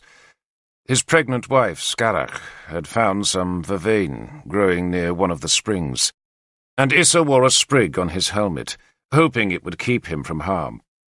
He offered me some of the plant, but I refused. "You keep it," I said. "What do we do, Lord?" he asked. "We can't run away," I said. I had thought of making a desperate lunge northwards, but there were Saxons beyond the northern saddle, and we would have to fight our way up that slope into their spears. We had small chance of doing that, and a much greater chance of being trapped in the saddle between 2 enemies on higher ground. "We have to beat them here," I said, disguising my conviction that we could not beat them at all. I could have fought 400 men, maybe even 600, but not the 1,000 Saxons who were now readying themselves at the foot of the slope. "If we had a druid," Issa said, then let the thought die. But I knew exactly what irked him. He was thinking that it was not good to go into battle without prayers. The Christians in our ranks were praying with their arms outstretched in imitation of their god's death, and they had told me they needed no priest to intercede for them. But we pagans like to have a druid's curses raining on our enemies before a fight. But we had no druid, and the absence not only denied us the power of his curses, but suggested that from this day on we would have to fight without our gods, because those gods had fled in disgust from the interrupted rites on May Dun. I summoned Peerlig and ordered him to curse the enemy. He blanched. "But I'm a bard, Lord, not a druid," he protested. "Well, you began the druid's training." "All bards do, Lord, but I was never taught the mysteries." "Well, the Saxons don't know that," I said. "Go down the hill, hop on one leg, and curse their filthy souls to the dung-heap of a noon." Peerlig did his best, but he could not keep his balance, and I sensed there was more fear than vituperation in his curses. The Saxons, seeing him, sent 6 of their own wizards to counter his magic. The naked wizards, their hair hung with small charms and stiffened into grotesque spikes with matted cow dung, clambered up the slope to spit and curse at Peerlig, who, seeing their approach, backed nervously away. One of the Saxon magicians carried a human thigh bone that he used to chase poor Peerlig even further up the slope, and, when he saw our bard's obvious terror, the Saxon jerked his body in obscene gestures. The enemy wizards came still closer, so that we could hear their shrill voices over the booming thud of the drums in the valley. "What are they saying?" Guinevere had come to stand beside me. "They're using charms, lady," I said. "They're beseeching their gods to fill us with fear and turn our legs to water." I listened to the chanting again. "They beg that our eyes be blinded, that our spears be broken and our swords blunted." The man with the thigh bone caught sight of Guinevere, and he turned on her and spat a vituperative stream of obscenities. "What's he saying now?" she asked. "You don't wish to know, lady." "But I do, Devil. I do." "Then I don't wish to tell you." She laughed. The wizard, only 30 paces away from us now, jerked his tattooed crotch at her and shook his head, rolled his eyes and screamed that she was a cursed witch, and promised that her womb would dry to a crust and her breasts turn sour as gall. And then there was an abrupt twang beside my ear, and the wizard was suddenly silent.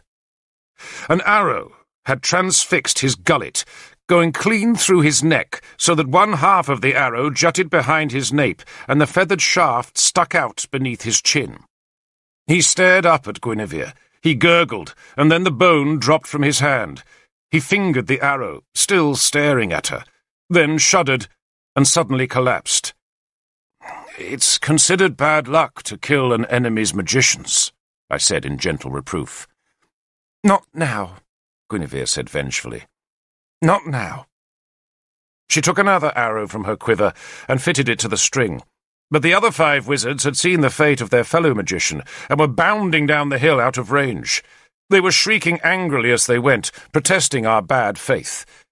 They had a right to protest, and I feared that the death of the one wizard would only fill the attackers with a cold anger. Guinevere took the arrow off the bow. "So, what will they do, Devil?" she asked me. "In a few minutes' time," I said, "that great mass of men will come up the hill. You can see how they'll come." I pointed down to the Saxon formation that was still being pushed and herded into shape. 100 men in their front rank, and 9 or 10 men in every file to push those front men onto our spears. We can face those 100 men, lady, but our files will only have 2 or 3 men apiece, and we won't be able to push them back down the hill. We'll stop them for a while, and the shield walls will lock, but we won't drive them backwards. And when they see that all our men are locked in the fighting line, they'll send their rearward files to wrap around and take us from behind." Her green eyes stared at me, a slightly mocking look on her face. She was the only woman I ever knew who could look me straight in the eyes, and I always found her direct gaze unsettling. Guinevere had a knack of making a man feel like a fool, though on that day, as the Saxon drums beat and the great hordes steeled themselves to climb up to our blades, she wished me nothing but success. Are you saying we've lost? She asked lightly. I'm saying, lady, that I don't know if I can win, I answered grimly. I was wondering whether to do the unexpected and form my men into a wedge that would charge down the hill and pierce deep into the Saxon mass. It was possible that such an attack would surprise them and even panic them, but the danger was that my men would be surrounded by enemies on the hillside, and, when the last of us was dead, the Saxons would climb to the summit and take our undefended families. Guinevere slung the bow on her shoulder. We can win, she said confidently. We can win easily. For a moment I did not take her seriously. I can tear the heart out of them, she said more forcefully. I glanced at her and saw the fierce joy in her face. If she was to make a fool of any man that day, it would be Cerdic and Ael, not me. How can we win? I asked her.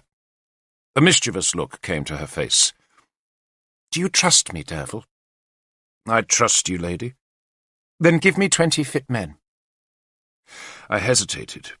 I had been forced to leave some spearmen on the northern rampart of the hill to guard against an attack across the saddle, and I could scarce lose 20 of the remaining men who faced south. But even if I had 200 spearmen more, I knew I was going to lose this battle on the hilltop. And so I nodded. I'll give you 20 men from the levy, I agreed. And you give me a victory. She smiled and strode away, and I shouted at Issa to find 20 young men and send them with her. She's going to give us a victory, I told him loud enough for my men to hear, and they, sensing hope on a day when there was none, smiled and laughed. Yet victory, I decided, needed a miracle, or else the arrival of allies. Where was Killock? All day I had expected to see his troops in the south, but there had been no sign of him, and I decided he must have made a wide detour around Aquasulis in an attempt to join Arthur. I could think of no other troops who might come to our aid, but in truth, even if Killock had joined me, his numbers could not have swelled ours enough to withstand the Saxon assault. That assault was near now. The wizards had done their work, and a group of Saxon horsemen now left the ranks and spurred uphill. I shouted for my own horse, had Issa cup his hands to heave me into the saddle, then I rode down the slope to meet the enemy envoys. Bors might have accompanied me, for he was a lord, but he did not want to face the men he had just deserted, and so I went alone. 9 Saxons and 3 Britons approached. One of the Britons was Lancelot, as beautiful as ever in his white scale armour that dazzled in the sunlight. His helmet was silvered and crested with a pair of swan's wings that were ruffled by the small wind. His 2 companions were Amhar and Loholt, who rode against their father beneath Cerdic's skin-hung skull, and beneath my own father's great bull skull that was spattered with fresh blood in honour of this new war. Cerdic and Ael both climbed the hill, and with them were a half-dozen Saxon chieftains, all big men in fur robes and with moustaches hanging to their sword-belts. The last Saxon was an interpreter, and he, like the other Saxons, rode clumsily, just as I did. Only Lancelot and the twins were good horsemen. We met halfway down the hill. None of the horses liked the slope, and all shifted nervously. Cerdic scowled up at our rampart. He could see the 2 banners there, and a prickle of spear points above our makeshift barricade, but nothing more. Ael gave me a grim nod, while Lancelot avoided my gaze. "Where is Arthur?" Cerdic finally demanded of me. His pale eyes looked at me from a helmet rimmed with gold and gruesomely crested with a dead man's hand. Doubtless, I thought, a British hand. The trophy had been smoked in a fire, so that its skin was blackened and its fingers hooked like claws. "Arthur is taking his ease, Lord King," I said. "He left it to me to swat you away while he plans how to remove the smell of your filth from Britain." The interpreter murmured in Lancelot's ear.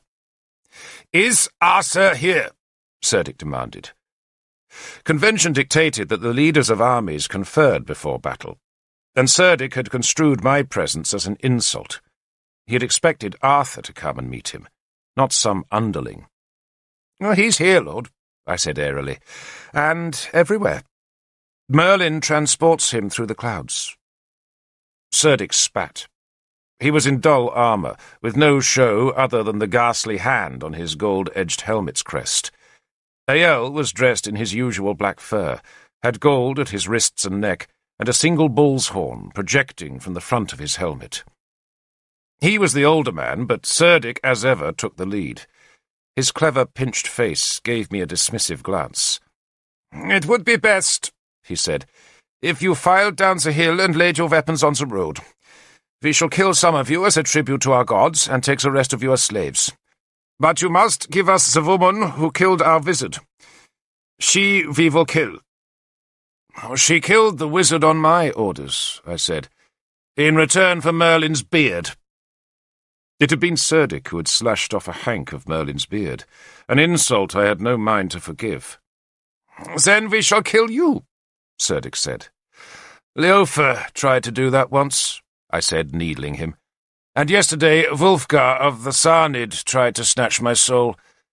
But he's the one who is back in his ancestors' sty." Ael intervened. "We won't kill you, devil," he growled. "Not if you surrender." Cerdic began to protest, but Ael hushed him with an abrupt gesture of his maimed right hand. "We will not kill him," he insisted. "Did you give your woman the ring?" he asked me. "She wears it now, Lord King," I said, gesturing up the hill. "She's here?" He sounded surprised. "With your grandchildren." "Let me see them," Ael demanded. Cerdic again protested. He was here to prepare us for slaughter, not to witness a happy family meeting. But Ael ignored his ally's protest. "I would like to see them once," he told me.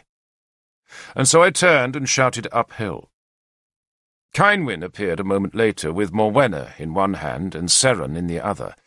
They hesitated at the rampart, then stepped delicately down the grass slope.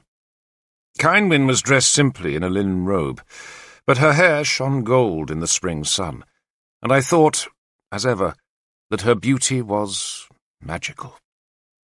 I felt a lump in my throat and tears at my eyes as she came so lightly down the hill. Seren looked nervous, but Morwenna had a defiant look on her face.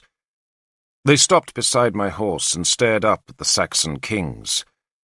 Cynwyn and Lancelot looked at each other, and Cynwyn spat deliberately on the grass to void the evil of his presence.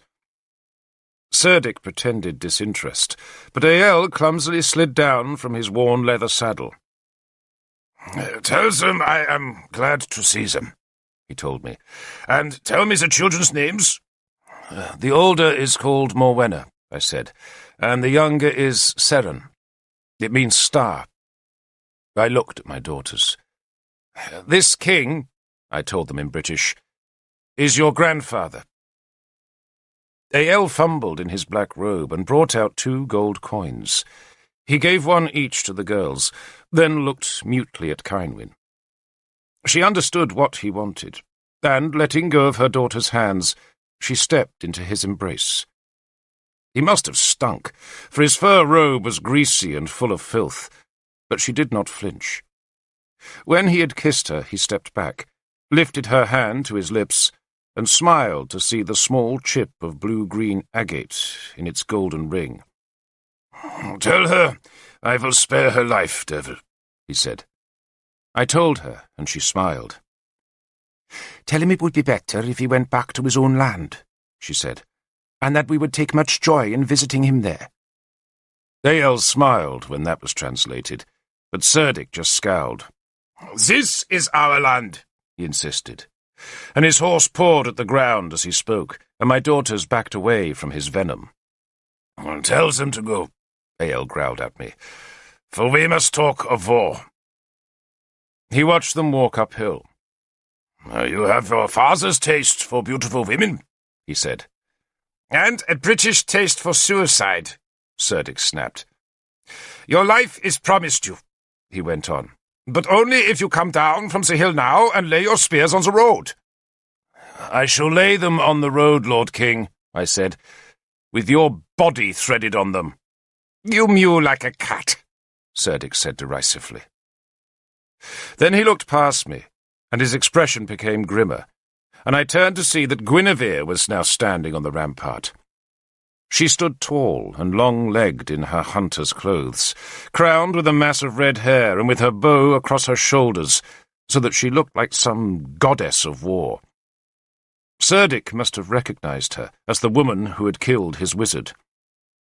"Who is she?" he demanded fiercely. "Ask your lapdog," I said, gesturing at Lancelot. And then, when I suspected that the interpreter had not translated my words accurately, I said them again in the British tongue. Lancelot ignored me. "Guinevere," Amhar told Cerdic's interpreter. "And she is my father's whore," he added with a sneer. I had called Guinevere worse in my time, but I had no patience to listen to Amhar's scorn. I had never held any affection for Guinevere. She was too arrogant, too willful, too clever and too mocking to be an easy companion. But in the last few days I had begun to admire her, and suddenly I heard myself spitting insults at Amhar. I do not remember now what I said, only that anger gave my words a vicious spite. I must have called him a worm, a treacherous piece of filth, a creature of no honour, a boy who would be spitted on a man's sword before the sun died. I spat at him, cursed him, and drove him and his brother down the hill with my insults. And then I turned on Lancelot. "Your cousin, Bors, sends you greetings," I told him, "and promises to pull your belly out of your throat. And you had better pray that he does, for if I take you, then I shall make your soul wine." Lancelot spat, but did not bother to reply. Cerdic had watched the confrontation with amusement. "You have an hour to come and grovel before me," he finished the conference. "And if you don't, we shall come and kill you." He turned his horse and kicked it on down the hill. Lancelot and the others followed, leaving only Ael standing beside his horse. He offered me a half-smile, almost a grimace. "It seems we must fight, my son." "It seems we must." "Is Arthur really not here?" "Is that why you came, Lord King?" I answered, though not answering his question. "If we kill Arthur," he said simply, "the war is won." "You must kill me first, father," I said. "You think I wouldn't?" he asked harshly, then held his maimed hand up to me. I clasped it briefly, then watched as he led his horse down the slope. Issa greeted my return with a quizzical look. "We won the battle of words," I said grimly. "Well, that's a start, Lord," he said lightly. "But they'll finish it," I said softly, and turned to watch the enemy kings going back to their men. The drums beat on. The last of the Saxons had finally been mustered into the dense mass of men that would climb to our slaughter. But unless Guinevere really was a goddess of war, I did not know how we could beat them. The Saxon advance was clumsy at first, because the hedges about the small fields at the foot of the hill broke their careful alignment. The sun was sinking in the west, for it had taken all day for this attack to be prepared. But now it was coming, and we could hear the ram's horns blaring their raucous challenge as the enemy spearmen broke through the hedges and crossed the small fields. My men began singing. We always sang before battle, and on this day, as before all the greatest of our battles, we sang the war song of Beli Mawr. How that terrible hymn can move a man. It speaks of killing, of blood in the wheat, of bodies broken to the bone, and of enemies driven like cattle to the slaughter-pen. It tells of Beli Mawr's boots, crushing mountains, and boasts of the widows made by his sword. Each verse of the song ends in a triumphant howl, and I could not help but weep for the defiance of the singers. I had dismounted and taken my place in the front rank, close to Bors, who stood beneath our twin banners. My cheek-pieces were closed, My shield was tight on my left arm, and my war spear was heavy in my right. All around me the strong voices swelled, but I did not sing, because my heart was too full of foreboding. I knew what was about to happen. For a time we would fight in the shield wall, but then the Saxons would break through the flimsy thorn barricades on both our flanks, and their spears would come from behind, and we would be cut down man by man, and the enemy would taunt our dying. The last of us to die would see the first of our women being raped. Yet there was nothing we could do to stop it. And so those spearmen sang, and some men danced the sword dance on the rampart's top, where there was no thorn barricade. We had left the centre of the rampart clear of thorns, in the thin hope that it might tempt the enemy to come to our spears rather than try to outflank us. The Saxons crossed the last hedge, and began their long climb up the enemy's slope. Their best men were in the front rank, and I saw how tight their shields were locked, how thick their spears were ranked, and how brightly their axes shone. There was no sign of Lancelot's men. It seemed this slaughter would be left to the Saxons alone. Wizards preceded them, ram's horns urged them on, and above them hung the bloody skulls of their kings. Some in the front rank held leashed war dogs that would be loosed a few yards short of our line. My father was in that front rank, while Cerdic was on a horse behind the Saxon mass. They came very slowly. The hill was steep, their armour heavy, and they felt no need to rush into this slaughter. They knew it would be a grim business, however short-lived. They would come in a shield-locked wall, and once at the rampart, our shields would clash, and then they would try to push us backwards. Their axes would flash over our shield rims, their spears would thrust and jab and gore. There would be grunts and howls and shrieks, and men wailing and men dying. But the enemy had the greater number of men, and eventually they would outflank us, and so my wolf-tails would die. But now my wolf-tails sang, as they tried to drown the harsh sound of the horns and the incessant beat of the tree drums. The Saxons laboured closer. We could see the devices on their round shields now, wolf masks for Cerdic's men, bulls for Ael's, and in between were the shields of their warlords, hawks and eagles, and a prancing horse. The dogs strained at their leashes, eager to tear holes in our wall. The wizards shrieked at us. One of them rattled a cluster of rib bones, while another scrabbled on all fours like a dog and howled his curses. I waited at the southern angle of the summit's rampart, which jutted like the prow of a boat above the valley. It was here, in the centre, that the first Saxons would strike. I had toyed with the idea of letting them come, and then, at the very last moment, pulling back fast to make a shield ring about our women. Yet by retreating, I ceded the flat hilltop as my battlefield, and gave up the advantage of the higher ground. Better to let my men kill as many of the enemy as they could before we were overwhelmed. I tried not to think of Cynwyn. I had not kissed her farewell, or my daughters, and maybe they would live. Maybe, amidst the horror, some spearman of Ael's would recognize the little ring and take them safe to his king. My men began to clash their spear shafts against their shields. They had no need to lock their shields yet. They could wait till the last moment. The Saxons looked uphill as the noise battered their ears. None of them raced ahead to throw a spear. The hill was too steep for that. But one of their war dogs broke its leash and came loping fast up the grass. Eerlin, who was one of my two huntsmen, pierced it with an arrow, and the dog began to yelp and run in circles, with the shaft sticking from its belly.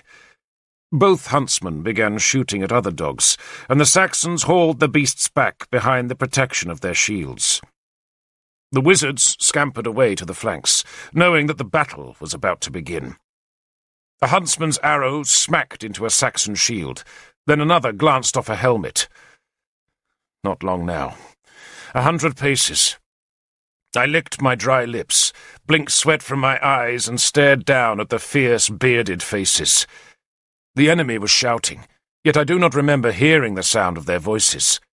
I just remember the sound of their horns, the beat of their drums, the thump of their boots on the grass, the clink of scabbards on armour, and the clash of shields touching. "Make way!" Guinevere's voice sounded behind us, and it was full of enjoyment. "Make way!" she called again. I turned and saw her 20 men were pushing 2 of the food wagons towards the ramparts. The ox wagons were great clumsy vehicles with solid wooden discs for wheels, and Guinevere had augmented their sheer weight with 2 further weapons. She had stripped the pole shafts from the front of the wagons and wedged spears in their place, while the wagon beds, instead of holding food, now carried blazing fires of thornbrush. She had turned the wagons into a massive pair of flaming missiles that she planned to roll down the hill into the enemy's packed ranks, and behind her wagons, eager to see the chaos, came an excited crowd of women and children. "Move!" I called to my men. "Move!" They ceased singing and hurried apart, leaving the whole centre of the ramparts undefended. The Saxons were now only 70 or 80 paces away, and seeing our shield wall break apart, they scented victory and quickened their pace. Guinevere shouted at her men to hurry, and more spearmen ran to put their weight behind the smoking wagons. "Go!" she called. "Go!" And they grunted as they shoved and tugged, and as the wagons began to roll faster. "Go, go, go!" Guinevere screamed at them. And still more men packed in behind the wagons to force the cumbersome vehicles up across the banked earth of the ancient rampart. For a heartbeat I thought that low earth bank would defeat us, for both the wagons slowed to a halt there, and their thick smoke wreathed about our choking men. But Guinevere shouted at the spearmen again, and they gritted their teeth to make one last great effort to heave the wagons over the turf wall. "Push!" Guinevere screamed. "Push!" The wagons hesitated on the rampart, then began to tip forward as men shoved from beneath. "Now!" Guinevere shouted. And suddenly there was nothing to hold the wagons, just a steep grass slope in front and an enemy beneath. The men who had been pushing reeled away exhausted as the 2 flaming vehicles began to roll downhill. The wagons went slowly at first, but then quickened and began to bounce on the uneven turf, so that flaming branches were flung over the burning wagon sides. The slope steepened, and the 2 great missiles were hurtling now, massive weights of timber and fire that thundered down onto the appalled Saxon formation. The Saxons had no chance.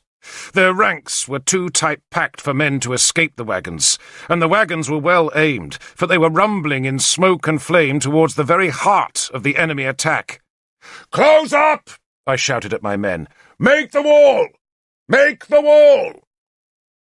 We hurried back into position just as the wagons struck. The enemy's line had stalled, and some men were trying to break away, but there was no escape for those in the direct path of the wagons. I heard a scream as the long spears fixed to the wagon's fronts drove into the mass of men. Then one of the wagons reared up as its front wheels bounced on fallen bodies, yet still it drove on, smashing and burning and breaking men in its path. A shield broke in 2 as a wheel crushed it. The second wagon veered as it struck the Saxon line. For a heartbeat, it was poised on 2 wheels. Then it tumbled onto its side to spill a wash of fire down into the Saxon ranks. Where there had been a solid, disciplined mass, there was now only chaos, fear, and panic. Even where the ranks had not been struck by the wagons, there was chaos, for the impact of the 2 vehicles had caused the careful ranks to shudder and break. "Charge them!" I shouted. "Come on!" I screamed a war shout as I jumped from the rampart.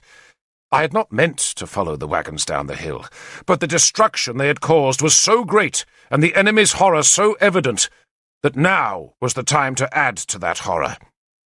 We screamed as we ran down the hill. It was a scream of victory, calculated to put terror into an enemy already half-beaten. The Saxons still outnumbered us, but their shield wall was broken. They were winded, and we came like avenging furies from the heights. I left my spear in a man's belly, whipped Howlbane free of her scabbard, and laid about me like a man slashing at hay. There is no calculation in such a fight, no tactics, just a soaring delight in dominating an enemy, in killing, in seeing the fear in their eyes and watching their rearward ranks running away. I was making a mad keening noise, loving the slaughter, and beside me my wolf-tails hacked and stabbed and jeered at an enemy that should have been dancing on our corpses. They still could have beaten us, for their numbers were so great. But it's hard to fight in a broken shield wall going uphill, and our sudden attack had broken their spirits. Too many of the Saxons were also drunk. A drunken man fights well in victory, but in defeat he panics quickly. And though Cerdic tried to hold them to the battle, his spearmen panicked and ran. Some of my youngsters were tempted to follow further down the hill, and a handful yielded to the temptation and went too far, and so paid for their temerity. But I shouted at the others to stay where they were. Most of the enemy escaped, but we had won. And to prove it, we stood in the blood of Saxons, and our hillside was thick with their dead, their wounded, and their weapons. The overturned wagon burned on the slope, a trapped Saxon screaming beneath its weight, while the other still rumbled on until it thumped into the hedge at the foot of the hill. Some of our women came down to plunder the dead and kill the wounded. Neither Ael nor Cerdic were among those Saxons left on the hill. But there was one great chief who was hung with gold, and wore a sword with a gold-decorated hilt in a scabbard of soft black leather criss-crossed with silver. I took the belt and sword from the dead man, and carried them up to Guinevere. I knelt to her, something I had never done. "It was your victory, lady," I said. "All yours." I offered her the sword. She strapped it on, then lifted me up. "Thank you, Derval," she said. "It's a good sword," I said. "I'm not thanking you for the sword," Guinevere said, "but for trusting me. I always knew I could fight." "Better than me, lady," I said ruefully. Why had I not thought to use the wagons? "Better than them," Guinevere said, indicating the beaten Saxons. She smiled. "And tomorrow we shall do it all over again." The Saxons did not return that evening. It was a lovely twilight, soft and glowing. My sentries paced the wall as the Saxon fires brightened in the spreading shadows below. We ate, and after the meal I talked with Issa's wife, Scarak, and she recruited other women, and between them they found some needles, knives, and thread. I had given them some cloaks that I had taken from the Saxon dead, and the women worked through the dusk, then on into the night by the light of our fires. So that next morning, when Guinevere awoke, there were 3 banners on Minith Badon's southern rampart. There was Arthur's bear and Kynwyn's star, but in the middle, in the place of honour, as befitted a victorious warlord, there was a flag showing Guinevere's badge of a moon-crowned stag. The dawn wind lifted it. She saw the badge, and I saw her smile. While beneath us, the Saxons gathered their spears again.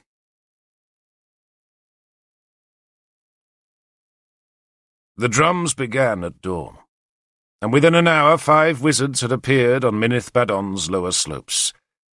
Today, it seemed, Cerdic and Ael were determined to exact revenge for their humiliation.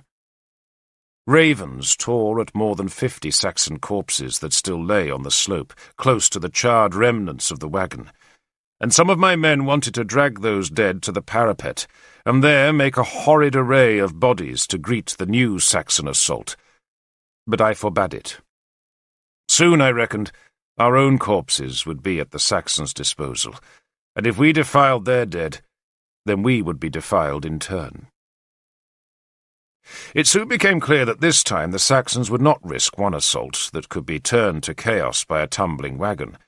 Instead, they were preparing a score of columns that would climb the hill from the south, the east, and the west. Each group of attackers would only number 70 or 80 men, but together the small attacks must overwhelm us.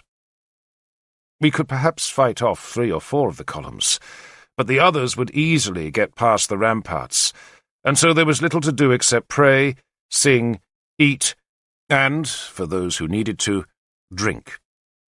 We promised each other a good death, meaning that we would fight to the finish and sing as long as we could. But I think we all knew the end would not be a song of defiance, but a welter of humiliation, pain, and terror. It would be even worse for the women. "Should I surrender?" I asked Kynwyn. She looked startled. "It isn't for me to say." "I have done nothing without your advice," I told her. "In war," she said, "I have no advice to give you, except maybe to ask what will happen to the women if you don't surrender." "They'll be raped, enslaved, or else given as wives to men who need wives." "And if you do surrender?" "Much the same," I admitted. "Only the rape would be less urgent." She smiled. "Then you don't need my advice after all. Go and fight, devil, and if I don't see you till the other world, then know that you cross the bridge of swords with my love."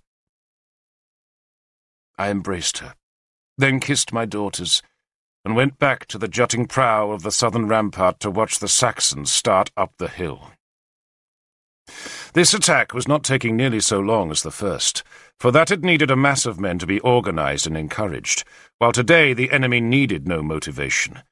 They came for revenge, and they came in such small parties that even if we had rolled a wagon down the hill, they could easily have evaded it. They did not hurry, but they had no need for haste. I had divided my men into 10 bands, each responsible for 2 of the Saxon columns, but I doubted that even the best of my spearmen would stand for more than 3 or 4 minutes. Most likely, I thought, my men would run back to protect their women as soon as the enemy threatened to outflank them, and the fight would then collapse into a miserable one-sided slaughter around our makeshift hut and its surrounding campfires. So be it, I thought, and I walked among my men and thanked them for their services and encouraged them to kill as many Saxons as they could. I reminded them that the enemies they slew in battle would be their servants in the other world. "So kill them," I said, "and let their survivors recall this fight with horror." Some of them began to sing the death song of Werlinne, a slow and melancholy tune that was chanted about the funeral fires of warriors. I sang with them, watching the Saxons climb nearer, and because I was singing, and because my helmet clasped me tight about the ears, I did not hear Niall of the Black Shields hail me from the hill's farther rim. It was not till I heard the women cheering that I turned. I still saw nothing unusual, but then, above the sound of the Saxon drums, I heard the shrill, high note of a horn. I had heard that horn call before. I had first heard it when I was a new young spearman, and Arthur had ridden to save my life. And now he came again. He had come on horseback with his men, and Niall had shouted at me when those heavily armoured horsemen had swept through the Saxons on the hill beyond the saddle and galloped on down the slope. The women on Minith Badon were running to the ramparts to watch him, for Arthur did not ride up to the summit, but led his men around the upper slope of the hill. He was in his polished scale armour, and wore his gold-encrusted helmet and carried his shield of hammered silver. His great war banner was unfurled, its black bear streaming stark on a linen field that was as white as the goose feathers in Arthur's helm. His white cloak billowed from his shoulders, and a pennant of white ribbon was tied about the base of his spear's long blade. Every Saxon on Minith Badon's lower slopes knew who he was, and knew what those heavy horses could do to their small columns. Arthur had only brought 40 men, for most of his big war horses had been stolen by Lancelot in the previous year. But 40 heavily armoured men on 40 horses could tear infantry into horror. Arthur reined in beneath the southern angle of the ramparts. The wind was small, so that Guinevere's banner was not visible, except as an unrecognisable flag hanging from its makeshift staff. He looked for me, and finally recognized my helmet and armor. "I have 200 spearmen a mile or so behind," he shouted up at me. "Good, Lord," I called back. "and welcome. We can hold till the spearmen come," he shouted. Then he waved his men on. He did not go down the hill, but kept riding around Minith Badon's upper slopes, as though daring the Saxons to climb and challenge him. But the sight of those horses was enough to check them, because no Saxon wanted to be the first to climb into the path of those galloping spears.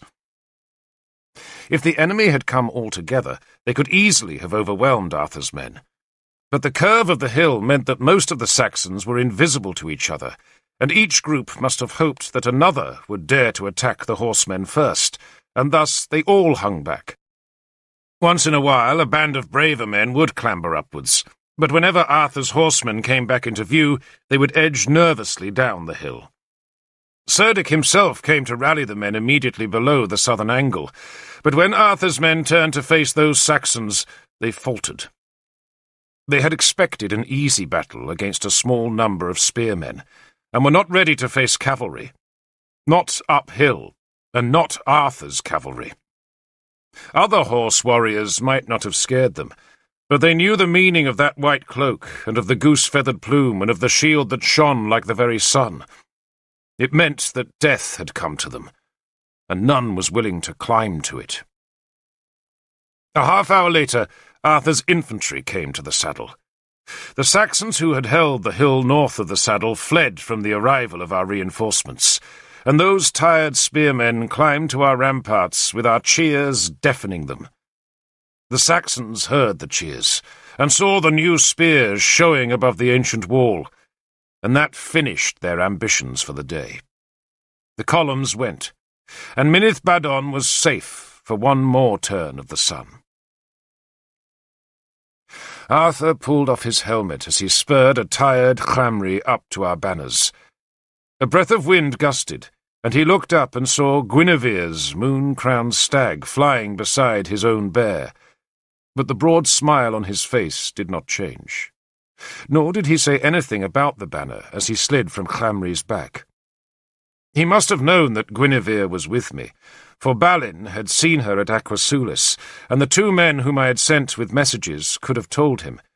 But he pretended to know nothing.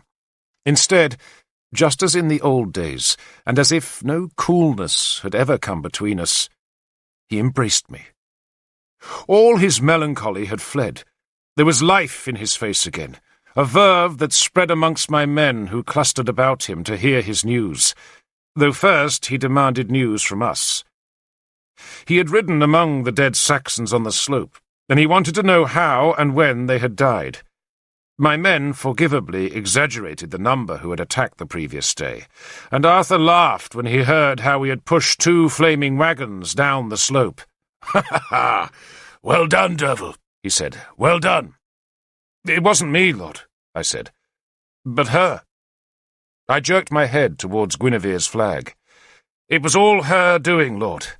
I was ready to die, but she had other ideas." "She always did," he said softly, but asked nothing more. Guinevere herself was not in sight, and he did not ask where she was. He did see Bors, and insisted on embracing him and hearing his news, and only then did he climb onto the turf wall and stare down at the Saxon encampments. He stood there a long time, showing himself to a dispirited enemy, but after a while he beckoned for Bors and me to join him. "I never planned to fight them here," he said to us, "but it's as good a place as any. In fact, it's better than most. Are they all here?" he asked Bors. Bors had again been drinking in anticipation of the Saxon attack, but he did his best to sound sober. "All, Lord. Except maybe the Caer Ambra garrison. They were supposed to be chasing Killock." Bors jerked his beard towards the eastern hill, where still more Saxons were coming down to join the encampment. "Maybe that's them, Lord. Or perhaps they're just foraging parties." "The Caer Ambra garrison never found Killock," Arthur said, "for I had a message from him yesterday. He's not far away. And Keenaglass isn't far off either. In 2 days we'll have 500 more men here, and then they'll only outnumber us by 2 to 1. He laughed. Well done, Devil. Well done? I asked in some surprise. I'd expected Arthur's disapproval for having been trapped so far from Corinium. We had to fight them somewhere, he said. And you chose the place. I like it. We've got the high ground. He spoke loudly, wanting his confidence to spread amongst my men. I would have been here sooner, he added to me. Only I wasn't certain Cerdic had swallowed the bait. Bait, Lord? I was confused. You, Devil. You. He laughed and jumped down from the rampart. War is all accident, isn't it? And by accident you found a place we can beat them.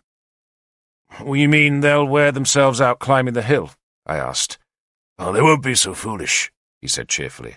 No, I fear we shall have to go down and fight them in the valley. With what? I asked bitterly. For even with Keenaglass's troops, we would be terribly outnumbered. With every man we have, Arthur said confidently. But no women, I think. It's time we moved your families somewhere safer. Our women and children did not go far. There was a village an hour to the north, and most found shelter there. Even as they left Minithbadon, more of Arthur's spearmen arrived from the north. These were the men Arthur had been gathering near Corinium, and they were among the best in Britain. Sagramor came with his hardened warriors, and, like Arthur, he went to the high southern angle of Minithbadon, from where he could stare down at the enemy, and so that they could look up and see his lean, black-armoured figure on their skyline. A rare smile came to his face. Overconfidence makes them into fools, he said scornfully. They've trapped themselves in the low ground, and they won't move now. They won't. Once a Saxon builds a shelter, he doesn't like being marched again. It'll take Cerdic a week or more to dig them out of that valley. The Saxons and their families had indeed made themselves comfortable, and by now the river valley resembled 2 straggling villages of small thatched huts. One of those 2 villages was close by Aquasulis, while the other was 2 miles east, where the river valley turned sharp south. Cerdic's men were in those eastern huts, while Ael's spearmen were either quartered in the town or in the newly built shelters outside. I'd been surprised that the Saxons had used the town for shelter, rather than just burning it. But in every dawn, a straggling procession of men came from the gates, leaving behind the homely sight of cooking smoke rising from Aquasulis's thatched and tiled roofs. The initial Saxon invasion had been swift, but now their impetus was gone.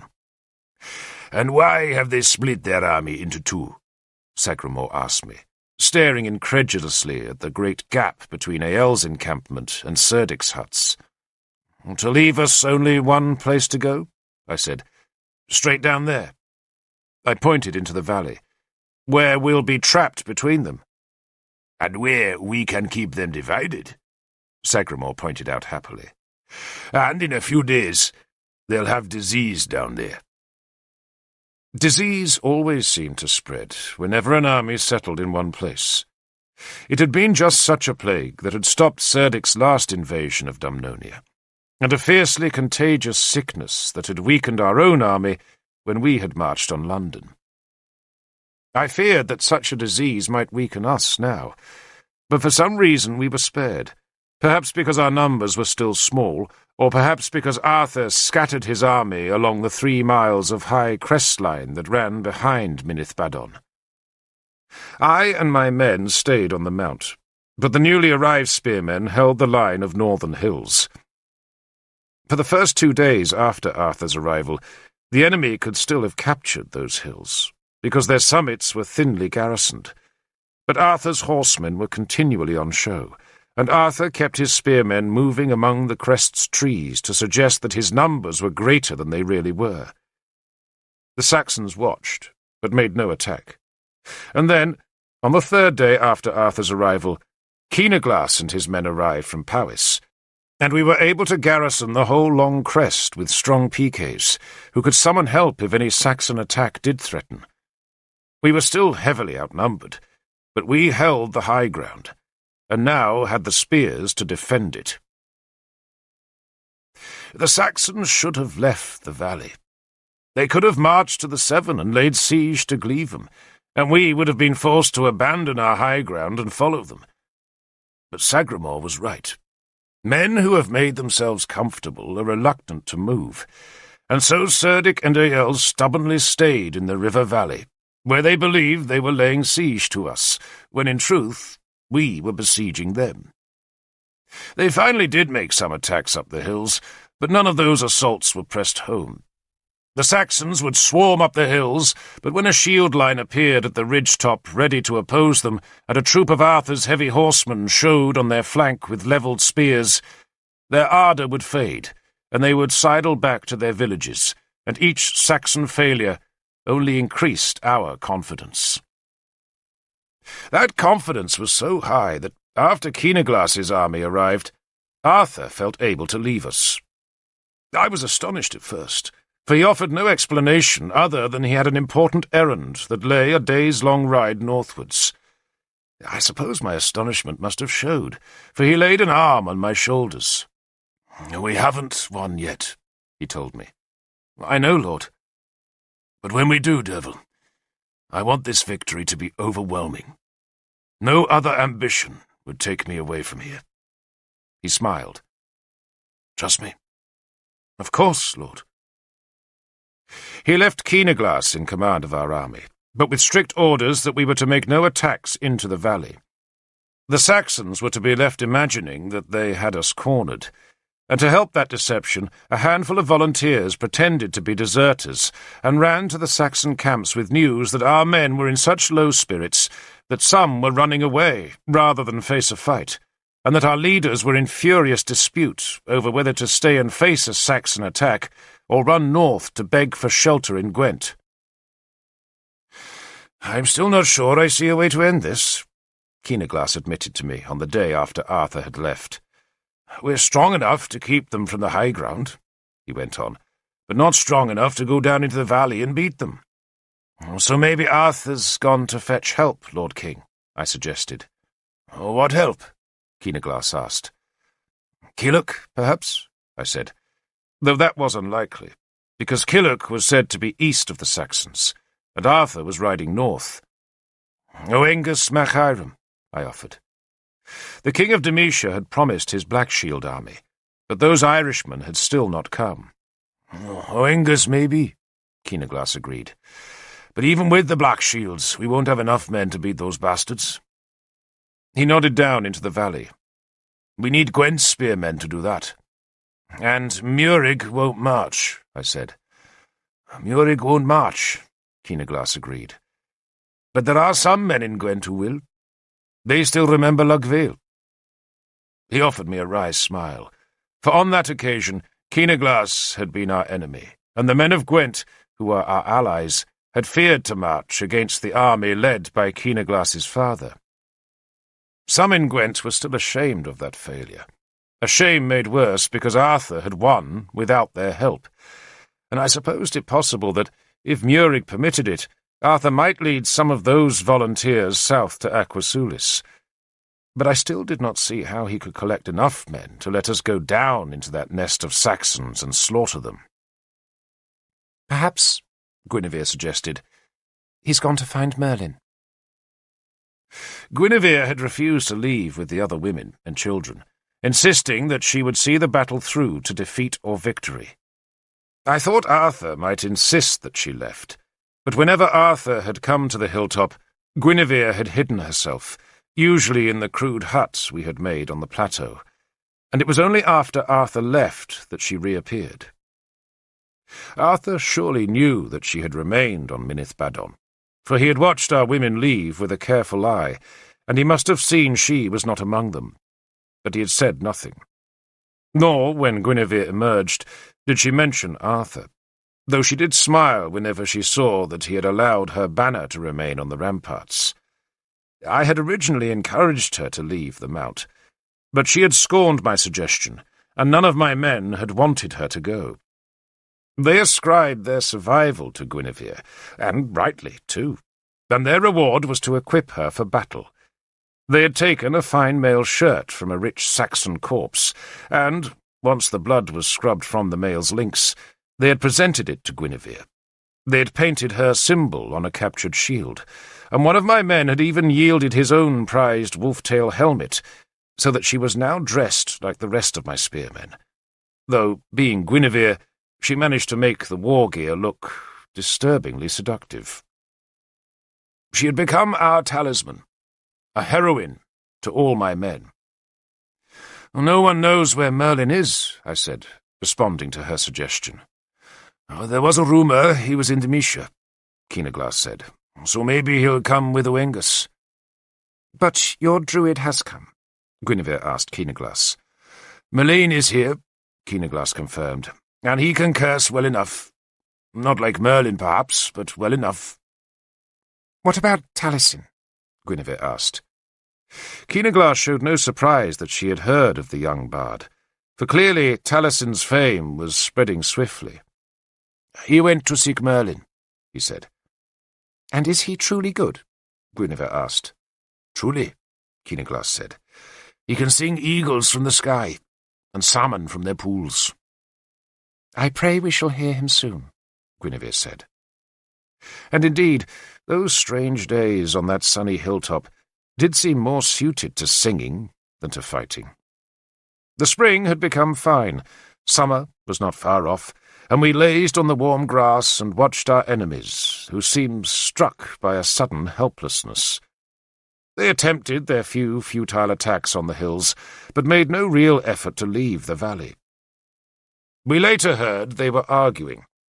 Ael had wanted to combine all the Saxon spearmen and strike north into the hills, so splitting our army into two parts that could be destroyed separately. But Cerdic preferred to wait until our food ran short and our confidence ebbed, though that was a vain hope, for we had plenty of food, and our confidence was increasing every day. It was the Saxons who went hungry, for Arthur's light horsemen harried their foraging parties, and it was Saxon confidence that waned, for after a week we saw mounds of fresh earth appear on the meadows by their huts, and we knew that the enemy were digging graves for their dead. The disease that turns the bowels to liquid and robs a man of his strength had come to the enemy, and the Saxons weakened every day. Saxon women staked fish traps in the river to find food for their children. Saxon men dug graves, and we lay in the high sun and talked of bards. Arthur returned the day after the first Saxon graves were dug. He spurred his horse across the saddle and up Minith Badon's steep northern slope, prompting Guinevere to pull on her new helmet and squat among a group of my men. Her red hair flaunted itself under the helmet's rim like a banner, but Arthur pretended not to notice. I had walked to meet him, and, halfway across the hill's summit, I stopped and stared at him in astonishment. His shield was a circle of willow boards covered in leather, and over the leather was hammered a thin sheet of polished silver that shone with the reflected sunlight. But now there was a new symbol on his shield. It was the cross, a red cross, made from cloth strips that had been gummed onto the silver. The Christian cross. He saw my astonishment and grinned. "Do you like it, Devil?" "You've become a Christian, Lord." I sounded appalled. "We've all become Christians," he said. "You as well. Heat a spear blade and burn the cross into your shields." I spat to avert evil. "You want us to do what, Lord?" "You heard me, Devil," he said, then slid off Chlamri's back and walked to the southern ramparts, from where he could stare down at the enemy. "They're still here," he said. "Good." Keenaglass had joined me and overheard Arthur's previous words. "You want us to put a cross on our shields?" he asked. "I can demand nothing of you, Lord King," Arthur said. "But if you would place a cross on your shield and on your men's shields, I would be grateful." "Why?" Keenaglass demanded fiercely. He was famous for his opposition to the new religion. Because, Arthur said, still gazing down at the enemy, the cross is the price we pay for Gwent's army. Keenaglass stared at Arthur as though he hardly dared believe his ears. Murig is coming? I asked. No, Arthur said, turning to us. Not Murig. King Tudric is coming. Good Tudric. Tudric was Murig's father, the king who had given up his throne to become a monk, and Arthur had ridden to Gwent to plead with the old man.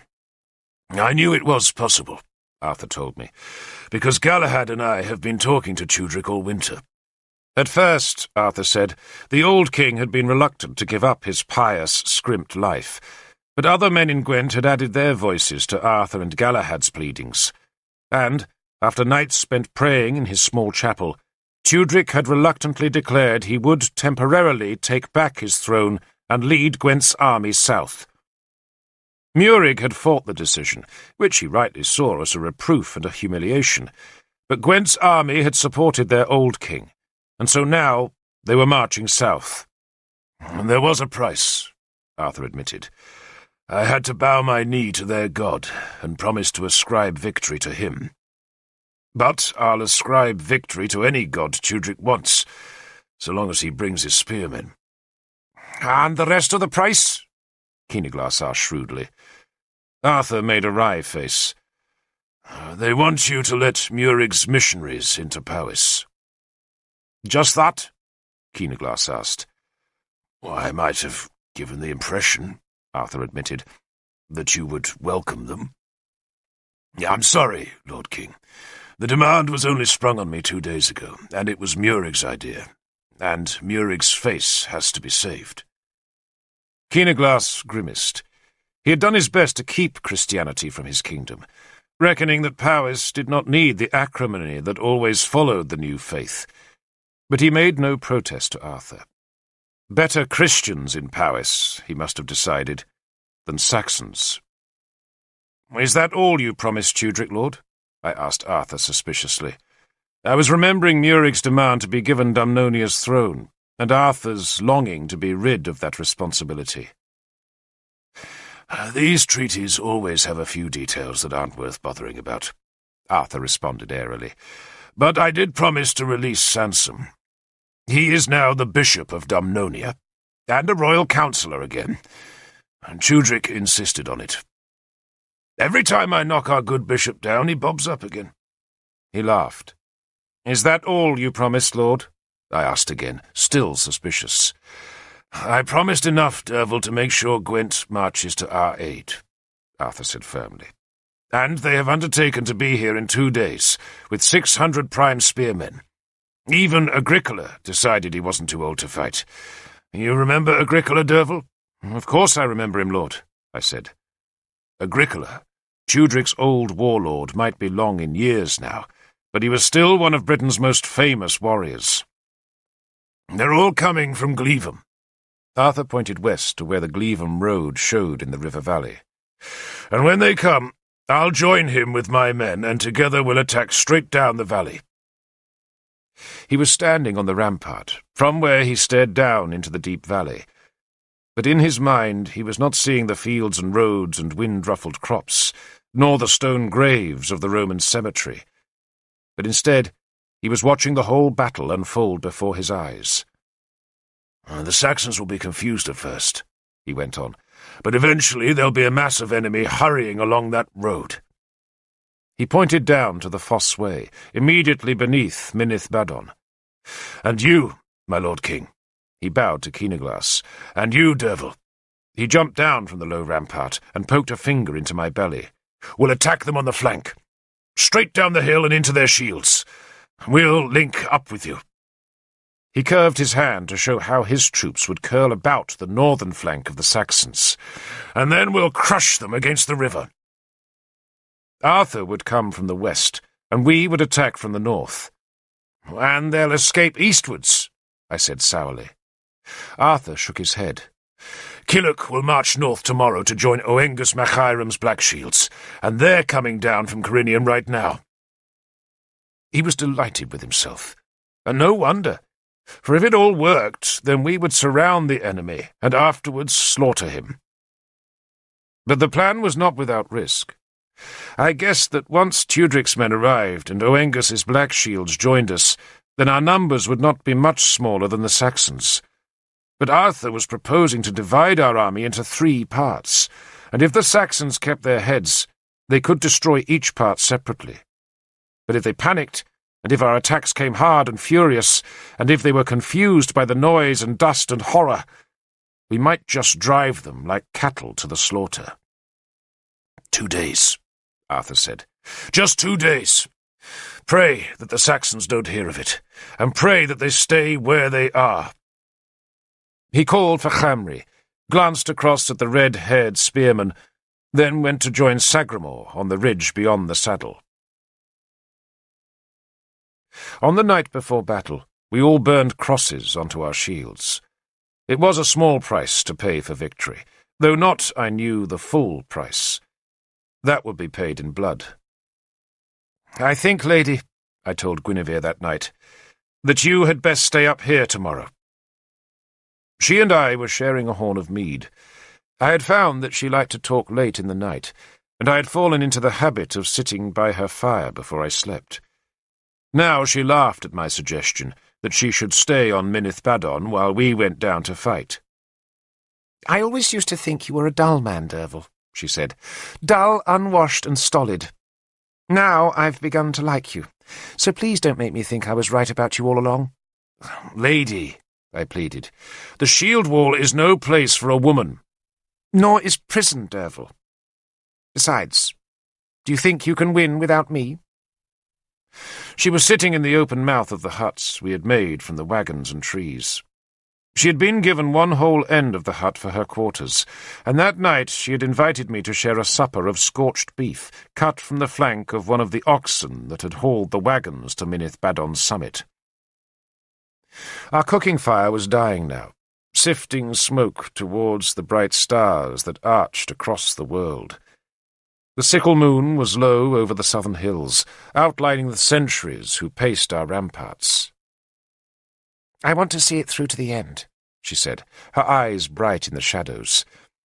"I haven't enjoyed anything so much in years, Derval. Not in years." "What will happen in the valley tomorrow, lady," I said, "will not be enjoyable. It will be bitter work." "I know." She paused. "But your men believe I bring them victory. Will you deny them my presence when the work is hard?" "No, lady," I yielded. "But stay safe, I beg you." She smiled at the vehemence of my words. "Is that a prayer for my survival, Derval, or a fear that Arthur will be angry with you if I come to harm?" I hesitated. "I think he might be angry, lady," I admitted. Guinevere savoured that answer for a while. "Did he ask about me?" she finally inquired. "No," I said truthfully. "Not once." She stared into the remnants of the fire. "Maybe he is in love with Argant," she said wistfully. "I doubt he can even stand the sight of her," I answered. A week before I would never have been so frank, but Guinevere and I were much closer now. "She's too young for him," I went on, "and not nearly clever enough." She looked up at me, a challenge in her fire-glossed eyes. "Clever?" she said. "I used to think I was clever. But you all think I'm a fool, don't you?" "No, lady." "You were always a bad liar, Derval. That's why you were never a courtier. To be a good courtier, you must lie with a smile." She stared into the fire. She was silent a long time, and when she spoke again, the gentle mockery was gone from her voice. Maybe it was the nearness of battle that drove her to a layer of truth I had never heard from her before. "I was a fool," she said quietly. So quietly I had to lean forward to hear her over the crackling of the fire and the melody of my men's songs. "I tell myself now that it was a kind of madness," she went on. "But I don't think it was. It was nothing but ambition." She went quiet again, watching the small flickering flames. I wanted to be a Caesar's wife. You were, I said. She shook her head. Arthur's no Caesar. He's not a tyrant. But I think I wanted him to be a tyrant. Someone like Gorfythid. Gorfythid had been Cynwyn and Keenaglas's father, a brutal king of Powys, Arthur's enemy, and, if rumour was true, Guinevere's lover.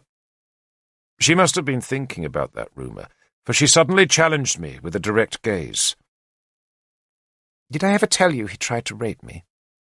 Yes, lady, I said. It wasn't true, she spoke bleakly. He didn't just try. He did rape me. Or I told myself it was rape. Her words were coming in short spasms, as if the truth was a very hard thing to admit. But maybe it wasn't rape. I wanted gold, honour, position. She was fiddling with the hem of her jerkin, stripping small lengths of linen from the frayed weave. I was embarrassed, but I did not interrupt because I knew she wanted to talk. But I didn't get them from him. He knew exactly what I wanted, but knew better what he wanted for himself, and he never intended to pay my price. Instead, he betrothed me to Valerian. Do you know what I was going to do with Valerian? Her eyes challenged me again, and this time the gloss on them was not just fire, but a sheen of tears. No, lady. I was going to make him king of Powys, she said vengefully. I was going to use Valerian to revenge myself on Gorfythid. I could have done it too. But then I met Arthur. At Lug Vale, I said carefully. I killed Valerian. I knew you did. And there was a ring on his finger, lady, I went on, with your badge on it. She stared at me. She knew what ring I meant. And it had a lover's cross? She asked quietly. Yes, lady, I said, and touched my own lover's ring, the twin of Cynwyn's ring. Many folk wore lover's rings, incised with a cross, but not many had rings with crosses made from gold taken from the cauldron of Clithno Ethin, as Cynwyn and I did. What did you do with the ring? Guinevere asked. I threw it in the river. Did you tell anyone? Only Cynwyn, I said. And Issa knows, I added, because he found the ring and brought it to me. And you didn't tell Arthur? No. She smiled. I think you have been a better friend than I ever knew, Derval. To Arthur, lady. I was protecting him, not you. I suppose you were, yes. She looked back into the fire. When this is all over, she said, I shall try to give Arthur what he wants. Yourself? My suggestion seemed to surprise her. Does he want that? She asked. He loves you, I said. He might not ask about you, but he looks for you every time he comes here. He looked for you even when you were in Inniswydren. He never talked to me about you, but he wearied Cynwyn's ears. Guinevere grimaced. Do you know how cloying love can be, Derval? I don't want to be worshipped. I don't want every whim granted. I want to feel there's something biting back. She spoke vehemently, and I opened my mouth to defend Arthur, but she gestured me to silence. I know, Derval, she said. I have no right to want anything now. I shall be good, I promise you. She smiled. Do you know why Arthur is ignoring me now? No, lady. Because he does not want to face me till he has victory. I thought she was probably right, but Arthur had shown no overt sign of his affection, and so I thought it best to sound a note of warning. Maybe victory will be satisfaction enough for him, I said. Guinevere shook her head. I know him better than you, Derval. I know him so well, I can describe him in one word. I tried to think what that word would be. Brave, certainly, but that left out all his care and dedication. I wondered if dedicated was a better word, But that did not describe his restlessness.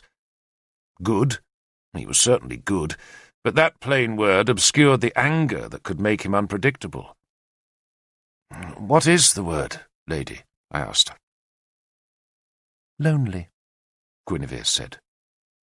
And I remembered that Sagramore in Mithras's cave had used the very same word. "He's lonely," Guinevere said. "Like me. So let's give him victory, and maybe he won't be lonely again." "The gods keep you safe, lady," I said. "The goddess, I think," she said, and saw the look of horror on my face. She laughed. "Not Isis, Derval. Not Isis." It had been Guinevere's worship of Isis that had led her to Lancelot's bed and to Arthur's misery. "I think," she went on, "that tonight I will pray to Sulis. She seems more appropriate." "I'll add my prayers to yours, lady." She held out a hand to check me as I rose to leave. "We're going to win, Derval," she said earnestly. "We're going to win, and everything will be changed." We had said that so often, and nothing ever was. But now, at Minith Badon, we would try again. We sprang our trap on a day so beautiful that the heart ached. It promised to be a long day, too, for the nights were growing ever shorter, and the long evening light lingered deep into the shadowed hours. On the evening before the battle, Arthur had withdrawn his own troops from all along the hills behind Minith Badon. He ordered those men to leave their campfires burning, so that the Saxons would believe they were still in place. Then he took them west to join the men of Gwent, who were approaching on the Gleavham road. Keenaglass's warriors also left the hills, but they came to the summit of Minith Badon, where, with my men, they waited.